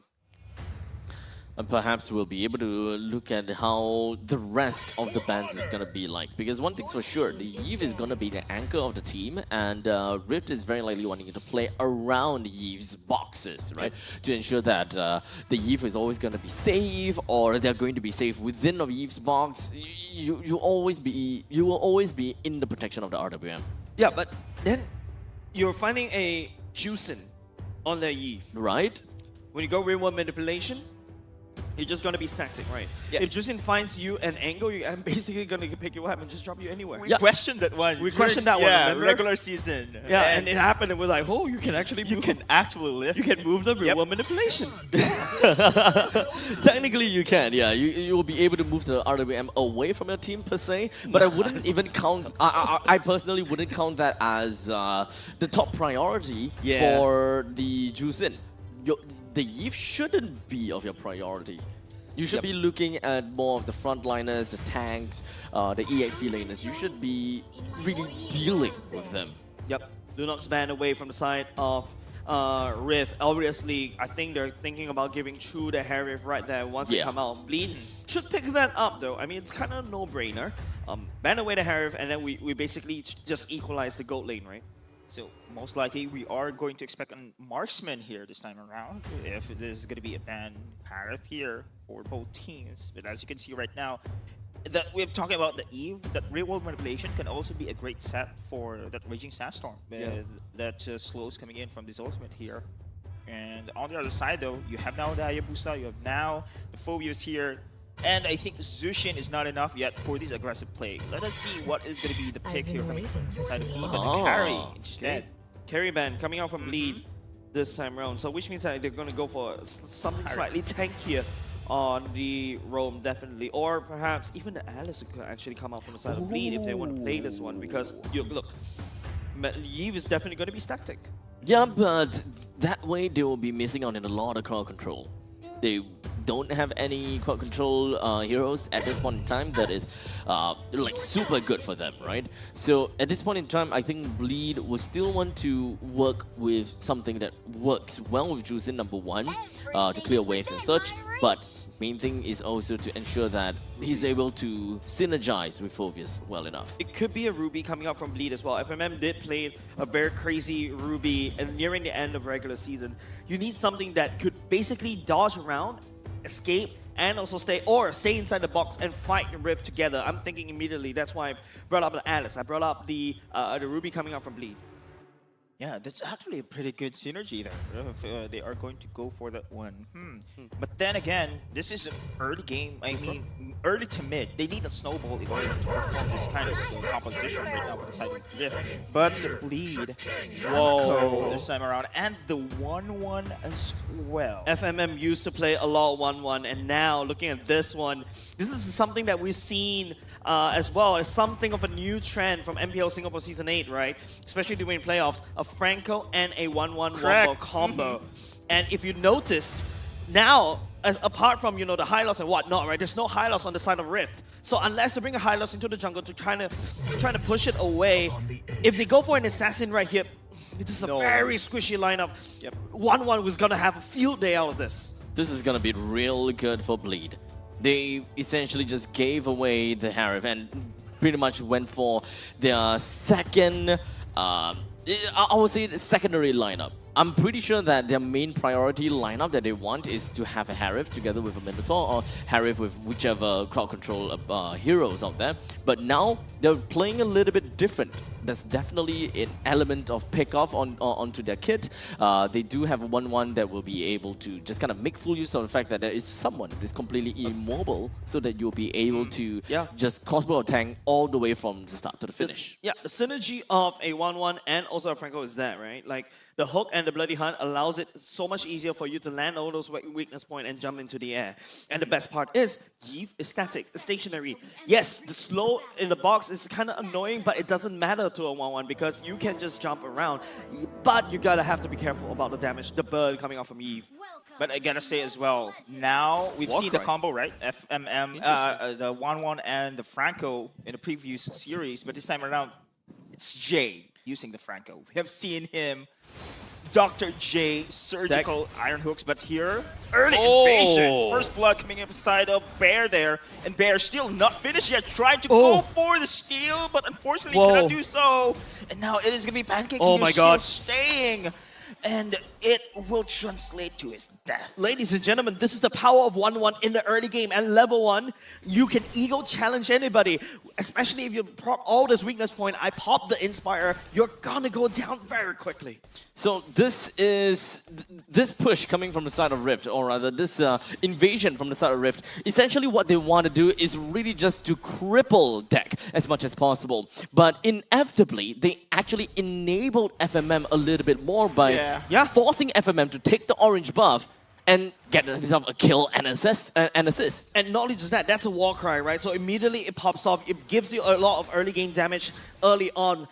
I could even argue this is technically like a cheese. Oh man. Oh no. Oh shit. It's still gonna be Rift though, trying to invade here, but. They're still going to be trying. Yeah, they're trying their best here to try to invade and to disrupt the early game process. But you have mentioned, of course, Abstract, that having FMM, this early kills, and you need this one as a 1-1. You need to scale, but having this first kill, you have now the advantage to do so. Yeah. I would definitely say that right now, FMM does have 1,400 gold. Picking up the Swift Crossbow at this point in time is definitely gonna make things a lot simpler for FMM to kind of go online. In fact, maybe just go online a tad bit faster. But the main thing is, FMM would want to get herself some really early game composition items and just join into the team fight as much as possible. Really, just make full use of the Bloody Hunt as much as possible. Looking at this one, pretty nutty as well. We got a bit of a crazy start, not gonna lie. Bear on the opposite side trying to cheese that one off. Yeah. But going to the later parts of the game, I mean, it becomes a skill matchup for FMM, right? If he is able to land down all those weakness points, especially to Chu. Looking at what Chu wants to do and also what a 1-1 wants to do, Chu goes into Zaman Force, makes it a lot easier to predict, and now... Oh, man! Again, counterplay, FMM! Another kill on the 1-1. Damn, the assassin gets assassinated by a marksman? That is definitely not something that you would typically expect, right? FMM took the full brunt of the damage from the fracture, but in the end of the day, it is still gonna be FMM that managed to pop out all the weaknesses, and 3 minutes, 13 seconds into the game, Corrosion Scythe completed. Yeah, FMM used to play a lot of 1-1 back in the days, I think in Season 4 as well. It was kind of crazy on that 1-1 at the same time, especially when you're fighting against someone that really want to gap close towards you. Once you land your auto attack, after that you can just quickly hold on. Oh, look at the counterplay once again coming inside a bleed. Now Pancake flickers out, and that is going to be a failed gap once again coming inside a Rift. Actually, Abstract, you mentioned, of course, that FMM, right, he wants to rotate in the early state of game, but I think at this moment in time, he's okay staying in his lane there. He can pretty much just ragdoll this Harif. Right? Harif probably can't really do much against FMM. I mean, I don't think that he will want to ego fight against FMM now. Nope, you don't ego fight that one. Speaking of fights, it is going to be Bear going for the Sand Guard for the sustain, and now Dominic trying to go for Infernal Pursuit, holding his ground, but to no avail with Melon popping his ultimate there. Yeah, Dominic, bit more than good shoot right there, but it was also Kiwi that's outputting damage. This time around, the turtle unfortunately spawns on the strong side of Bleed. Oh, they're forcing the team fight. That is going to be a bloody hand right now. And now another kill for the side of Bleed. Canonio is still in the vicinity. He has still the Retribution battle spell as well. Will he be able to steal? No, the Iron Hook coming in from Dr. J, setting up for the kill. Super unlucky walking into the hook of Jay right there, allowing that kill onto Bleed. Bleed on a strong side, Canonio, damage control, picks up Kiwi. Well, a good amount of trades coming in between these two teams. Bleed and Rift, both of them has managed to get a single turtle for themselves, but at least Bleed is the one that managed to get himself a good amount of kills. Bottom side though, this is gonna 3 versus Swan, Raging Sandstorm trying to avoid that one, but 3 ultimates as well being expanded just to pick off FMM. I mean, if I'm a gold laner and I burn the enemy 3 ultimates from the enemy side, I mean, I take that every day. I buy space. It's a massive compliment as well. Yeah. Yep. You know that you gotta have to go down. But now, Rift managing to bring down the T1 in the bottom lane, that pretty much just means that the Harif has pretty much been unlocked. And one good thing to note is the very fact that when it comes down to Chu, he's already built up on a Stallium Scythe and yeah, pretty much just a Stallium Scythe. So when it comes down to any hits right after the Chrono Dashes, you can be safe to say that it's gonna hurt already.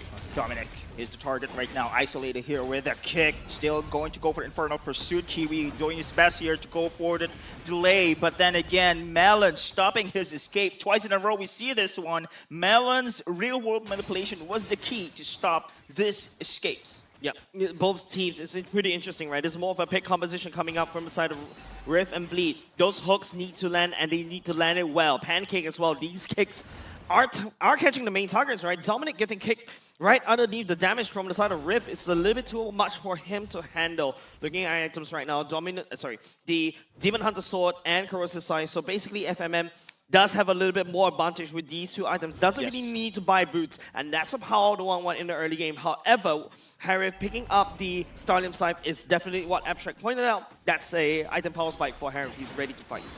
Now this is going to be a turtle dance we are seeing. So far right now, Rift controlling the area. No aggressive rotations coming in from the side of Bleed here. And look at the conceal. They were going to force this team fight though. Dominic spotted him, and now Bear backs away for now. A very aggressive front from the side of Rift right after taking the third turtle. They understood that they would want to force Bleed away and try to just take the entire control of the river line. Taking away all the T1s is very likely the utmost priority. So getting a quick little push down in the top lane and a slow push in the bottom lane could eventually be able to help them to secure the middle lane T1s real soon. As such, Rift expect that most of their rotations is going to be centered around middle lane. Yeah, you can start to see how active Bear is around the map, right?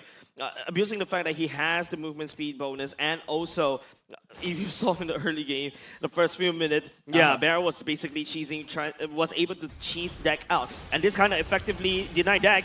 Again, Pancake initiate the team fight here. Real-world manipulation just on point there. And now it is going to be Bleed trying to go for the team fight as well. But Chu escapes. Dominic goes for the chase, gets the slam, gets the kill. And now Canonio is here as well. Kiwi will be the target. He's very low right now. Being chased. FMM with a double, with a shutdown, with those kills. The crossbow tank really working, really wonders right there. Just outputting damage from Sky High. This is exactly why I was talking about. 1-1 is so good right here against Rift. So many static opportunities, especially with Melon, for you to jump, for the 1-1 to jump into the air with the crossbow tank.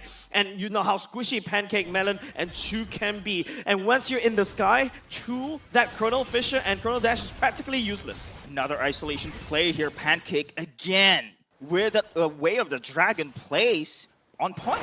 Honestly, the main thing that I'm very surprised about is the very fact that they do have got quite a bit of damage onto themselves, right? Rift has been putting themselves on the map pretty nicely, even though in the previous fight, they don't really have got a very valuable trade. Canonio eventually did manage to get himself a killing spree, although he was shut down. That was still more than enough to put Canonio on the about 6,000 gold mark. Right now, as we speak, is at 7,000. In comparison, FMM just hit 7,000 gold. Oof. That's 1-1 with an incredible net worth gold here. And this is pretty scary if you're on the side of Rift. You don't want this FMM blowing up this game here. Yeah. 1-1, once it picks up, you know, like your 2 items, right? Corvus' Scythe and Demon Hunter's Sword. So much easy. Don't forget, before that team fight, before that sequence, Shu and FMM are having equal amount of gold. But the slight difference, because you don't need to buy a boots, allow that 1-1 to have the head start with the Inspire and the Warcry to basically pop off the damage. But now it's just all about how Bleak cleaning this up, because if you take a look at the turrets, they're both equal. In terms of map control, they're both equal. We need to see how they play and navigate around this Lord dance. Wow, this game too. This is a better game here compared to game 1. Both teams are very decisive. And again, another kick coming inside of Pancake here. Dominic figures back here, but look at Bear providing the space with a Desert Tornado, but still being picked off here by FMM. Bear did buy the Winter Crown, but unfortunately wasn't able to use it in time. Oh, not bad. That's a steal. That's a steal, and this is a big steal here with Canonio on the play. Massive steal right here, try to delay just a little bit, but Rift, you know, they were the one that lost the Lord priority. They snatch it all the way back. Jay looking for snatch. Canonio! Ooh, Rupture dead here. That is a great flanking maneuver for Canonio. 2 men down, but Rift is the one that secured that Lord. Bleed needs to try to defend this one. They do have some form of wave clear with Kiwi, and maybe would help with the 1-1 as well. Looking at the item, see Halberd already being built up for the side of FMM, because you really want to try to deny the heal for Bear, deny the heal and shields for Chu, and to a certain extent that Yi. The real world manipulation is kind of nutty in terms of the shields, but now Rift is knocking on the doors of Bleed, and they take down mid lane turret. Oh. Just finished up the RGM as well, so that is definitely something that FMM is looking out for. This is going to be a scary marksman from this point on. 10-11 is current scoreline, and Rift, they still have it. With a total of 2.4 thousand gold lead, Rift is leading the charge. Oh, isolation play. However, of course, the target is not there. Pancake's been controlled with Atlanta as well. Look at Dominic here providing the space with Infernal Pursuit, and now Chu is here, goes for the kill, and now Bear is here holding his ground with his on guard, and Dominic will be the target here, trying to go for a counter defense. Oh, Dominic! Slamming everyone here. Melon backs out. Kiwi, Chu, and will retreat as well. Still manage to go in, and Melon, Sliver of Health, goes for the chase. He will die, and Chu will take the revenge kill. Oh, Bleed overextended just a little bit. They got punished, and now Rift, they crack open top side. The gold start to swing in the favor of Rift. Canonio picking up those kills right there, starting to allow him to snowball, and Bleed is in trouble. Oh no. With Inhibitor Tart gone here at the top, they really have the map control advantage right now for the side of Rift. That is gonna be really hard to work with. Let's not forget about the fact that Rift still has got their T1 in the middle lane. So there is still a lot of these money bags that is just sitting in the map, which Bleed has yet to claim for themselves. Yeah, Bleed, technically speaking, there are a lot of banks all across the map on the side of Rift, but they need to break that bank. Now what Rift has to do is to basically find on Bleed side of the map, especially if they've got super minions marching on the top side. And unfortunately, look at where the Lord is spawning at the bottom lane, which means that Rift does have a lot more priority and also pressure around the Lord pit, because Bleed has to walk a further way to defend that top side lane. There's definitely some time for Bleed to catch their breath. There's only 10 seconds left onto the clock until the Lord eventually appears. Rift understandably will want to get themselves the Lord priority as much as possible, but how exactly are they going to be positioning themselves? Because Rift, right now, they actually do have all of the necessary kit in order to go for this upcoming fight. Choose and Flicker in 23 seconds, Melons as well as Bear in under 10 seconds. It is more than enough time for them to set up a big fight. I need, you know what I need from the side of Bleed? They need information around the bottom part. Yeah. Behind that Lord Pit, right? That's uncharted territory. Riv, on the other hand, Top they're lane. controlling around the Lord Pit right here. I hear conceal play. Okay, Kiwi trying to go for the vision game, very low for the Lord. It is going to be Canonio securing that one. And now Jay trying to go for this stun. And now it is going to be the side here of Bleed trying to wreak havoc here. Deck is there, but the minions pushing through here on the top, on the base. They have won this side of Bleed here, but the pressure here on the minions, Canonio will be able to do another backdoor play. Another backdoor play. Canonio, the master of backdoors. Oh my goodness. I thought he couldn't do it, but Canonio, mission in mind. He goes for the base steal. Wow. Right in front of Deck, FMM, and also Melon. On a mission like a man possessed, Canonio identified almost immediately that the fight had dissipated. It is time for him to just run straight up to the top lane and just kind of end the game all by himself. One thing that kind of struck me as a surprise is the very fact that Rift didn't really play around the fact that they have a pushing lane initially. It felt as though that, yes, they're waiting for the lanes to push and then eventually take the fight. But the very fact that Bleed didn't respond to it is correct. The biggest surprise to me. I'm surprised, right? Bleed decided to handshake that team fight, right? Especially when, you know, the fact that they've got an open map up top. There's a lot of minions right there. I don't think you handshake the team fight, but they thought they could do it. They thought they could burst down the members. Yes, FMM is already fed. Does have the crossbow and tank in tow. Should be able to deal the damage, but no. By the time they thought they could go back and defend almost immediately, who would expect Canonio to decide to do this kind of maneuver? To be fair, I can definitely understand to a certain extent because they are using a Hayabusa, am I right, for Bleed? At least when it comes down to Hayabusa with the quad shadows, you know that you can just go in, ulti, shuriken, and then port back to the furthest away of furthest shadow. And that doesn't take more than 5 seconds. And during that point in time, you just run yourself back. You generally believe you could have had enough time. Because it kind of comes down to a checkmate moment for Bleed, right? If I don't take this fight at the Lord, I'm going to lose the Lord, and I'm going to eventually lose anyways. So we need to stop this Lord take. But there's also still your mid lane and bottom lane turrets are still up, right? But the Lord is still going to be rushing down to the top lane either way. But and let's take a look at their it. draft is not exactly a draft that is really good at wave clear. Yep, but I think let's take a look at MVP first. You gotta have to give it to Canonio for ending that 100%. particular one. 100%. Man, wasn't expecting that one, right? He's been sneaking around this Nolan, just outmaneuvering Bleed right there. Remember that pickoff from behind? I wasn't expecting that one. And now he pulls off a base steal out of that one. It's just way too much. Guys, deja vu. Regular season, same thing. Canonio pulled through on that lane, but this time around here on the Nolan, impressive game sense, map awareness coming in from this guy. At this point in time, right, when we look at MPL SG, all of the backdoor plays that we remember very well lies on the two players. Number one, Canonio. Number two, Hades. Of course. Where they come from? Philippines. What's with you Filipinos and backdoor? No, MPLPH to a certain for a dirty. No, I'm kidding. MPLPH for a certain period of time, there's a lot of backdoors plays, right? Exactly. Yeah. And then that's why ever since then, everybody from plays. MPLPH is like, okay, watch backdoor, make sure that your minutes are shoving before you handshake these team fights. It's okay, we lose the Lord. Go and clear. I think that's even more scary as compared to losing that Lord, right? At least when you lose the Lord, there's still a fighting chance. But if you lose a pushing lane into your core, the game is over. Yeah. Exhibit A, right there. Nice. Exactly. Bleed. It's a bleeding game. Indeed. Yeah, look, I wouldn't even blame them at this point in time, honestly. I wouldn't even blame them for not dealing with the top lane. I thought that maybe they would just kind of find a way, you know. I don't necessarily know the way. Wait, you got a point, Abstract. You mentioned. I mean, the quad shadows coming in from deck there, it's going to be easy for him to respond there. But in theory, but in this case, it showed that it didn't work. Yep.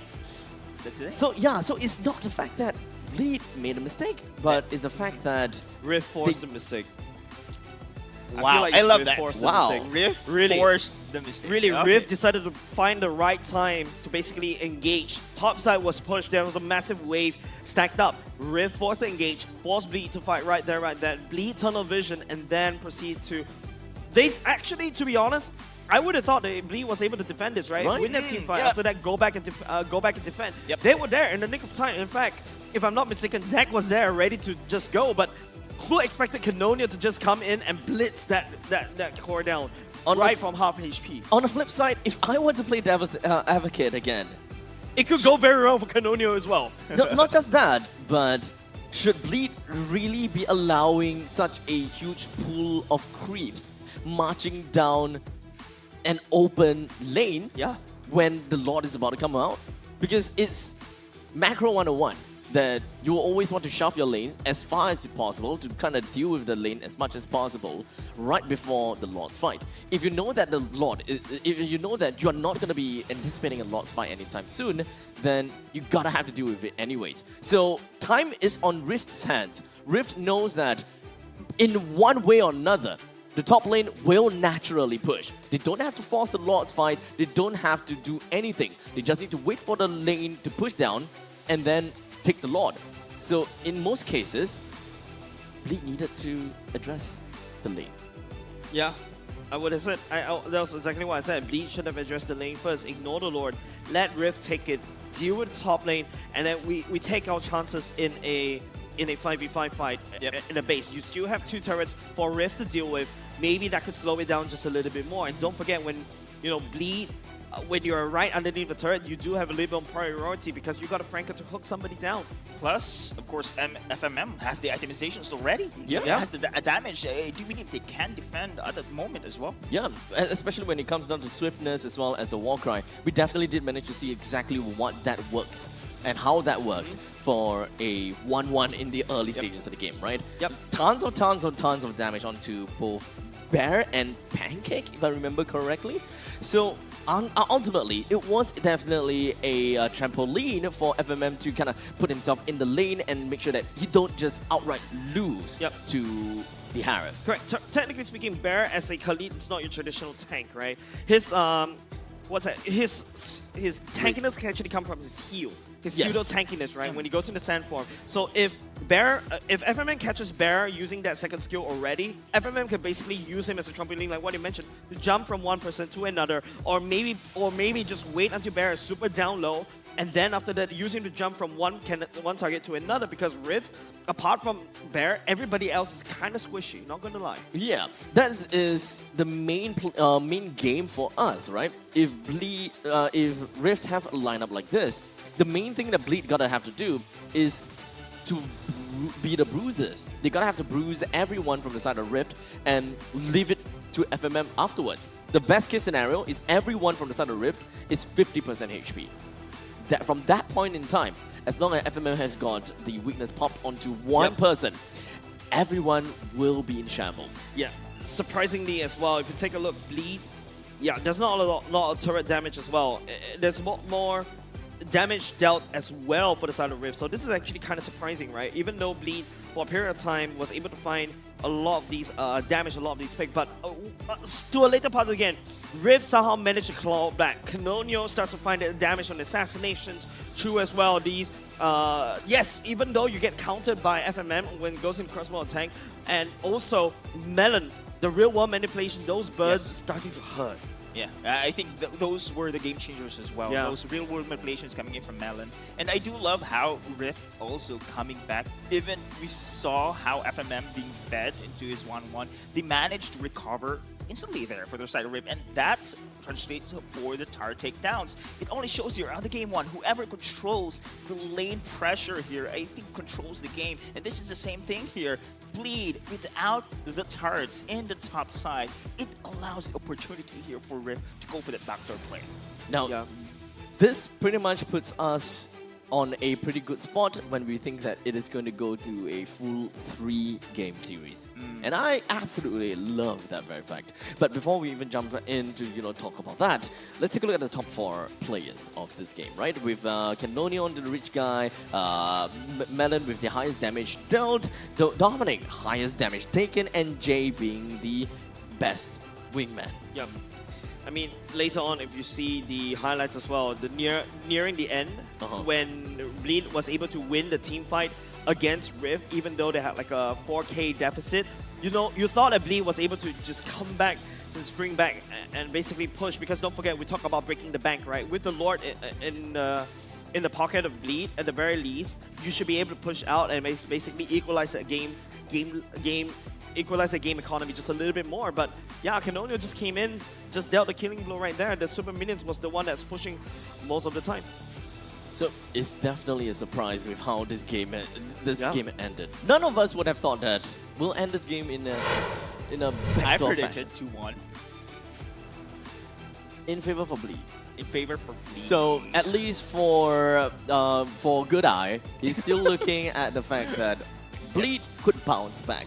Personally, I would believe that Rift does have a very good, what's the word again? Very good foundation. And the very fact that they did manage to get themselves game number 2, that is going to be number 1, ego boost, number 2, confidence boost, and that is going to be tempo for them. I would say that they are definitely going to be doing a lot better in game number 3. And technically speaking, I don't think that Bleed is going to be really happy about how they lost game number 2. Of course, man. Yeah. I think they had a chance. FMM was growing here, and let's take into the highlights there. And what we have seen, especially during the early stage of the game, as you can see here, FMM has been funneling all his kills. They had this moment in time, though.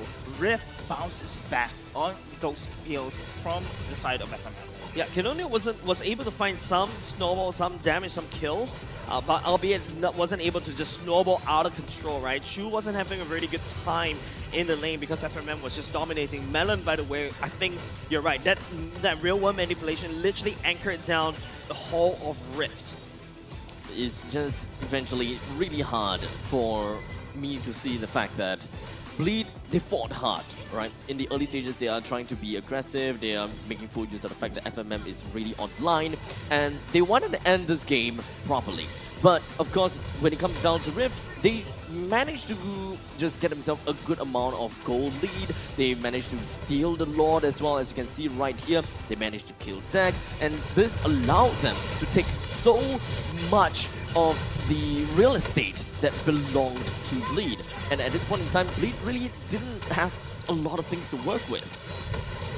Yeah, this is an 1-1 and a Franco. Twice in a row, we've seen this synergy combo twice in a row.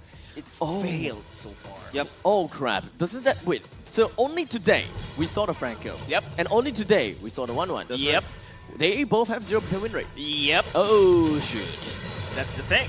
That's we've seen the capability of these two heroes here. Unfortunately, it translates not quite enough. Not quite as we expected. Yeah. You can start to see, like, at the very least, it's a good way to deal with the Harif as well, right? Like, yeah, is the it Harif, really though? You can land on the summon force, but if I get the weakness points come up, then after that I just go to Sky. Yeah. Then you're basically just, I don't know, Chrono Dash to nothing. I think that there will always be a limit to something, right? If you have a lot of damage from the side of 1-1, obviously once you flam the Sky, the Harif's dead. Definitely. But in the meantime, if the Harif has got slightly better itemization, I don't think that even for a 1-1, you will have the time to actually pop off all 3 of those weakness points. Considering the fact that Harif is also a dashing hero, it's not easy. Considering the fact that Harif needs to step forward within your AA range for you to land down your first kit, so that you see your weakness point, then it becomes a skill shot for your first skill to land down onto that one.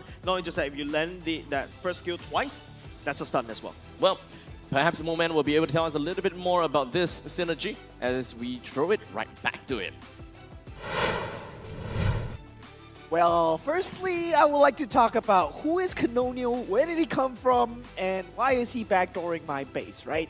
So, first of all, right, if you look at this first few team fights right here, it's what went wrong for Bleed. It's the first step where Rift actually manages to come back. It all starts on the back of Pancake. He manages to find a very nice flicker into a knockup, right? Putting Dominic extremely low so that he cannot re-engage in the team fight. But Bear takes an L for this. He eventually goes down because he was trying to frontline for the team while taking that Lord. This is where we see the great plays of Canonio coming through. And this is not really more so of Canonio having that great play. It's him having the reflexes to win that 50-50 versus deck for this Lord here. And if you take a look at the retribution timing, they popped it at the exact same time, and Canonio takes the Lord. So he's just better, right? He's just better. But on top of this, he knows that Dominic is low. And with this real world manipulation, that immobilizes the entire team and takes out Deck. He knows that the threat of him being jumped in the backline is gone. So with this, he goes on the hunt. Where is he going? He's not going to split push. He's on the hunt for Dominic. He checks every single bush. And with the power of deduction, right? If he's not in that bush, if he's not in that bush, then he must be in this bush. So he eventually finds him and gets a free kill for himself while the rest of the team is occupied. And that's how he slowly starts to build momentum for the rest of the team. And yes, that real world manipulation, it's really jarring towards that Wan, because once he's immobilized, right, it disrupts his momentum for his auto attacks. So the crossbow of Tang is not able to be utilized. And we see that Jay, he has to put himself in a precarious position to use that bloody hunt onto Melon just to stop that real world manipulation. But while he's doing that, look at FMM's HP. That real world manipulation has brought him down so low, he cannot re-engage the team fight without getting insta-gibbed. And now Melon takes out Jay as well, and they start to secure a lot of map advantages for the team. Deck eventually goes down, and Bear as well, but Bleed overextends, wanting and greeting for this kills. But look who's alive in the back line. Canonio finishes off Dominic. Meanwhile, Chu takes out Kiwi as well. So with this, right, this is the final fight. This is the final culmination of how things ended. And this is amazing to see from the side of Rift Esports, especially on the side of Canonio. He knows that there's no way that his team can win. But look at his positioning. Why? Why is the base being pushed thin here?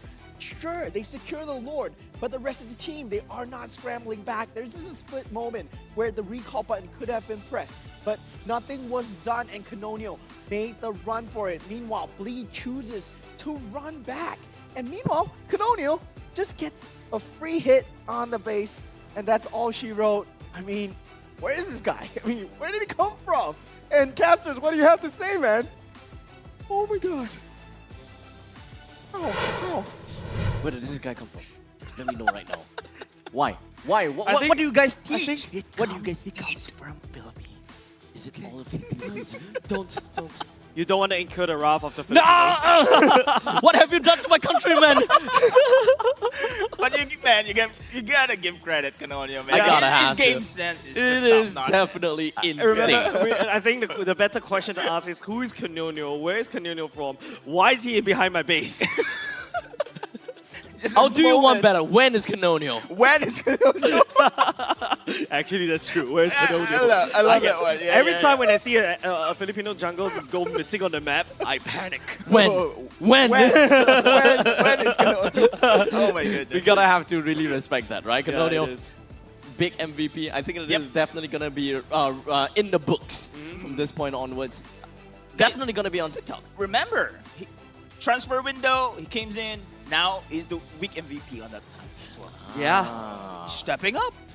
Well, I gotta have to say, it's pretty insane, right? It We is. definitely want to watch that on our massive real estate on this Samsung Galaxy Tab S10 Ultra. You know, this is your intelligence studio on a massive canvas. In fact, it just launched in Singapore a few days ago. And what's special about this new Tab series is that it comes pre-equipped with Galaxy AI. I'm pretty sure that you guys have heard of the Galaxy AI. You know, the circle search, that is definitely one thing that we have used. We use a lot. You know, you hold on to home, you circle literally anything on your screen, and it will just get back to you and tell you what is this, what is that, when is Canonial, why is Canonial. It's a perfect work and play companion to maximize your productivity and fun. You will pretty much be able to immerse yourself in unparalleled clarity with its massive 14.6 inch screen with incredible resolution, by the way. Let me just pop right in and take a look. I mean, you can't really see much of the resolution, but it is very, very much variable. It's got really big real estate, and honestly, you can do quite literally anything and everything. Yeah. Because of its size, you can basically multitask, open multiple tabs at the same time. You saw us, if you're basically behind the stage as well, you look at what we're looking. We're not only just looking at the stream as well, we're also using it to look at the stats and find out what the skill names of each heroes are. Oh, I don't do that. In case you don't know, right, when it comes down to the with the Samsung flagships, and in fact with their software, you are able to open one tab onto the right side, one tab onto the top left, and one tab onto the bottom left. You'll be able to do literally a lot of stuff with just a single real estate. You'll be able to get this enhanced vision booster and anti-reflection technology, which reduces glare, improves visibility under any lighting condition, keeping your screen extra bright and clear in any environment, even if the sun is hitting right at your screen.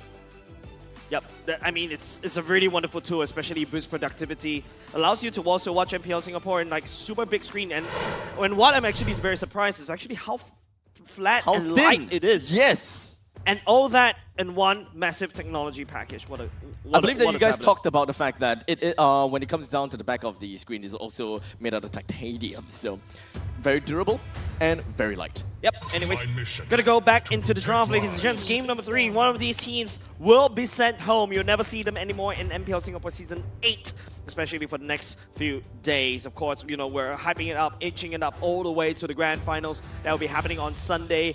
Today may be potentially the last game, but don't worry, if you guys are in Singapore, you can get all the action right here at Scape. So come on down, we're very friendly, we don't bite. Unless I play a Franco. Or unless you're Canonial. Unless you're Canonial. Game 3, guys. One game away, both teams move forward, and one team will end badly. They're relegated to this tournament, and now both teams must step up here in this game with the bans here we see right now. It is going to be the Khalid pretty much open here. We've seen also the Phobius pretty much open here. Bleed right now has the priority pick, which will be the Sushin this time around has been banned here. Sushin is banned, yes. It's kind of like an either-or situation again, isn't it? Yeah. Phobias as well as a Khalid. Yeah. And in this case, Bleed, what exactly is going to be their answer? You know, since we have Phobius as well as Khalid coming up, we unfortunately have thrown Ruby into the dirt now. Even though Ruby is still such a great hero, I would say the same for Edith as well. I would say the same for Hylos as well. But now Hylos is banned, so at least we won't be able to see the Hylos into the mix. Phobias have been picked by Bleed, which will give their Khalid over to Rift. Question. Yes. If you go for Khalid and a Ruby on the side lane, so basically play fighter lanes, yes, would that work? I mean, Khalid onto EXP and the Ruby on the gold lane. Yeah. Well, why not? Yeah, they synergize quite well, right? They still synergize well. Right. I mean, ultimately, the main thing of your Ruby is just to go to the gold lane, not die, and you contribute to your team very early into the game. Because the main thing about marksmen in the gold lane is that they can't contribute in the early stages. And for Ruby, you can. So why do I want to wait until the late stages of the game in order for my gold lane to come online when I can just put Ruby in my lane, let her come online in the early stages, and we end early? Maybe. And don't forget, I think Rift might be going to that direction, right? Ling is the one that you know, usually Not does have bad. the DPS, especially towards the early parts of the game. Later parts of the game, become like a pseudo marksman, right? But Bleed now this time around, picking up the Harry for FMM, and also putting Deck onto his Fanny. By the way, Deck is a mechanical monster on this Fanny, and look at RL19. He has to find a way to deal with this one. I would agree. Yeah, when it comes down to Deck, the Fanny is indeed 9 really cables? scary. He is wait 9.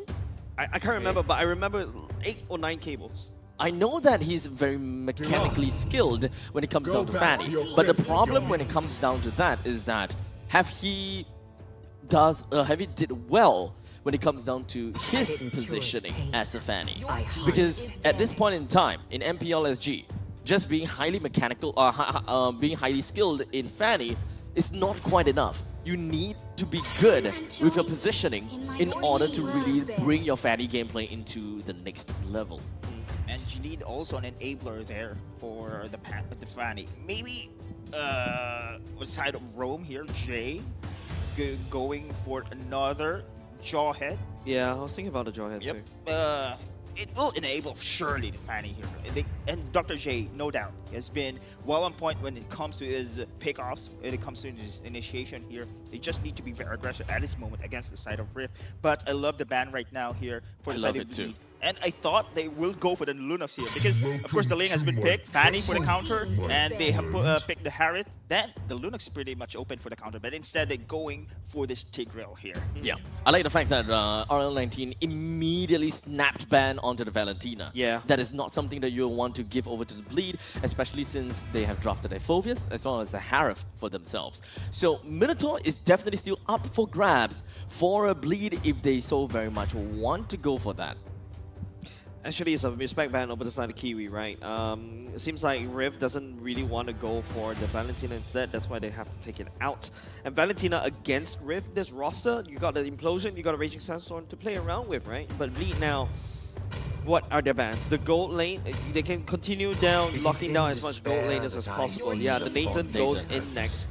This is something that you don't want to give, especially when you have a Tigreal and a Khalid. But Riv can still opt for the Moskov instead. Risky indeed, because of course the Harith, we know how Harith can own the lane here, but I'm now considering a 2-fighter side lanes here. You guys have mentioned a while ago. The Ruby, right? Yeah, because of the Fanny, right? I can understand from that point of view.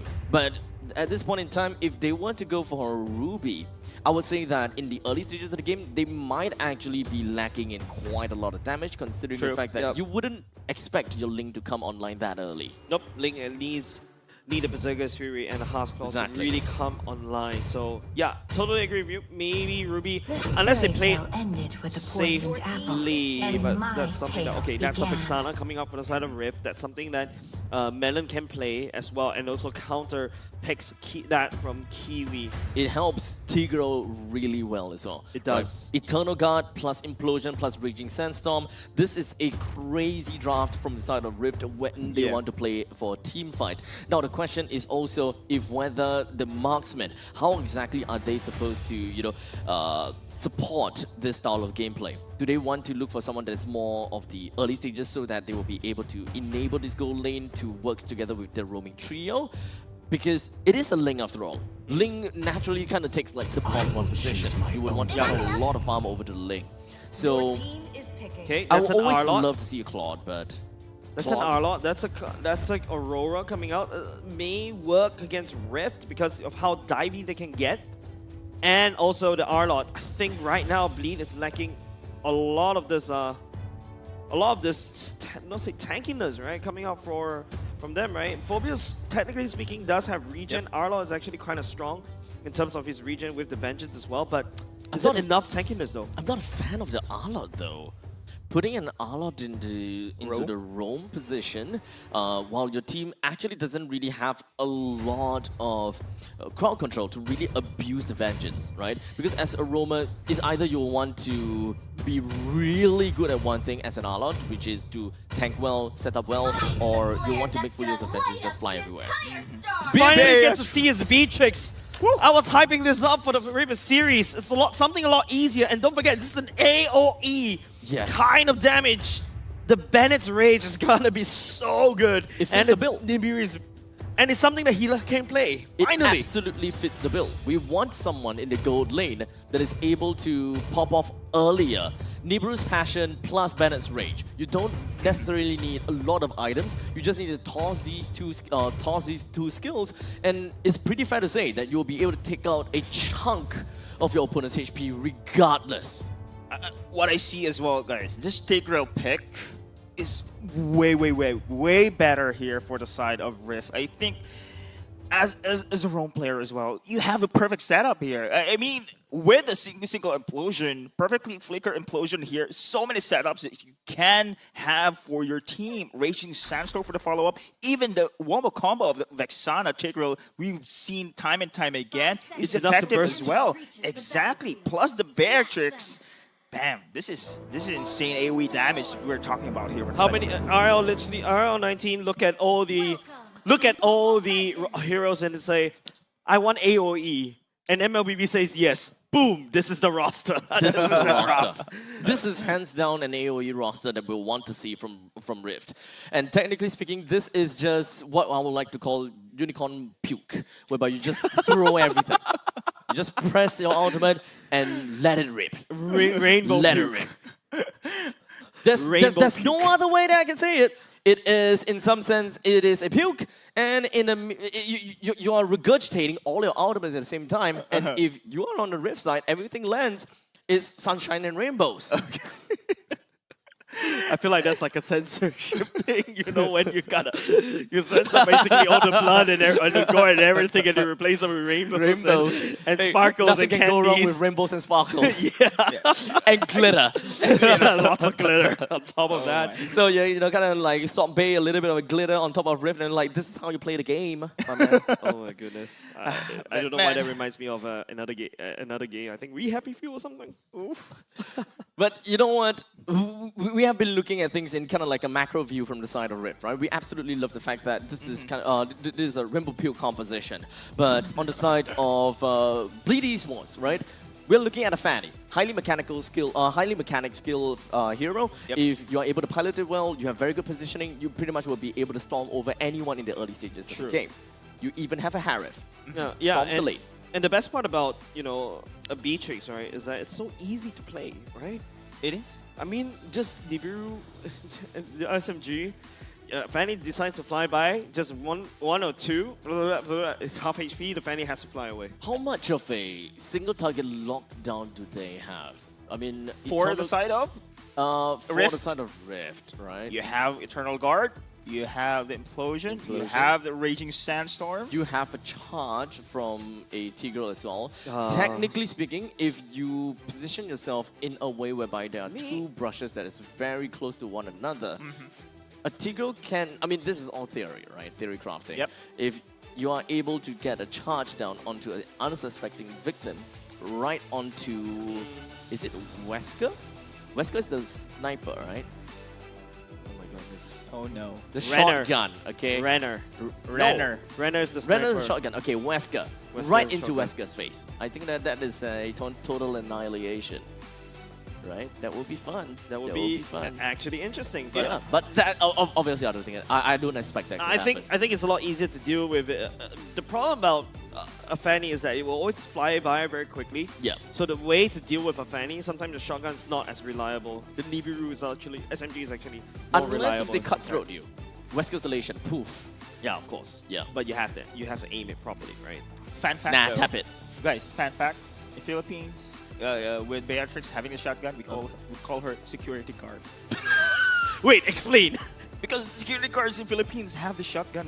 But why? Are you serious? Yes. Do they have to go so overboard? No, I mean, yeah, technically they have the shotgun. You're not tackling a dinosaur in that's marching why- into your office building, are you? That's how protective security guards Hey, are. don't judge how they do their jobs. No, I don't judge how they do their jobs. I judge what kind of entity actually storms into that's the office thing. buildings. Anyway, Beatrix Take as this, a security dinosaur. guard.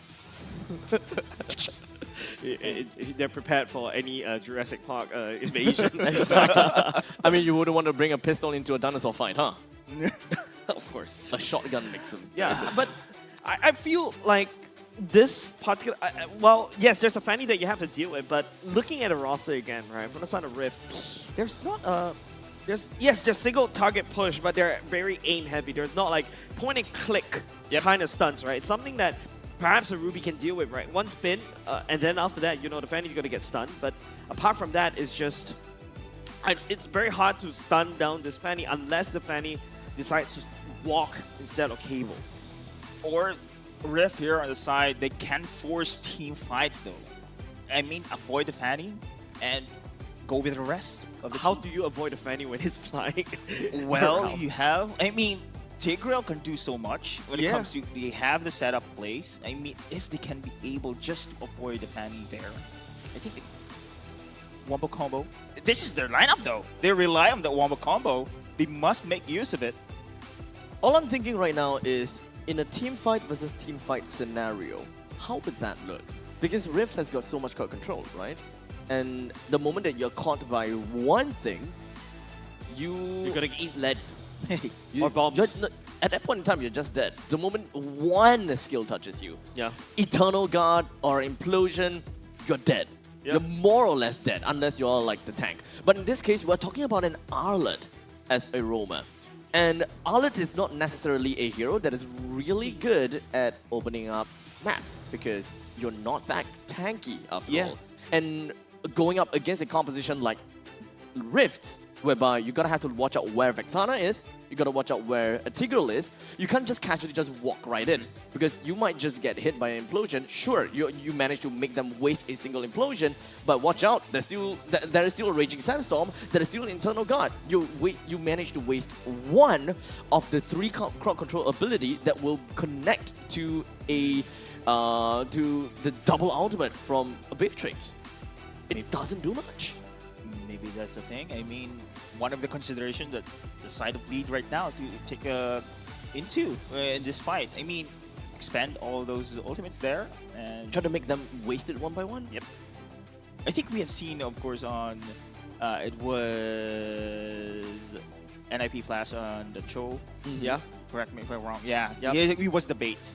Trying to expand all those resources on the opposing team, and then but opens for the counter attack. Just sending an Arlet to waste all the bait. Not only that though, because Bleed's lineup is that they want to take control of an area and they want to fight in that area. Having a Zaman Force, a Harif wants to stay within the Zaman Force. A Phobius helps Harif to help him stay in the Zaman Force. But do you really want to stay in the Zaman Force if a Tigreal is there, or an Eternal Guard is falling onto you, or a Nibiru's Passion and a Bandit's Rage is about to befall onto you? Well, I gotta say, somehow both teams have the similar gameplay.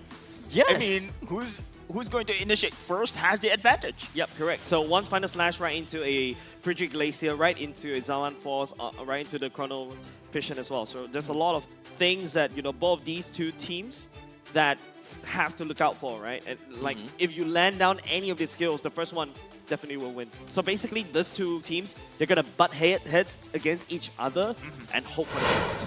Now, of course, we had a lot of theories. We talked a lot about the game, or rather the draft between Bleed as well as Rift. From what I know, it's gonna be a redraft. Ooh. So, but the question is, just how far into the draft? It's the same picks. Oh, same picks. Okay. Oh, okay. Thank God. Otherwise, we'll take our feedback, our opinion, roll it in, and just kind of shove it in.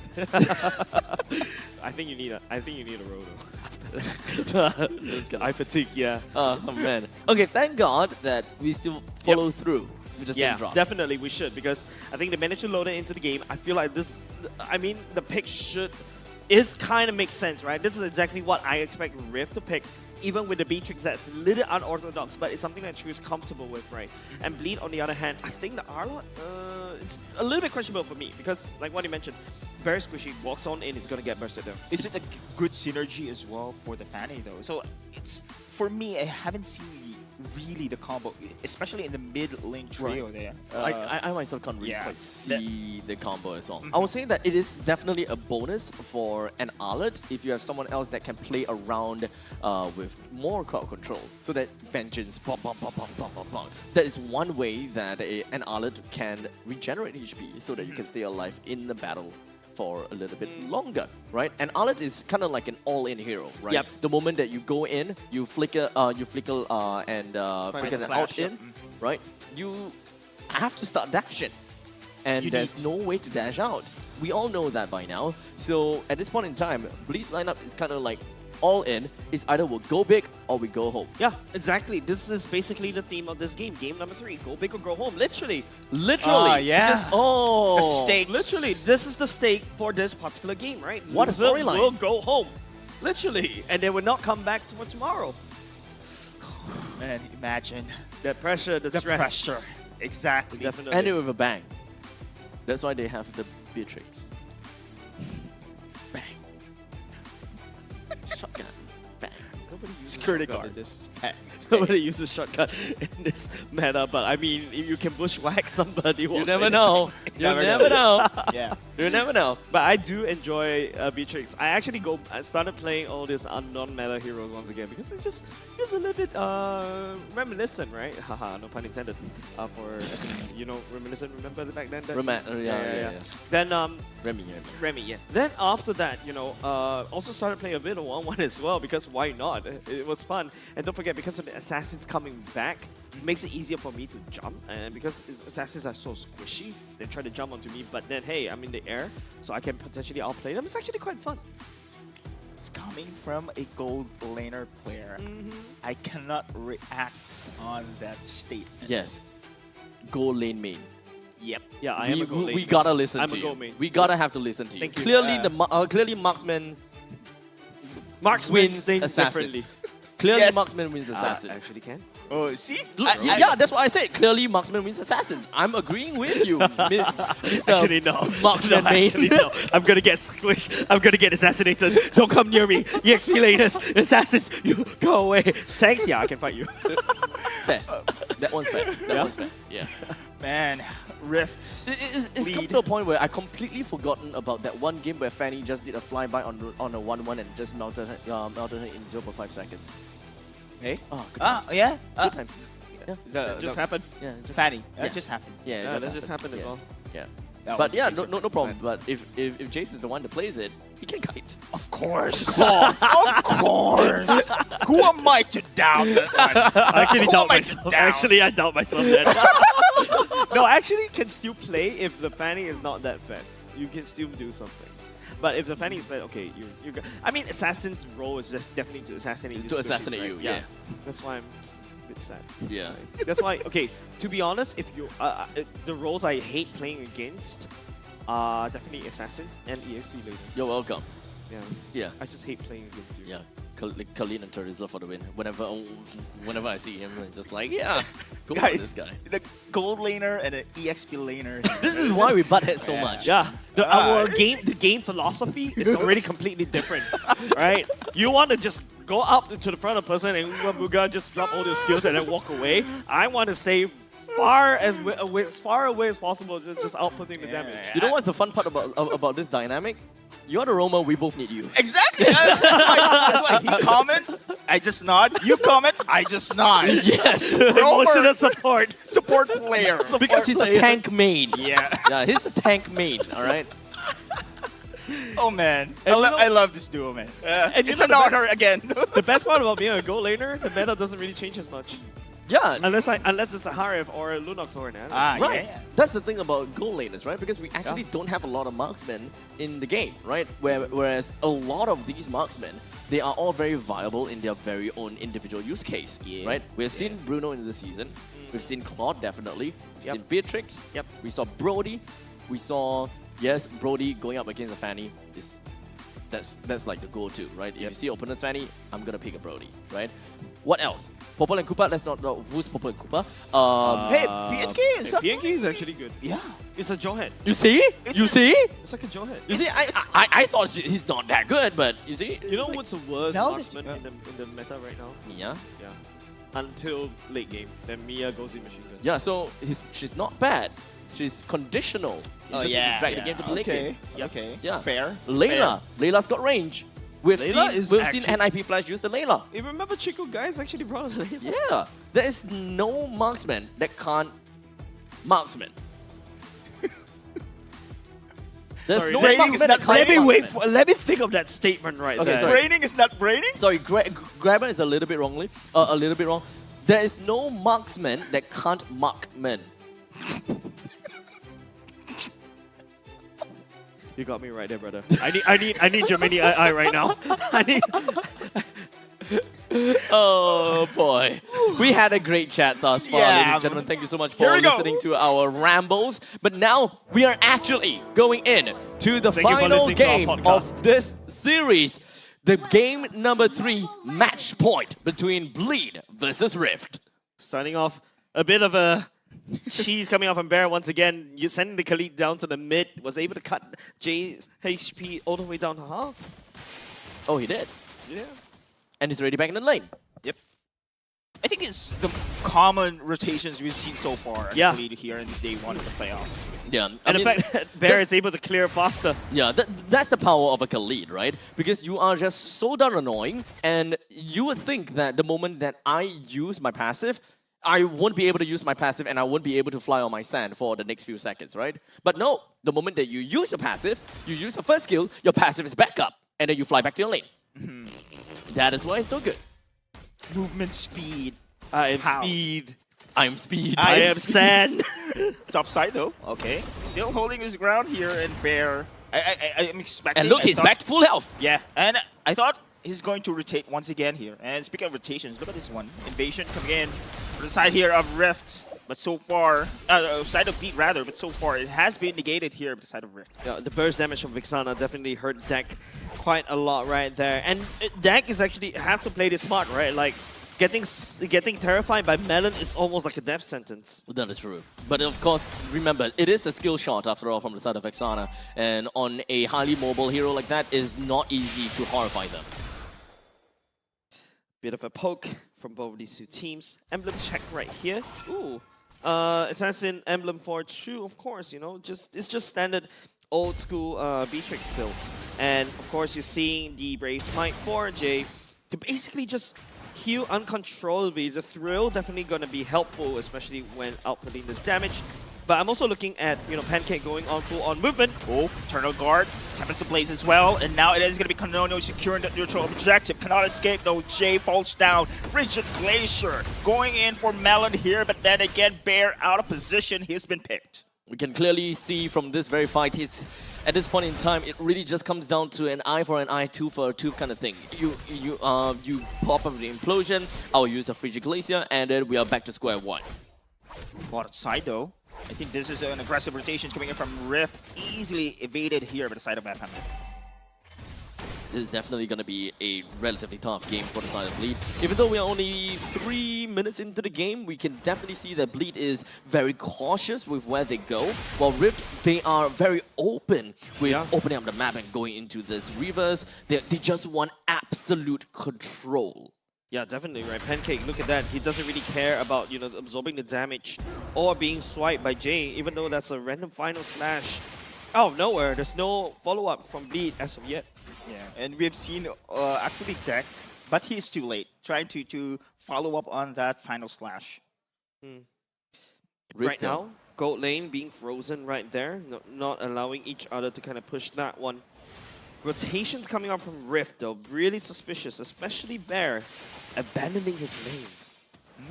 It doesn't matter. He does have a lot of movement speed. He can just go back in. And despite and regardless, it's just losing a single wave of creeps. I think that is gonna be like a-okay about losing those. Yeah, he has got to go all the way back And he caught up. there. You see? He caught up. I am speed. I am speed. And speaking of the emblems a while ago, man, it has been the Wilderness Blessing has been the key emblem for all the teams right now. These teams love to rotate right now and control the early game. Yep, and not only just that, he's gonna ride that that river all the way down towards. Look at him! Look at him! Look at how fast it's going. Oh, almost. But speed. That's literally speed again. speed. And look at the rotations coming in from Bear once again, right? So they need to control the neutral objective. I think Rift here is pretty much prepared for it. Super high presence throughout the game.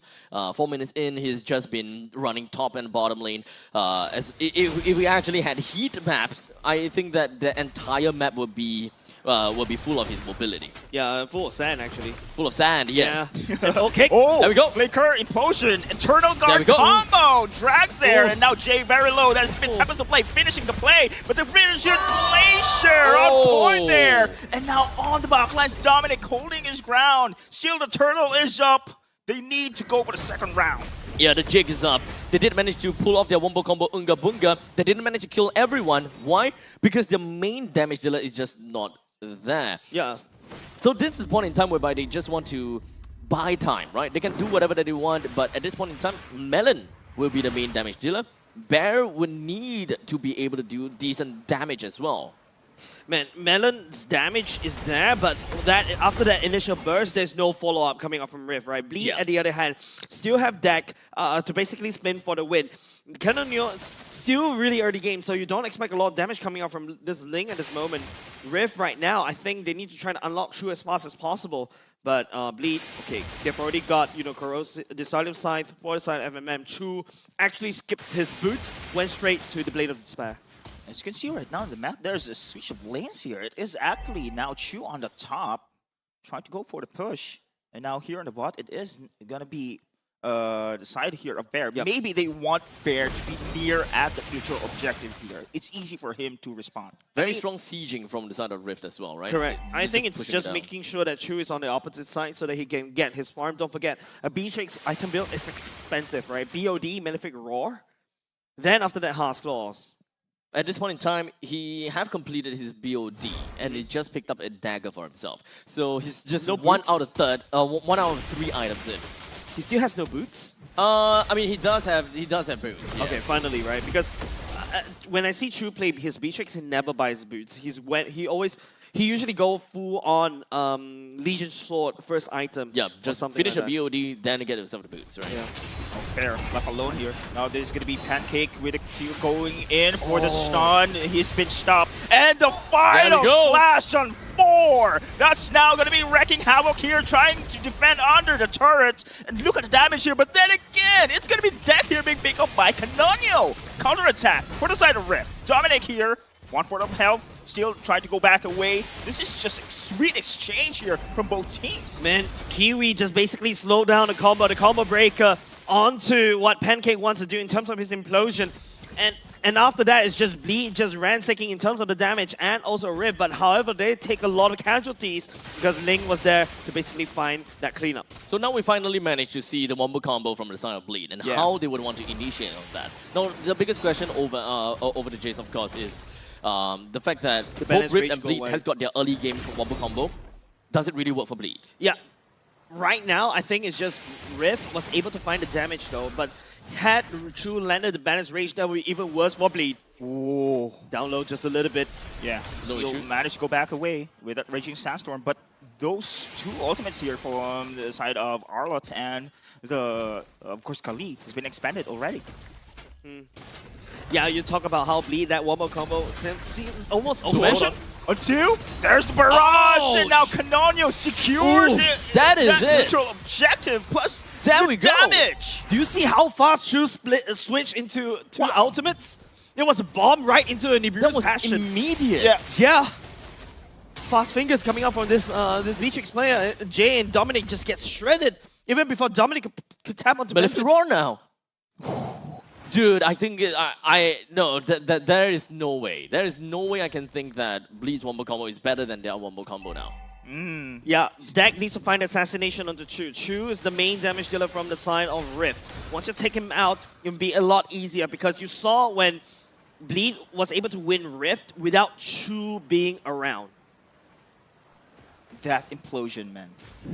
That implosion. Yeah. How did he even get 2? And now another one. Oh, there's a drag. Dominic again, Inferno Pursuit, but then stop here, but the damage. Oh, the back lines pick off. Kiwi managed to secure the kill. Here comes Bear going in with the Desert Tornado. And now the rest here of Bleed backs away. And that's when Canonio start to shine. Take a look. He's already started to pick up his items already. And Berserker Spirit and also Heart's Claws in tow. He's outputting damage. He's also putting down the sustain. It's a 1-for-2 trade, and that's one thing that Fanny decided to go for. Go straight in for Chu. But one thing that I think that we have been blindsided and kind of tunnel vision upon is the very fact that, yes, Chu is indeed the missing piece of the puzzle between Pancake, Melon, and Bear, but the real position 1 is not Chu, it's the Ling. Of course. Ling is the real pos 1. Yeah, he's already finally scaled. Just take a look. Like what I mentioned, Berserker Spirit, Heart's Claws going into the BOD. It's going to output so much damage, and now Chu working on the Heart's Claws right now is going to allow him to sustain and even survive the damage or potential burst coming off the deck. Deck needs to make some sort of play to kind of slow down Chu. If not, Deck is in a whole lot of trouble. Yeah, so technically at this point in time, if Chu were to die too many times, like let's say right now is 1-1-5, right? Even if he were to get, what, 1-5-5, it doesn't change anything in Rift's game plan. Because the main game plan is to get Canonio to the stage where he's able to play the game. Yeah, he's already able to play the game. That's a BOD already secured for him. You know his slice and dice is gonna hurt so much, and now Deck will get spotted by Bear. Yeah, I love how these two assassins also play one another, but hold on, thought it's going to be a team fight once again, and that's now the implosion and the barrage combo coming up inside of Chu, but where's the damage? It is going to be Jay falling down here now, Deck joining in, the cable's missing, it's Mark, a double for Chu. Yeah, that's what I was talking about, the Nibiru's SMG, those bullets are like traces around. They can find Deck so easily, and that's why it's a one way to deal with Fanny. I completely forgot that at one point in time, everyone is just saying if the opponent is a Fanny, all you need is a fat Beatrix, and Nibiru will just melt him down before he's even able to melt you down. Yeah, it's a flyby. It was a long time ago thing. That was like, what, season 4? It's been a long time. And it's effective still. It was effective, and it is effective. It is still effective, and like what I mentioned, Beatrix is hidden OP right now, and Rift is abusing that one. Chu picking up those 2 kills, allowing him to step even more closer over to the Heart's Claws. But instead of going Heart's Claws, he's going to Wind of Nature, he's going to safer routes. Oh, look at the split Pancake. push here. Oh my God! Then, the big implosion once again. Now that is going to be a team fight. We are seeing here the bottom side. Clear the way easily here. Providing the space here. Canonio doing wonders for the side of Rift. Inhibitor gone. Oh, they're going to finish it. Going Concentrate on the base. Concentrate on the base. Concentrate on the base. Rift takes this series 2-1. Who is Pancake? Why is Pancake? When is Pancake? Why is he imploding on me? What? That was so decisive. I wasn't expecting that one. I was expecting a close-up match. Bleed actually pulled out all the best heroes, right? Be it the Fanny, be it the Harrier that FMM likes to play. And it doesn't work because the amount of burst damage coming out from Rift is just unsurmountable.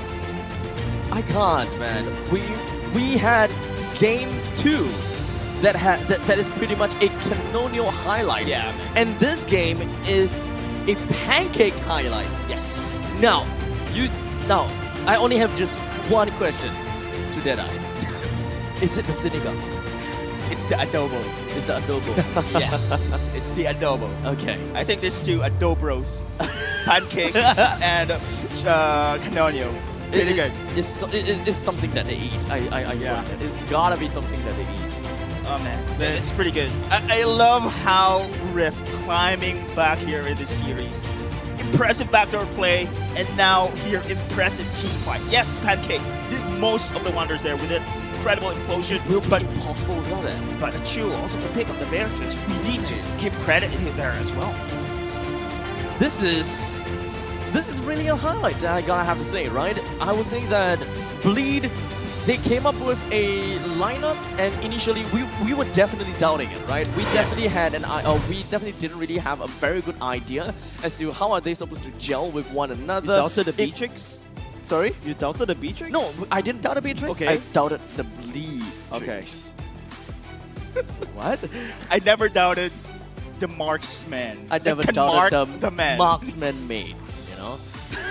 But let's be real here. We managed to have a full-on conversation about how exactly is Bleed supposed to even hold their ground in the likes of Rift's lineup with tons of crowd control and Nibru's passion plus Bennett's rage. Yeah, and we thought the first person that pulled the trigger to engage should win. But you saw how Bleed, sometimes the first one that actually pulled the trigger to engage, but right on into Immediately countered by the implosion. Immediately countered by implosion. Immediately got faced by a wall of lead and bombs on the sky.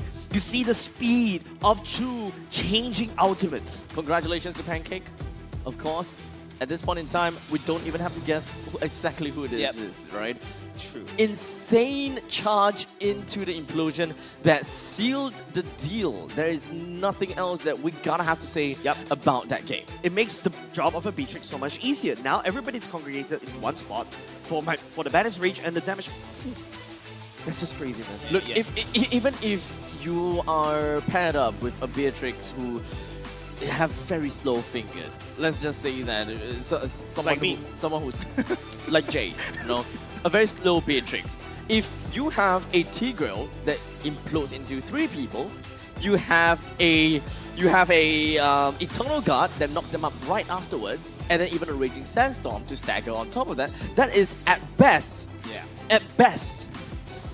5 seconds of lockdown. Plenty of time to switch Plenty of time gears. for your brain to register exactly what is going on. Exactly. Man. Is 5 seconds enough? Oh, yeah. Too much. Yes. Oh, you see? It's the That was- delay? that was That about was a 4 5 seconds. seconds. Oh, That 4 was about- seconds delay. That was about 4 Okay. seconds. That was about 4 seconds. So it is enough. It is enough. It can be enough, but you gotta have to admit that was a really convincing game. Yeah. You can see the struggles of Rift. Fighting against Team Evo, getting dropped all the way to the lower brackets this way. They get stomped by Team Evo. We thought they can put up a fight. Then they got stomped by Bleed in the first in one game. They claw back using a backdoor, and now they gave a convincing game against Bleed in the 2-1 fashion. Indeed.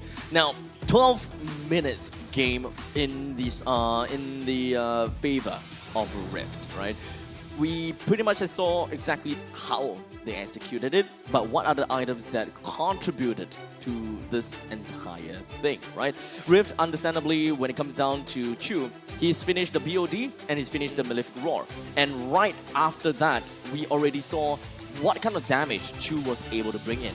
So immediately snatching up the Wind of Nature just makes absolute sense because he gonna have to avoid that Fanny at all costs. Yeah, just pop the Wind of Nature when deck is flying by, right? And just Nibiru him to death. Yeah, and then after that, just Nibiru him to death. You don't need to do much. But here's where the question. Here comes a question from the side of B. Where's the main tankiness, right? You know that Chu is gonna shred. You need to be able to survive the onslaught to find the damage as well. Jay, unfortunately, being an Arlot, doesn't have that, and he's always getting busted down very easy. 0.52 is his death score. And Dominic, yes, you are a Phobius that's supposed to create space, but we haven't seen Dominic on a very strong Phobius, right? In fact, I've seen better Phobius in other teams in MPL Singapore Season 8.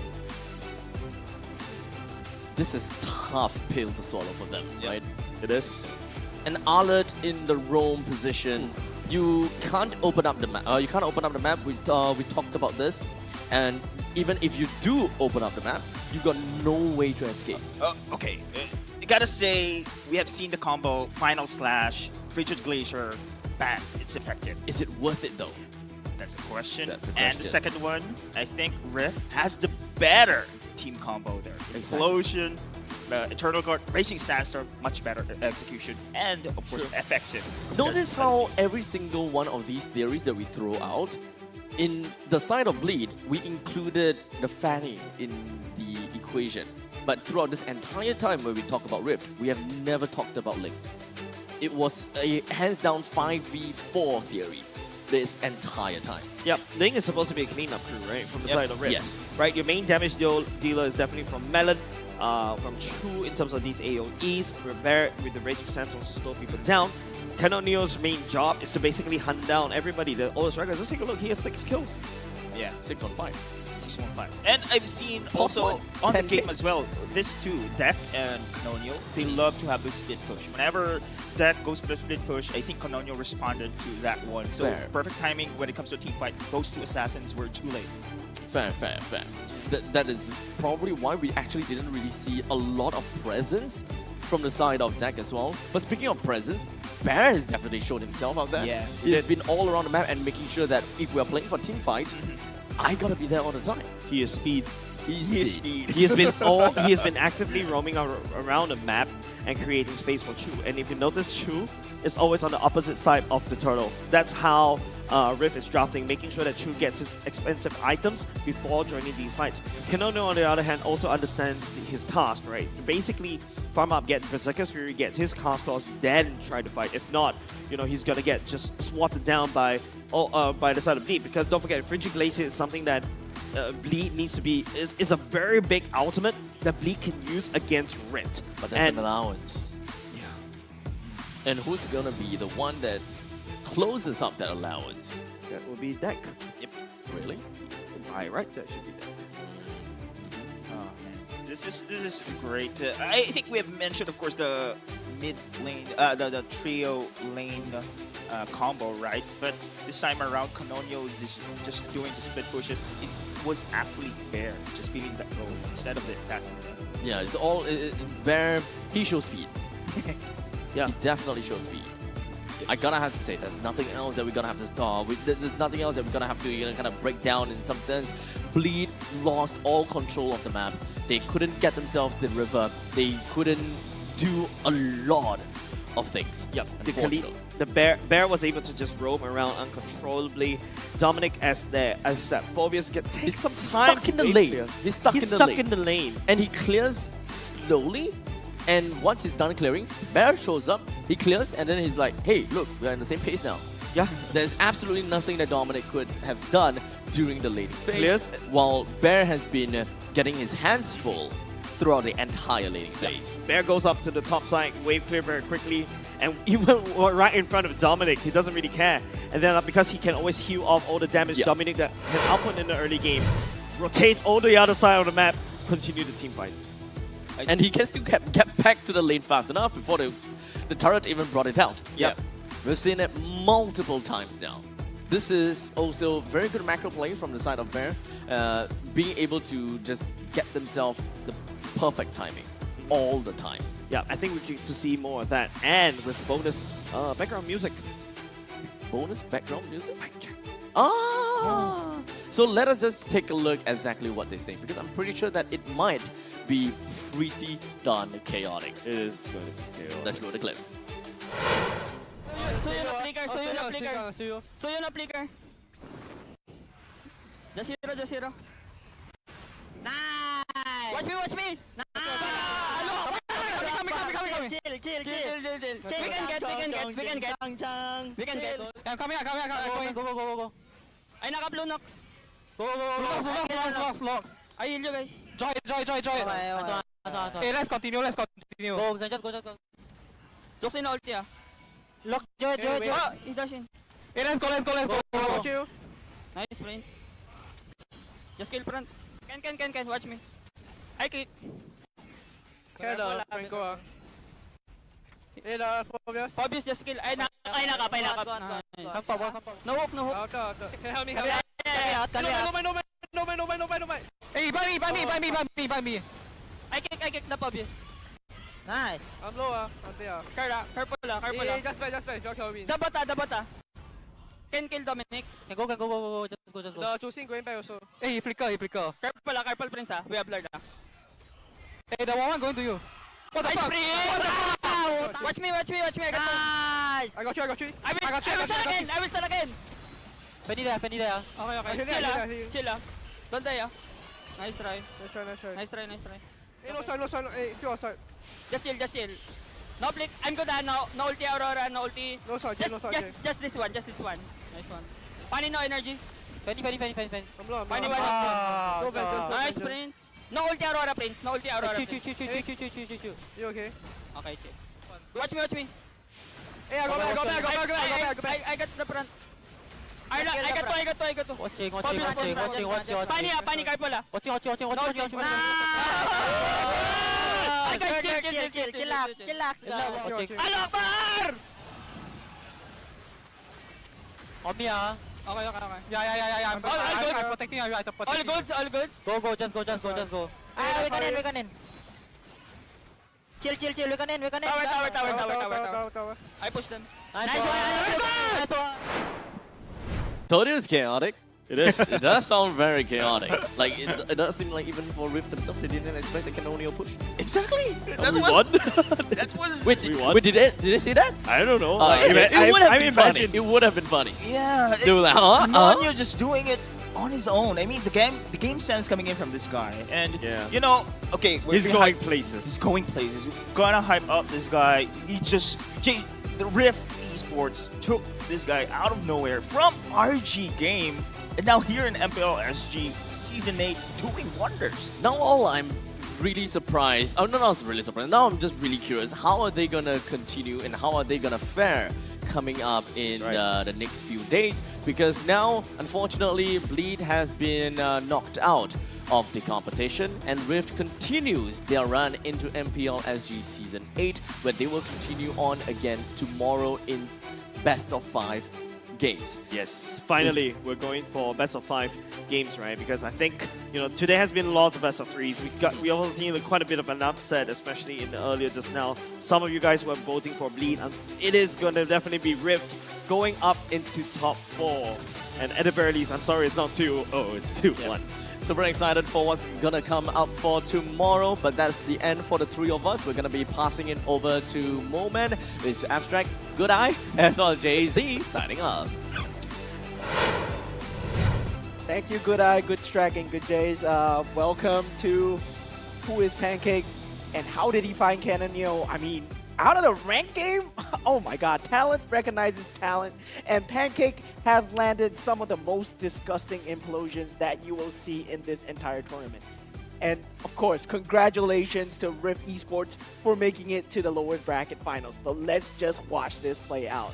Pancake going in with that implosion, right. It does not go too well for them in this early skirmish because they have this skill that gives Aurora immortality. And this brings Kiwi to almost a death, but he's able to land this ultimate that gets us 2 kills advantage for the side of Lead Esports. And Rift Esports, I mean, they're accustomed to this, right? After this handshake, they know that they cannot go for Kiwi anymore. If or not, they have to go out of it, out of the passive, away from the passive. So they have to bait the passive as much as possible. And they adapt to it really very well. And now we see they have identified that Bear is getting jumped on the bottom lane. And the way that they back up Bear is so well done that they cannot dive them under the tower. Meanwhile, while all this is happening, the final slash lands onto 4. Deck wants to kill 4, but they want to hug the tower as much as possible. While all this is happening, the man who is the master of backdoor, he will backdoor your entire team as well. He is on the job behind the scenes and takes out Deck in the back line while landing the Tempest of Blades onto FMM and Kiwi. And you know why this is big? Because it means that FMM and Kiwi cannot jump in to finish the rest of your low teammates. Canonio has essentially bought space, bought time, and got the damage in for the rest of the team as well. And this is just one of the team fights that Canonio and Pancake do extremely well in getting that small little advantages for his team that translate into plays like this, where Melon is able to drop that Turtle Guard with the Tigreal ulti as well, securing the turtle and taking out Jay, making sure the final slash is not there, and Dominic is not able to withstand that damage. Meanwhile, while all this is happening, they identify that Deck is at the top lane, and Dominic being the brunt of the damage. Chu, yes, he does go down here, but the main source of damage, as we said, it's not Chu. It's going to be Canonio on the link. He is the true pos 1. And as long as he's alive, this is giving the false sense of security to the side of Bleed. Well, FMM thinks he can go in because there's no more damage coming in. Canonial swoops in and gets the follow-up kill onto FMM, just making sure that Bleed does not have damage. Rift Esports with an extremely good target prioritization segmentation. And now, this is the play, right? Where's Pancake? How is he in my base? How is he implosioning 3 of my team members? As 3 of the members of Bleed get implosion. Jay does an extremely good job of final slashing the back line, but Canonial's positioning is so impeccable. He avoids all the utility and is still available to come in for that team fight and deal the damage needed in that back line, finishing off Kiwi deck as well, and that's all she wrote as they ride down the momentum of that enhanced lord that they have and still finish off the game in a very clean fashion. Well done, Rift Esports. And I'm very proud to say, from the ashes, Rift Esports, welcome to the Losers Brackets Finals, and hopefully you have a good fight against RSG. But let's just see what Cheryl has to say with you guys. Thanks, Mo. And now I have RL19 coach from Rift Esports here beside me. Congratulations on top 4. Thank you. How are you feeling? Feeling happy, of course. How's the team feeling? The team, of course, I think very excited. We started off quite rough. 0-3, like 2 to evil, then 1 to beat. So I told them just we have nothing to lose anymore. We've lost all our games so far. Time to make it or break it. This is the time for them to like define their careers. Like whether we just lose right here, then everyone will forget us, or they can define their careers right now. Wow, this is why, you know, being a coach is so important, right? Because like you have players that are so young that don't really know how to calibrate after a loss. So with that being said, I'm just curious, all right? Like just watching the stream, I see you like gesticulating a lot, especially when you are drafting. So like what's said? Like you just do like this and everybody gets like super hyped up and they're just fist bumping each other. Like what's said, you know, when you're drafting? Mainly, I just tell them how the draft is supposed to work like, for a short while. Then after that, I tell them like, guys, time to focus. I tell them to clear their mind. Just think about the game. Don't think about winning. Don't think about losing. Then need to go home. Like just play. Don't see IGNs. See like mainly Bear and Suhao, right? Bear and Kimi, plus teammates. But tell them forget everything. Don't care about anything. Just play the game. Wow, this is very important, right? Because like, yeah, as you mentioned, they used to be on the same team and there are certain, you know, things that there's an elephant in the room, definitely in the Land of Dawn. So yeah, I think it's really important to have you being there like that emotional rock. So with this top 4 finish so far, I mean, it's still ongoing. Is this a position that you guys expected to achieve at this stage? Yes, I mean, I was hoping we could have done better against people. I mean, of course, I wanted to win them. Today, they're way better than us. But yeah, of course, we are looking to at least get top 3. But of course, we want to push for champion. But yeah, that's our goal is at minimum top. That's right, the mentality of a champion right here. So you will be going up against RSG SG next. And it's going to be a BO5. How many games do you think it's going to be? Predictions? Of course, I want it to be a 3-0. But if you ask me to be real, it's probably going to be 3-2 for us. Exciting. 3-2 with, of course, you in favor. Yeah, of course. Ah, fantastic. So let's keep our eyes peeled for tomorrow's matchup. I won't keep you any further, but of course, RL19, I really hope to see you again. Thank you so much. Thank you. All right, fantastic. So that is Coach RL19, who has given us a little bit of an insight as to who they anticipate to see over tomorrow at Playoffs Day 2. Now, speaking of Playoffs Play 2, let's just, you know, clean up the Land of Dawn a little bit and let's take a look at the brackets to see what has happened today. So yes, ladies and gents, here on your respective screens, just a little quick summary on what has happened today. Now we start off the game with NIP Flash going up against Vanguard, a 2-0 clean, convincing sweep from our defending champions, knocking Vanguard down to match 3. Now for match 2, we see the conclusion of Evil 2-0ing Rift Esports, which concluded our match that we have just saw earlier for match 4. Now unfortunately, with the end of match 3 and match 4, unfortunately, we have said goodbye to 2 teams, which are Vanguard Esports and Bleed Esports, respectively. So yes, friends, we have said goodbye to 2 more teams, and now we are down to top 4 teams right here at MPL SG Season 8. With that being said, let's jump into tomorrow's match schedule. So yes, Playoffs Day 2 schedule is before you. So we're going to start off the show at a little bit of a different timing, happening at 1:30 p.m. where we see our defending champions, NIP Flash, going up against Vanguard. Now this is an exciting match indeed, so stick around and join us, happening at 1:30 p.m. And of course, we also see match 2 where we see the likes of Evil going up against Rift Esports at 5 p.m. So just for clarification, ladies and gents, this is going to be a best of 5 for the matches that are happening tomorrow.